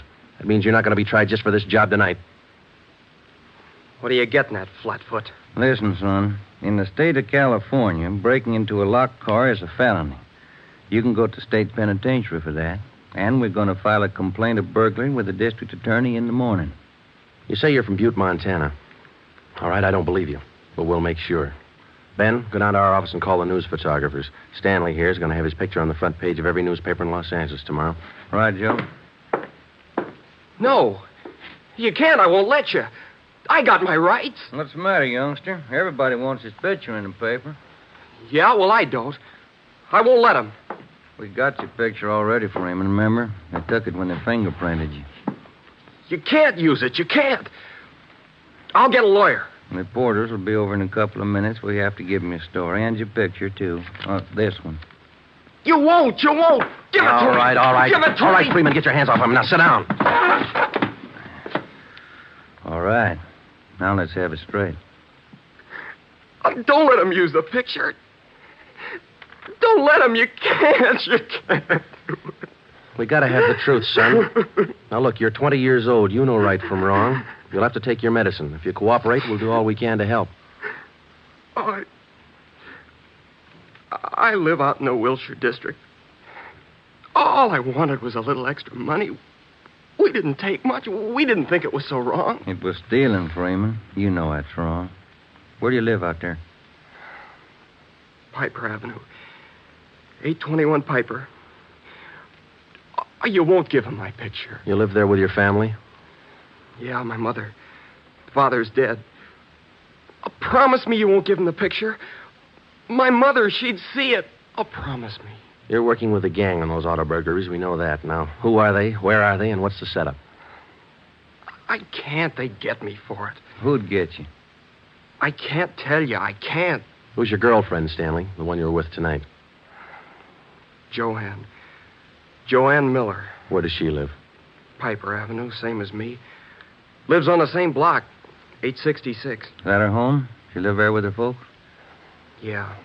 Mother and father. They work. And you got her into this. Isn't that the story she gave us, Ben? I did not. I didn't. It was her. She said a bunch of kids were doing it. It was quick money, something to do at night. She started it. All right, Romero. I'll go see the girl. You stay here with Freeman. All right, Joe. Just stay put in that chair, Freeman.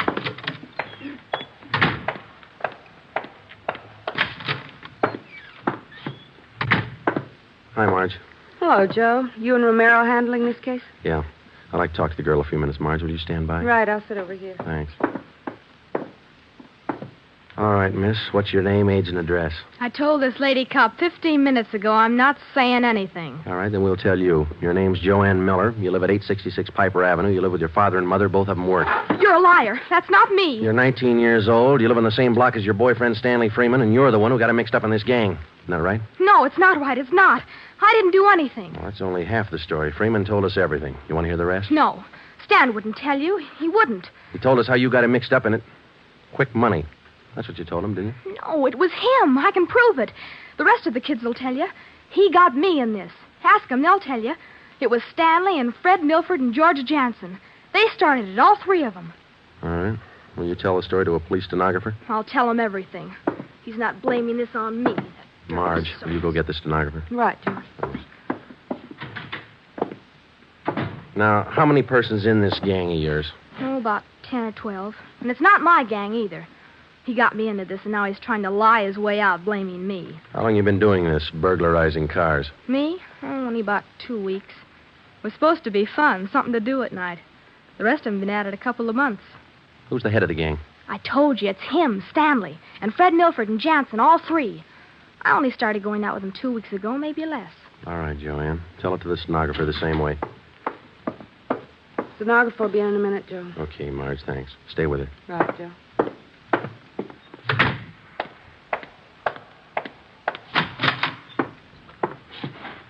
Just about a closed case, Ben. Girl gave us a full confession. She didn't. Oh, you're not tricking me again. She didn't. She told us you're one of the leaders of the gang, Stanley. Said you got her into all this. The other two are George Jansen and Fred Milford. About a dozen kids in the gang, all of them about your age. Isn't that right? She's lying, can't you tell? She's lying. She got me into the gang. Well, she did. She's Milford's girlfriend. Ask her.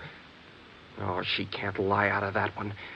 She got me into it. I can prove it. Who's the real leader of the gang? Milford. He started it. He organized the whole thing.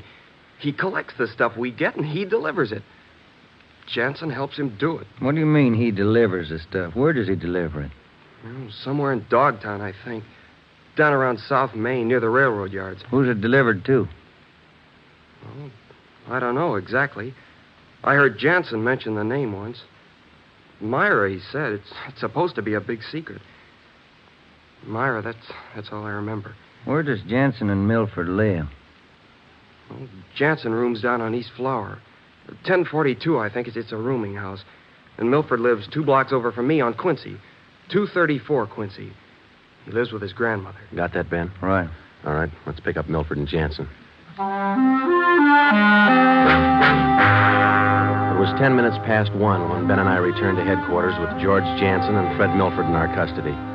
In Jansen's room at 1042 East Flower Street, we found 2 fur coats, a box full of new car accessories, an S&W .38 revolver, and a .45 automatic.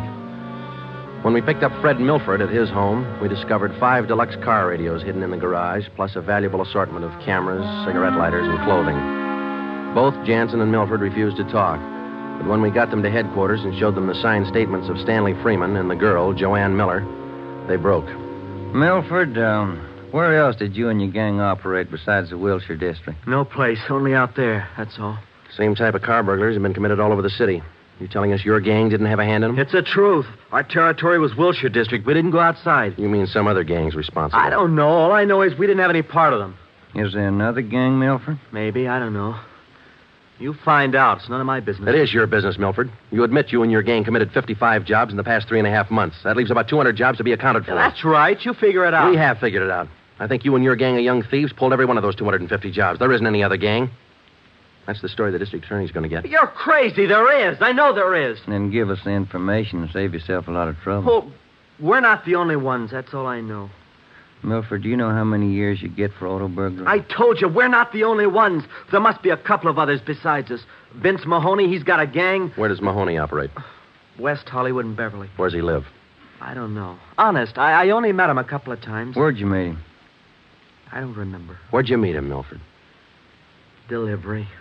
I met him down at the delivery place a couple of nights. When you delivered the property you stole from Cars, is that right? Yeah.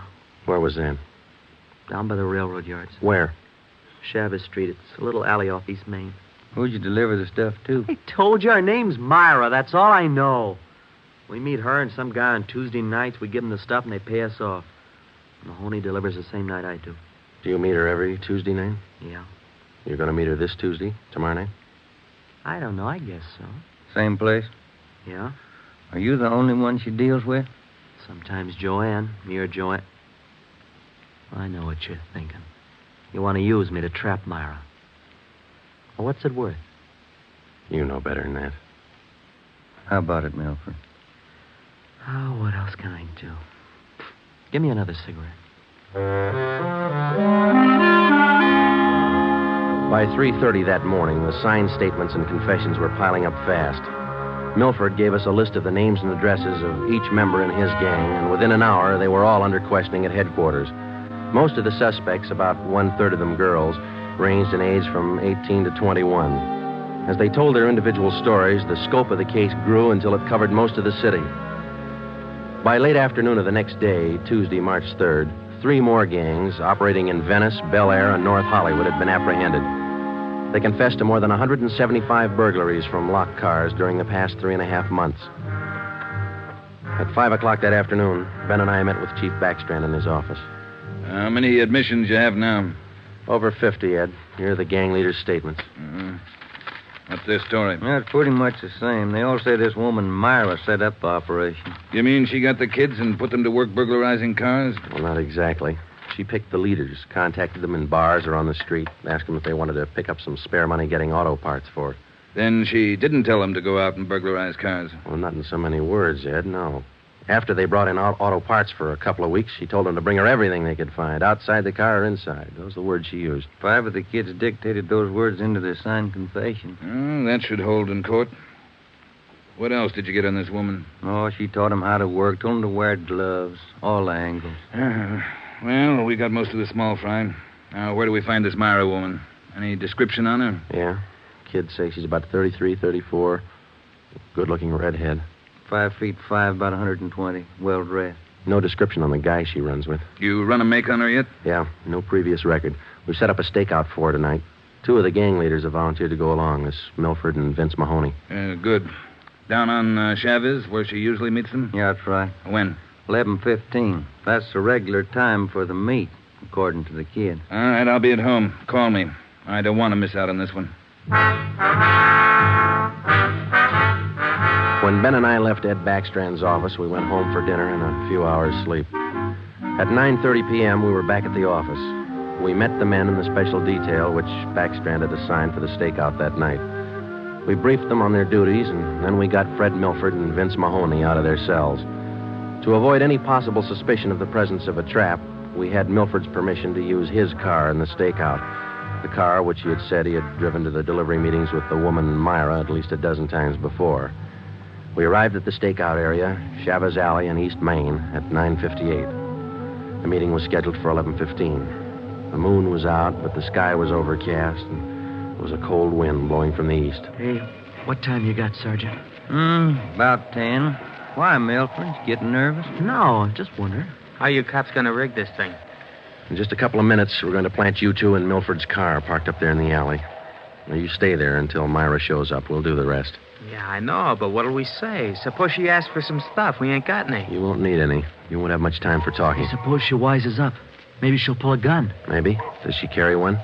No, never saw her with one. Don't worry, Milford. We'll make sure you're not in danger. She's got an awful temper, that redhead. Got mad at me once when I squawked at the prices she was paying us for radios. What was she paying you, Mahoney? An 8-tube radio, good shape, $7. She got all the gravy and you got all the grief. You're not kidding. Joe, are you? Yeah, Steve. What do you got? Well, the men are all staked out, Joe. Got the area covered from every angle. All right. You got an extra man to stay in Milford's car? I'll handle that myself. Fine, thanks. Okay. All set, Joe? Yeah. Now, Milford and Mahoney, we're going to put you two in your car now. There's going to be an officer with you, so there's no need to be nervous or afraid. You just sit in the car and act natural. When this Myra drives up, don't leave the car. Have her come to you. You got it? Sure. Okay. All right, Joe, let's go.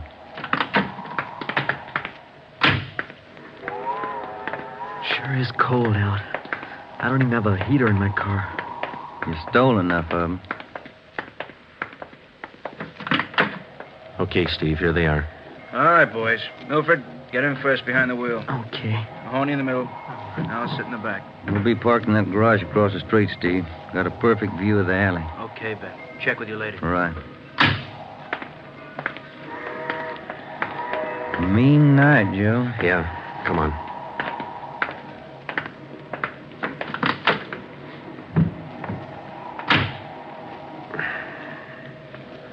It's cold here in the garage, isn't it? Yeah. That might be a long wait. What time you got? 6 minutes past 10. Thank you.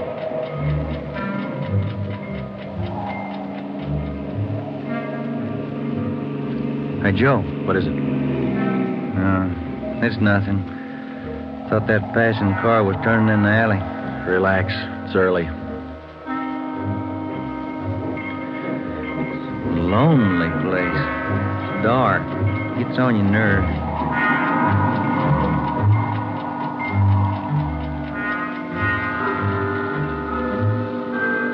That's it, Ben. 11:30. Nothing yet. Somebody might have tipped her off. Yeah, that's what I was afraid of. Now, let's wait it out anyway. Joe, that blue coupe. Yeah, just turned in the alley. Let's go. Come on, run, Ben. Behind you. All right, you fella. Quit your fighting. What'd you get, Steve? Here he is. Just drove up in the coupe. Got out and called Milford Mahoney by their first names. He's in on it. What about the girl? No sign. Kid was the only one in the car. All right. Tell the men the stakeout's off for tonight. Have them report back in. We'll take the kid with us. Okay. All right, young fellow, this way. What do you cops think you're doing? I ain't done nothing. Look, sport, we heard that from 54 different kids yesterday. We're tired of that line. Come on. When we got back to the office, we took the boy to the interrogation room and questioned him. He gave his name as Matthew Leiter, age 21. He wouldn't break until Vince Mahoney definitely identified him as a member of his car burglary gang and the special favorite of the red-headed woman they called Myra. Then Leiter copped out and told Ben and I that he had talked with Myra as late as 10 o'clock tonight. He told us that she had heard that the police had picked up some of the gang members, and she asked Leiter to drive down to the Chavez Alley meeting place. He was supposed to tell Milford and Mahoney that the weekly delivery date was off until further notice. We questioned Matthew Leiter for an hour and a half. You told us a little while ago that you talked with this woman, Myra, late tonight. Yeah. Where'd you talk to her? At her home? Her home? Don't be stupid. Nobody knows where she lives. I met her at a bar. Which bar? Julius, out in Santa Monica. How did she contact you? Called me at home. She's not such a bad dame. She treats you right. Sure, that's why you're in jail. Did you ever call her on the phone? I don't know her number. None of the kids do. She's smart. She taught me all I know about the racket. You'll have a rough time getting her. Maybe, but we'll get her. Ben and I left the office at 2 a.m. and went home to bed. We reported in at 8 that morning to head Backstrand. The three of us went down the street to Koken's restaurant for a cup of coffee. Nobody was in a good mood. We had most or all the small fry in the citywide burglary ring, but it seemed we were still a long way from cracking the inner circle. The latter kid said that none of them knows where she lives, what her phone number is, nothing. Pass the sugar, Ed. I think we still have a few angles to study on that score. Right now, I've got some more bad news for you. What's that? You been through your mail this morning? No, not yet. We haven't had a chance. I saw the overnight reports. There were 32 car burglaries last night. 32. All the way from Wilmington to North Hollywood. How you figure it? I can't. This girl Myra must have an army of kids working for her. How much did they get, Ed? Any idea? Rough estimate, about $3,000. Usual stuff people are foolish enough to leave in their cars. Watches, cameras, furs, expensive clothes. M.O.'s the same? Like the others. If the car happens to have a rigid handle lock, they slip a piece of pipe over the handle for a lever and break it. If that doesn't work, they pry open the wing window. Some of the windows were smashed out. Sounds like you're in an awful hurry, Joe. Yeah, maybe this Myra wants a few big nights before she peddles the stuff and gets out. If we're going to get her, we can't waste time. Any suspects picked up last night, Skipper? None. Well, where did they hit most of the cars? Outside the Pan Pacific. The parking lot. Hockey game going on. Must have been 4,000 cars for them to pick over. They picked the best. As usual. Well, you better get on it. There's one way to handle it. What's that? She works fast. You work a little faster. We got back to the office and we went over the reports one by one. Then we called the young gang members to the interrogation room and questioned them separately and re-questioned them. We got nowhere. Many of them had met Myra on the street, in a bar, but not one of them had any idea where she lived. At least that's what they told us. Ben had a hunch that Matthew Leiter knew more than he was telling. We had him brought to the interrogation room, and all that afternoon until 10 o'clock that night, with interruptions for his meal periods, we talked with Leiter. He would admit nothing more than what he'd already told us. Yeah, it's got me beat, Joe. Yeah. Well, let's check with Ed. Good morning, Joe. Ben? Hi, Mike. Skipper in? Just went down the hall for a minute. Be right back. Hold it a minute, will you? Yeah. Chief of Detectives always handing. Yeah. For you, Joe. Oh, thanks. Oh? Yeah. He does? We'll be right over. That was Sergeant Hopkins over at the jail. Oh, yeah? Matthew Leiter's got something to tell us. Says it's important.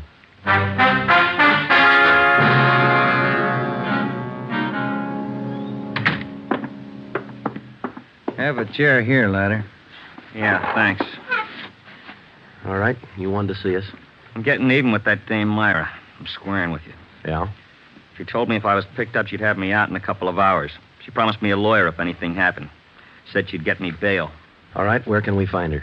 I don't know if she's there now, but you can find out at Francisco Motors.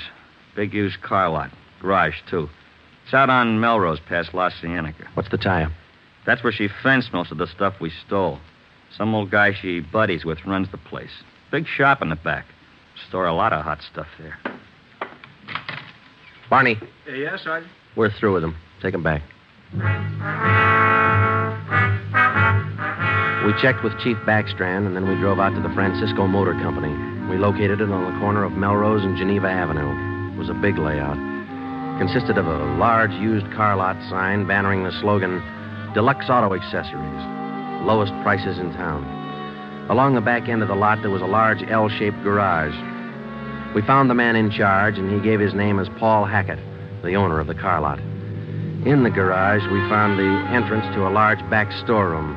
It was loaded with thousands of dollars worth of auto radios, spotlights, cratefuls of assorted car accessories. Special closets built into the walls of the garage contain racks of fur coats, suits, dresses. Below that, smaller boxes containing watches and cameras, all wrapped in tissue paper. You can save all of us a lot of time and trouble by talking to us now, Mr. Hackett. Where is Myra? I don't know who you're talking about. I don't know what you're talking about. Can you explain what we just found in your garage? I didn't know it was there. I didn't know it was stolen. Well, which is it, Mr. Hackett? Make up your mind. I bought it, but I didn't know it was stolen. You can't prove I did know. I think we can prove it, Mr. Hackett. Some of those stolen car radios stored back there, the serial numbers are filed off, and this workbench here is full of filings. I didn't know. You'll have to do better than that. How does Myra figure in? I don't know. I don't know what you're talking about. It's all right with us, Hackett. We found the stuff and we got you. If we don't find Myra, you'll be doing time for two people. Stand still. You can't. You can't do this to me. I don't know anything about it. Come on, Hackett. We're taking you in.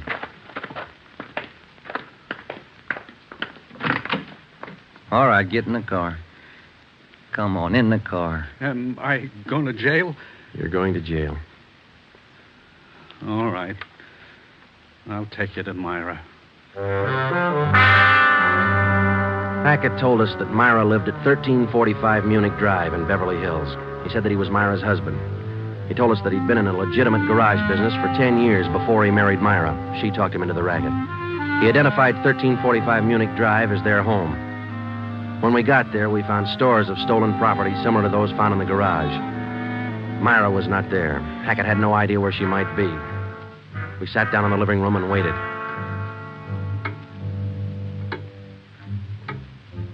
One hour, 2 hours, 3 hours. After 5 hours of waiting, the monotony started to wear on everybody's nerves, especially Hackett's. And the whole thing, it was her idea. I should have known, all hers. She did this to me. I won't take her alone. Where is she? You tell us, Hackett. Told you, I don't know. She couldn't have gone. She didn't know. I'm not going to take all right, this quiet alone. down, quiet down. That you, Paul? Thought I heard you talking to some. Who's he? The police, Myra. The police. Your smart kids told them the whole story. What are you talking about, my smart kids? What are these cops doing here in the that's enough. Get your dirty hands off of me. Get away. Kids are right, Joe. She got a Get temper. away. Yeah. Who do you think you're... There, that ought to hold you for a while. All right, come on, you two. Let's go. All right, copper. You win. Stupid husbands. How many times did I tell you? Don't trust those kids. Don't store their stuff in the garage. Don't open it for anybody. Get a lawyer. No, you knew better. Dumb jerk. The idea of having those cops camping in the living room waiting for me. Why didn't you warn me? I'm going to divorce you. That's what I'm going to do. I'll stick you for plenty. Jerk. All right, inside you two.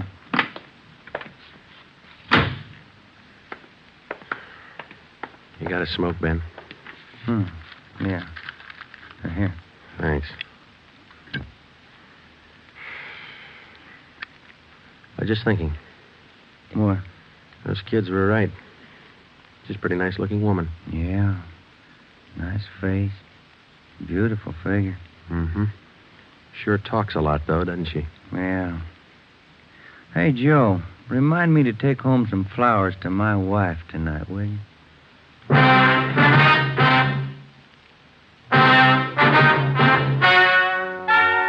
The story you have just heard is true. Only the names were changed to protect the innocent. Paul and Myra Hackett were tried and convicted on 7 separate counts of receiving stolen property. They are now serving out their sentences in the state penitentiary. Realizing that most of the young persons involved in the case were influenced by the strong personality of Paul and Myra Hackett, a separate investigation was made into the backgrounds and home life of the young offenders. In most cases, they were found to be basically good, and they were placed on probation and returned to their homes.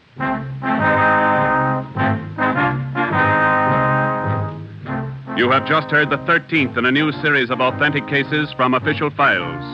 Technical advice for Dragnet comes from the office of W.A. Wharton, Acting Chief of Police, Los Angeles Police Department. Tonight's program is dedicated to Detective Harry William Vosper of the Seattle, Washington Police Department, who on the night of July 21st, 1949, gave his life so that yours might be more secure. Dragnet came to you from Los Angeles. And now, an important announcement. Starting this Saturday, September 3rd, Dragnet will be heard at a new time over your NBC station. Consult your local newspaper for the new listening time. And now, speaking in behalf of the producers and the entire cast of Dragnet, we would like to take this opportunity to thank you for your many kind letters of encouragement and approval. Remember, next Saturday for Dragnet, this is NBC, the national broadcasting company. And now, here's another in NBC's great parade of new shows.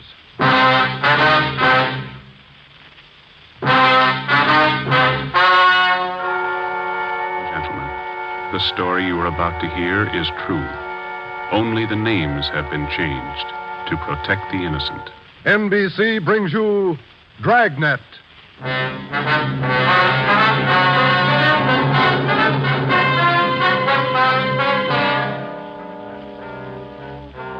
You're a detective sergeant.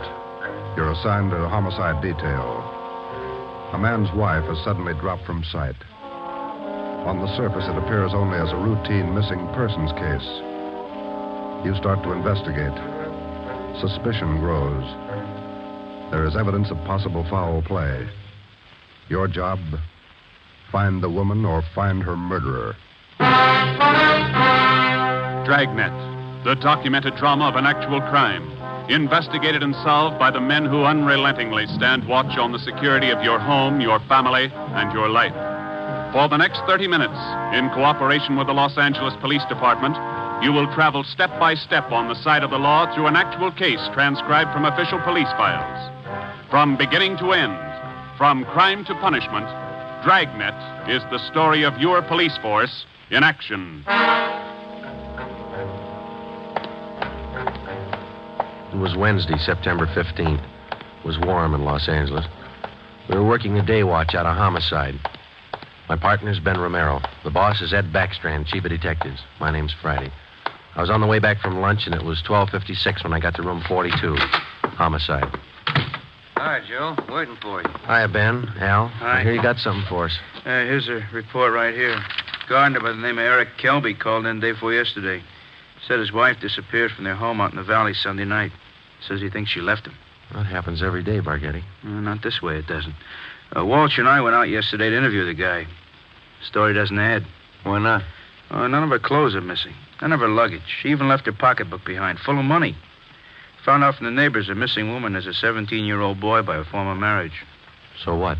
An only child. Mother dotes on the kid. Shouldn't even say goodbye to him. How did this Eric Kelby impress you? Pretty grouchy with Walsh and me. No cooperation. Wants to find his wife, doesn't he? I don't know if he does or not. There's no help, I'll tell you that. Can I see that report a minute now? Oh, here you are. Agnes Trumbull Kelby, age 39. Kelby's her second husband. First one died a little after the boy was born. Mm-hmm. Disappeared Sunday night from her home, 546 Belasco Road, between 7 and 8 o'clock. When did Kelby call in? Monday afternoon. Said he thought his wife might be spending the night with her sister. When he found out she wasn't, called us. Did you meet the boy while you were out there, Borghetti? Yeah, that's another thing. Kid came riding in on a bike while we were talking to one of the neighbors. Trying to talk to him, but the old man came out hustling him inside the house. Then he starts eating us out. What'd he say? Told us it was our job to find his wife, not to go prying into his stepson's affairs. Well, that's a new slant. How about her friends and relatives around here, Al? Any besides her sister? Walsh located a couple of her aunts. Don't think he's checked them yet, though. I'll tell you, boys, this is one I'll bet on. Maybe. You got the names of Mrs. Kelby's relatives? Oh, yeah. Right over here. Sure wish we had a chance to talk to that boy. Yeah. How's it feel to you, Ben? I don't know. Notice anything else funny about the guy, Al? I don't know. Now, here's those names, Joe. Thanks. Kelby was upset, all right. For some reason, he didn't strike me as reacting the way a normal guy reacts when his wife disappears. All right, Al. How would you react? Barghetti's worrying again. Oh, now listen, boys. It's no fooling matter. This is one I'll bet on. It's a homicide. All right. How about a copy of this report? Yeah, where'll I get the phone? Missing persons, Barghetti. Who's that? Oh. Yes. Yes. About what? Oh, sure. All right, son. 4 o'clock. Yeah. Goodbye. That was Kelby's stepson. What do you want? Thinks something's happened to his mother. In police work, missing persons detail is not a department separate in itself. It is organized as a part of the Homicide Bureau. According to Barghetti, who took the call, the boy said he suspected his stepfather, and he didn't want him to know of any meeting between him and police officers. He would meet the officers that afternoon at 4 p.m. in a restaurant on the corner of Hollywood Boulevard and Fairfax Avenue. At 3:15, Ben and I left the office and drove out to the meeting place, the Dairyland Fountain and Coffee Shop. We arrived there at 3:45. At 8 minutes to 5, the Kelby boy still had not arrived. Youngster's not very prompt. Well, let's wait a little while longer. Yeah. Smoke? Yeah, thanks. Want some more coffee? No, thanks. I guess the boy isn't going to show. Think something's happened? 15 minutes after we left the coffee shop, we drove up in front of the gate of the Kelby nursery on Belasco Road. The house itself was set well back on the property, which covered about 4 acres. The entire nursery was surrounded by a 6-foot steel wire fence, and it looked like almost every available foot of ground inside was planted with some kind of a flower or shrub. Kelby met us at the gate. Yes? What do you men want? Police officers. Are you Mr. Kelby? Yes, what do you want? Well, if you'll shut those dogs up for a minute, we'd like to ask you a few questions. I'm busy now. Can't you come back tomorrow? It's pretty important, Mr. Kelby. I think we better talk right now. All right, if you have to. Red, Giant, down. You too, Jaime. Quiet. All right. Now, what do you want? Mind if we come inside? These watchdogs of mine are pretty vicious. We can talk here at the gate. All right, Mr. Kelby. This is Sergeant Romero. My name's Friday. We've been assigned to look into your wife's disappearance. Oh. Did you find anything yet? Nothing definite. Maybe you can help us. Would you tell us exactly what happened the night your wife disappeared? What do you mean? What happened? Well, when did you last see her? When you first noticed she was gone? We finished up Sunday night dinner about 7 o'clock, and I laid down for a nap. Agnes went out on the front porch for some air. I woke up a little before 8 and went outside to look for her. She was gone. Nobody saw her leave, Mr. Kelby? Not that I know of. Maybe some of our nosy neighbors, I don't know. How about your stepson? Wasn't he around Sunday night? Bruce? No, went out to a show with some other kids. When did he get back from the show? About 10, I think. Why? Where's your stepson now? Who are you looking for, my wife or my stepson? Both, Mr. Kelby. Where's your stepson? Gone. I took him over to my sister's in Alhambra. Been feeling bad since his mother disappeared. Figured the change would do him good. When did you take him over to your sister's, Kelby? This afternoon. What's that got to do with it? We'd like to talk to Bruce. No, I can't allow it. The boy's too upset. I can't allow it. I'm afraid you're going to have to allow it. Listen, mister, you can get off this property right now. No cops giving me sass. Nobody's giving you sass, Kelby. We want to talk to your stepson, that's all. He might give us a clue as to the whereabouts of your wife. And I say you can't see the boy. What's more, you cops couldn't find thorns on a rose patch. I'll get somebody else to look for Agnes. It's my business anyway, nobody else's. It's our business, too, if anything's happened to her. What are you talking about? You better get your coat, Mr. Kelby. We're taking you in for questioning. You come through that gate, and I'm going to let these dogs go accidentally. I'd hate to shoot the dogs. Now go on in the house and get your coat. Eric Kelby turned and made his way up the path and into the house. 5 minutes later, he came out. Without a word to either of us, he came down the path, closed the gate behind him, and got into our car.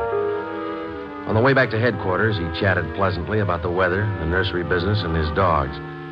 When we pulled up in front of the city hall, we met the reason for his sudden change in temperament. His lawyer was waiting for us at the door. We took Kelby to one of the interrogation rooms. His lawyer tagged along. We tried to question him, but the lawyer objected to 2 out of every 3 questions we asked. It was hopeless, and we knew it. So did the lawyer.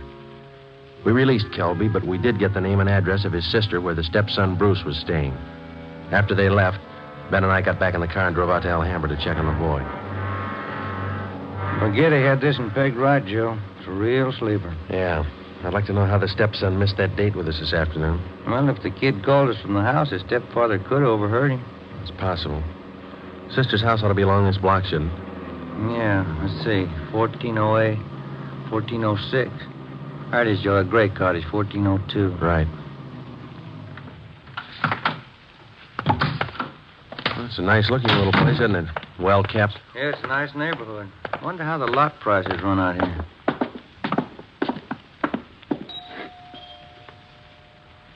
Somebody's coming. Yes, what is it? Police officers, ma'am. Are you Miss Kelby? Bertha Kelby, yes, that's my name. Why? We talked to your brother earlier today, Miss Kelby. He said that you brought his stepson Bruce here to stay for a while. We'd like to see him. Bruce? Yes, he was here till about, an hour and a half ago. I went to the store, and when I came back, he was gone. Have you any idea where he might be, Miss Kelby? Well, I telephoned my brother Eric's place just before you came to the door. He's not there. I don't know where he might be. I'm worried about him. He seems so upset. This business about his mother's disappearance, you know. Would you mind if we came in and looked around, Miss Kelby? Well, no, not at all. We went in and looked the house over from one end to the other. There wasn't a trace of the boy. We drove back to Kelby's nursery and satisfied ourselves the boy wasn't there. Then we came back to Alhambra and we kept an eye on Miss Bertha Kelby's home until midnight. No one came or went. At 5 minutes past midnight, the lights went off in the living room, and a few minutes later, in the back of the house. The next morning, when Ben and I checked in for work as usual at 8 o'clock, we met with Captain of Homicide, Frank Kearney. What makes you two so positive there has been any foul play in this Kelby thing? Well, that's just it, Cap. We're not positive. It's a whole setup. It smells bad. For instance? That lawyer. If a man's innocent, he doesn't need a lawyer to sit with him in the interrogation room and tell him not to answer questions. Number two, that kid's telephone call. Maybe he doesn't get along with his stepfather. It happens, you know. Maybe he's trying to get back at him for something or other. Maybe. Then why is Kelby hiding him out? You sure he's hiding him out? No other way to take it, Cap. The Kelby woman walked away from her home Sunday night. Nobody saw her. She took nothing with her. No clothes, no luggage, no money. You checked with the family doctor? Yesterday. He told us Mrs. Kelby was in perfect health. We double-checked the Wanderer's file and the Repeater's file and missing persons. Couldn't find her name in either one. How about her relatives in town? Haven't had a chance to talk to them yet, Cap. We'll check them this morning. Well, one thing's certain. The woman couldn't have gone very far. We checked the sheriff's office, the jails, the hospitals. We've sent out a teletype and an APB. Every cop in the city has her description. She's been gone almost 4 days, but nobody's seen her. How does that add up to you? It doesn't. You better move on it. Check every one of Mrs. Kelby's friends and relatives. Right, Frank. Then try the neighbors. As long as I've been a cop, neighbors have been able to tell everything about anyone.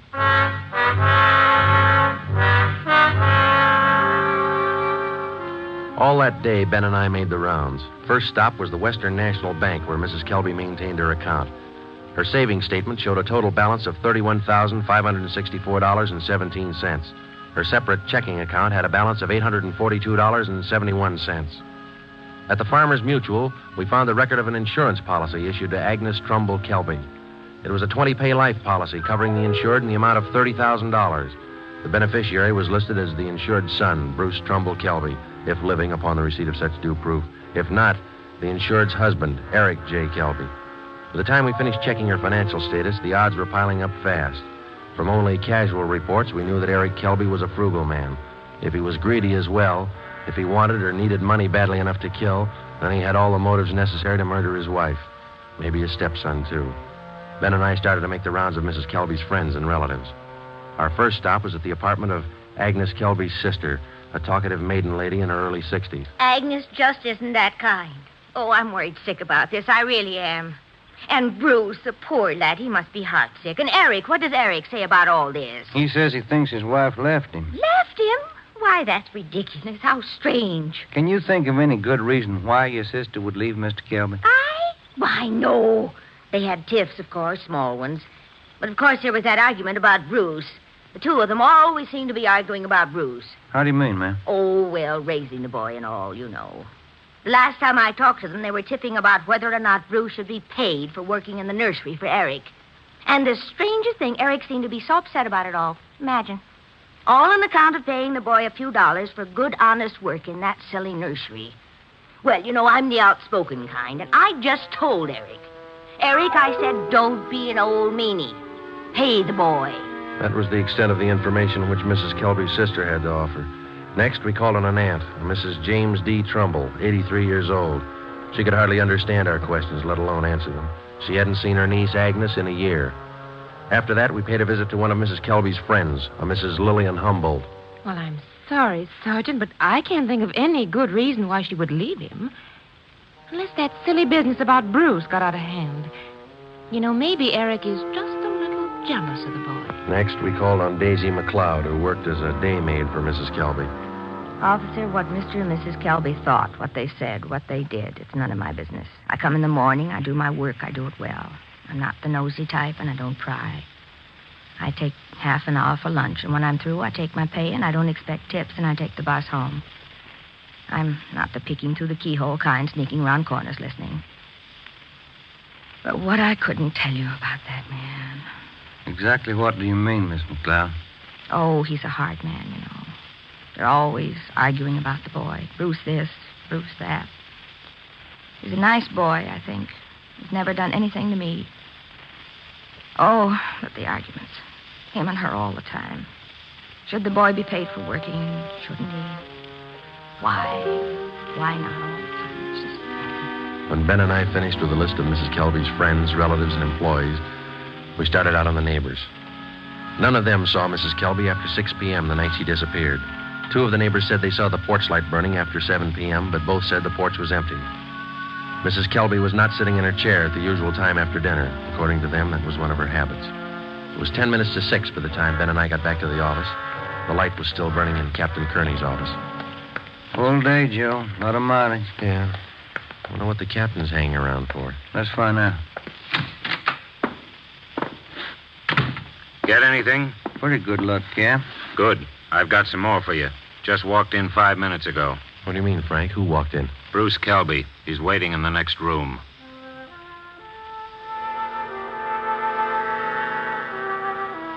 We went in the next room and met Bruce Kelby. He was small for a 17-year-old, dark-haired, and a little on the sickly side. He told us that he couldn't keep the date he made with us on the phone because his stepfather apparently did overhear the conversation and drove him directly to his sister's home in Alhambra. We asked him why he was so sure that his stepfather was responsible for his mother's sudden disappearance. For one thing, all three of us usually go to the early show on Sunday night. Eric, Mom, and me. But last Sunday, Eric said he wasn't feeling good and he wanted Mom to stay home and take care of him. Then he told me to go on ahead to the show, so I did. What time did you get home, son? About 9:30, 9:45. And what was your stepfather doing when you got home? Sitting in the living room reading the paper. You notice anything unusual about the way he acted? He was nervous and jumpy, more than usual, I think. Anything else? Yes, sir. When I came in through the front yard, I noticed the dogs had mud all over their paws. They'd been out somewhere in the nursery plots. And they won't go out in the plots unless Eric's with them. He doesn't want them to trample the seedlings. What would your stepfather be doing out in the nursery at night? Does he usually do some work at night? No, sir. None of the plots are even lighted. Only the greenhouses. And the paths in the greenhouses are usually graveled, aren't they? No mud around. It's my job to see that the greenhouse paths are kept graveled. I know they're not muddy. I fixed them the day before, Saturday. What do you think it means, son? I don't know. I don't want to think about it. I just know he's done something. He's done something to her. Did your stepfather give you any reason for keeping you away from the police officers the other day?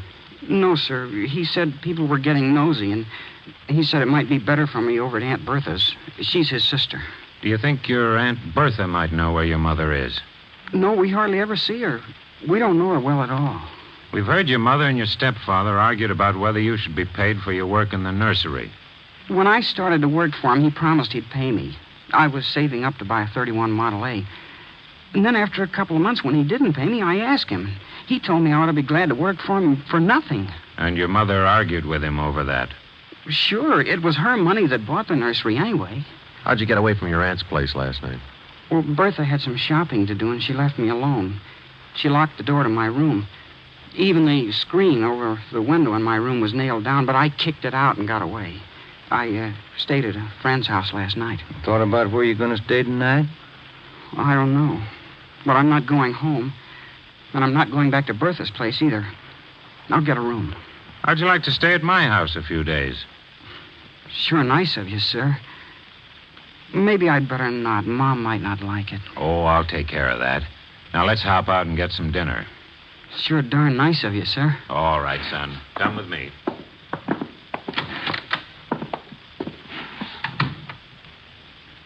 What do you think, Joe? He could be lying. Yeah.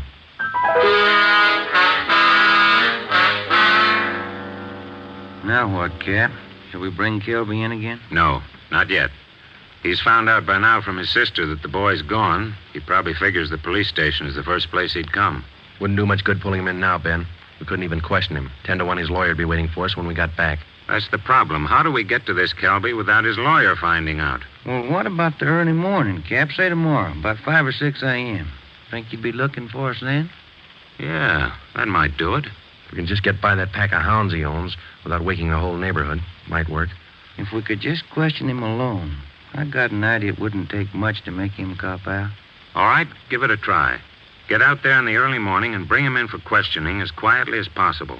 I'll be in at 6 a.m. If you want me before then, call me at home. All right, Frank. Kelby's got a smart lawyer. It's going to be plenty hard to convict him without a body and corroborating evidence. He's got 4 acres out there, Cap. You can hide a lot of bodies in 4 acres. Well, that's what I mean. This case isn't ending. It's just beginning.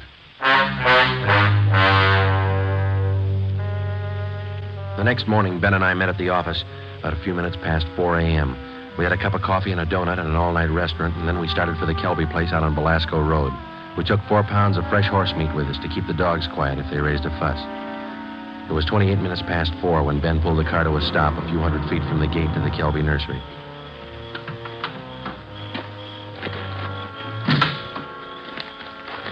We got out of the car and made our way down the road to the gate. I reached in and tried the latch. It was padlocked. The dog started in. Okay, Ben, looks like we'll have to jump the fence. Toss some of that horse meat over to him. Yeah, here. That's it. Come on, let's climb. Keep an eye on those hounds. Looks like they could chew your leg off. Yeah. Here comes a third one, Ben. Toss some more meat. Yeah, there you are, boy. Go get it. Go get it, boy. Here. Look, Ben, lights going on in the house. Come on, let's make it fast. Who is it? Who's there? I'll set the dogs on you. Police officers, Mr. Kelby. What? What are you doing out here this time of night? You're under arrest, Kelby. Get your coat. You cops are asking for a peck of trouble. Get your coat. Where's my stepson? What have you done with him? What have you done with your wife? You're going to pay for this. I'll have your jobs. That's not the first time we heard that, Kelby. Let's go.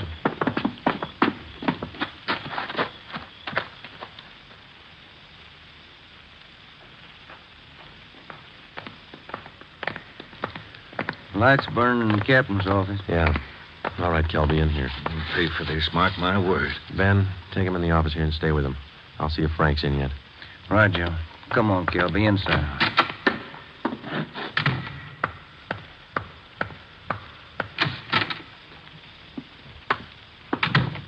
Friday? You bring in Kelby? He's down in the interrogation room. Ben's with him. Somebody saw you. Don't think so. They must have. Kelby's lawyer's sitting in the next room.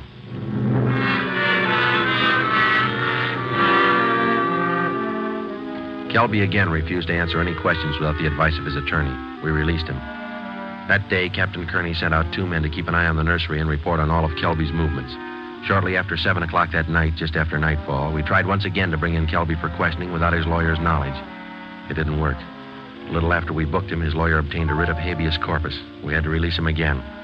The 2 men assigned to stake out the Kelby place reported definitely that somebody was tipping the lawyer whenever unknown visitors showed up at the nursery and drove off with Kelby. There was nothing we could do about it. The next morning, Kearney came up with a lead. I had a long talk with the boy last night. Accidentally, I think he's given us a pretty good lead. Yeah? There's only one way we'll ever get a conviction. That's by finding the body and evidence to tie Kelby in. Yeah, that'll do it. Where do we start looking? In a new rose bed next to one of the greenhouses in Kelby's nursery. The kid came up with it last night. How come? First, Kelby's crazy about saving $1 and making one. Yeah. In the nursery trade, especially where you have a limited area to work in, like Kelby, you cultivate every foot of ground. Every bit of soil you got is planted with something. Mm-hmm. Kelby's not the type to waste anything. Especially he's not the kind that would let ground lie fallow when he could plant something that might bring in a few dollars next season. Bruce tells me his stepfather has every inch of those 4 acres planted. Every inch. Except a 6 by 9 foot plot of ground in that rose garden. Oh, that sounds like a long shot to me, Frank. The boy said he prepared that piece of ground for planting late Saturday afternoon. His stepfather wanted it ready for Sunday morning. The plot of ground's still vacant. Might have planted it yesterday, Cap. When's the last time you checked? Before I came to work this morning. I called the men on stakeout next to the nursery. They told me the plot's still empty. It's worth a chance, Frank. When do we look it over? Tonight. I don't want Kelby or his lawyer to know a thing until we find that body. Well, how are we going to work it? We'll order up a crew from the crime lab. They can take probings through that plot and all around it. They can tell us without any guesswork how deep that ground's been worked over lately. When do you want to start?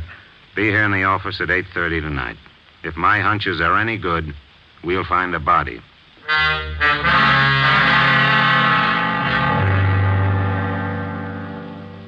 It was 10 minutes past 9 that night when we got to the Kelby place.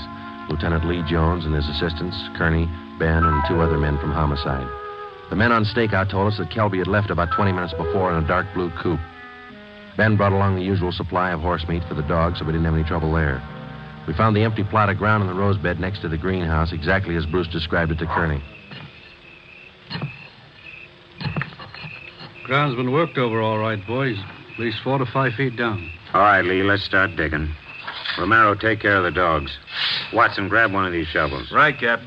Hey, Kelby said these dogs were vicious, didn't he? Yeah, why? Look at these hounds. They're no more vicious than a lively coal. Look. Higgins, get that light over here, will you? Thanks. What is it, Lee? Let me see. Teeth. Set of false teeth. Been in the ground long? Don't think so, judging from the shape they're in. How far down would you say you are, Lee? A couple of feet. Ground's real soft. Lee, come here a minute. What is it? Body. Here's the shoulder. All right, you men over here with Watson. Get the dirt off the face. Romero, you got a picture of the Kelby woman? Yeah, Cap. Let's see. Oh, here it is. Thanks. Get the light down here. Hunch paid off, Frank. That's her.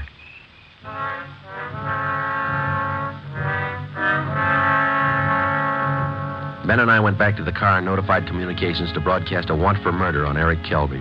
His description, together with the description of the car and license number of the car he was driving, was rebroadcast every 15 minutes. Then we went back to check the house. We found the front door unlocked. We went inside and looked around.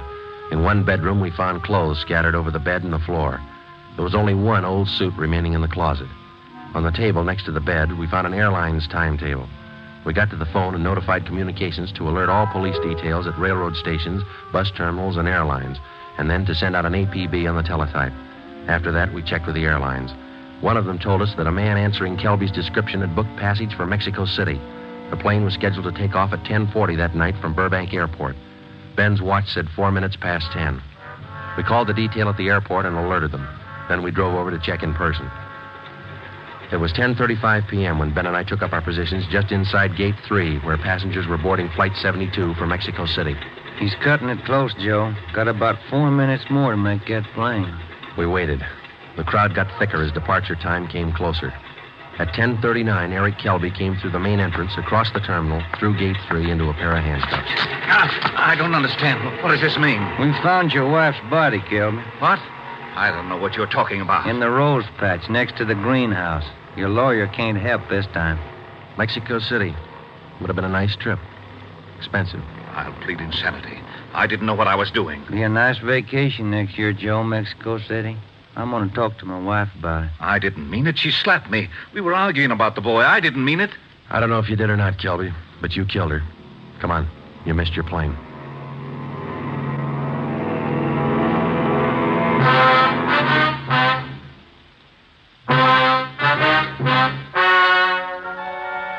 The story you have just heard is true.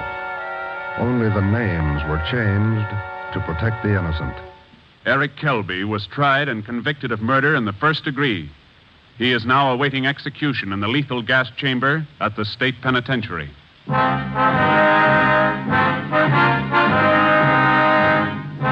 You have just heard the 14th in a new series of authentic cases transcribed from official files. Technical advice for Dragnet comes from the office of W.A. Wharton, Acting Chief of Police, Los Angeles Police Department. Tonight's program is dedicated to William J. Weston, Jr. of the Washington, D.C. Police Department, who on the evening of March 4th, 1945, gave his life so that yours might be more secure.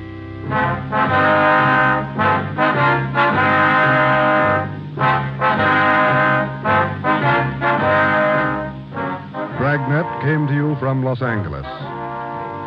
If you enjoyed tonight's production of Dragnet, you'll want to listen to Richard Diamond, private detective, as played by the screen's romantic tough guy, Dick Powell. The Pet Milk Show, usually heard at this time, has moved to a new time period on Sunday nights. Be sure to hear Larry Douglas and Kay Arman on the new Pet Milk Show tomorrow night on NBC.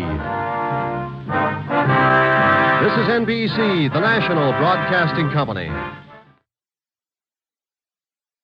Here's another in NBC's great parade of new shows.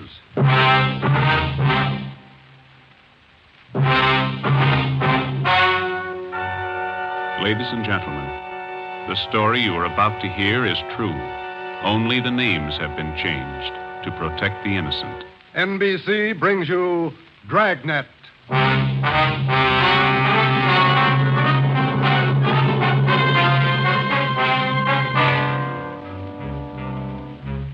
You're a detective sergeant. You're assigned to homicide detail. A 22-year-old girl has disappeared. A letter has been received. It demands $30,000 for the girl's return. The letter is signed, The Wolf. Your job, get him. Dragnet, the documented drama of an actual crime, investigated and solved by the men who unrelentingly stand watch on the security of your home, your family, and your life. For the next 30 minutes, in cooperation with the Los Angeles Police Department, you will travel step by step on the side of the law through an actual case transcribed from official police files. From beginning to end, from crime to punishment, Dragnet is the story of your police force in action.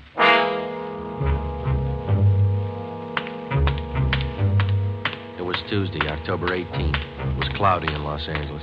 We were working the night watch out of Homicide. My partner's Ben Romero. The boss is Ed Backstrand, chief of detectives. My name's Friday. I was on the way back from the stats office, and it was 3:26 a.m. when I got to room 42, Homicide. Got those mugs you asked for, Joe. Here they are. Thanks, Harris. Backstrand leave yet? In a minute. I'm going out with him. What's the address out there, the Sullivan place? 814 Castro Boulevard. You go straight out Santa Monica, take a left at Castro. I remember. You ready, Chief? Yeah. Friday, you call Romero yet? Right now. Get on it. This one we don't fool with. Yeah. Come on, Harris.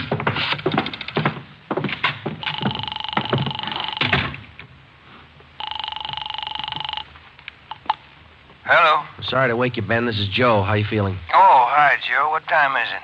3:30 a.m. How do you feel? Oh, a lot better. Be back to work tomorrow. You'll be ready in 20 minutes? I'll pick you up. 20 minutes. Okay, what's up? You remember Martin Sullivan, vice president of the Third National Bank? Sullivan? Yeah, what about it? He's got a 22-year-old daughter, or he had one. She's gone.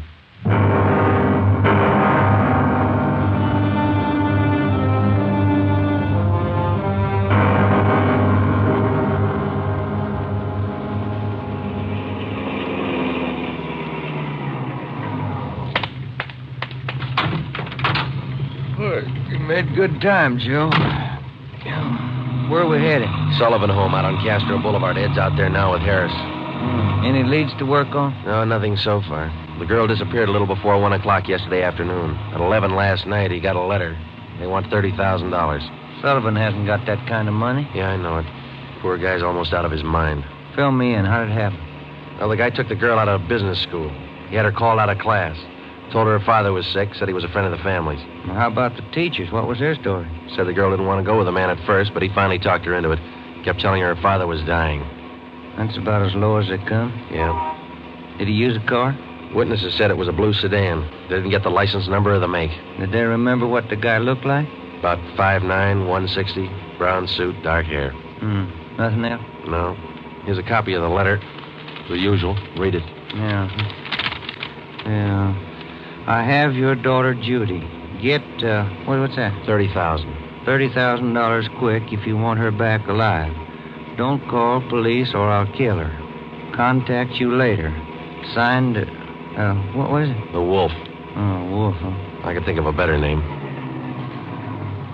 Come on, here we are. Who's got the original note, Joe? Lee Jones down at the crime lab. He's checking it for prints and handwriting. Well, if he was... Oh, hi, Davis. Right on the house, boys. Chief's waiting for you. Thanks, Dave.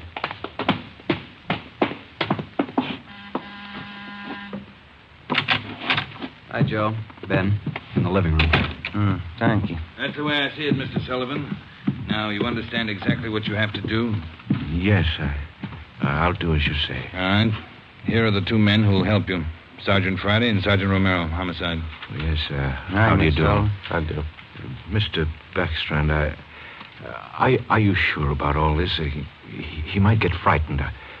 He might do something to Judy. Believe me, Mr. Sullivan, it's the only way. I know how you must feel, but we can't do anything else.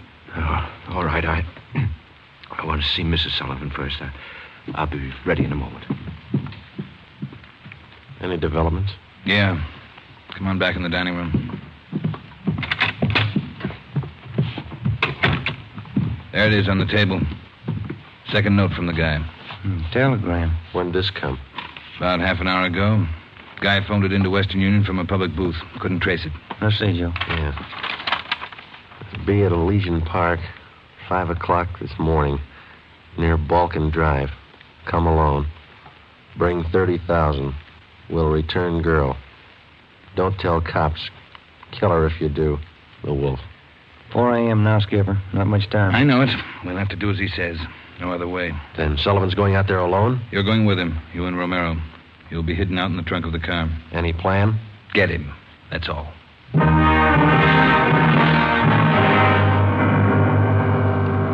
and I went out the back door and into the Sullivan garage. We jammed ourselves into the trunk compartment, and Harris closed the door on us. The latch was fixed so that the door could be pushed open from the inside. A few minutes later, Mr. Sullivan came out, got in the car, and we drove off. At 5:03, we pulled up at the meeting place in Elysian Park. We waited. Nothing happened. At 5:05, it started to thunder. That's all we need now. Thunderstorm. Stuff in here in this trunk, isn't it? Oh, yeah. Ben, listen. Sullivan? It must be. I wonder if he's seen anything. Sounds like he's pacing up and down alongside the car, doesn't it? Now, listen. Can't hear anything else. Can you? No, we better stay under cover. Yeah. Rain's starting in. Wonder what happened to the wolf. Cold feet, maybe. Let's wait it out.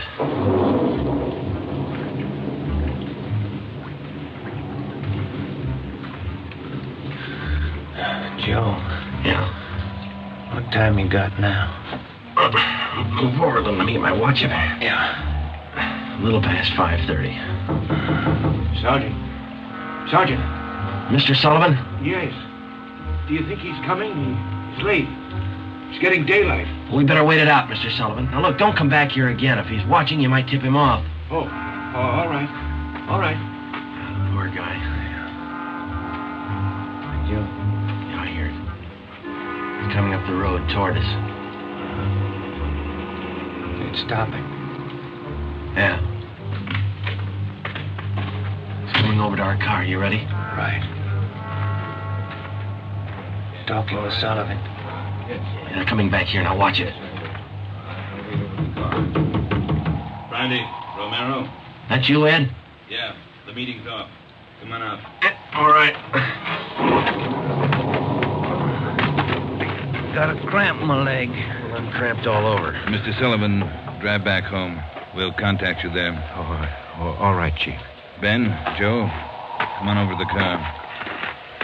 What's the story, Ed? The guy had no intention of following through with his meeting tonight. Well, how come? He told us. Phoned at 5 o'clock. Tried to trace the call. He wouldn't stay on the line long enough. What do you have to say? He wanted more money. Bragged about how smart he was. How we'd never get him. Well, he knows Sullivan's called in the police. Sure. Said he didn't care. We'd never get him anyway. Yeah, pretty cocky. Pretty smart. Take my word for it. He's no dummy. Control 1 to 80K. Control 1 I'll get it. 80K to Control 1. 80K to Control 1. Go ahead. 80K, go to your office, code 3. Go to your office, code 3. KMA 367. All right, Romero. Let's roll.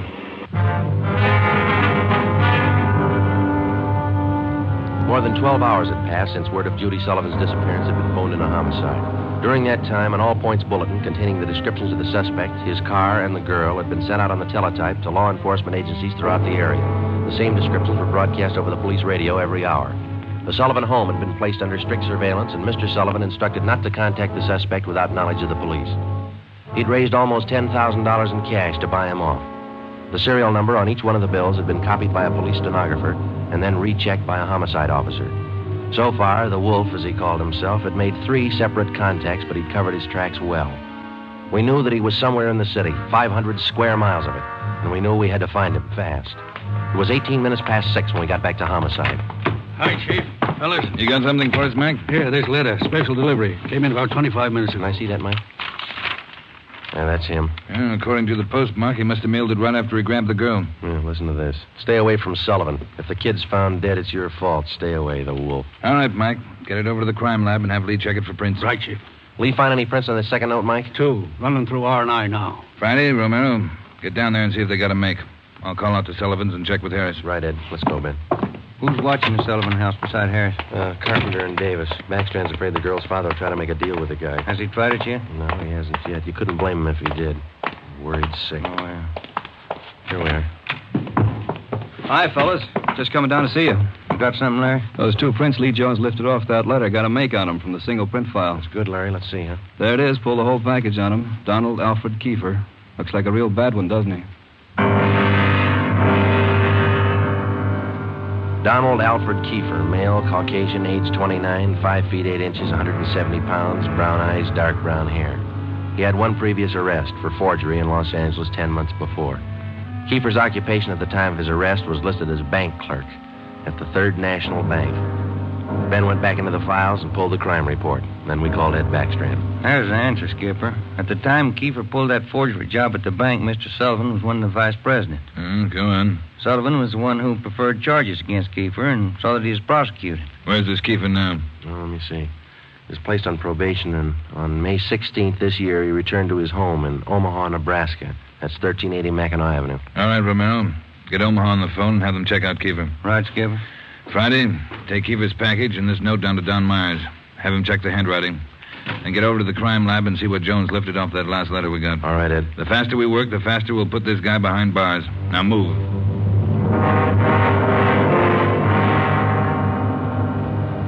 How's the writing compared, Don? What'd you find? Yeah, looks good. See here? Slants as crosses, double oops as L's, open A's, pressure on the downstroke. Donald Kiefer, Wolf, same handwriting.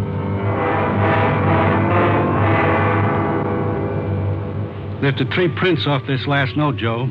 Brought them out with the iodine fume gun. They match with the first. Thanks, Lee. Did you find anything else? I don't know if it'll help you much. We examined the paper for watermarks and texture. Both notes are written on the same kind of paper. Impressions show both pieces of paper from the same tablet. Checked the density of the carbon and the pencil he used. Both specimens match. Same pencil.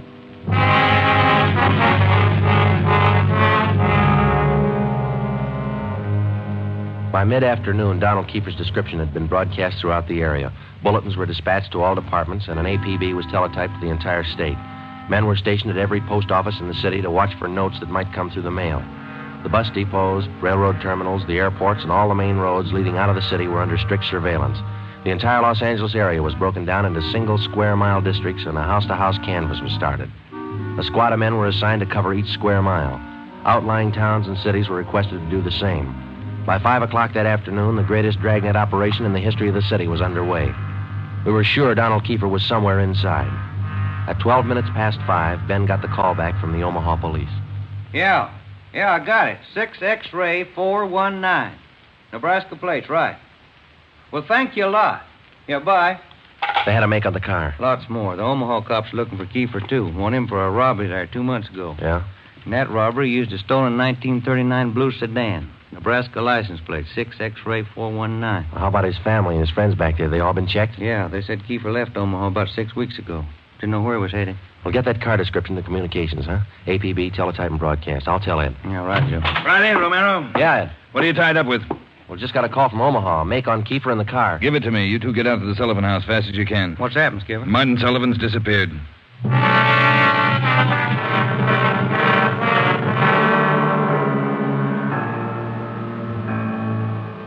All right, Harris, how'd it happen?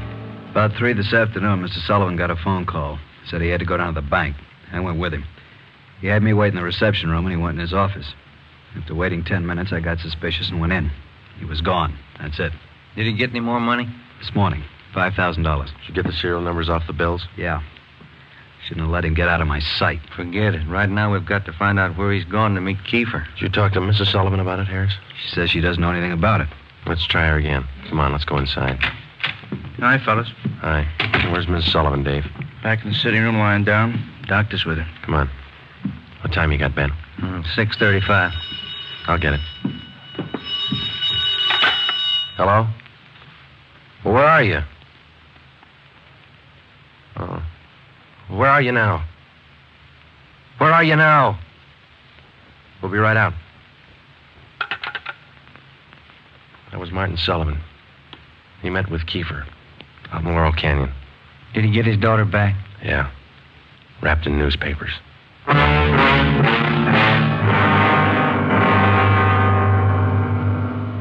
cars in the area were notified that a contact had been made with Kiefer. We got in the car and drove out to Laurel Canyon. The entire area had been blocked off. We found Martin Sullivan standing in the middle of the road at the end of East Winding Way. 500 feet down the hill was a private residence where Sullivan had telephoned us. It was the only building in the immediate vicinity. A few yards beyond the point where East Winding Way ended, back in a clump of tall grass, we found the body of Martin Sullivan's daughter. We notified the crime lab, Chief Backstrand in the coroner. Despite a severe state of emotional shock, Martin Sullivan tried to tell us the story. He said Judy was all right. I believed him. I wanted her back. Judy. I tricked the officer, the one watching me. He said, come along, no police. Did you see his car, Mr. Sullivan? I wanted her back. I wanted Judy back. I did as he said. I drove here at 6 o'clock and I waited. I put the money on the front seat like he said. Did he get the money, Mr. Sullivan? And I got out. Left parking lights on. I stood up there by the end of the road, waiting. Mr. Sullivan. Then he drove up. He took the money. Then he came up to me. He had a gun. I wanted Judy back. He had a gun. Did you see his car? He said she was up there, beyond the road, tied to a tree. I wanted her back. Mr. Sullivan, did you see his car? I went to look for Judy. He drove away. She wasn't there. By the tree. Couldn't find her. On the way back, I saw the bundle on the way back.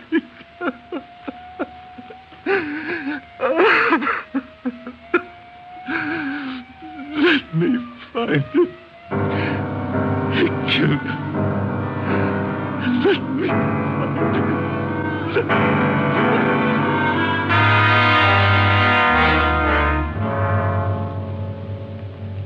Before he went into a state of complete collapse, we showed Martin Sullivan a picture of Donald Alfred Kiefer.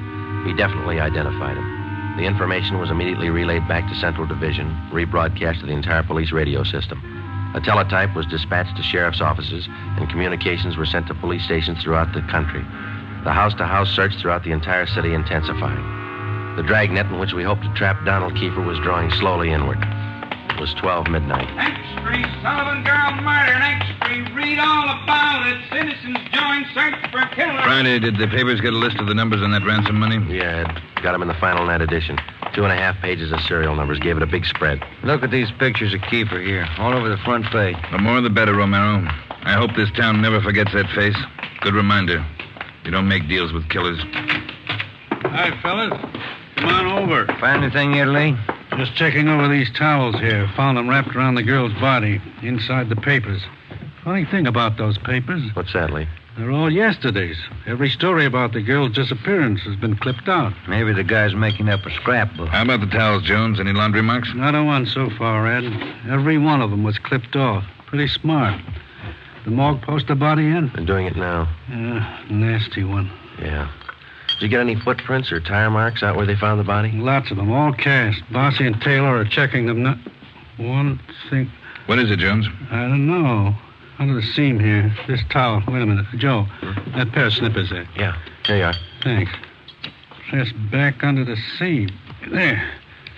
That's one tag he missed. Any markings, Lee? Yeah. Greenway Apartments, Los Angeles.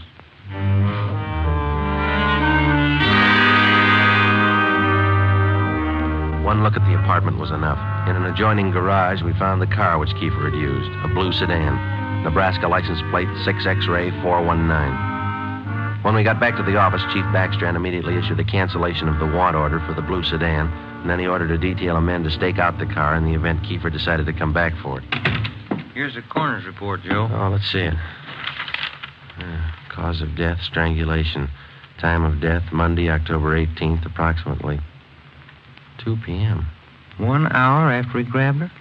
That can't be right. Skipper in his office? No, he's out for a minute. Hey, Joe, Ben, take the call off 2503, will you? Thanks, Mike. Right. Would you give me the call on 2503, please? Thanks. Hello? Yeah. Yeah, when? We'll be right over. Some of the ransom money, Ben, just showed up. Beverly and Highland. Come on.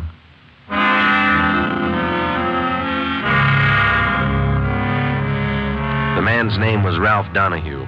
He operated a used car lot on the corner of Beverly and Highland. He told us that early that morning he sold a dark blue late model coupe to a man who gave his name as Fred Sims. The man paid for the car in cash. Donahue told us that he checked the serial numbers on the bills after the man had driven away. Serial numbers check out, Joe, every one of them. If I only thought to look, officer, and you know I generally do. I'm the suspicious kind anyway, but, this morning I must have been asleep. You got the full description on the car, Ben? Yeah, Joe. All right, let's get it on the air right away. I saw his mug in the paper while I was waiting for you. Too late. Sorry. Yeah, thanks.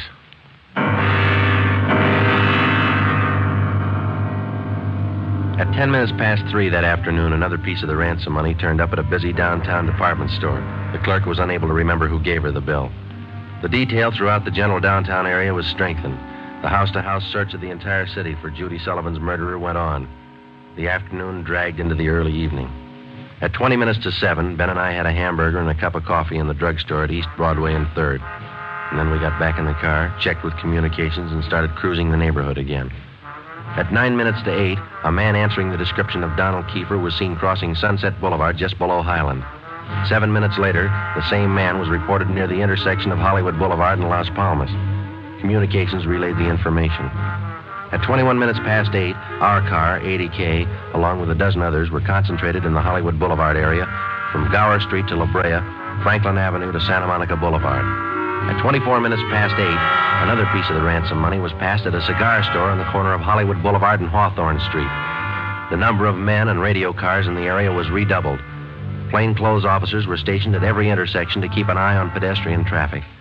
At 18 minutes to 9, the dark blue coupe which Kiefer had bought that morning was spotted parked in an alley just below Hollywood Boulevard and Cahuenga. We called Ed Backstrand. City Hall. 2503. 2503.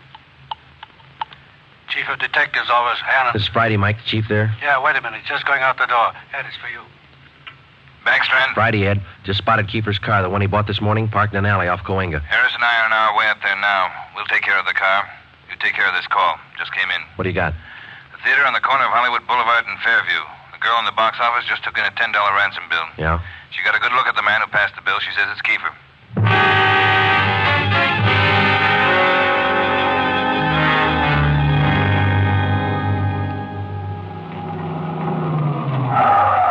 All right, Ben, come on. Yeah. You've got the list of serial numbers? Right here. Let's check at the window.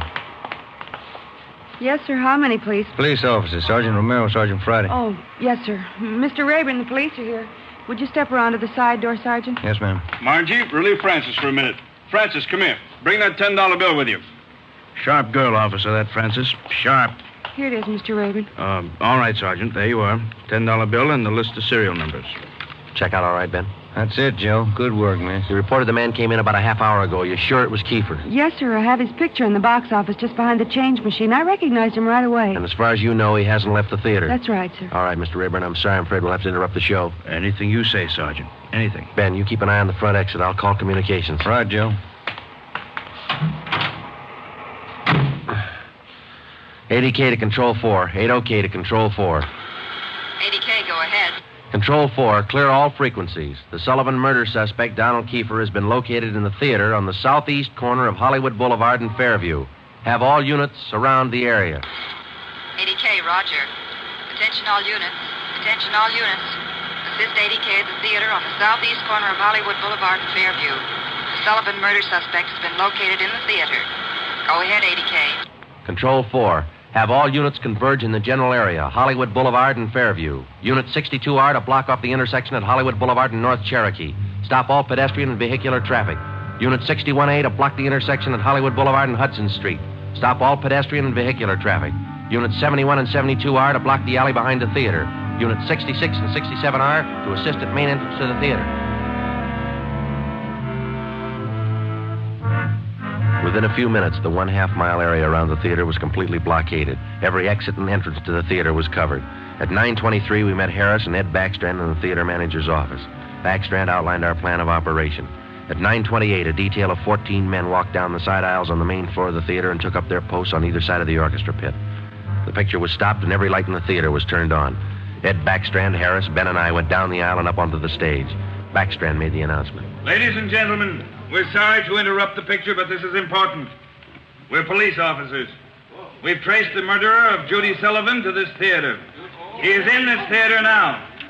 Now we're going to search the theater row by row, and we'd like to ask your cooperation. There's no need to be panicky or afraid. Those who wish to leave now may do so. Leave by the main entrance.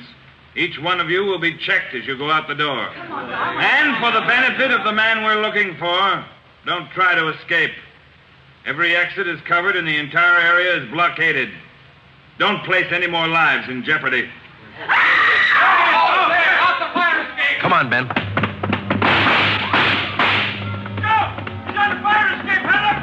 Backstage, Joe. We can make it from there. All right, let's go. Come on, hustle it, Ben. Yeah. The next building. You'll probably try to jump for it. All right, watch it. I think this door leads out to the roof.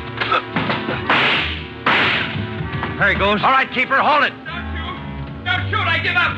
Throw your gun down. Over here. Don't shoot. Don't. Let's get him. All right, coppers. I got it figured. They won't top me for this.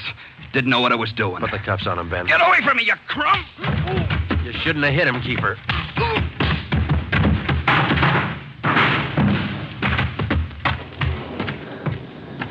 All right, Ben.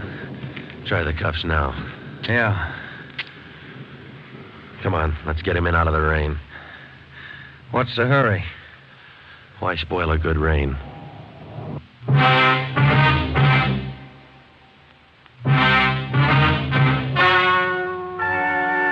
The story you have just heard is true.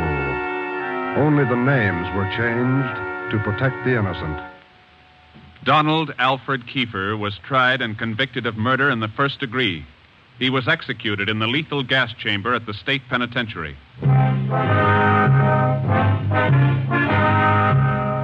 You have just heard the 15th in a new series of authentic cases transcribed from official files. Technical advice for Dragnet comes from the Office of Acting Chief of Police, W.A. Wharton, Los Angeles Police Department. Tonight's program is dedicated to Deputy United States Marshal John B. Glenn of Boise, Idaho, who on the morning of July 31st, 1940, gave his life so that yours might be more secure.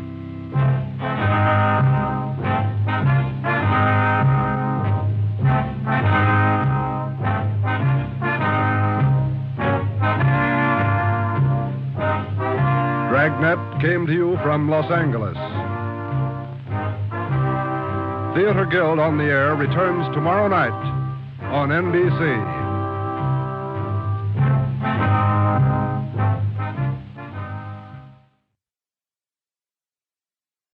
Here's another in NBC's great parade of new shows.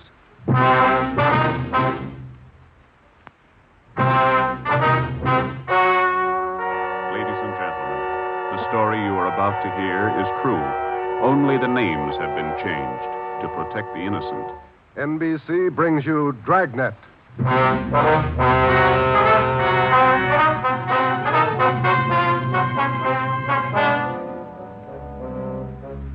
You're a detective sergeant.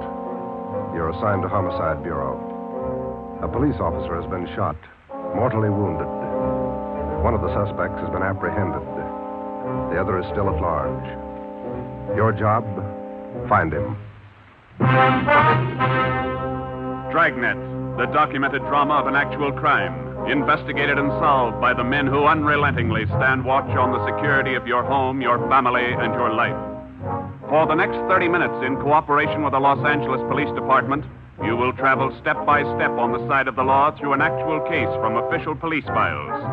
From beginning to end, from crime to punishment, Dragnet is the story of your police force in action. It was Thursday, November 16th. It was foggy in Los Angeles. We were working the day watch out of Homicide. My partner's Ben Romero. The boss is Ed Backstrand, chief of detectives. My name's Friday. It was 11:58 a.m. when we got to the Georgia Street Receiving Hospital, second floor, room 5. Treatment room. Oh, you made good time. How's Bemis, Doc? Got the new lungs, Ben, 3 times. He's going fast. His wife with him? They're bringing him down now. Can we talk to him? Yeah, make it fast. Come on, Joe. This way. Easy.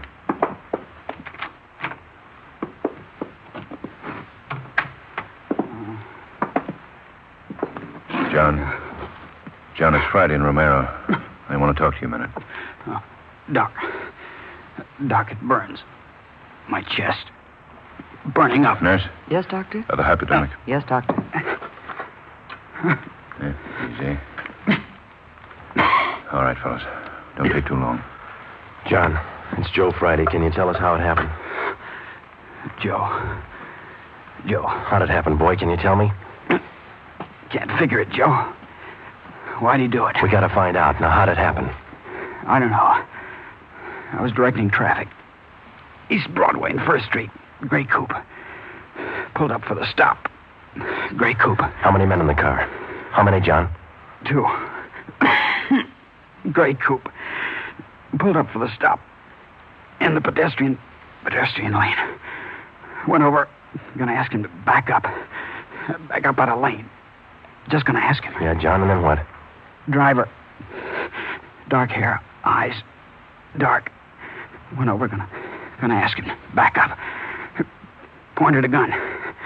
No reason. Pointed a gun at me. All right, easy, John. Take it easy. No reason, Joe. No reason he fired. Hurry it up, Joe. Yeah. No. What about the other man in the car? Did you see him? Can you describe him? Joe, did you get him? Great coupe. Driver. Guy with him. We've got the driver, John. He's upstairs. The other one got away. We gotta find him. You gotta help us. My wife. Somebody send for Dora. She's on her way. She'll be here in a minute. Now, can you tell us, the other man in the car, what did he look like? Great coupe. What did he look like? Don't press him, Joe.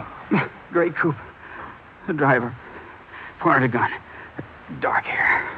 Yeah, I know. The other man, John. We got the driver. What did the other man look like? Send for Dora. Come on, Ben.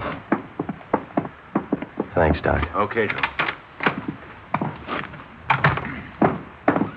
Going fast. Yeah. John got any kids? 2. Always pick a family man.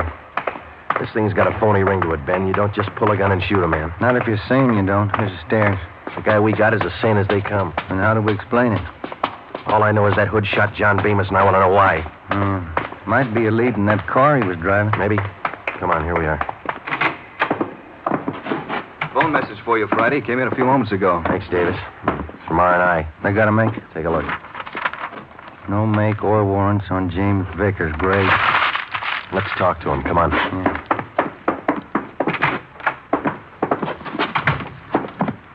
Minor wound, Joe. Bullet penetrated the fleshy part of his hand. Didn't touch the bone. Thought this guy had an arm wound, too. Just a neck, Ben.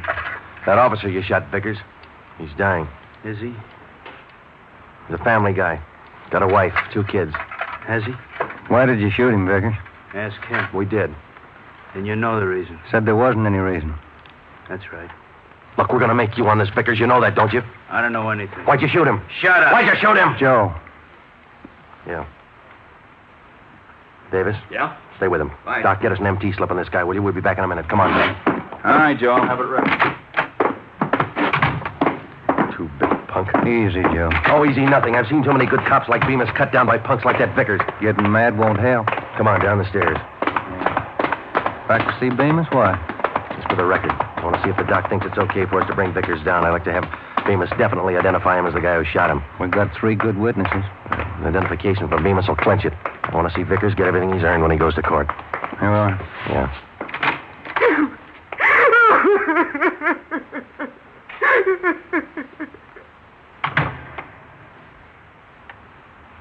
He went fast, Joe. Yeah. That his wife? Yeah. She make it in time?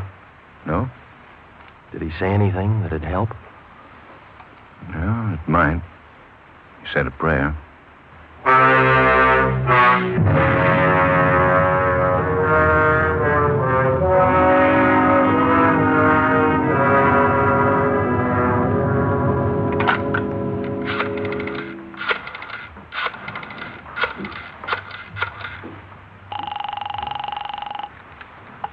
City Hall. 2625. 2625. Auto records, Crowley. Joe Friday, Vince. What about a make on that car used in the Beamer shooting this morning? Yeah, Joe, been trying to get a hold of you. Where are you now? Georgia Street, second floor. What about the make? Car was reported stolen yesterday afternoon. Registered to Harold Simpers, 716 Everett Street.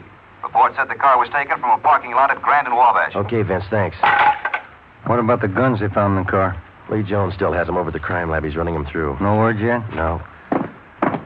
You make out the impound report on the car, Joe? Yeah, recovery report, too. They're still dusting for prints. MT slip ready, Doc? Yeah, right here, Ben. Medical card, history, MT slip. You ready, Vickers? Yeah. All right, put out your wrist. Put the cuffs on him, Ben. Watch his hands. You saving me for the highlights? All right, let's go. I'm not going to jail. You're in jail now. Looks like a hospital. Bars on the windows, aren't they? All right, come on. Give me a smoke. Here.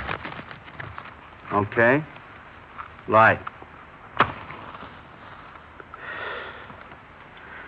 What do I get if I open up?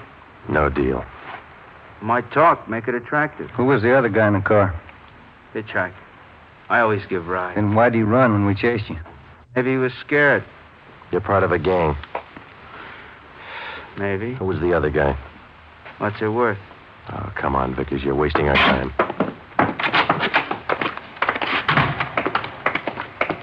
Where are we going? All right.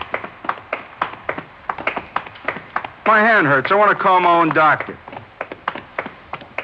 You hear me?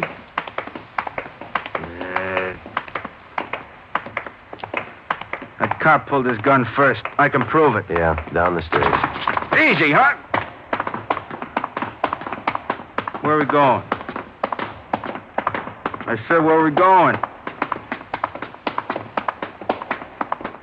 All right, what's it worth if I talk? I could tell you all about it. Let's make a deal. You'll tell us anyhow. Think so? All right, you out the door. Wait a minute, huh? Cigarette's out. All right, Ben, light it. Yeah. Nice of you guys. Thanks. Get up, Ben. Vickers, stop! He's crossing the street. Fire over his head. Watch the crowd. Vickers! Joe, he's running for that car. All right, let's hold it, Vickers. All right, stop it, Ben. He's stopped. Come on, Joe. All right, come on, get back, please. Let us through here. Let us through. Shall I call a doctor, Joe? No, he wouldn't be interested. The guy's dead. James Vickers, murder suspect, address unknown, died almost instantly at 1:13 p.m., November 16th, while attempting to escape. His body was taken to the county morgue where it was posted. All the personal effects found on the body were listed by the coroner, and a receipt for them given to our office.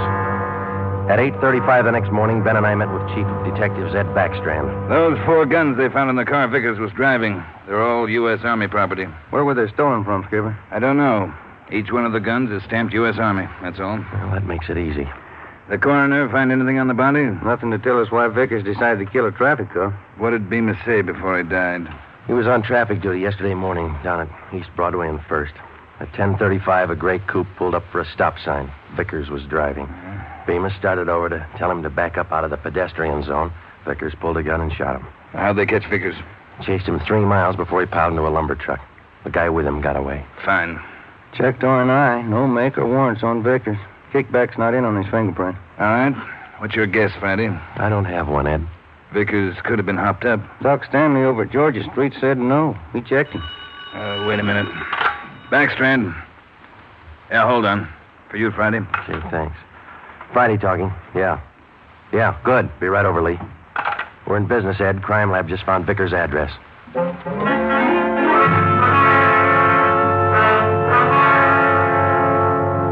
There it is, Joe. Thanks, Lee. Let's see, huh?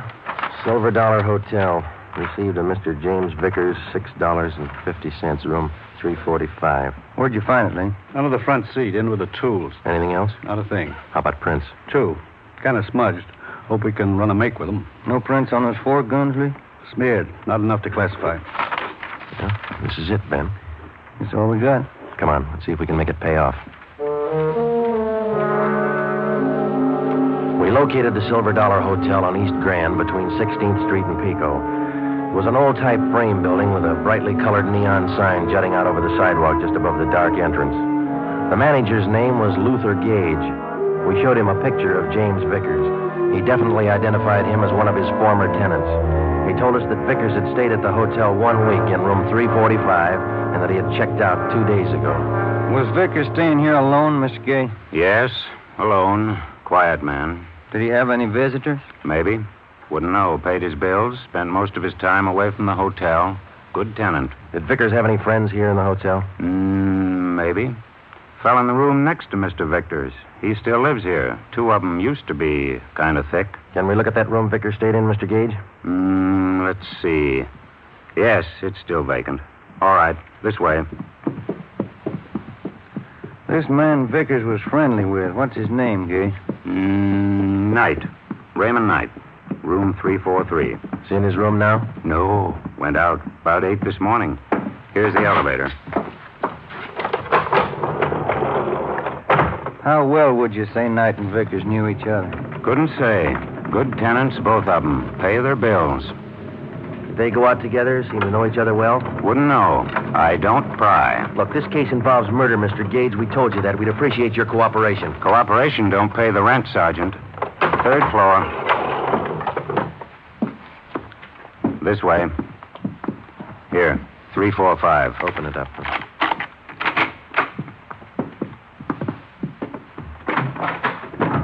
Nothing.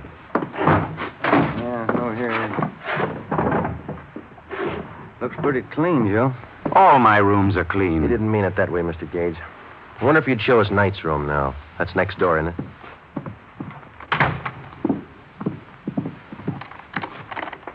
I don't know about this. Poking into other people's rooms. Not regular. Neither's murder. Come on, let's go. Does Mr. Knight have this room to himself? Sure ask questions, don't you? No, Knight has a friend staying with him. About 2 weeks now. Not in much. Is he in now? Don't think so. Ben, watch it! Oh, drop that, you! Bad shot, Mr. Gage. Look out!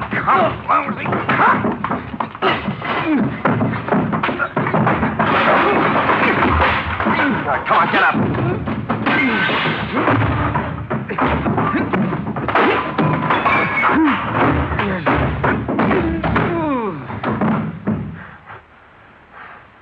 Ben? He's out cold. Look what you've done to the room. I thought you said Knight wasn't in. He isn't. This is his friend. Great friends. 45 automatic in his hand. 38 snub nose in the bureau, another 45. Look in his bag. I don't pry. He pays his bills. Good tenant. Yeah. Can I get outside on this phone?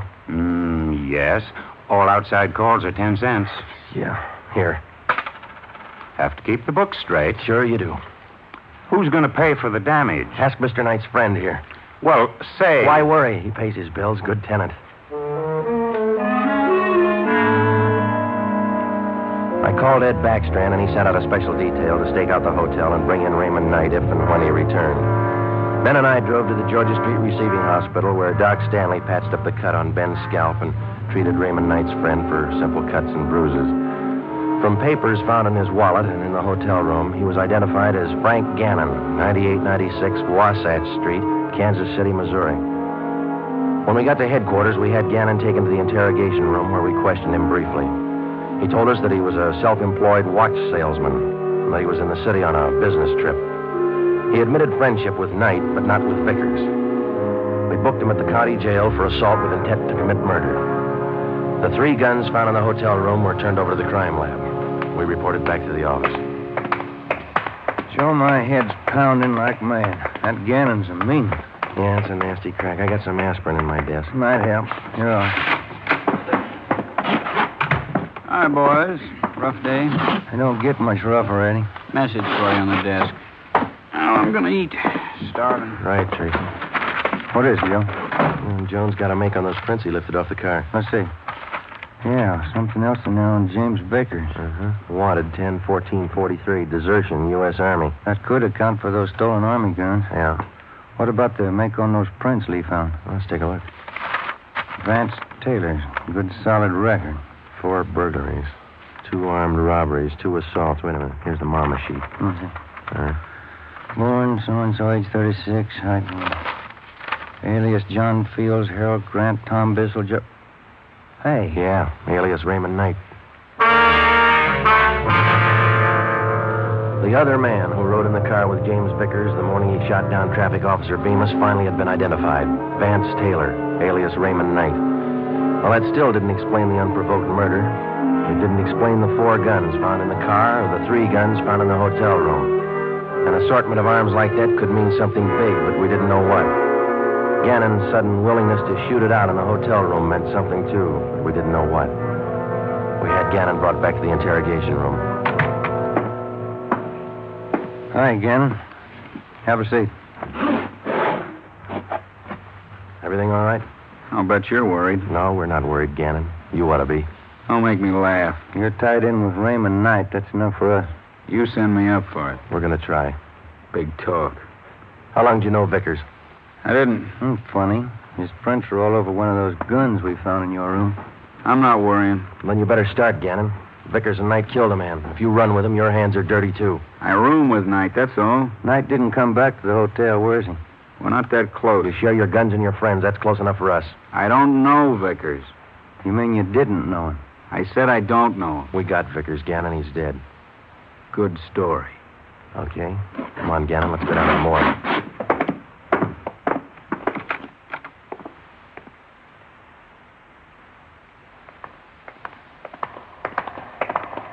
Down this way, Joe. Cold today, isn't it? Yeah, it's damp. Bad sinus weather. No.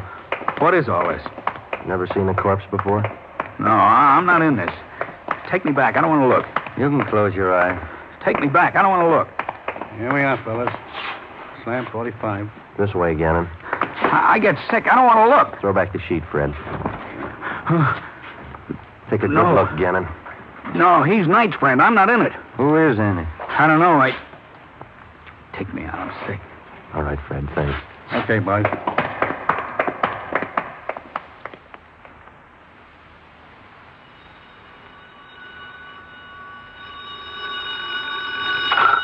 Interrogation room, Friday.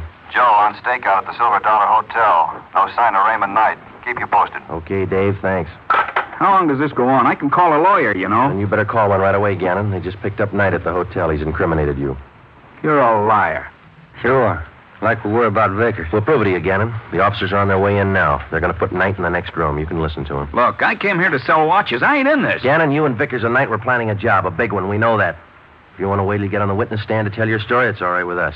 Well, didn't take too long to break this one. Smoke some? Yeah. Thanks. Gannon? Smoke? What are you going to do? Nothing. Just kill a little time. They bring in Knight. You haven't got Knight. I haven't unwrapped him yet, Joe. You want to check me out? Okay, open him up. Give him a good shuffle, huh? You're going to have some time on your hands, Gannon. Want to learn a new card game? No. Suit yourself. It's a good game for 2. Better with 3. Sure a lot of cards. Yeah. You got 2 decks there. Well, first off, this game is quite a bit like gin rummy. Yeah? There are 8 of every suit. 4 jokers. Jokers count 50 points. Mm-hmm. Red 3s count 100 points each. If you get a black 3, you can freeze the deck. Oh, I see. I shouldn't say deck. In this game, they call it the pack. The pack? What's a pack? Well, it's the discard pile, same as in gin. You get a red 3, you can freeze it. No, it's a black 3. Well, what happens when you freeze it? Nobody can pick it up. Oh, I see. All right. Let's deal out a dummy hand here. Fine game, Gannon. Sure you won't change your mind? You don't want to play, Joe. All right, now in 2-handed, you deal out 15 cards, see? How many can play? As many as 6, I think. I've only played up to 4. You play partners with 4? Yeah, that's right. Okay, count your cards. I think that's 15. 13, 14, 15. Right. Now what do I do? Well, I guess you better lay your hand open. That'll be the easiest way to show you. Okay. Now, spread them all out over there. Well, you don't have a great hand there. You got a couple of black 3s. You can use those. Yeah, that's fine. They count 100 apiece. No. Those are red 3s. Black 3s don't count anything. Oh, red 3. That's right. Do you remember what black 3s are for? You can use them to freeze a pile. Pack. That's right. The pack. Well, you know what I mean. All right, now, look, you see, I got a joker here. Jokers are wild. Do you remember how much they count? They're wild. 100 points. No, red 3s are worth 100. Jokers count 50. You don't explain it very good. I don't understand. Well, how simple can it be? Gannon's not even playing. You get it, don't you, Gannon? Okay, red 3s count 100. Jokers count 50. Black 3s, you can freeze the pack. Yeah, good. Now, hold on to that, will you? Now, black 3s freeze the pack, but that's not the only card that can do it. No? No. Deuces can do the same thing. Well, you see, the only difference is if you use a deuce, which is also wild, you have to have a natural pair in order to pick up the pack. Now, with a black 3, it's only good until... I knew it wouldn't work. It was sour right from the start. Vickers killed the cop. Ben, I'm not call in the it. stenographer. I'm Right, dropping Joe. out. I'm taking no raps. Johnny, the stenographer. Right, Ben. All right, Gannon. It's too late. You haven't got time. 20 after 1, they're going to do it. Do what? Payroll. Brazier Company. Messenger leaves at 1:20. He's got the payroll. 30 grand. They're going to get him. Where does the messenger leave? 1:20. You're too late. I'm not in it. Where does he leave? 1:20 leaves the bank, I think. No, maybe the company. Where's the company? 3rd and Spring. They're going to get him. Where's the bank the messenger goes to? Up the block, 2nd National, 3rd and Hill. Where are they going to get the messenger? By the alley, Clay Street. I'm not in Ben, check it. Get out of communications. Have them put out a call to block up the area. Give them the details. All right. Johnny. Yeah, Joe. Stay with this guy. Okay. Davis. Let's go. Brazier Manufacturing. Olympia.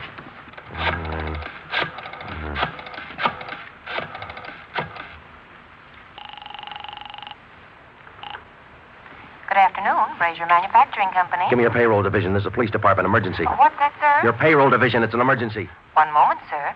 Come on, hurry up. Payroll, Hopkins. Mr. Hopkins, this is Sergeant Friday, Police Department. We've had a tip your payroll messenger is going to be held up today. Has he left your building yet? The messenger? Yeah. Oh, my, he left early today. Went out the door about 10 minutes ago. Thanks. Second National Security. Second National. What's row 3? Friday, what's all the excitement? You break that guy? Explain in a minute, Ed. No time.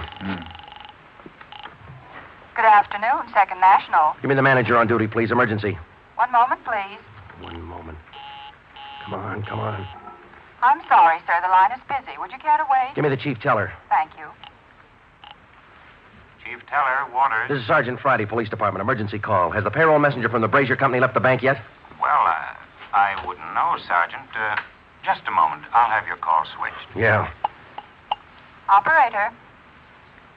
Beatrice, would you give this call to Miss Chalmers? It's important. Thank you, Mr. Waters. Miss Chalmers, good afternoon. Miss Chalmers. What's the matter, Friday? You sick? Yeah, I'm sick. Miss Chalmers, good afternoon. Miss Chalmers, this is Sergeant Friday, Police Department. Has the payroll messenger from the Brazier Company left the bank yet? From Brazier's? Why, yes, not more than 2 or 3 minutes ago. And he had the payroll with him? Of course. Thanks. Got a tip on a payroll stick. You coming? Yeah, let's go. Ben, down this way. Coming. Let's hustle it. Down the stairs. Communications, get the story? Got it on the air now. Where's this Brazier Company? 3rd and Spring, about 5 blocks from here. Come on. Here's the garage.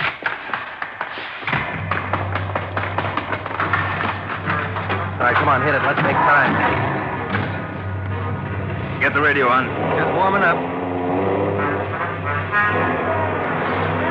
All units. Attention all units. On 3rd Street, corner of Clay Alley, 211. A bank messenger. Suspects are headed west on Clay Alley. Suspects are armed. Code 3. 11R, take the call. Cars are closing in fast. 4th Street up ahead, Ben. Might meet him at this end of Clay Alley. Hold on. No, it was pretty quiet at this end. Not much you can do without... Hey, look. Coming out of the alley now. Guy with the police. Brown clothes. The guy with him. Pull up, Ben. Well, running for it. Come on. Ben, what's this box? Let's go. Come on, they're losing it. I see him up ahead. They're turning onto Hill Street. Romero, come on. Will you, Skipper? You see him, Joe? Heading for the subway terminal. Yeah, they're going into the crowd. Don't lose them. All right, I'll take the ramp to the left. Ben, go with him. I'll take the one to the right. You see him, Joe? No, I lost. Now, wait a minute. There they are, over the turnstile. Come on. Joe, they're off the platform. They're crossing the track. Ed's got one of them. Come on, over the turnstile. Come on, Ben. Joe, the other guy. He's down into the tunnel. He's crazy. Come on, after him. Hug the side. Keep trapped, Ben. There's a train coming through. You, come back. You're trapped. Ben, get out. Hug the side.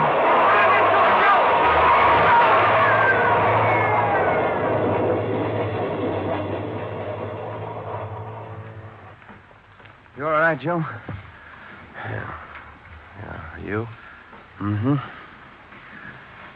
You want to check? No, I don't think it's any use. Yeah. Well, let's go.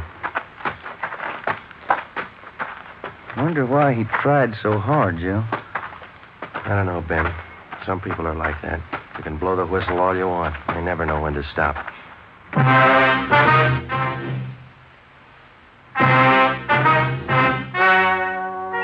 The story you have just heard is true.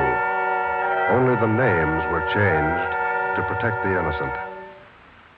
Frank Gannon, the only surviving member of the hold-up gang, was tried and convicted of the crime of assault with intent to commit murder. He is now serving out his sentence at the state penitentiary.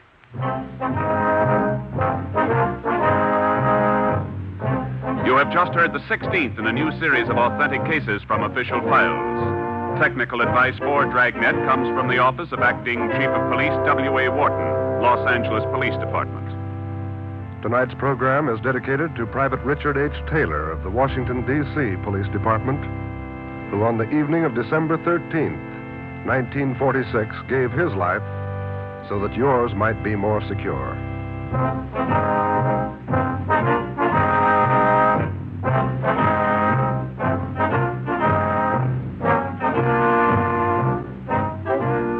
Dragnet came to you from Los Angeles.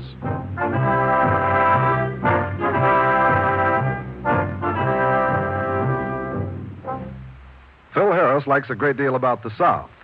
We like a great deal about Phil Harris. For instance, we like his beautiful blonde wife, Alice Faye. In fact, we like the Phil Harris-Alice Faye show, and it just happens that it returns to the NBC air tomorrow. Why don't you take our advice and listen to one of the funniest shows around anywhere? That's the Phil Harris-Alice Faye show tomorrow on most of these same NBC stations.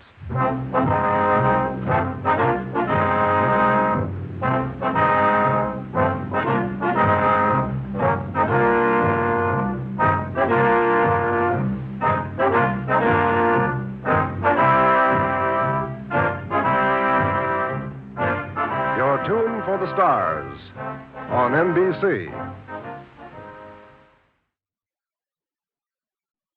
Here's another in NBC's great parade of new shows. Ladies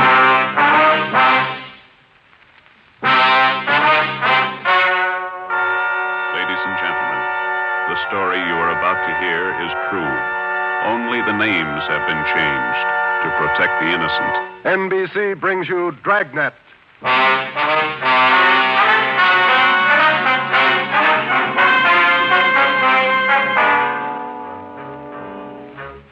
You're a detective sergeant. You're assigned to homicide. A mad killer is loose in the city. In every instance, he leaves the murder weapon behind. There are no fingerprints, no clues to the killer's identity. Your job, get him. Dragnet, the documented drama of an actual crime, investigated and solved by the men who unrelentingly stand watch on the security of your home, your family, and your life. For the next 30 minutes, in cooperation with the Los Angeles Police Department, you will travel step by step on the side of the law through an actual case from official police files. From beginning to end, from crime to punishment, Dragnet is the story of your police force in action. It was Tuesday, June 3rd. It was warm in Los Angeles. We were working the day watch out of Homicide. My partner's Ben Romero. The boss is Ed Backstrand, chief of detectives. My name's Friday.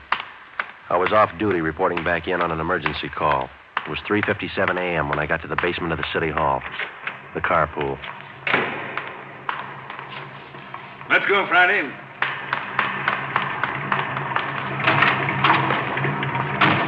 Sorry to call you back in. Couldn't be helped. All right, Ben. Okay, Skipper.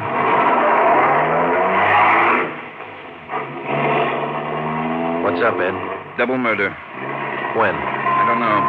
Found out about it 40 minutes ago. Got any ideas? Roughly same M.O.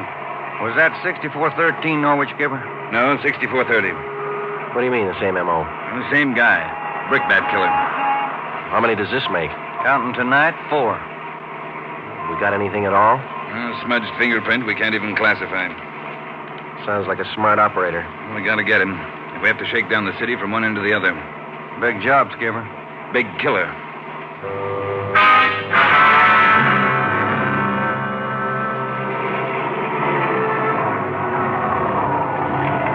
At 4:26 a.m., we pulled up in front of 6430 Norwich Drive, a small group of bungalow apartments facing on an oval-shaped garden court. 2 uniformed officers were stationed at the door to the apartment. Hi, Chief. Hiya, fellas. We went inside. Wellberg from Homicide was waiting for us. This way. In here. Well, there they are. Yeah. Mother, daughter. Joe, on the floor beside the bed. Yeah, a red brick.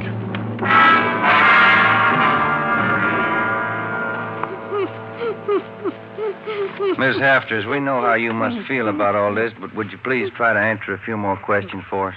Yes. All right. Poor Margaret. Miss Hafters, how long had you known Mrs. Diaz and her daughter? 9 years. This November they moved next door. I remember it so well.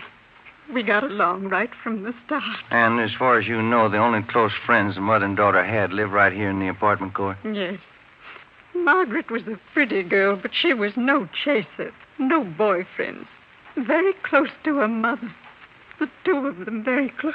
Did they keep any amount of valuables in the apartment? Money, jewelry, things like that? Oh, no. Mrs. Diaz and Margaret didn't have much, you know. Very modest income. They both worked. And you can think of no good reason. Oh, no. Oh, poor Margaret, poor Mrs. Diaz, lying in there. Shock. A terrible shock. Wellberg. Yes, Sergeant. Would you show Miss Hafters back to her apartment? Sure, Sergeant. Thank you, Miss Hafters. We appreciate it. Yes, thank you. Poor Margaret. Poor Mrs. Diaz. Well, Joe? Let's check with Ed. He's back in the bedroom. Just that over there, will you? You get anything from the neighbors? The usual, Ed. No jealous boyfriends, ex-husbands, nothing like that. Boys find any evidence yet, Skipper? Well, still working on it. You got any theories? Well, we know the killings were all done by the same guy. Mm-hmm. Cuts the same pattern out of the window screen. Cuts the same pattern with a glass cutter out of the window. Reaches in and flips the locks. All right, where's that leave us? And before he gets inside, he makes sure there are only women in the house. That means he probably watches the house for a few days. Yeah. Once he gets inside, he wants only one thing, to kill. He's never taken any valuables. As far as we can tell, he's never searched for any. What kind of a man works like that? I think the guy's kill crazy. Hey, fellas. Yes, Donner? Here's a break. 2 fair prints. 1 thumb, 1 forefinger. What'd you get, Pete? Only got 9 points. Not enough to go into court, but enough to make him. We'll know him when we get him. Yeah. Found the prints on the lens of the old lady's eyeglasses. Probably knocked him off the night table when he went after her. And when he was done, he put him back on the table. Yeah. Had blood on his hand, see? Yeah. That's funny, isn't it? Why would he go to the trouble of picking up the woman's glasses after he killed her? We'll ask him when we find him.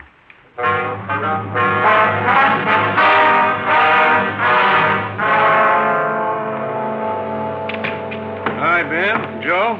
Might have something for you. We can use it, Lee. Hold it just a minute. Yeah. Crime Lab, Jones. Yeah. Yeah, all right. I'll tell him.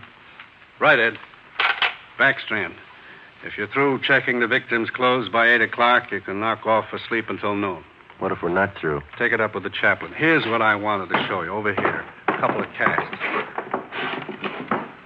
Bare footprint. That's right. Those from the Diaz place? Found them outside the dining room window in the flower bed. Take a look. Mm-hmm. Good cast. Size 9. 10. Missing toe there, huh? Left foot, first toe. That's lucky. Well, and the guy took his shoes off before he went in that house. That's the way it looks. You leave any other prints, Lee? 3 with the shoes on. Here they are. Here. Yeah. How would you say the guy is built, Lee? Oh, from the impression, pretty heavy man. There's no full length of stride, or I might give you an idea of his height. How about the bricks, Lee? Here they are, all 3 of them. Used this one in the first murder, this one in the second, this one last night. Leaves them around like calling cards, and there's no way to check them. You'll never get a fingerprint off a common red brick like this, Ben. Surface is too rough. Well, I got an idea of his weight. We know that the first toe's missing from his left foot. That's something. The one we had yesterday. We can check that missing toe in the amputation file, Joe. Yeah. Well, we better get back. Pete ought to have those prints ready, too. Thanks a lot, Lee. Okay, fellas. Say, they post the bodies yet? Yeah, they're doing it now. Same as the first 2. The brain? Concussion, hemorrhage. They didn't have a chance. Hold it a minute. Crime Lab Jones. Sure, just a minute. Either one of you fellas. I'll get it, Joe. Okay. Yeah, Romero. Yeah. Good, we'll be right over. They got a make on those 2 fingerprints.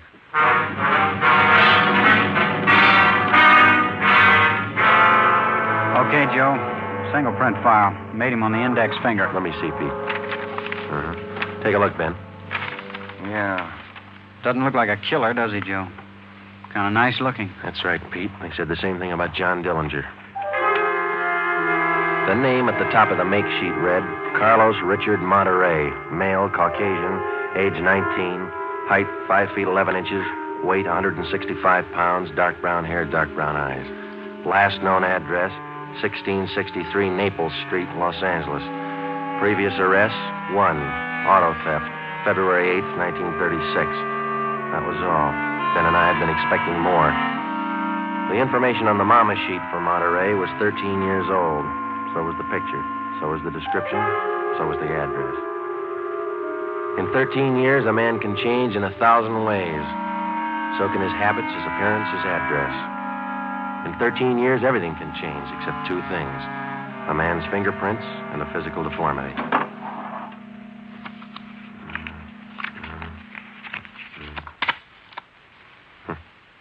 Missing toe on left foot. Carlos Richard Monterey.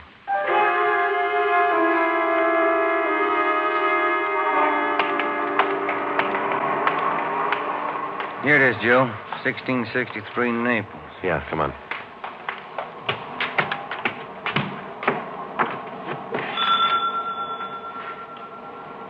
Somebody's coming. Mm-hmm. Yes? What is it? We're police officers. We'd like to ask you a few questions. Oh, yes. Would you like to come in? Thank you, ma'am. Yes? Would you mind telling us your name? Monterey. Isabel Monterey. What is it you want? You're married? Yes. My husband is Francisco Monterey. Would you explain why you are here? We thought you might be able to help us. We're looking for a man named Carlos Monterey. I don't understand you. We're looking for a man. We'd like to talk to him. Do you know where he is? Well, yes. Carlos is dead 7 years ago. He's dead, my husband told me. And does your husband know Carlos, or did he know him? He was his brother. What about your husband's parents, Miss Monterey? Where are they? They're both dead. Some time now. Have you ever met Carlos? No, never. I have only heard of him. What have you heard of him, Miss Monterey? Do not ask me. This is important, very important. Francisco would not like it if I told you. It's important, Miss Monterey, believe us. Carlos, he's sick. His mind. For 8 years, Francisco has not seen him, not heard from him. He thinks he's dead. But he only thinks so, Miss Monterey. No one's told him his brother's dead. He just thinks so. What else is there to think? Where's your husband now? At his work, the store, Rivera Street near Main, grocery, Monterey Cartwright Grocery.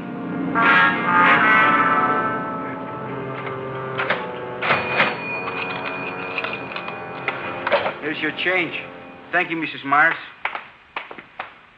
Now, look, officers, you know how it is. You don't like to let these things get out. That's why I trust you. You can trust us, Mr. Monterey. We just want to check on a few things. Oh, fine. Always glad to help out if I can. Well, can you tell us if your brother was ever in a mental institution in his life? Oh, I know there was nothing wrong. 1923. Got a little bad, so Mom and Dad had to put him away for a while, just till he calmed down. I remember the day. Sometimes. Dumb, stupid kid. What do he know? Standing there by himself in the train, crying. The public nurse, stupid way he cried. What do you do? I cried, too. I was only 10, Sergeant. I saw him go. He was alone. Later on, Mr. Monterey, your brother was released from the state institution. Yeah, he was 16. And then he started running around, playing tough, carried a gun, lived by himself. He never came around. He dropped from sight about 1938. You haven't heard from him since then? Nothing. Never seen him. Do you know of anybody who might have seen him? Oh, there was a girl he had. Anita something. On Soteo Street. Anita Martin, yeah, that's it. Soteo Street. Maybe she's seen him. Ask her. Maybe she's seen him. Carlos Monterey? Not in a year. Last March he was in. When I was working at the Peacock, down on South Main. He came in, we talked for a while. That was all. And you haven't seen Carlos for the past 2 months or so? I tell you, no. Has he written to you? Has he phoned you? Oh, once, 3 weeks ago, he phoned. Here. He left a message with my girlfriend. But he didn't call back again. Now, that's it. That's all I know. Thank you, Miss Martin. Here's our card. If he does call, well, you'll let us know. Yeah, I'll let you know. You liked Carlos, is that it, Anita? Like him? No, I didn't like him. He was funny, but he was nice. You know, I pitied him. Why did you pity him, Miss Martin? Well, he was a good fellow who was strange. He could smile, you know. He had a nice smile, but you could tell he was never laughing. There was something in his mind. Something... Oh, I don't know.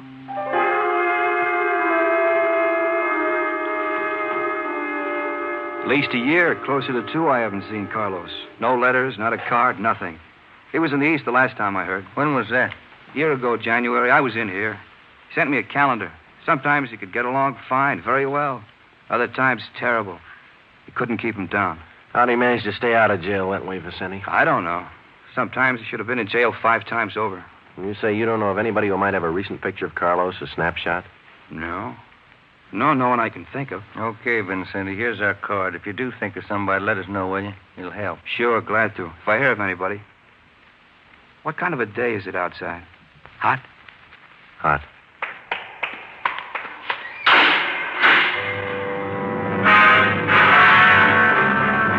By 5 o'clock that afternoon, Ben and I were certain of one thing. Carlos Monterey was in the city of Los Angeles, somewhere. We drove back to the office and told Ed Backstrand about our interviews with Monterey's relatives and his friends. Inquiries and requests for further identification and information on him were immediately relayed to the state mental institutions. The 13-year-old picture of Monterey taken from the files was copied and distributed with a note of caution as to the age of the photograph. An APB was sent out. Stakeouts were placed at the home of Monterey's brother, at the brother's store, and at the apartment of Anita Martin. A special detail of 300 men was ordered to join the Dragnet already in operation. The details at the airport and the bus terminals were alerted, as well as the details at the Union Depot and the main post office. By 6 o'clock that night, almost 1,000 men were actively working at the job of tracking down Carlos Monterey. At 6:30 p.m., Ben and I drew a 4-hour relief period. We drove out to Ben's place, and his wife fixed us some dinner. At 10:30 that night, we reported into the office, picked up Ed Backstrand, and we drove out to join the manhunt. Unit 32R on the corner of South Flower and Loomis, on 390W, KMA 367. Unit 12A, code 1. 66A at 864 Wall Street. See the man about a 507, KMA 367. Unit 42, 5430 East Grand, Apartment 10, 311, KMA 367. We cruised with the Dragnet operation until 5 o'clock that morning. Ben and I took turns driving. Actually, the tremendous job of scouring 500 square miles of city for one man was only beginning. Unless there was an unexpected break, the search for Carlos Monterey could wear on for weeks. It did. Night after night, the manhunt went on, and day after day. There was no break. 16 days later, on a Sunday night, I went to bed early. I read a while, and then I turned off the lamp and went to sleep.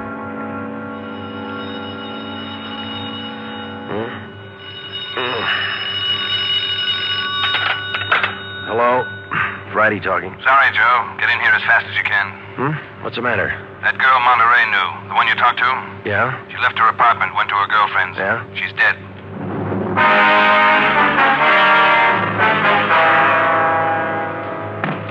There it is. Ordinary red brick. Found it by the body. How long's she been dead, Skipper? Well, she was seen alive about an hour and a half ago. Got 3 bare footprints, good length of stride. Found them down in the lot beside the house. What do they look like? Same guy. First toe missing from the left foot. The same weight impression. Should be about 5'11". That checks out with what you got, doesn't it? All right, so it's the same guy. What about those shoes we found, Lee? Yeah, they correspond. They were impregnated with foreign matter. What'd you find? Particles of lettuce leaf, dry onion skin, traces of red cabbage. Maybe a vegetable counter. Maybe. What about the city wholesale market down on Front Street? What about any market in Los Angeles? No, Lee, that wholesale market is big enough to hide anybody. Hundreds of transients work in there. Some of them even sleep there. For a guy like Monterey, it'd be perfect. That's a fair guess. Check it when it opens. They open at 2 a.m. 2:30 now. All right, get back to the office and pick up as many extra men as you need. Get down there right away. Okay, Ed. Now, you know he's a rough one, so watch it. On Monday, June 23rd, at 2 minutes past 3 a.m., we pulled up at the city wholesale produce market. With the exception of 54 police officers in plain clothes who mingled with the buyers and sellers, business went along as usual. The market itself covered almost 3 square blocks in the lower part of the downtown area. It was divided off into hundreds of individual stalls by flimsy wooden partitions. To make the search even tougher, the place was crowded. For the first 45 minutes, we had the men circulate at random through the crowd on the chance that one of them might spot Carlos Monterey from the 13-year-old picture. It didn't happen. After that, we started a systematic canvass. We talked to the customers. We talked to the managers of the different booths. We gave them Monterey's description. We showed them his picture. Nobody recognized him. We checked the employment records one by one. Not a sign. Sorry, Sergeant. I'd like to help. I've never seen the guy. Okay, Mr. Snyder, thank you. We sure picked the sweet jobs, don't we? Oh, yeah. We could spend a year at this. Oh, Sergeant Friday. Yeah, Kaminsky. Did you find something? Guy at the booth over there against the far wall. Thinks he might have hired Monterey a couple of days ago. Come on, Ben. Where? Over there, Sergeant. You showing Monterey's picture? Yeah, he thinks it might be him. Mr. Fresnetti, this is Sergeant Romero, Sergeant Friday. Yes, I told your boy, Sergeant. This fellow Carlos, I hired him to help last Thursday. Big rush for me now, so I hired him. You sure he's the man? In the picture? I think so. A little older, maybe. Oh, but I know faces. He's the man. You looking for him? You say you hired this man last Thursday? That's right. It's a big rush for me now in the morning. I hired him Thursday. He worked Thursday, Friday, Saturday. But he don't show up this morning, so I got no use. Too many men to pick from. He don't show up, I let him go. What kind of work did he do for you? Same as he did for Schiller down there. Heavy work. Moving the stores, cleaning up. What kind of produce does Schiller handle, Mr. Francenetti? Fancy, very fancy vegetables. Choice. New potatoes, expensive red onions. Schiller sells to the big hotels. Does Schiller handle brown onions, Mr. Francenetti? Oh, only the best. Big deal at Schiller. Sells it to the big hotels. How long has this Carlos been working around the market? Oh, I don't know. Is it just like the rest? First he worked for me, then Largo Massini, then Schiller. Hey, why are you looking so hard for him? He stole something? He murdered somebody. Him? Mamma mia, murder? Do you have any idea where Carlos lives? Me? No. And if he comes back here, I tell him to get out. I got nothing to do with this trouble. No, you'll tell him nothing, Mr. Fresnetti. Here's our card. If you see Monterey again, call us. Say nothing to him. Oh, sure. I remember. Joe, call the chief at the office, will you? Message just came in. Thanks, Hal. Come on, Ben. Yeah, there's a phone booth. See? No, I don't. Where? Straight ahead, a little to the left. Oh, yeah. You got a nickel? Let's see. Oh, yeah. Yeah, there you are. Thanks. I'll see what Ed wants.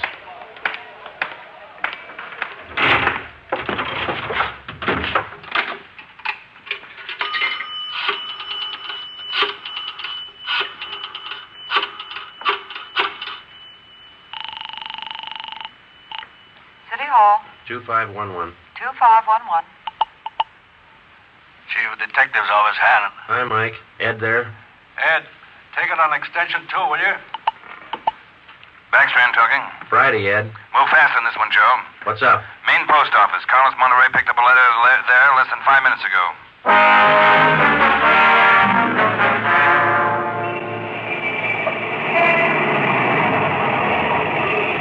Come on, Ben. There's Ed over there with Wellberg. Yeah. Traffic short jammed up around here. Hi, Ed. Friday, Romero. You all set, Wellberg? All set, Chief. Spring Street to San Pedro. Sunset the 1st. Got it covered. Good. What's the story? Post office detail tipped us off. 5 minutes after 8, a man answering Carlos Monterey's description picked up a letter at the general delivery window. That was 16 minutes ago. Who spotted him? Sam Lane. Got a look at him just as he was leaving the window. Called to him to stop, but Monterey ran. Lane called me, and we threw a net over the area for 6 blocks around. And Monterey's still somewhere inside this area? I don't know how he could have gotten out. What's next? Well, I'll give him an hour to break for it. After that, we start a house-to-house search of the whole area. Stop all pedestrian and vehicular traffic for identification. You're going to jam up the depot traffic. That's cheaper than murder, Romero. Get going. The first hour we counted off in 5-minute segments. Like Backstrand, we felt close enough to Monterey to touch him. But he still wasn't there. The north and south ends of the blockade started to move in, slowly. Searching every store, every house, every conceivable place where a man might hide out. In the meantime, Ben and I worked the Spring Street side of the blockade, watching the faces of the pedestrians as they came through, one by one, examining all vehicles and their drivers. The morning wore on, the sun came out, and it started to get warm. By 11 o'clock that morning, Monterey still had not been found. The temperature was 93 in Los Angeles. It was still climbing. The search went on. At 10 minutes past 2 p.m., Backstrand made the round. How's it look, Skipper? Not good. Going slow. How much longer you figure? I don't know. It'll go to after dark, that's sure. District down here is like a rat's nest. Yeah. Nothing? Nothing.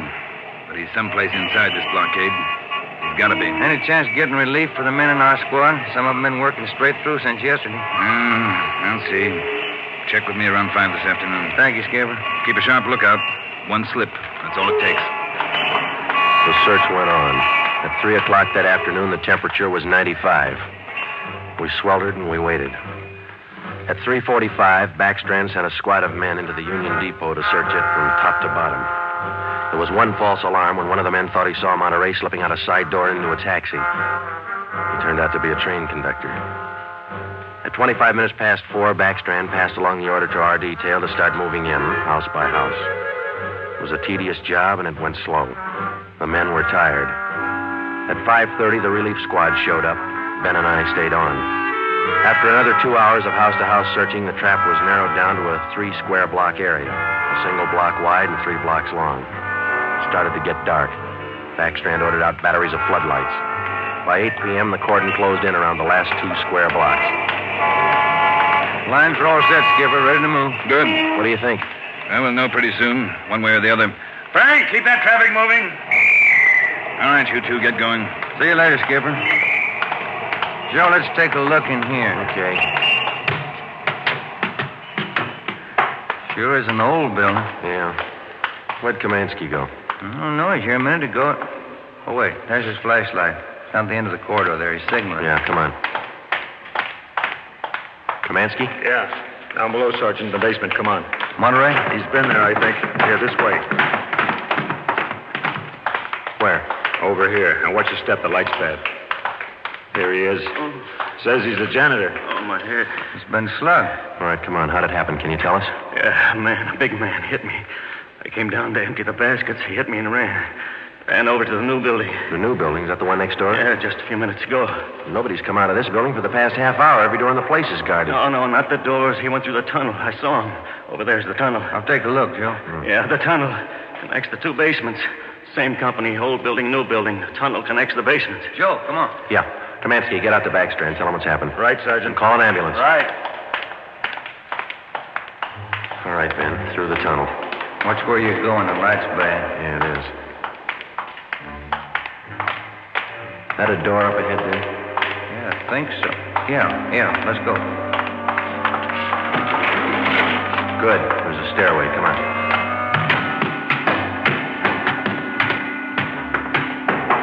Watch the doors. Joe, the elevators. They're both on the third floor. Let's head for the stairs. Ben, come on.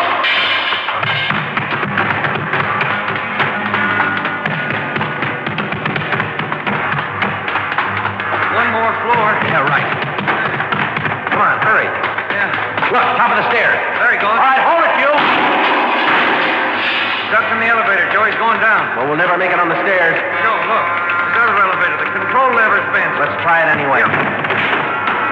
All right, kick the control lever. Kick it, Ben.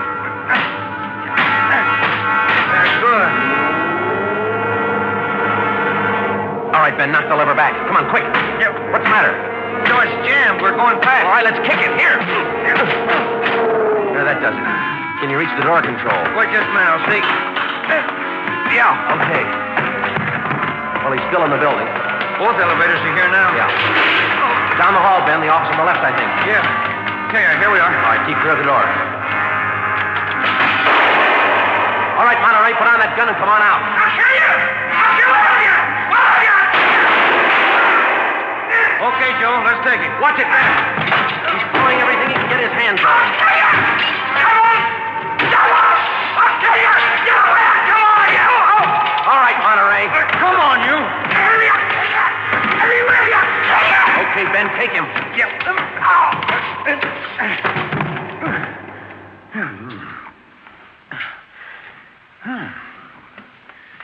Nice looking guy. Clean cut. Yeah. Doesn't figure, does it? What's that? My wife would say he doesn't look like a killer, does he? What's a killer supposed to look like? The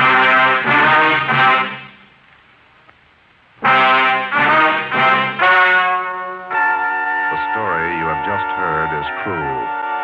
Only the names were changed to protect the innocent. Carlos Monterey was examined by 5 different psychiatrists appointed by the Superior Court and was found to be sane. He was tried and convicted of murder in the first degree.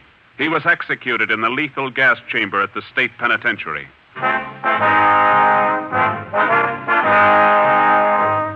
You have just heard the 17th in a new series of authentic cases from official files. Technical advice for Dragnet comes from the office of W.A. Wharton, Acting Chief of Police, Los Angeles Police Department. Tonight's program is dedicated to motorcycle patrolman John Kramer of the El Paso, Texas Sheriff's Department, who on the afternoon of April 26, 1940, gave his life so that yours might be more secure.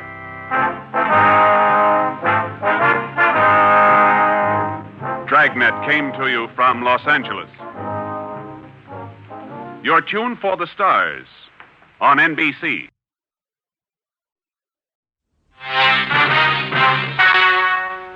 Ladies and gentlemen, the story you are about to hear is true. Only the names have been changed to protect the innocent. NBC brings you Dragnet.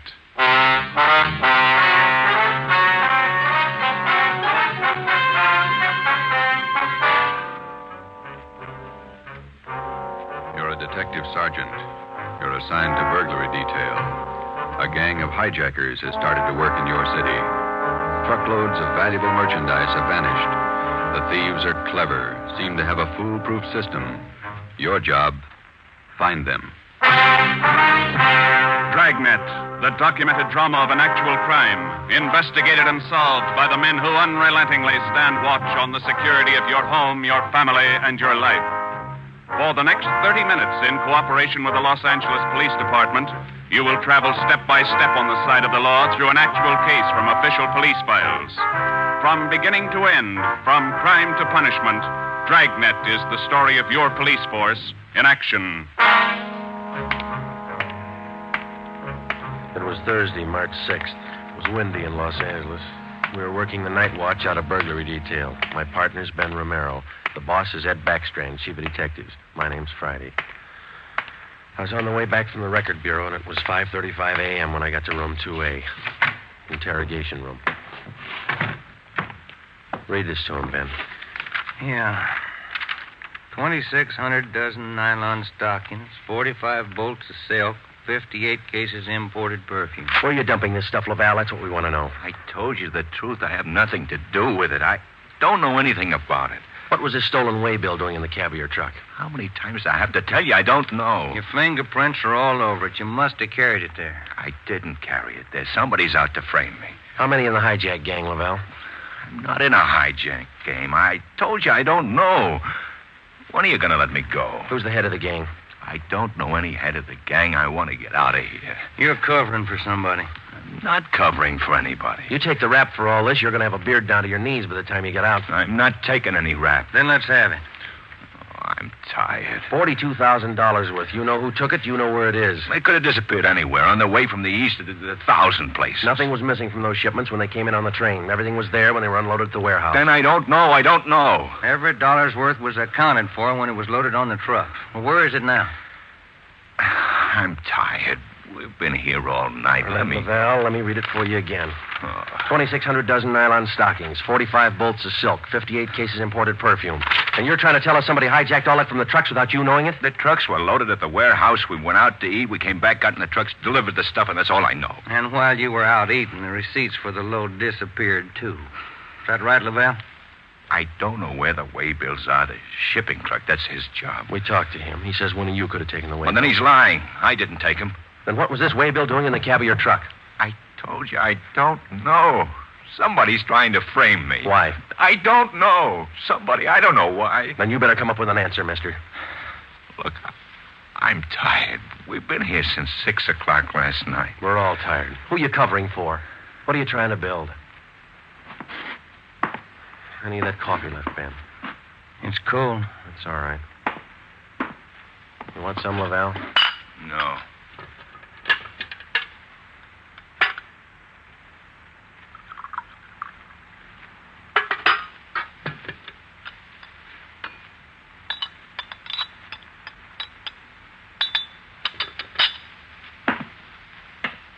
All right, now, look, let's get one thing straight.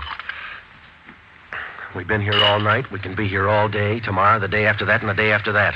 Yeah. We got enough to make you on this. You know that, and we're going to stay with you to tell us the truth, everything. I've told you all I'm going to tell you. If we stay here for 6 months, you got it all. This your home phone, Hillside 8321? That's right, 8321. What time's your wife get up, Lavelle? What do you mean? Ben, get an outside line. Yeah. You're not going to call my home. That's Hillside 8321, Ben. Outside, please. Don't do that. Don't. Not my wife. Please. All right. Ask the questions again. This time I'll give you the answers. Thomas Lavelle was 38 years old. He was a well-respected man in his community. Sometimes it's like that. You can question a man for hours, and he'll never give you any information. But somewhere in every man's makeup, there's a weak point. We were lucky enough to find Lavalle's. He told us that he would give us the locations where the hijacked goods were hidden. He told us the addresses were written on the ledge of a windowsill on the 7th floor of the Teamsters Union Hall. It was 8:30 a.m. On the 7th floor, is that right? Yeah. Do me a favor. Don't make it too big. Well, look, we have to walk through the hiring hall before we get to the elevators in the back. Yeah? These handcuffs. They'll see them, all the guys in the hall. They know me. Can't you take them off my wrists till we get in the elevator? Sorry, Lavelle. Well, I won't try anything, but don't make me walk in front of them with these on. Sorry. Just till we get in the elevator. Can't you do that? I don't want the guys to see me. Well, here's my overcoat, Lavelle. I'll drape it over your hands here, and they won't see the cuffs. There you are. Come on.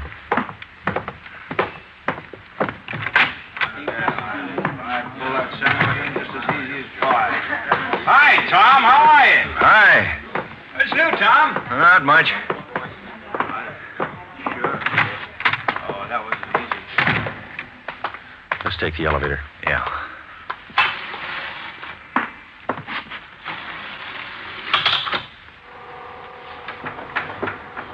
Cigarette? No, thanks. You? Yeah, okay. Thanks.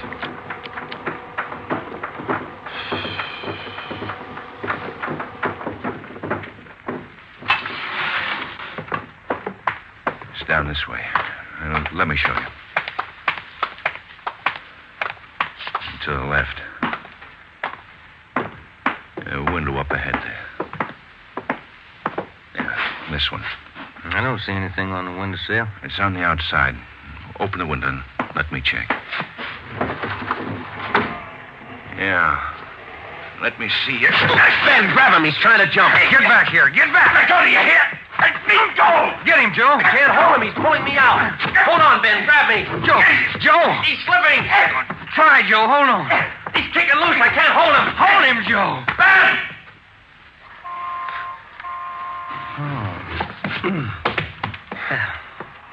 I couldn't hold him.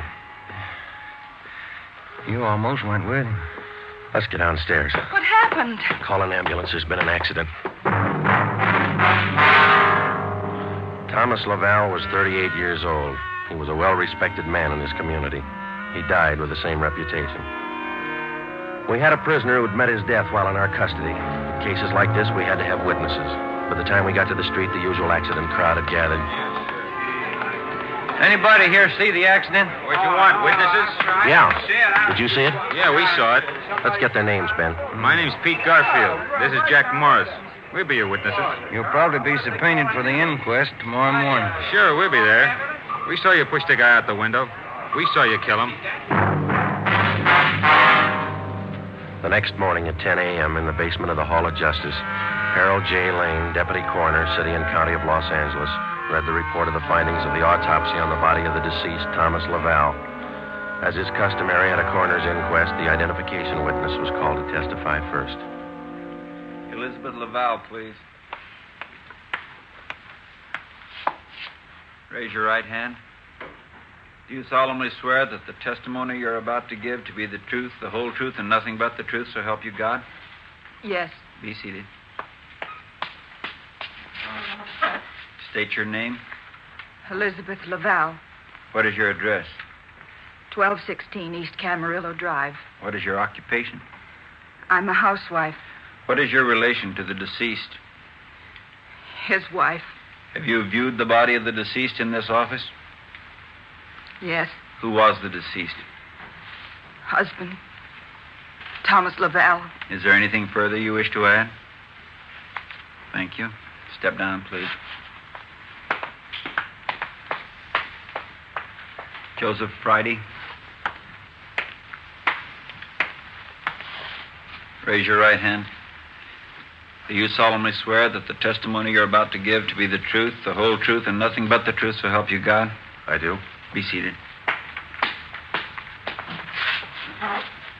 State your name. Joe Friday. What is your address? 4656 Collis Avenue. What is your occupation?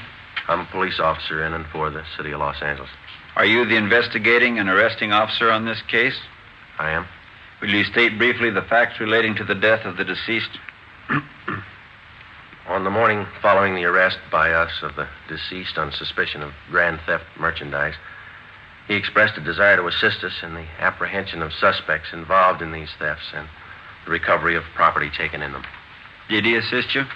Well, he informed us that if we took him to the Teamsters Union Hall, that he'd be able to obtain addresses of the locations where the stolen property was cached. You then took him there? Yes, we did. What happened? When we arrived, he requested us to remove his handcuffs. We refused. The deceased then informed us that the addresses were written on a window ledge on the 7th floor. When we arrived at the window, under the pretense of searching for the addresses, he threw himself over the ledge. I grabbed his left leg to restrain him, but he kicked loose. Did you at any time have any idea that the deceased planned such action? I did not. What did you do then? We immediately went to the location of the body and had an ambulance dispatched. Do you have anything further to state? No, I have not. Are there any questions from the jury? That's all, Officer Friday. Step down. Peter Garfield. Raise your right hand. Yeah. Do you solemnly swear that the testimony you're about to give to be the truth, the whole truth, and nothing but the truth, so help you God? Yeah. Be seated. State your name. Pete Garfield. What is your address? 1654 North Pico. What is your occupation? Truck driver. Down at General Warehouse. Did you know the deceased? Yeah. How did you know him? I worked with him. And that cop's a liar, and so's his buddy sitting over there. Please confine the testimony of this inquest to facts. Were you present at the time the deceased met his death? I told you I was. And those two cops pushed Tom out of the window.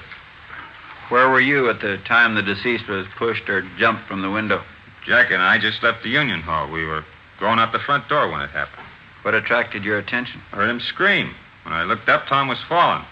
That cop was standing at the window watching him. Did you see the officer push him? Yes, I saw him.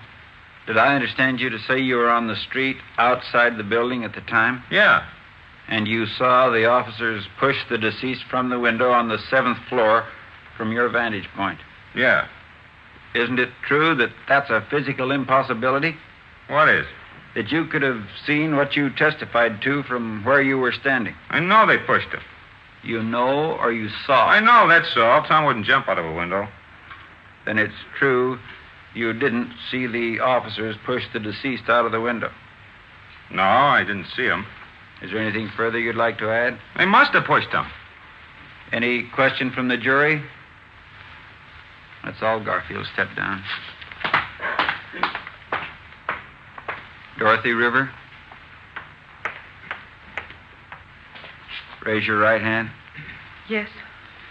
Do you solemnly swear that the testimony you're about to give to be the truth, the whole truth, and nothing but the truth, so help you God? I do. Be seated. State your name. Dorothy River. What is your address? 211 South Beverly Drive. And what is your occupation? I'm a stenographer at the Teamsters Union Hall. Were you present the morning the deceased met his death? I was. State where you were and what you were doing. I was in our office on the 7th floor doing some filing. Please state what you witnessed. The filing cabinet in our office is by the door. The office faces on the hallway, and the door happened to be open. I heard a commotion and looked out. I saw those two officers struggling with a man. Did you hear any conversation? Yes. I heard that officer there say, "Get back here, get back." The man outside the window yelled, "Let me go, let me go." And this officer here, Officer Friday, said, "He's pulling me out. Hold on, Ben, grab me." How far from the window were you? I'd say about 15 feet. Do you have anything else to add? Yes. As the two policemen started downstairs, Officer Friday said to me, "Call an ambulance. There's been an accident." Thank you, Miss River. Those officers didn't push that man out the window. They were trying to hold him. After hearing additional witnesses, the coroner's jury retired at 11:57 a.m. 8 minutes later, they returned with their decision. The deceased met his death voluntarily and by his own actions. The homicide detail continued the investigation of Laval's death. A week went by. With homicide working one side, we hoped that they might turn up additional leads in the hijacking case. Nothing turned up. It seemed that with the death of Thomas Laval, our leads came to an abrupt stop. On Tuesday morning, March 16th at 9 a.m., we got a call from Chief of Detectives Ed Backstrand. Now, once more, what about the way bills on these shipments? You checked them? Everything we could. Talked to everybody that handled them. And talk to him some more. $42,000 in merchandise doesn't just disappear. Now, who's the last one to handle those way bills? The warehouse shipping clerk. The bills were signed and stamped. 2 hours after he filed them in his desk, they disappeared. What about the truck drivers? You checked them out? Talked to all of them. Nothing so far. Nothing was missing from those shipments until they left the warehouse. Is that right? Yeah. And somewhere in between the warehouse and the delivery points, $42,000 worth of goods disappeared. Somebody's got to be hijacking those loads. We know that, but how do we get to it? Maybe they're working alone. Maybe they're working with the truck drivers. It's one of the others. Got to be. We just hadn't lost Laval. Well, you lost him. That doesn't close the case. You got a suggestion? Yeah, I got a suggestion. Crack it.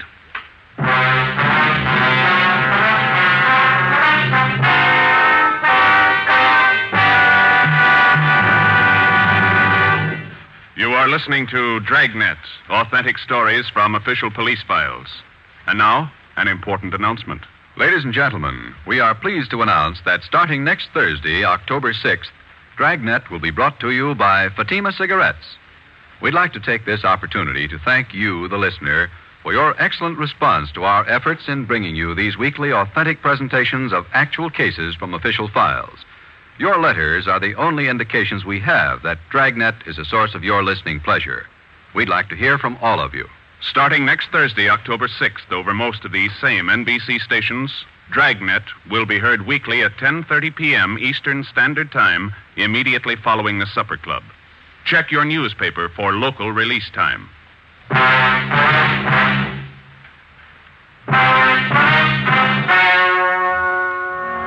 We stayed on the job. Another week went by. No leads. We spent so much time at the general warehouse where the merchandise disappeared that we almost got to be a part of the crew. We got to know everybody.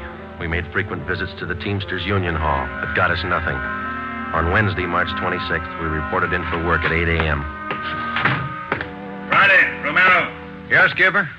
You fooled around just long enough. They hijacked another load last night. $38,000. What outfit? Same, general warehouse. Who's your contact down there? Ray Hobart, shipping clerk. I'll hop down there right now and get the details. Right, Ed. There are two ways to solve this thing. Yeah? You can get those hijackers now or wait till General Warehouse goes out of business. Get on it.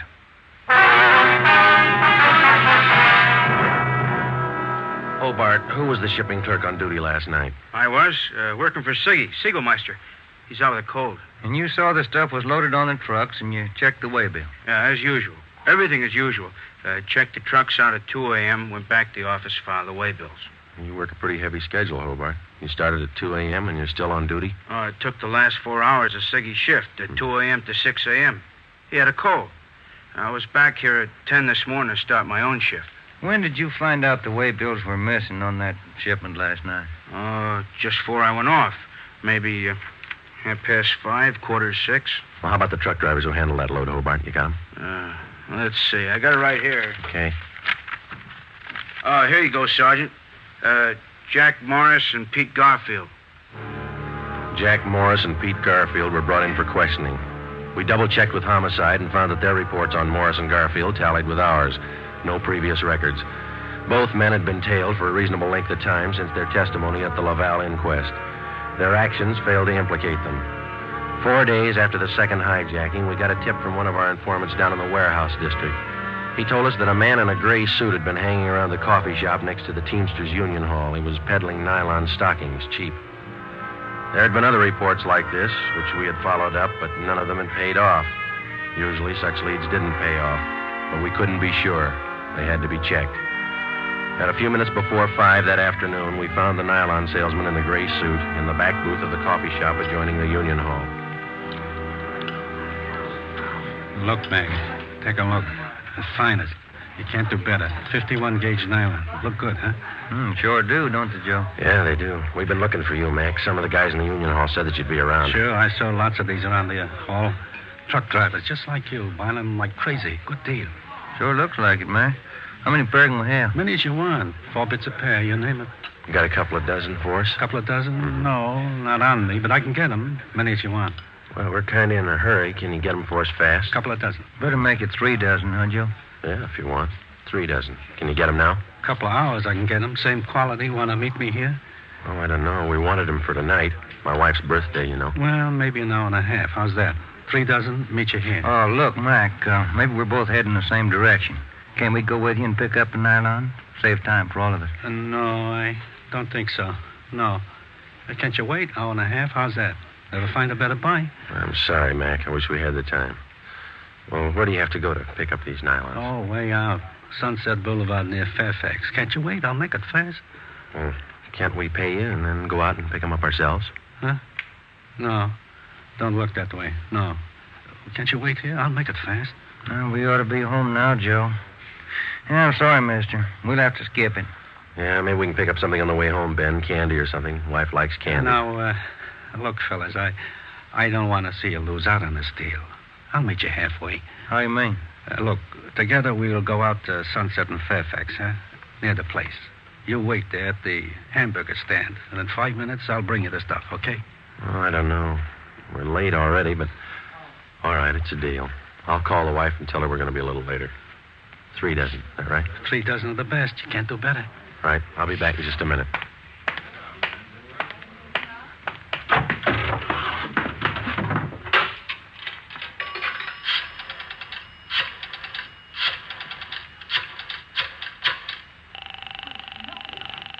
$253. 2523. Chief of Detectives Office, Chandler. Mike, Joe Friday. Backstrand there? Out right now, Joe. Well, then do me a favor, Chandler. Make it fast. Get a couple of men out to Sunset and Fairfax as fast as you can. Tell them to watch for Ben and me. You got that? Yeah, what else? We'll drive up in our car with another man. Ben and I will get out of the car and go in the hamburger stand. The other man will walk off. Whoever you get, tell him to follow that man. You got it? Right. All right. Just tail him. See where he goes, see what he does.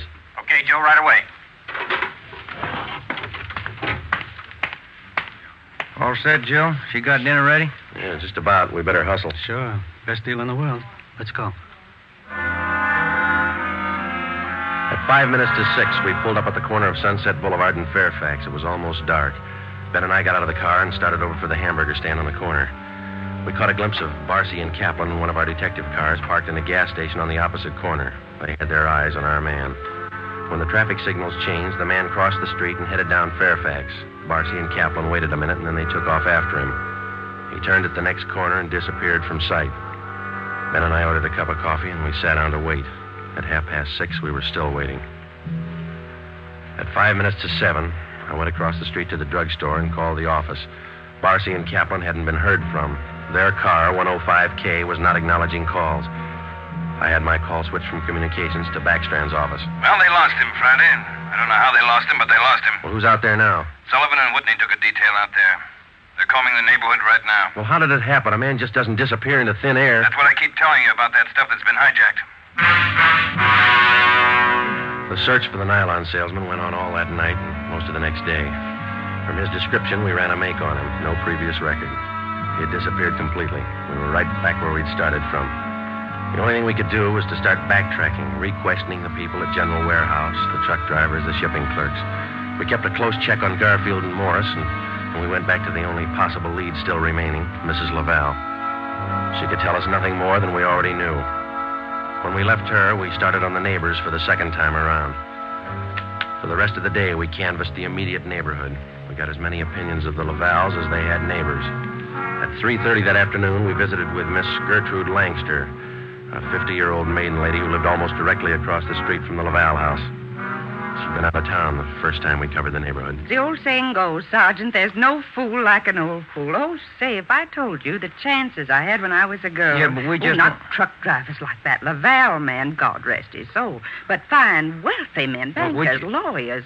Templeton Grant, you remember him? No, ma'am. I was engaged to him once. Butterfly waist. That's what he used to call me. Well, I was slim in those days. Would you like to see some pictures of me as a girl? No, thank you, ma'am. We'd just like to ask you a few questions, that's all. Could you tell us if the Lavals had many visitors to their house in the past 6 months or so? Oh, my, no. Funniest thing, I am the nosy type, Sergeant. I like to know everything that goes on around my neighborhood, and you can take my word for it, the Lavals never had visitors.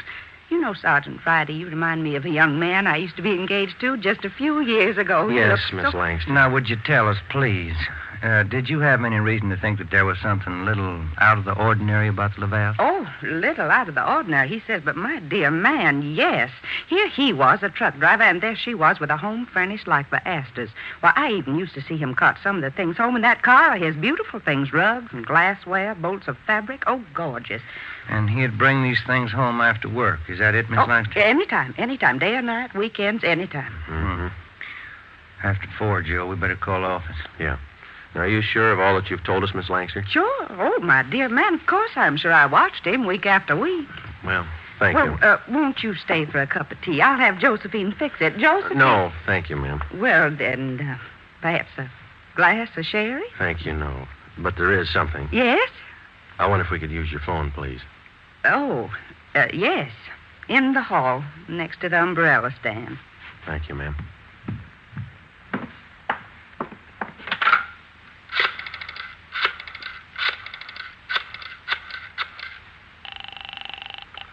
City Hall. 2523. 2523. Backstrand. Friday, Ed. Nothing much here. Well, there's something here. Barcy and Kaplan just called. Pete Garfield left his house half an hour ago. Then he picked up Morris. What's so unusual about that? Nothing, except the guy driving the car is the little man in the gray suit, the nylon salesman. Barcy and Kaplan are tailing him. Where are they now? Headed north out Riverside Drive. There's nothing out there but a golf course and a lot of riding stables. I don't care what they do for recreation. Go get them. With red light and siren, it took us 12 minutes to pick up Barcy and Kaplan on Riverside Drive. At 4:23 p.m., we pulled up in front of the Blue Pony riding stables. Barcy and Kaplan's car was overturned just beyond the driveway leading up to the riding academy. Kaplan's hurt. I called an ambulance. They rammed us. What kind of a car are they in? They switched. They're driving a 12-ton Bulldog semi. Which way they head? Going north. Got a 3-minute lead on you. Pneumatic commercial. Adam 653. Let's go, Ben.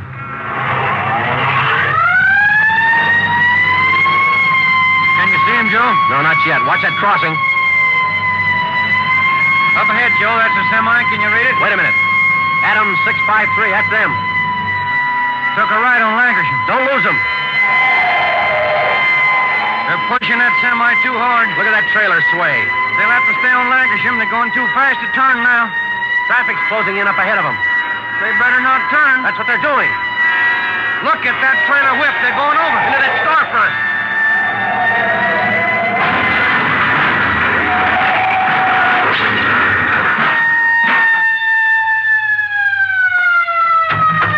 Come on, Ben. You all right? Wait a minute. Let me see. Yeah, they're banged up, but they're alive. There they are, Joe. Yeah. Garfield, Morris, little man in a gray suit. It's funny, isn't it? What's that? Garfield's going to swear we pushed that truck through that window.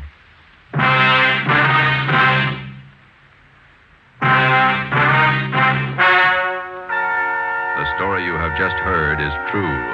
Only the names were changed to protect the innocent. Peter Garfield, Jack Morris, and John Dolfo, the stocking salesman, were hospitalized and later brought to trial. They were convicted on charges of grand theft and received sentences as prescribed by law. They are now serving their terms in the state penitentiary. You have just heard the 18th in a new series of authentic cases from official files. Technical advice for Dragnet comes from the Office of Acting Chief of Police W.A. Wharton, Los Angeles Police Department. Tonight's program is dedicated to motorcycle officer Elmer Forsman of the Fresno, California Police Department, who on the afternoon of October 6, 1946, gave his life so that yours might be more secure. Remember, starting next Thursday night, October 6th, Fatima Cigarettes invite you to listen to Dragnet immediately following the Supper Club. That's 10:30 p.m. Eastern Standard Time over most of these same NBC stations. Check your newspaper for local release time. Dragnet came to you from Los Angeles. Judy Canova joins the star lineup of Saturday shows tonight on NBC.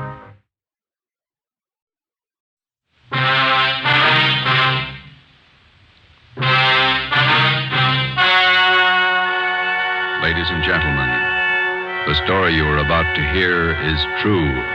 Only the names have been changed to protect the innocent. Fatima Cigarettes, best of long cigarettes, brings you Dragnet.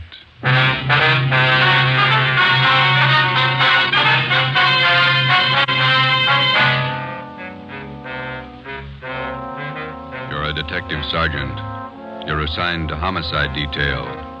A vicious killer has taken the life of a 62-year-old woman. Suspicion points in only one direction. The murderer was heartless, cold-blooded. Your job, get him.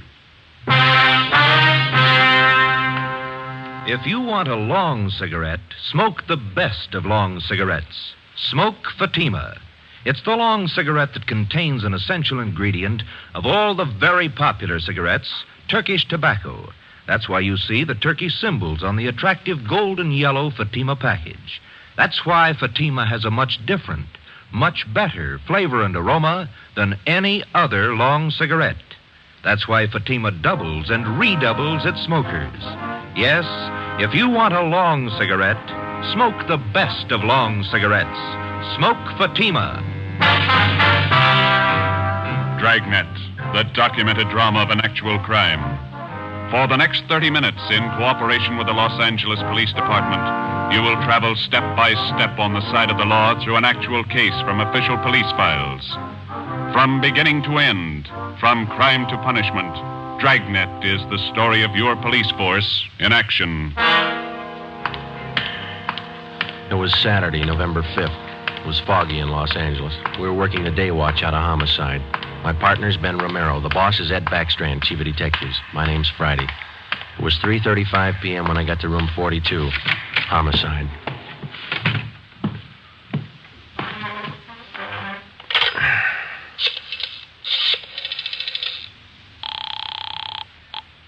Long distance. This is Friday in Homicide. I'd like to place a call to Mr. Frank Renard in Murphy, Idaho. The number is 761. Frank Renard, Murphy, Idaho, 761. Yeah, that's right. The call's been cleared with the business office. All right. Do you want me to call you back, Sergeant? No, I'll hang on. Okay, I'll place it for you.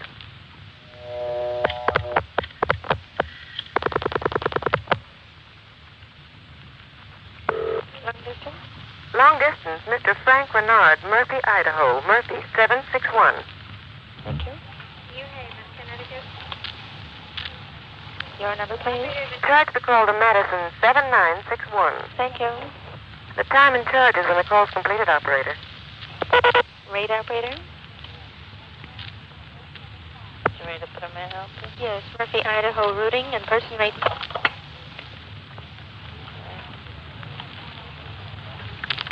Tuesday, NAM, PA, Napa. Hi. Operator, the number is 3. Boise. All right. 160 plus. 160, thank you. Welcome. Through Boise.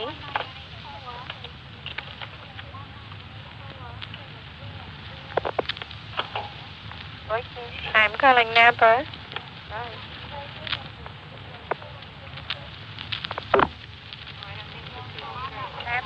Murphy, 761. Thank you.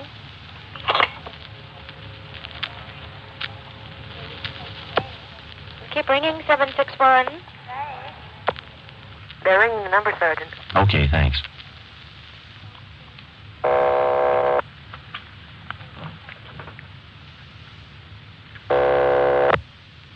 Hello? Mr. Frank Renard, please. Los Angeles calling. Who do you want? Mr. Frank Renard, please. Los Angeles calling. I'm Frank Renard. Go ahead, please. All right, Sergeant, go ahead. Hello? Hello? Hello, Frank Renard? Yeah, who's this? This is Sergeant Friday, Los Angeles Police Department. I've got an urgent message for you. For me? Well, what's the matter? Well, your wife, Dolores, asked me to call you. Something's happened to your mother. What do you mean? What's happened? I better let your wife tell you. She wants you back in Los Angeles right away. Look, what's this all about? I can't leave my job now. You better come. Your mother's been murdered.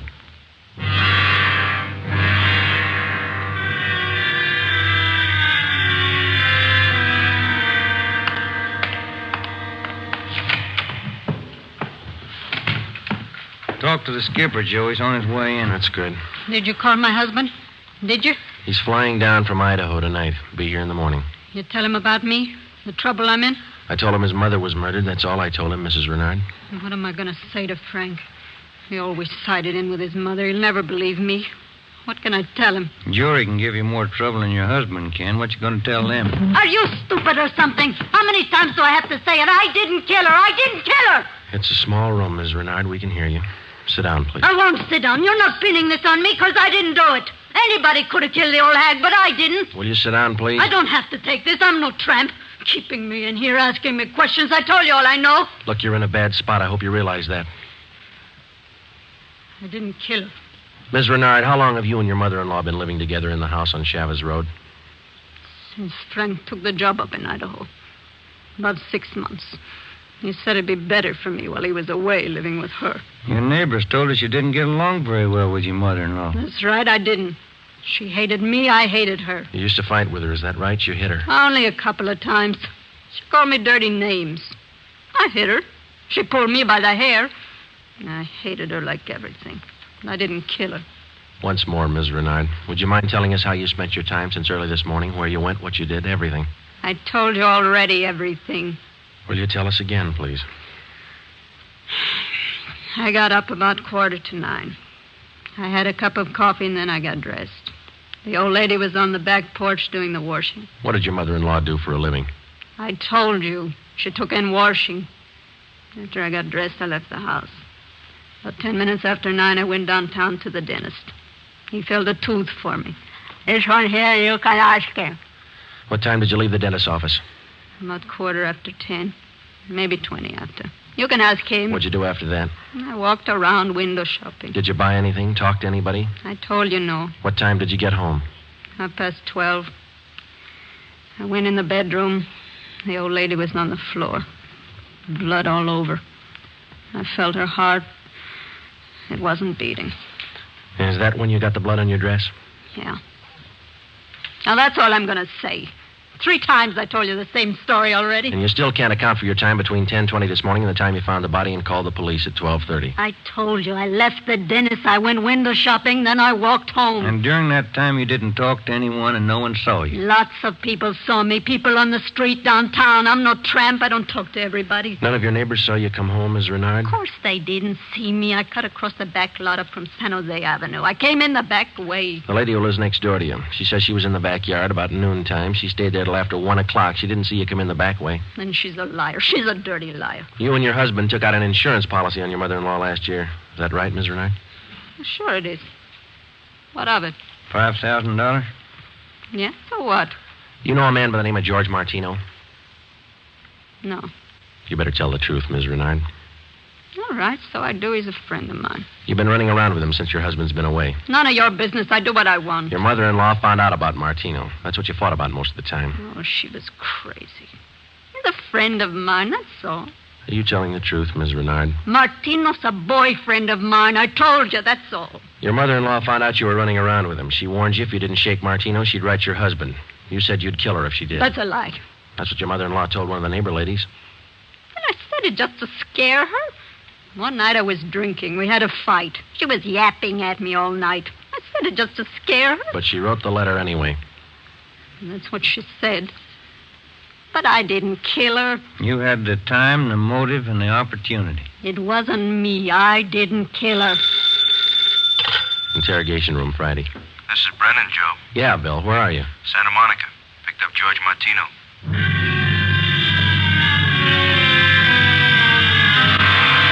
Ben and I drove Mrs. Renard to Lincoln Heights Jail, 5th floor, and had her booked on suspicion of 187 PC. When we checked back in at the office, Brennan and Wiseman, the other 2 men on the case with Ben and I, were questioning George Martino in the interrogation room.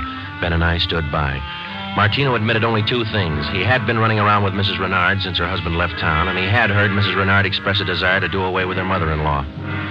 After the questioning of Martino, Sergeant Brennan, Ben and I met with Chief Ed Backstrand. It was 5:15 p.m. You got everything but the murder weapon, huh? That and Mrs. Renard's confession. She ought to come through, huh, Joe? I don't know. She's scared, but she's still got a smart mouth. What about Martino, Brennan?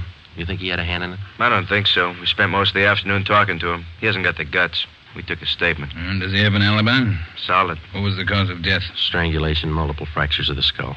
All the motives are with Mrs. Renard, Chief. Pretty clear-cut job. No evidence of robbery or burglary, I guess. A couple of the dresser drawers in her bedroom were emptied on the floor and clothes tossed all around. Pretty obvious plan to make it look like burglary. Maybe. We found 3 $1 bills in plain sight. They were on the floor near the body. If a burglar went through this stuff, he wouldn't have missed that money. And it shouldn't be too much trouble tying it up. Shouldn't be, Skipper. Friday and Romero, you follow the case through. Just a minute.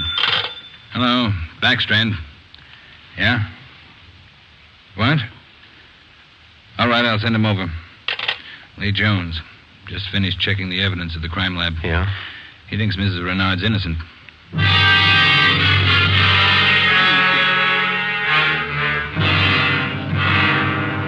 There they are, fellas. Facts don't lie. But she had every reason in the world to kill the old lady. In my book, she couldn't have killed her. All right, let's have it, Lee. How does the evidence add up? That's just it, Joe. It doesn't. Take a look. The dress Mrs. Renard was wearing when she found the body. That's it. Blood smears near the hem. 2 smears, that's all. Now, if she murdered her mother-in-law, there should be more blood on this dress, and it shouldn't be smeared. How do you mean? First of all, the manner in which the old lady was killed. Head was battered in. Must have bled profusely. No question about that. All right, go ahead. Whoever murdered the old lady must have stains all over their clothes. Here's the important part. Because of the nature of the wound, it would have stained in drops, not smears. Well, how can you tell the difference? Maybe these are drop stains on her desk. They're not. I checked them with a microscope. Only the higher ribs of the cloth are stained. The smears, nothing else. But a drop forms its own definite drop pattern and permeates the cloth, soaks in.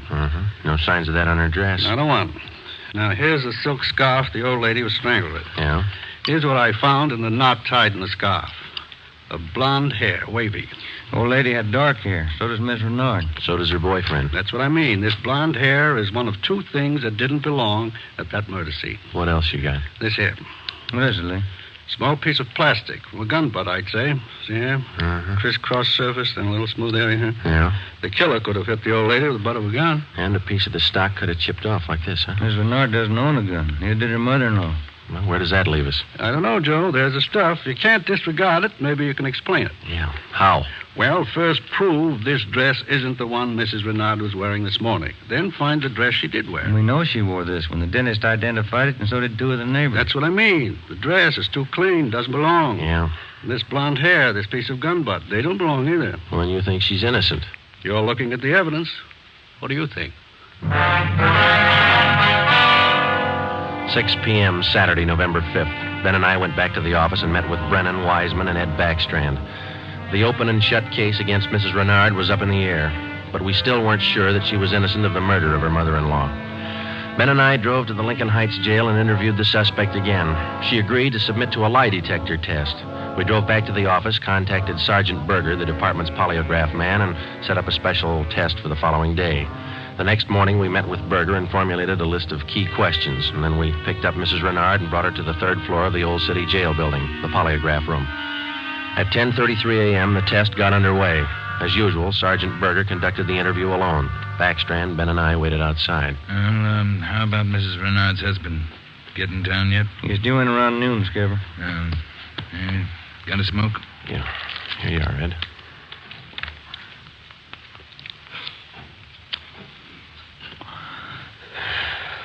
Yeah, thanks. What time is it now? 11:25. Here's Berger now.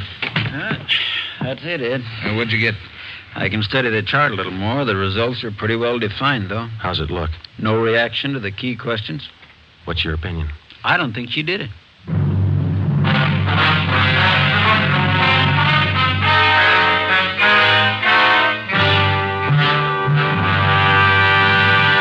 You are listening to Dragnet, authentic stories of your police force in action.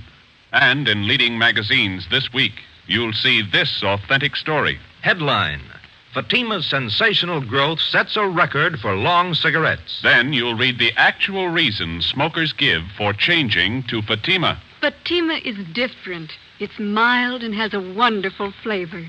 Fatima's best. These are the words of Miss Pamela Bookman of New York, where Fatima has increased its smokers 132%. Fatima tastes much better than any other long cigarette. It's the best. Says Mr. James S. Winterhalter of Detroit, where Fatima smokers have increased 348%. I like the flavor, and Fatima is mild. It's the best long cigarette. That's the statement of Mrs. Mary C. Werdeman of Los Angeles, where Fatima has increased its smokers 545%. Yes, more and more long cigarette smokers every day agree. A change to Fatima is a change to the best. Enjoy Fatima yourself. Best of long cigarettes.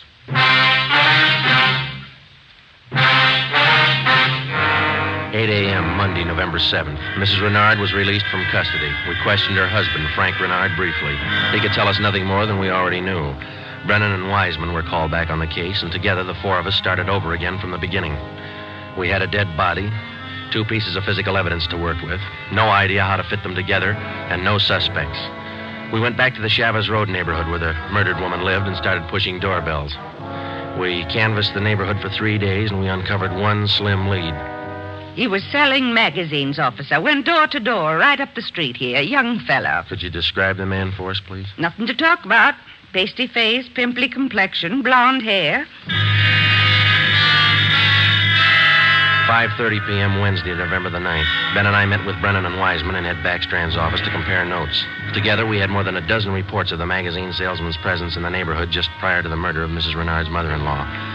The various descriptions of the man which we obtained from the people in the neighborhood tallied closely. About 6 feet, 170 pounds, pimply complexion, blonde hair, fast talker.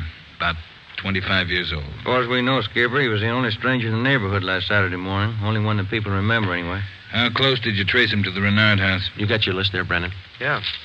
There you are. Thanks. Let's see. Well, he picked up his tracks down on Floresta Street, sold a couple of descriptions there, then he headed up Landers Avenue onto Chavez Road. Yeah. The Renards live at 2280 Chavez Road. That salesman talked to the woman at 2274 Chavez. That's 3 doors away from the Renards. When was he seen there? Let me see. Where is that, Brennan? Oh, on the 15-7 sheet, Joe. Didn't have enough room on the report. Oh, yeah, here it is. Mrs. John Rico, 2274 Chavez. The guy was there about 11:45 Saturday morning. Well, that puts him in the running.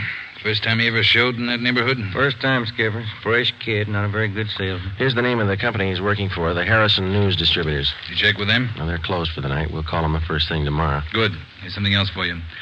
I had a call from Frank Renard this afternoon. What'd he have to say? Seems in the excitement just after the murder, Mrs. Renard overlooked a couple of things. What's that? Well, they're missing a yellow table model radio. It was in the bedroom where the old lady was killed. Yeah, well, that ties in with a robbery motive, huh? And they're missing a ring, too. Belonged to Mrs. Renard. Topaz ring. Supposed to be worth a little money. But she didn't notice it was gone until today. That's right. You got the serial number on the radio? Yeah, right here. Yeah, let's see. Yeah, Brennan, here we are. It's an Emerson Model 511, 180,000, 277609. A lot of small radios in town. There's only one with that serial number on it. Track it down. A complete description of the Topaz ring and the serial numbers and description of the yellow table model radio were sent to the pawn shop detail. The information was then placed on the stolen property list and relayed to every pawn shop operator in the city. The next morning, Ben and I interviewed the manager of the Harrison News Distributing Company. There, the suspect had given his name as Sam Bricker. We checked out his home address. Turned out to be a gas station in North Hollywood. We took the suspect's job application blank with a specimen of his handwriting, and then we drove back to the office. Sam Bricker. We were unable to get a make on the name from the Record Bureau. We checked the cards on every known criminal who was cataloged in the oddity file as having a pimply complexion. None of them matched. That night, we got out an APB and a radiogram. The suspect's trail led from one salesman's job to the next. On his last job, he gave his name as Albert Berry. His address is 1430 Palo Alto Drive. That was in the Echo Lake district. Ben and I drove out to check it. 1428, 1430. There it is, Joe. Yeah. At least it's not a gas station, huh? Come on.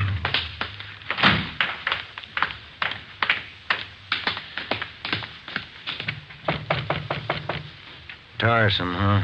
Yeah, I could stand a change. Yes, what is it? We're looking for an Albert Berry, ma'am. Does he live here? Mr. Berry, I'm sorry. He and his wife moved 4 days ago.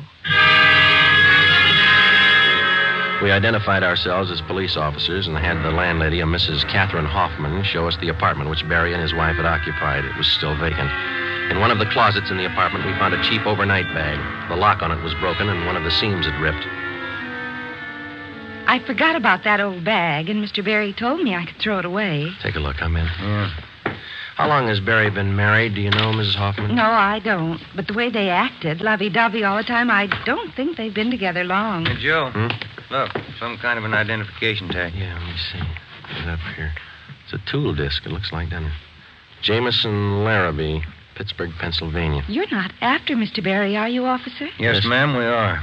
Did he leave a forwarding address? I wish he did. I'm holding 3 letters for Mrs. Berry in my apartment right now. May we see them, please? Certainly.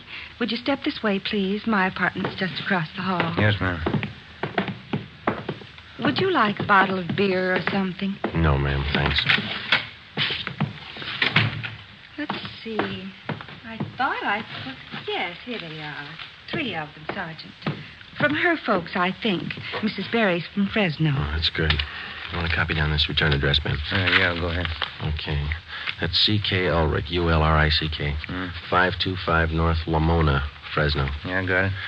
There you are, Miss Hoffman. By the way, did the Berrys say they'd call for their mail? Mrs. Berry did. That's why I'm holding on to it. All right. Just one more question. Do you remember if Mr. and Mrs. Berry had a radio? Yes, they did. A small one. Do you remember what brand it was? No, I don't. It had a yellow case. That's all I remember. Before we left, we called Ed Backstrand, and he had an immediate stakeout placed at the apartment house in case the Berrys returned to pick up their mail. Ben and I went back to the office and placed a call to the Pittsburgh Police Department. We gave them the description and the number of the tool disc which we'd found in Berry's old suitcase. They said they'd check with the Jameson Larrabee Company in the morning, and then they'd call us back. That night, Ben and I drove to Fresno and checked in at the police station up there. 2 officers were assigned to stake out the Ulrich home.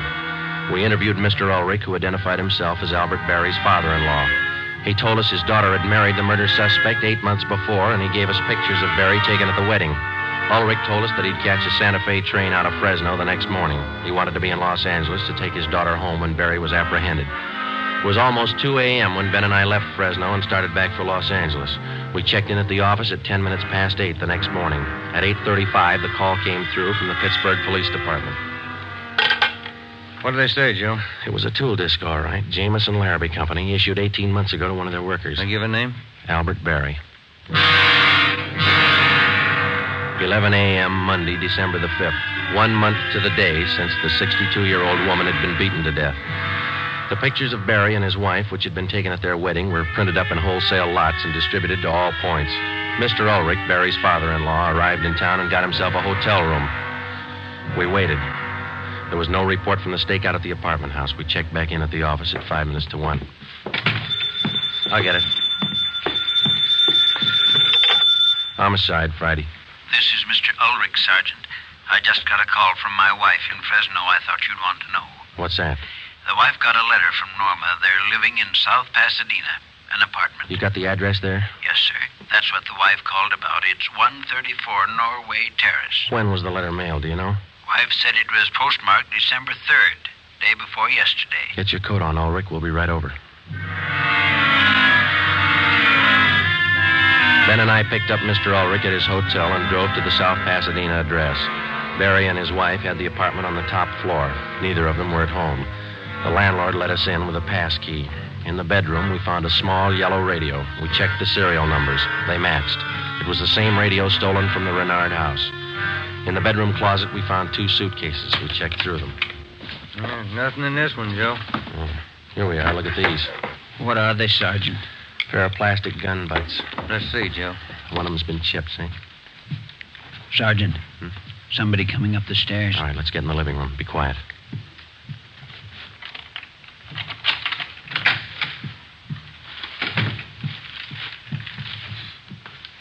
Dad, what are you doing here? Who are these men? Police, Norma. They want Albert. He killed a woman. Dad. It's all right, Norma. It'll be all right. Did you know your husband killed a woman, Miss Barry? He just told me last Saturday. We've been running away for a month now. Moving all the time. I wanted to know why. So he told me. He said I was in it as much as he was. And I'm tired of running. Why did he kill her? Did he tell you that? He said he broke in the house. He didn't know anyone was home. The old woman was in the bedroom. She started to cry out. He had a gun. He hit her with it. Where's your husband now? I don't know. He said he'd come home for dinner. About 5. I bought the groceries. What time you got, Ben? 3:30. That ring you're wearing, Miss Barry, did your husband give you that? Yes, why? What kind of a stone is that? Topaz. Bert gave it to me. Why? Nothing. We'll wait. 5 o'clock came and went. Barry failed to show. 5:30. Ulrich started to get nervous.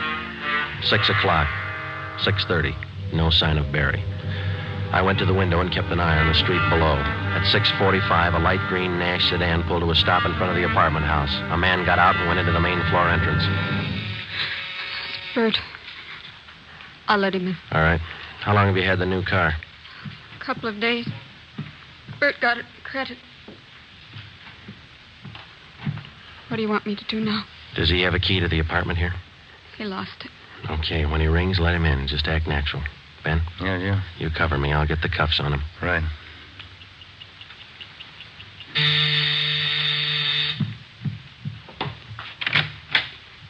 Hi, Bert. Look out, Joe! All right, drop it, Barry. Okay, Ben. Yeah, he's fast with a gun. Nice looking, isn't he, Sergeant? I'd never think he'd kill anybody. Come on, let's take him in. I love him. I still love him. But you're a cop. You wouldn't understand. That's right. I wouldn't understand. I'm a cop.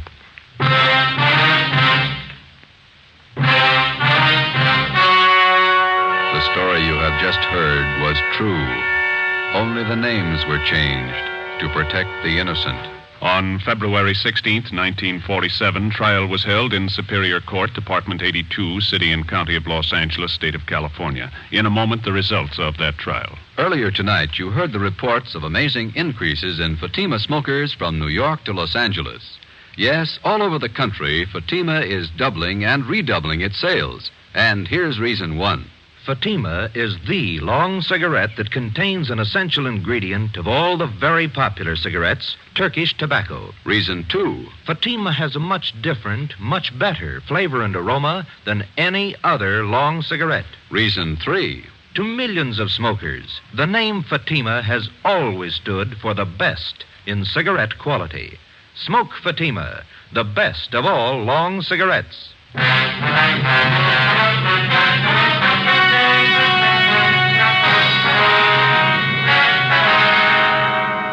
Albert Ralph Berry was tried and convicted of murder in the first degree. His wife, Norma Berry, was found innocent of the charge that she harbored a criminal. She was returned home with her father. Berry was executed in the lethal gas chamber at the state penitentiary. You have just heard Dragnet, a new series of authentic cases from official files. Technical advice for Dragnet comes from the Office of Acting Chief of Police W.A. Wharton, Los Angeles Police Department.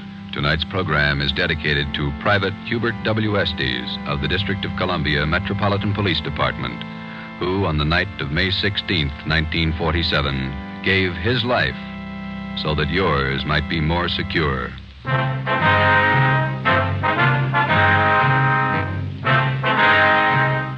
Fatima Cigarettes, best of long cigarettes, has brought you Dragnet, portion transcribed from Los Angeles. Be sure to hear songs by Morton Downey tonight on NBC.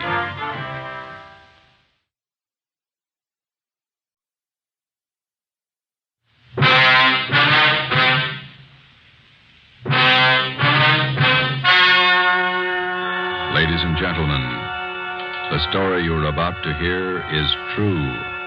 Only the names have been changed to protect the innocent.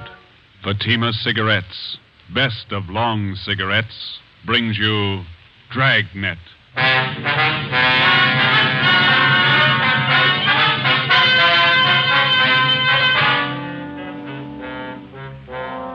You're a detective sergeant. You're assigned to Juvenile Bureau. A rash of crimes has broken out in your city. Suspicion points to an organized gang of juveniles. Your job, stop them. If you want a long cigarette, smoke the best of long cigarettes. Smoke Fatima. It's the long cigarette that contains an essential ingredient of all the very popular cigarettes, Turkish tobacco. That's why you see the Turkish symbols on the attractive gold and yellow Fatima package. That's why Fatima has a much different, much better flavor and aroma than any other long cigarette. That's why Fatima doubles and redoubles its smokers. Yes, if you want a long cigarette, smoke the best of long cigarettes. Smoke Fatima. Dragnet, the documented drama of an actual crime. For the next 30 minutes, in cooperation with the Los Angeles Police Department, you will travel step by step on the side of the law through an actual case from official police files.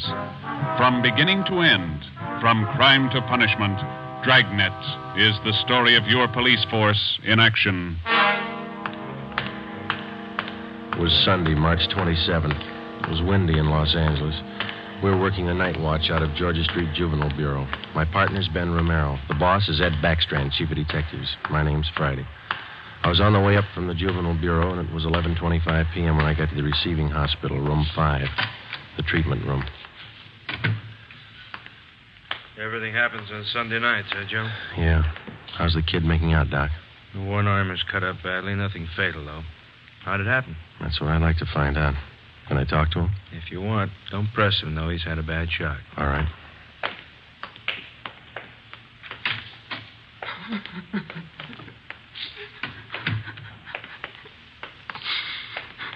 Officer here to talk to you, son. I can't. Tell him I can't talk, please.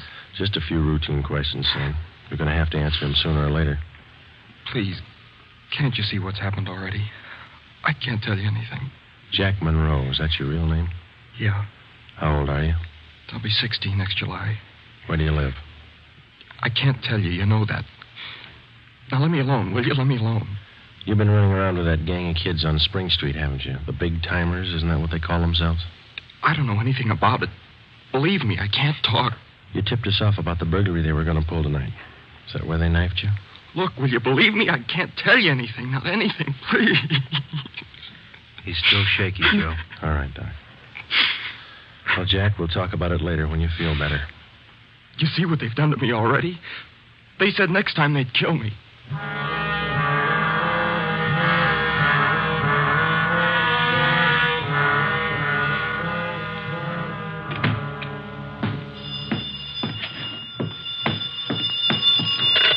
Juvenile Bureau, Friday.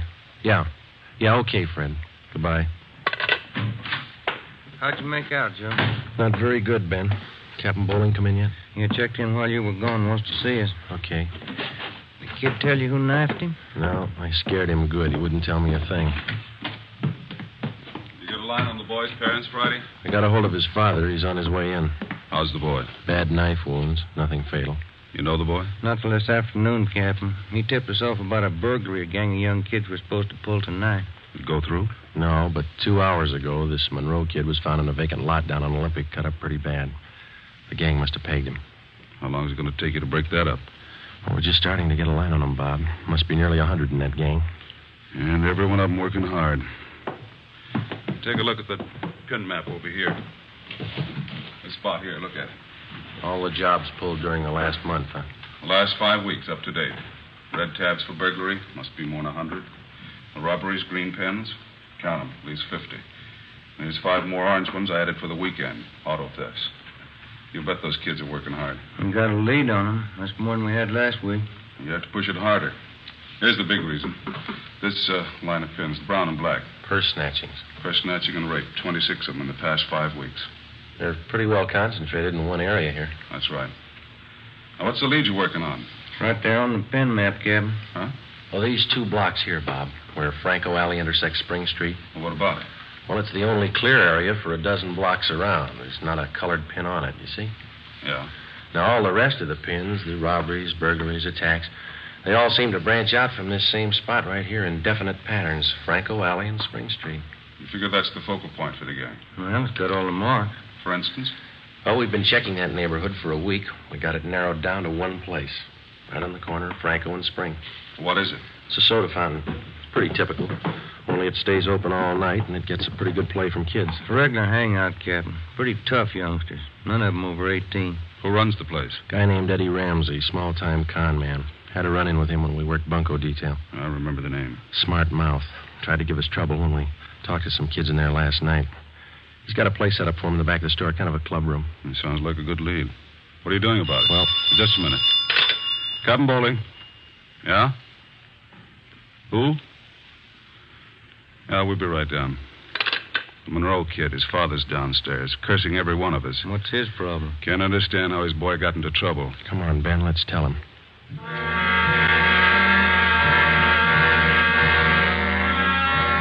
What kind of a city do we have when we can't allow our children out on the street without being stabbed or shot? What's our great police force doing when this is going on?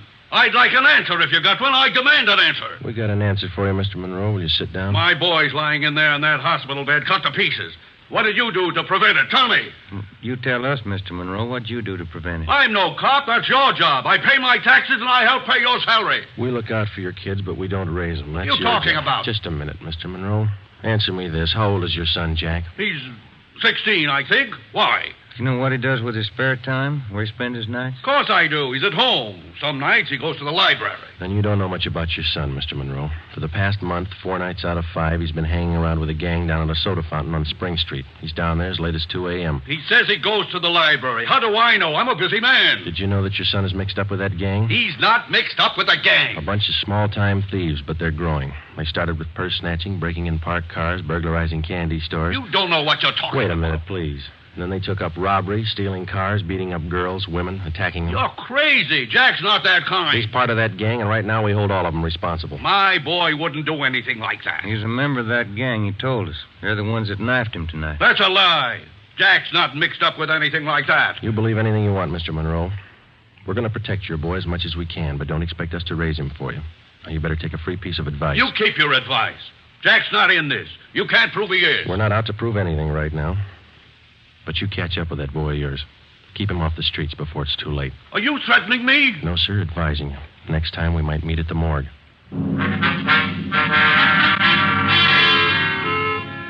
1 a.m. Monday, March 28th. A detail of 50 officers from Juvenile Bureau and Metropolitan Division were deployed for 16 blocks along Figueroa Street. At 5 minutes past 1, they started to move south over an appointed area. In the space of half an hour, 18 young kids, none of them over 17 years old, were picked up off the streets and brought to the second floor at 1335 Georgia Street, the Juvenile Bureau. 4 of the youngsters were girls. At 1:45 a.m., Ben and I checked the soda fountain on the corner of Franco Alley and Spring Street.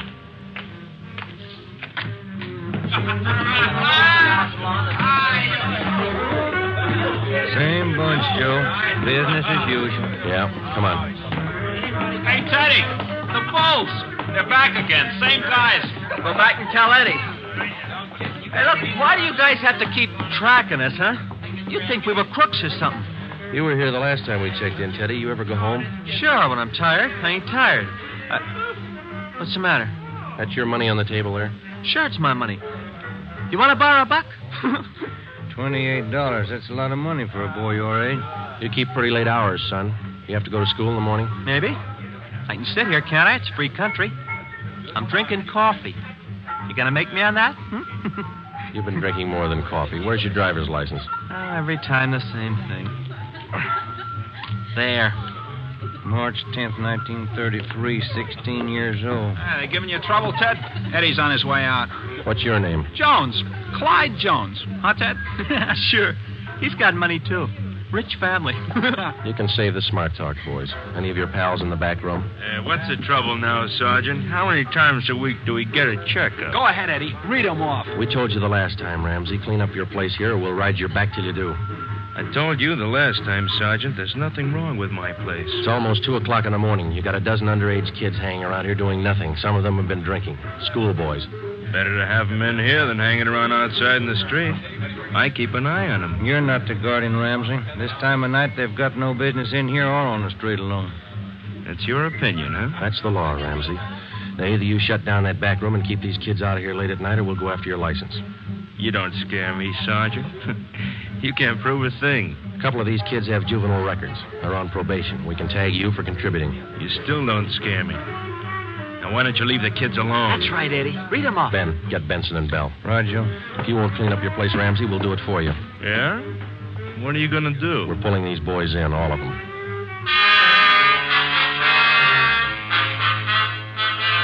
$2:25 a.m. Monday, March 28th.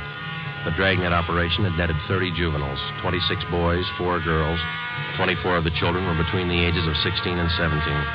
They were lodged in the assembly room at the Georgia Street Juvenile Bureau. The other half dozen were 13 and 15-year-olds. They were taken to the juvenile hall at 1369 Henry Street. At 2:43 a.m., we met with Captain Bowling. They're all checked in, 30 of them. All right, in the morning we file petitions to have every one of these cases brought to the attention of the juvenile court. Make a note of it. Okay, Bob. For the kids with records, ask for detention from the probation department. Right. We'll call their parents in the morning. Call them now. They've got some explaining to do. By 6 a.m., all but 3 of the children's parents had shown up. To most of them, it was nothing new. Their kids had been there before. They'd be there again. They took the lecture from the juvenile officers calmly. As long as it didn't mean trouble for them, they wouldn't worry. When they got their children home, they would reprimand them, not for running the streets, but for being picked up by the police. Ben and I had seen the cycle of the young criminals start before, 100 times over. It had a lot of different endings, most of them sour. During the next week that followed, we booked an average of a dozen juvenile delinquents every night. The clampdown continued, so did the crime wave. 10 burglaries, 4 robberies, 8 car thefts, 6 person etchings, 3 assaults on women. 1 week's work. Picked up a new angle on Ramsey today, Captain. He might be fencing for the gang. Who gave you the tip-off? One of our informants. Ramsey's brother lives out in the valley. He's supposed to be pushing this stuff. You check him out? Yeah, couldn't get a thing on him. Well, that might explain what attracts the kids to that soda fountain. It explains those $20 bills the kids are flashing. They steal and rob, and then they sell the loot to Ramsey for nothing. Another thing. Ramsey keeps his place open all night, and there's no reason to. He doesn't get that much trade. It's only from the young gang that hangs around there. You question the kids. How do they account for having all that money? Well, most of them say Ramsey lends it to them. They say they pay him back a little at a time. I think he's fencing for the kids. Have you tried to get his license? No luck, Captain. We can't prove a thing against him. Then we'll do it the hard way. Sweat it out. That night, we drove out to Ramsey's soda fountain and asked him again to clean up his place, to keep the young kids out after 10 o'clock at night, to stop lending them money. He refused. There was nothing we could do. His business was a public place. He could not be held responsible for any of his patrons. In the next 10 days that followed, Ben and I haunted the sidewalk outside the soda fountain. We questioned every youngster as they entered and left. We made more than a dozen arrests. Many of the kids had been drinking heavily. We found some of them under the influence of narcotics. But Ramsey was still in the clear. The crime wave continued sporadically. Ben and I waited for our chance. It was a long time coming. Thursday, April 14th. We had dinner at Johnny Cokin's place, and it was 10:35 p.m. when we checked back in at the office. Hotshot, grab it, Joe. Yeah. A terminal on Market Street, a 459 and shooting. A terminal on Market Street, a 459. Let's go.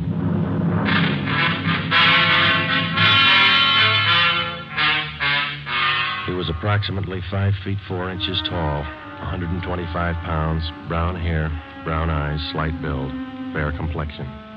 He was wearing blue jeans and a corduroy jacket.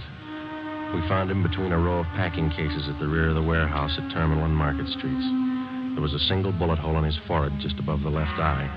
There was a .38 revolver near his right hand. The watchman told us how it happened. He broke in the back of the warehouse, Sergeant. He wanted to shoot it out with me. Here's his ID card. Fell out of his pocket. Teddy Cameron, age 15. Dear God. A kid. I didn't know, Sergeant. He didn't either. He thought he was grown up.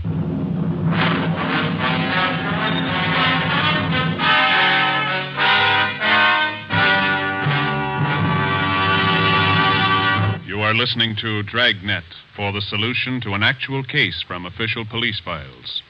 Now, here's the solution to many of your Christmas shopping problems. If your friends smoke a long cigarette, give the best of long cigarettes. Give Fatima, and all is well. Fatima. The long cigarette that contains an essential ingredient of all the very popular cigarettes, Turkish tobacco. Give Fatima, and all is well. Fatima. The cigarette that has a much different, much better flavor and aroma than any other long cigarette. Give Fatima, and all is well.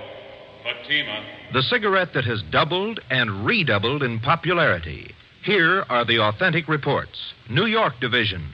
Fatima sales up 132%. Chicago Division. Fatima sales up 453%. Los Angeles Division. Fatima sales up 545%. More and more smokers agree Fatima is the best of long cigarettes. So enjoy Fatima yourself and give Fatima for Christmas in the attractive golden yellow carton.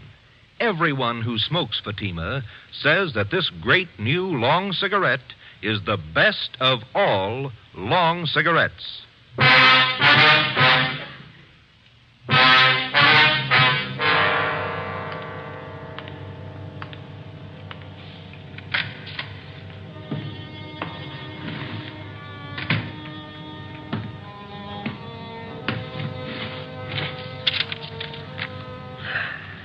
Los Angeles Police Department, Form 311, dead body report. Type, gunshot. DR number, 437-695. Victim, Theodore Cameron. Residence address, 960 Charter Street. Date and time of death, Thursday, April 14th, 10:35 p.m. Place, Terminal and Market Streets, South State Warehouse. Cause of death, gunshot.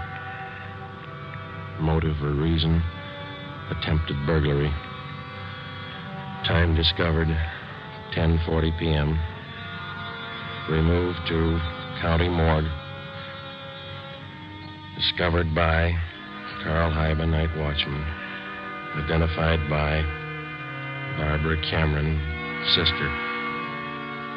Description of victim, male, Caucasian, age 15, height, weight, so-and-so. Occupation, student, descent, English, and was a witness. Signed Joe Friday, serial number 2288. Age 15.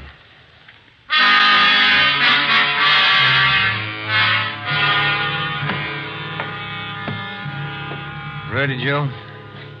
The Cameron boy's sister. She's waiting in the next room. Yeah, let's go.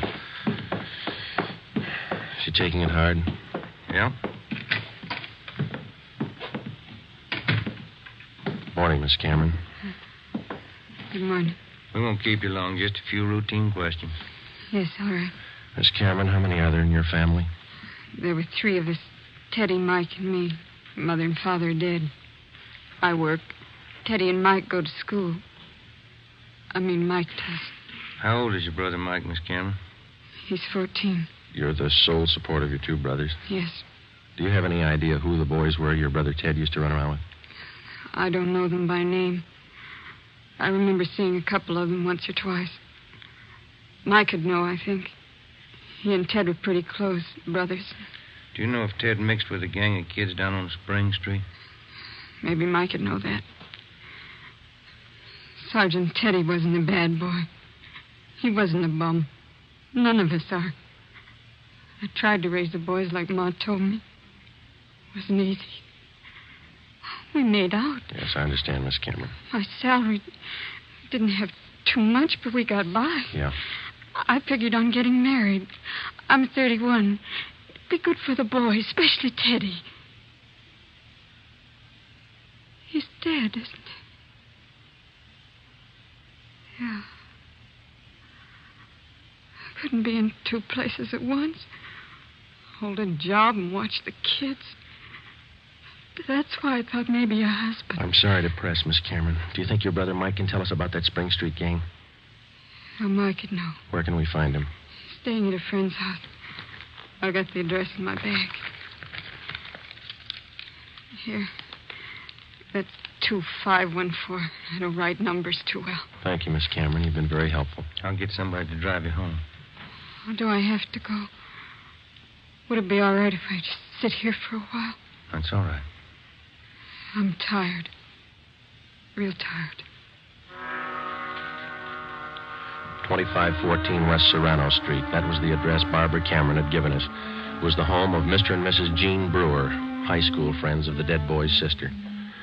We talked to Mike Cameron. He told us that his brother Teddy had been running around with a gang down on Spring Street. He identified Ramsey Soda Fountain as the hangout. It was 2:25 p.m. when we got back to Georgia Street Juvenile Bureau. I got it. Juvenile Bureau, Romero. Yeah, hold on, I'll call him. You, Joe. Thanks. Friday. Joe, this is Canfield in burglary. Yeah, Homer. You're working that Cameron case, aren't you? Yeah? I just got a report on one you might be interested in, out of the same neighborhood. Distillery prowl. What do you got on it? Looks like a juvenile M.O. They got away with 7 cases of Scotch whiskey. Expensive stuff. Okay, we'll hop on it. Bubeck Warehouse, Crocker at 7th. Miss Elizabeth Rice was the auditor in charge at the Bubeck Warehouse. We located her on the mezzanine office row. It was her job to keep a running inventory on all incoming and outgoing liquor stock. She knew her job well. As you know, Sergeant Friday, each and every bottle of distilled spirits carries a United States Internal Revenue stamp. Yes, ma'am. Each stamp carries a serial number together with the name of the firm to whom the stamps are issued. Well, Miss Rice, in the stuff that's missing, the stamp on each bottle carries the case number. Is that right? That's right. Now, what did I tell you? Oh, yes, I have it right here. 7 cases of high-grade blended Scotch whiskey. Now, I have a bottle identical to those in the missing cases. Yes, I see. Now, if you'll just look here, Yes, ma'am.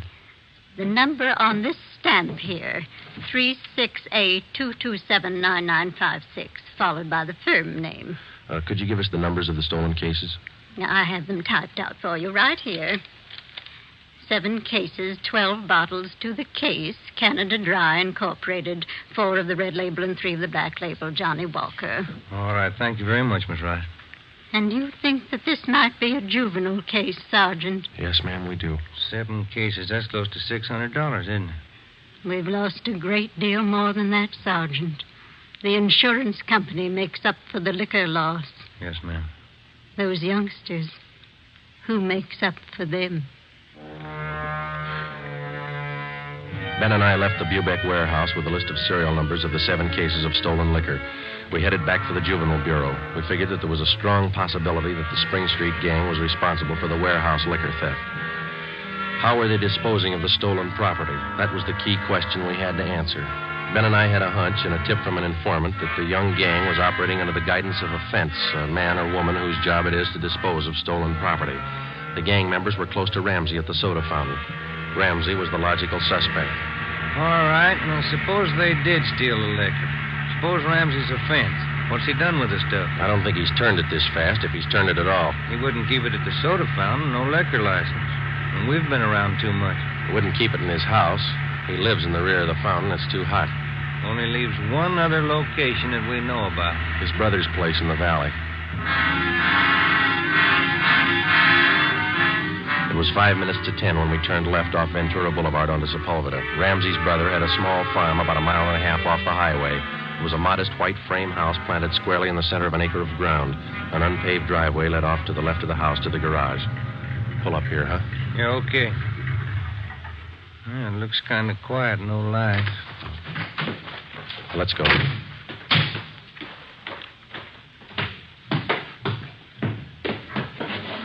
Mud sticks to everything. Now, where's the doorbell? Oh, here it is. You got your flashlight? Yeah, what? Here's a note somebody left. Oh, it's on the bum again. Here, I'll strike a match. Okay.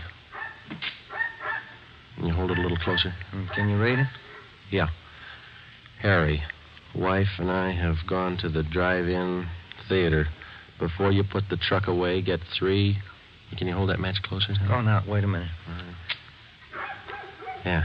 Get 3 cases out of the garage and take them into town. Ed is waiting. Please try to make it by 11:30 tonight. Let's see. It's signed George. The address is here. And there's the garage. Yeah, come on. 3 cases. Could be eggs, Joe. If it is, we wasted a trip.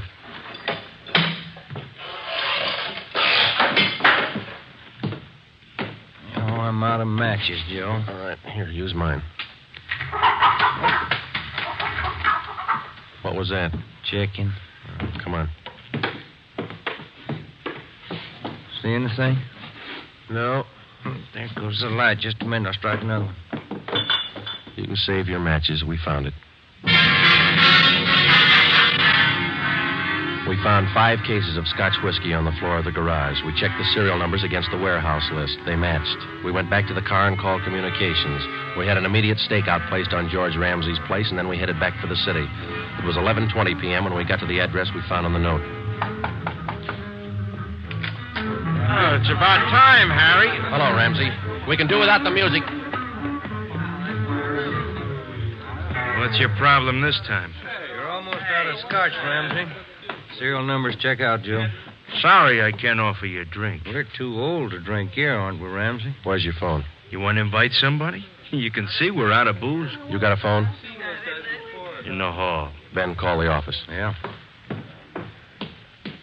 All right, what's it all about? We've been out to your brother's place. What happened to the other 2 cases? You drink them here? I gave it to the kids. What are you looking at me like that for, Sergeant? Anything wrong, Eddie? Party's over, kid.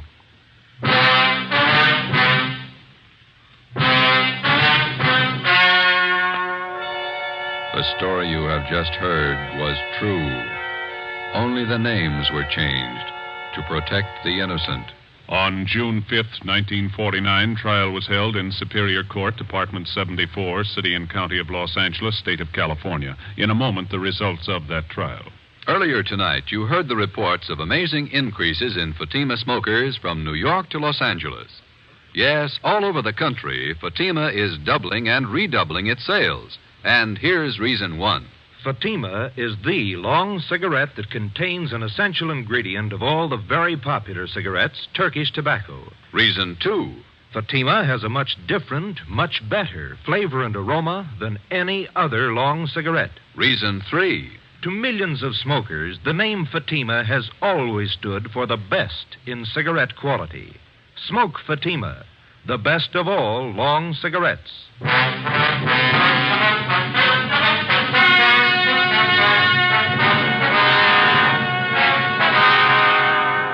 Edward and George Ramsey were tried and convicted in Superior Court of receiving stolen property.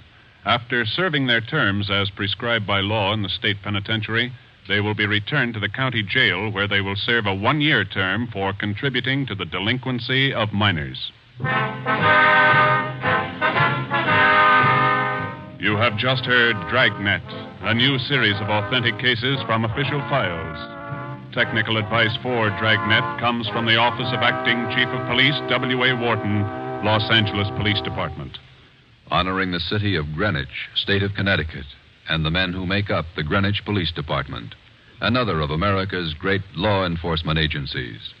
One of these men, Chief John M. Gleason, FBI National Police Academy graduate, who dedicates his life to making yours more secure.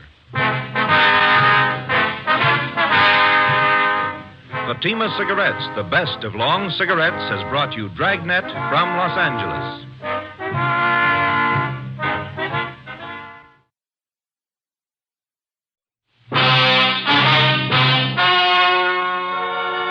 Ladies and gentlemen, the story you are about to hear is true.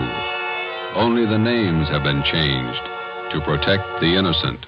Fatima Cigarettes, best of long cigarettes, brings you Dragnet.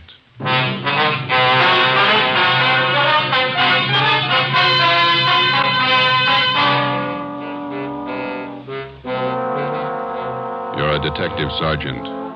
You're assigned to robbery detail. $8,000 worth of Chinese jade has been stolen. The criminal is vicious. His weapon, a handful of buckshot in a handkerchief. Your job, get him. If you want a long cigarette, smoke the best of long cigarettes. Smoke Fatima. Fatima is the long cigarette which contains the finest Turkish and domestic tobaccos superbly blended to make Fatima extra mild. And that's why Fatima has a much different, much better flavor and aroma than any other long cigarette. That's why Fatima is doubling and redoubling its smokers. So, if you want a long cigarette, smoke the best of all long cigarettes. Smoke Fatima. Dragnet, the documented drama of an actual crime. For the next 30 minutes, in cooperation with the Los Angeles Police Department, you will travel step by step on the side of the law through an actual case from official police files. From beginning to end, from crime to punishment, Dragnet is the story of your police force in action. It was Monday, December 1st. It was foggy in Los Angeles. We were working the day watch out of robbery detail. My partner's Ben Romero. The boss is Ed Backstrand, chief of detectives. My name's Friday. It was 7:15 p.m. when we got to the police academy, the banquet room. Where do we sit, Joe? Well, Lee Jones is holding a couple seats for us someplace. You see him? Oh, yeah. There he is up there. Well, look at him. Everybody's here. Yeah, ought to be. Hi, fellas. A couple of ringside seats. Thanks, Lee. Did you get it? Yeah, right here. Mind if I take a look at it? No, go ahead. How come you didn't get it wrapped as a gift? No time. A gift box would have been nice. No cotton, even? Beautiful watch. Radium dial? Yeah. Universal Geneva. Fine movement. He'll like it. Look on the back. Let's see. For Chief Ed Backstrand, a good cop, Detective Bureau. Not very good engraving. No time. I didn't think the old man really meant it. 26 years. You get tired after 26 years. You've been at it 25, Lee. Oh, don't look at me like that. I got a book to finish, 23 chapters. How many chapters you got, Fanny? 2. How long you been writing it? 2 years. Well, at that rate, we'll be stuck with you for another 21 years. If you're lucky. Excuse me, fellas. Got to make a speech. All right, Lee. Remember that these are the looks like these. Gentlemen, your attention. To get the proceedings underway here, before we introduce the man of the hour, I'd like to pass along a little story you might get a kick out of. I was driving down from Utah last year, stopped off at a hotel in Elko, Nevada. When I went up to register for my room, there was an Indian ahead of me. The clerk asked this Indian fella to sign his name, and the clerk handed him a pen. The Indian made an X on the book. The clerk looked at him for a minute and said, "Say, aren't you Chief Deerskin? Haven't I seen you in the movies?" The Indian nodded his head and looked a little upset. "Oh," he said. "Oh, we make a lot of movies in Hollywood." The clerk smiled and said, "A lot of people in Elko here like to get your autograph, Chief." Then the Indian grabbed the pen up again and he said, "Me no like a autograph, hunter. Me no want to be bothered." Then he drew a circle around the axe he made. The clerk said, "Why'd you do that, Chief?" The Indian said, "Me no use him right name." Oh, hey, Joe. Yeah, there's Rogers over there. He's motioning to Where? Oh, yeah, excuse me a minute, then. Chief who's retiring tonight. He's been using his right name for 26 years, and he's proud of it. And we're proud to have been associated. Do you want me, Rogers? A phone for you, Joe. You can take it on the extension After outside. 26 Thanks, Pete. years of service, he's retiring from the Los Angeles Police Department. We're going to miss him. Gentlemen, a fine officer, Chief S. Backstrand. Where's the phone? Right over here. Thanks. Friday. Joe, this is Gonzalez. Yeah, Jess. Sorry to bother you, but Powers said I should call you. Yeah? I need some legwork. Something big? Pretty big, yeah. Too many loose ends. Pena and I can't pull them all in. When do you want us? As soon as you can get down here. That important, huh? A man may die, Joe.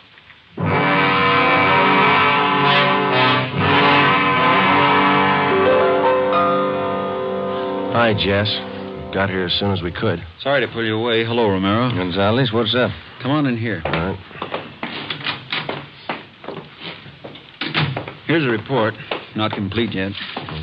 Chinese fella. Name's George Kwan. He's a jeweler, gem cutter. Yeah. Jade expert. Knows as much about jade as anybody on the coast. Uh-huh. Says it happened at 5:30 today on Alvarado near the park. They weren't kidding, were they? They almost killed him. Yeah. Any idea what the weapon was, Jess? I'm not sure. Looks like some sort of blackjack, something homemade. Yeah. When they picked up Kwan, they found several buckshot pellets lying around and a man's handkerchief. Ray Pinker has the stuff over in the crime lab now. Where's Kwan? Have you talked to him? Got in a couple of questions down at Georgia Street while the doc was giving him sedatives. Little guy's a mess, Joe. Gonna be all right? 50-50 chance when I called you out of the academy. Well, why did they beat him? Did he resist? I don't have it all yet, but from what he said, he was jumped from behind, didn't have a chance to fight. Whoever it was kept beating him long after he was unconscious. What'd they take him for? A couple of pieces of jade, large ones, very rare. Mm-hmm. You got anything else? Yeah, we got a star witness, just one. Did you talk to him yet? Just did for an hour and a half. You want to crack at her? Are you having trouble with him? Yeah, little. All right, Pena. Send him in again. Yes, sir. You want to talk some more? 6 years old, Joe. His name was Norman Eugene Fisher, and he was 6 years of age last April. Like all young boys his age, his imagination ran away with him. What would be only a minor detail to an adult witness assumed tremendous proportion to Norman's young mind. He told us his story 3 times. Each time he elaborated a little more until what he claimed was the truth could only have been figments of a small child's imagination. Ben and I, together with Gonzalez and Pena, talked with the boy for another hour. We were getting tired, but Norman enjoyed his position as star witness. Once more, Norman, please, try to remember it as it really happened. It was just like I said. Let me try, Jess. Go ahead, Romero. You did see it happen this afternoon, didn't you, Norman? Yes, sir, I did. Good. Now, you were on your way home from the store. Oh, no, sir. I was running away from a man. He was chasing me. But you just told us, Norman, that you were on your way home from the store. Oh, no, sir. That was yesterday. But you told us. Just a minute, Ben. Norman, how old are you? Next year, I'm going to be 21. No, that's not right. 21, that's older than I am. Well, when I am 21, I'm going to get a hot rod. Fastest car in the world. 10,000 miles an hour. Sure you will. But how old are you now? 6, but I'm going to be 21 soon. I remember when I was 6 years old, Norman. A lot of things I wanted. Electric train. I got one. Well, it must be something you'd like to have. One thing that maybe now that you don't have, huh? Will you give it to me? Well, if I can. What do you want? I'd like your gun. Well, what do you want a gun for? I want to put people in jail like you guys do. Sometimes it takes more than a gun, Norman. What do you mean? Just because you've got a gun doesn't mean you're a cop. Well, what does? Just a minute, son.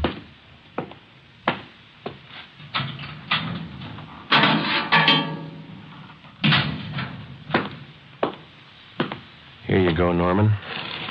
A good cop uses this more than a gun. Gee. It's a real police badge. It's mine. Official? Official. Can I hold it? Go ahead. It's yours.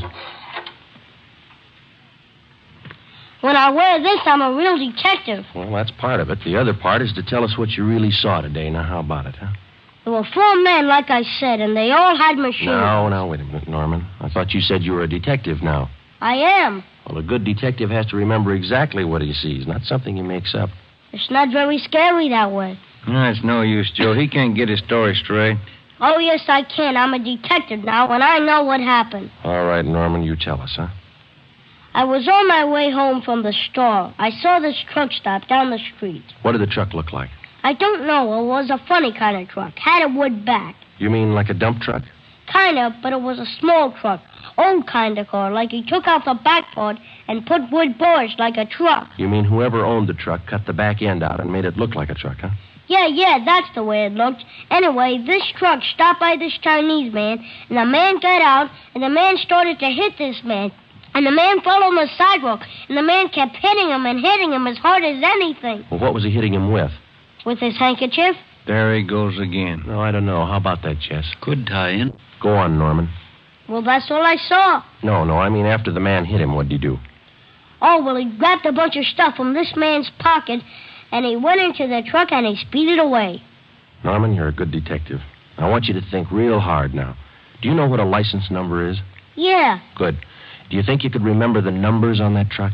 If I knew what they were, I could. In school, we're just having numbers now. I only know up to 7, but there were 2 7s in it. You're getting all this, Jess? Yeah, keep going. Norman, you've helped us a lot. Can you remember what the man on the truck looked like? He had a big head and he looked mean. All right, just one more thing now. Can you remember the color of that truck? It looked black, but the back part had black and white stripes. I don't know how you did it, Joe. Well, what do you think? How about it? Me too. All right, Norman. Your mother's waiting outside for you. You can go home now. You're a real detective. Can I wear my badge now? You bet you can. Okay. Say, Yes, sir? as soon as I arrest somebody, will you put him in jail? With the help of an outdated police badge, no longer official, we had the statement of a 6-year-old boy with a healthy imagination. We had an idea he was telling us the truth, but we had no way of being certain. Since he was the only witness, we had to accept his word and hope that he was putting us on the right track. The quickest way to make sure was to see if some of the details in little Norman Fisher's story would check out. Jess Gonzalez and Manuel Pena took the job of trying to locate a homemade pickup truck with 2 7s in the license number. They started by checking all the late 3.8 forms, the vehicle theft and impound reports. The next morning, Ben and I called the General Hospital and talked with Dr. Sebastian. He told us that the victim, George Kwan, had improved sufficiently to allow a brief interview. It was 10:14 a.m. when we got to Ward C, General Hospital. Doctor tells us you're a little better this morning, Mr. Kwan. Yes, sir. I shall be all right. although it is quite painful at times. We're sorry to bother you, Mr. Kwan, but we've got to have a little more information on the robbery. Oh, I will tell you all I can, sir. I should like to recover the missing jade pieces.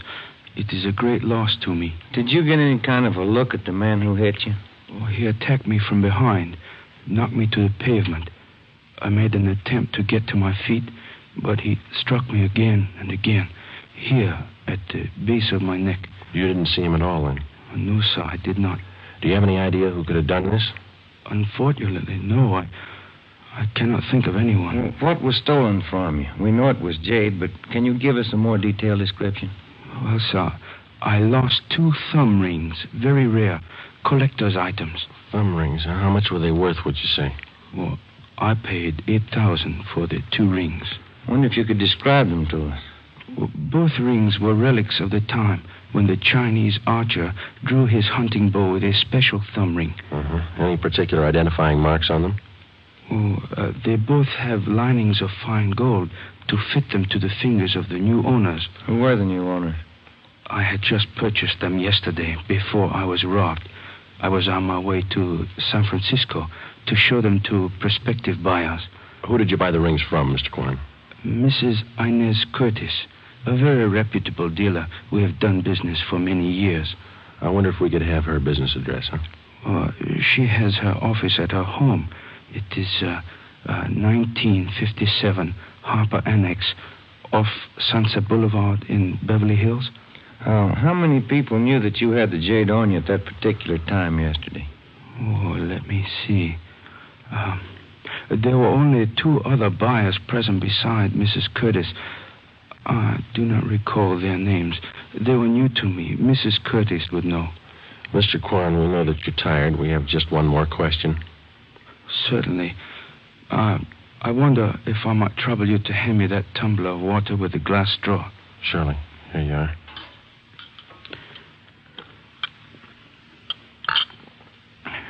Thank you very much. You're welcome. Now, those thumb rings, Mr. Kwan, would there be any practical disposition of them other than selling them as they are? Well, hardly, Sergeant. To anyone who really knows the value of jade, it would be unheard of to change them in any way. I see. Well, thank you, Mr. Kwan. We'll do our best. You know, Sergeant, we Chinese place a great sentimental value on our jade. We'll do everything we can to recover it. Thank you. May I tell you my favorite quotation on jade? Yes, sir. It is from the writings of Tong Jung Tso. He wrote, "The magic powers of heaven and earth always combine to form perfect result. So the pure essences of hill and water become solidified in precious jade." Ben and I drove out to 1957 Harper Annex, the residence of Mrs. Inez Curtis. There was no one at home. We left one of our cars. It was 12:22 p.m. when we got back to Central Division. Here's a phone message for you, Joe. What's it say? Call Jess Gonzalez. He's out to Wilshire Division. Okay, thanks, Ben.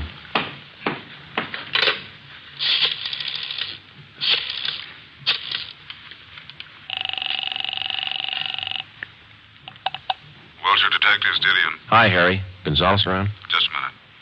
Take it on 3, Jess. Gonzalez, Friday, Jess. we got the truck and we got the driver. We'll be right out. Something else, Joe. Yeah? The kid was right. There were 2 7s in the license number.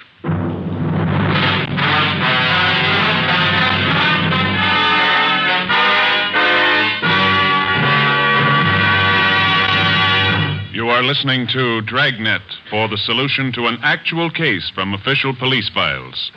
Now, here is a real solution to many of your Christmas shopping problems.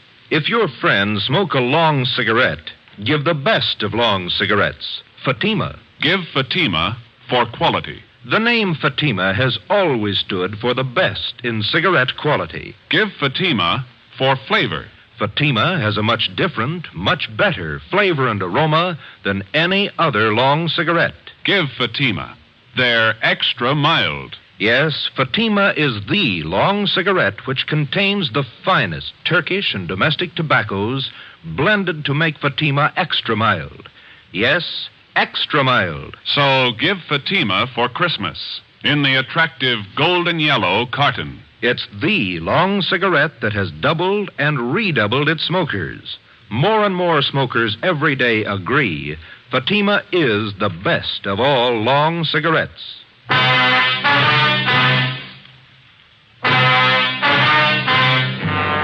Wilbur Rasmussen, white, male American, age 31, 5 feet 10 inches, 190 pounds, black hair, brown eyes. He was the driver of the truck. Gonzalez and Pena began by checking through all of the reports of trucks impounded during the past 24 hours. There were 23. Out of those 23, they narrowed it down to 4 possibilities. The third vehicle that they checked fitted the young witness's description of the holdup truck. We still could not be absolutely certain that the impounded truck was the one we were looking for. The same could be said of the driver, Wilbur Rasmussen. The net result of checking impound reports doesn't always result in the apprehension of a suspect, but in this case we were lucky. The driver had been picked up for drunk driving. It was 1:30 p.m. when we checked in at the Wilshire Division. Hi, Jess. Where is he? You're a little late. What do you mean? He's gone, released on bail. Who furnished the bail? The woman he works for, Mrs. Inez Curtis. Well, that doesn't figure, Jess, or does it? Why not? How many people knew Quan had the jade? That's not my guess. Quan vouches for her. He's been doing business with her for years. What do you think, Joe? It's your show. I'm just tagging along. Well, one thing's sure. Just a minute. Wilshire Detectives, Gonzalez. Oh, yeah, Pena. He did? No, meet me back here. Friday and Romero are here. Right. The Fisher kid just identified Rasmussen's picture. The identification of Wilbur Rasmussen by 6-year-old Norman Fisher was far from sufficient to take the case to court. We had to have evidence, lots of it. Rasmussen had been given a thorough shakedown, his apartment and the truck. There was no sign of the stolen jade rings. Gonzalez told us that the truck had come from the U-Drive truck rental on Figueroa Street. We checked with Mr. Crockett at U-Drive.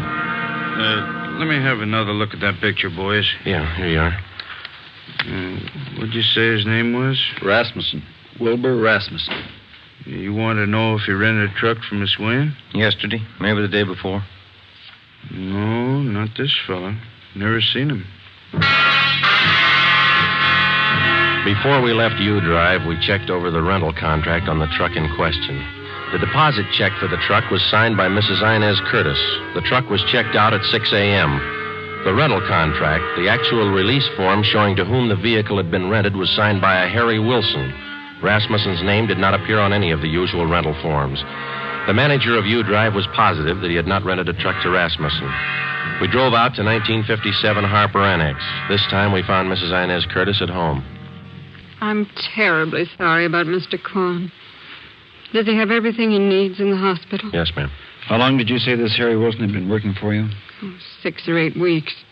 But I'm sure you're wrong about him. We're not accusing him of anything, Miss Curtis. We just want to talk to him. He certainly came to me well recommended. He was a nice man. When's the last time you saw him? Day before yesterday. He asked for his check, said he was quitting. Told him I was sorry to see him go. I'm anxious to get that guest house finished. How about Rasmussen, Miss Curtis? How long has he been with you? Wilbur's been with me for about 7 months. Good worker, but he drinks too much.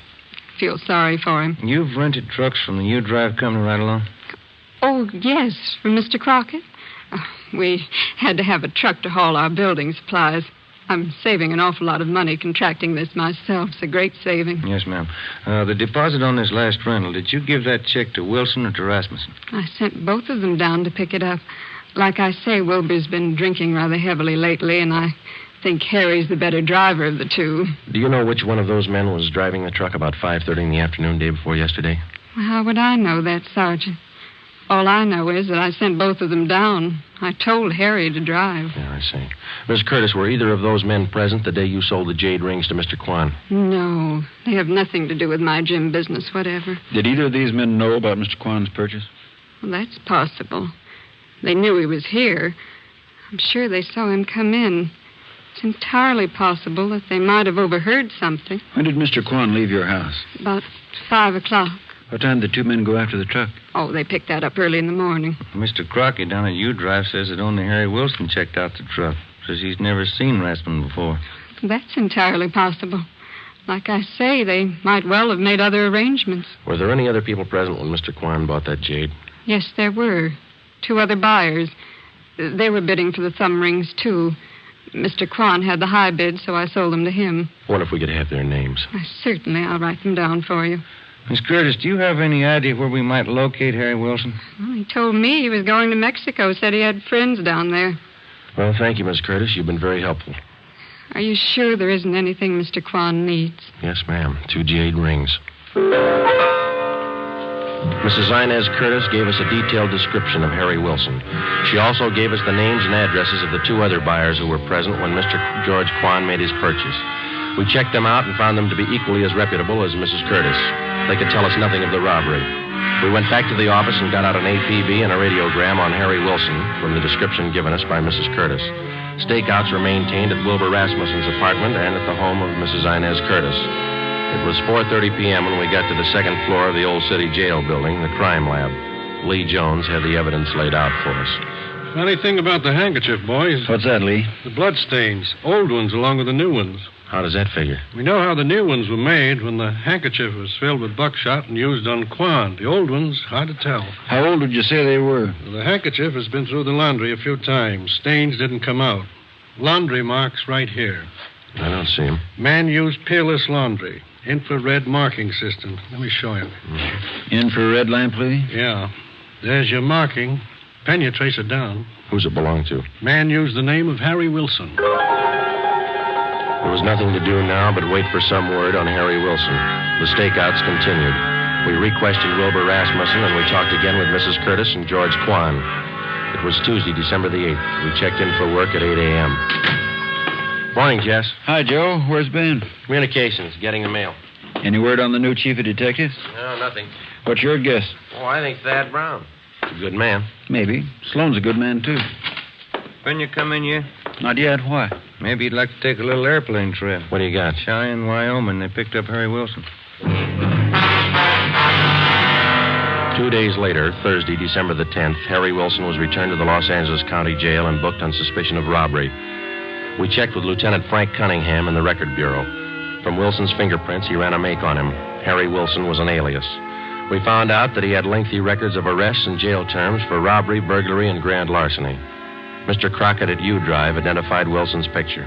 He was a 2-time loser. It's up to you, Wilson. It can go hard for you or easy. I'm in a spot, huh?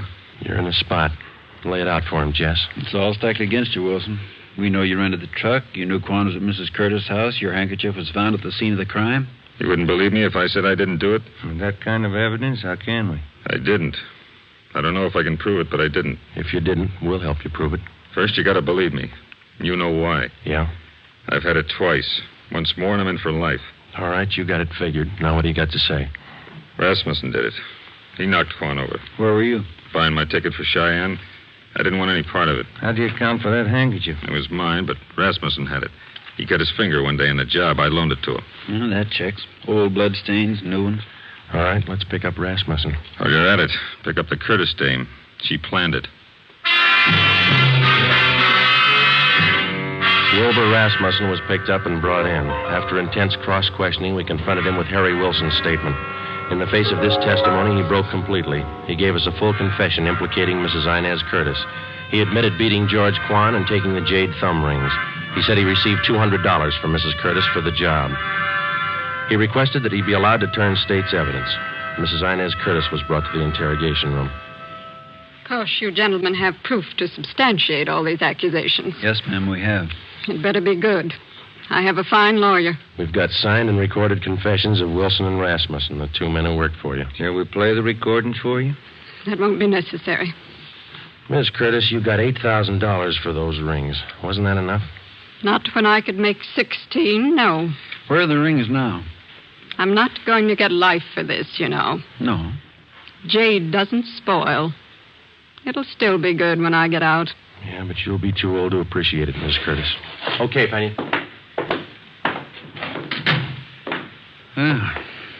That was a funny one. Sure was. How about it? Did you figure it this way, Joe? You don't expect me to answer that, do you?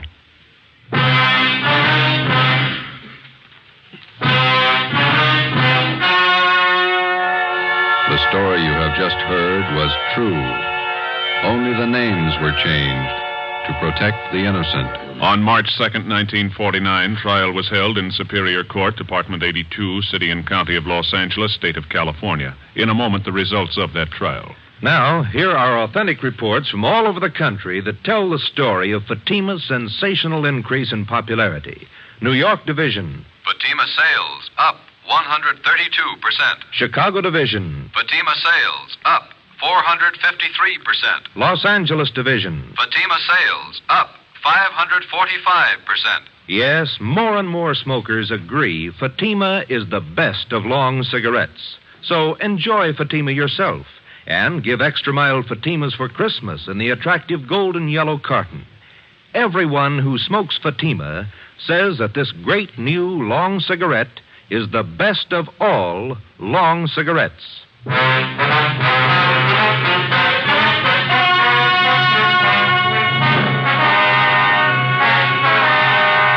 Mrs. Inez Curtis was tried and convicted of robbery and conspiracy. She received the maximum sentence as prescribed by law. In consideration for turning state's evidence, Wilbur Rasmussen received a minimum term.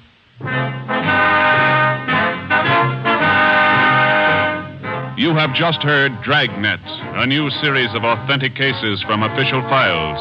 Technical advice for Dragnet comes from the Office of Acting Chief of Police, W.A. Wharton, Los Angeles Police Department.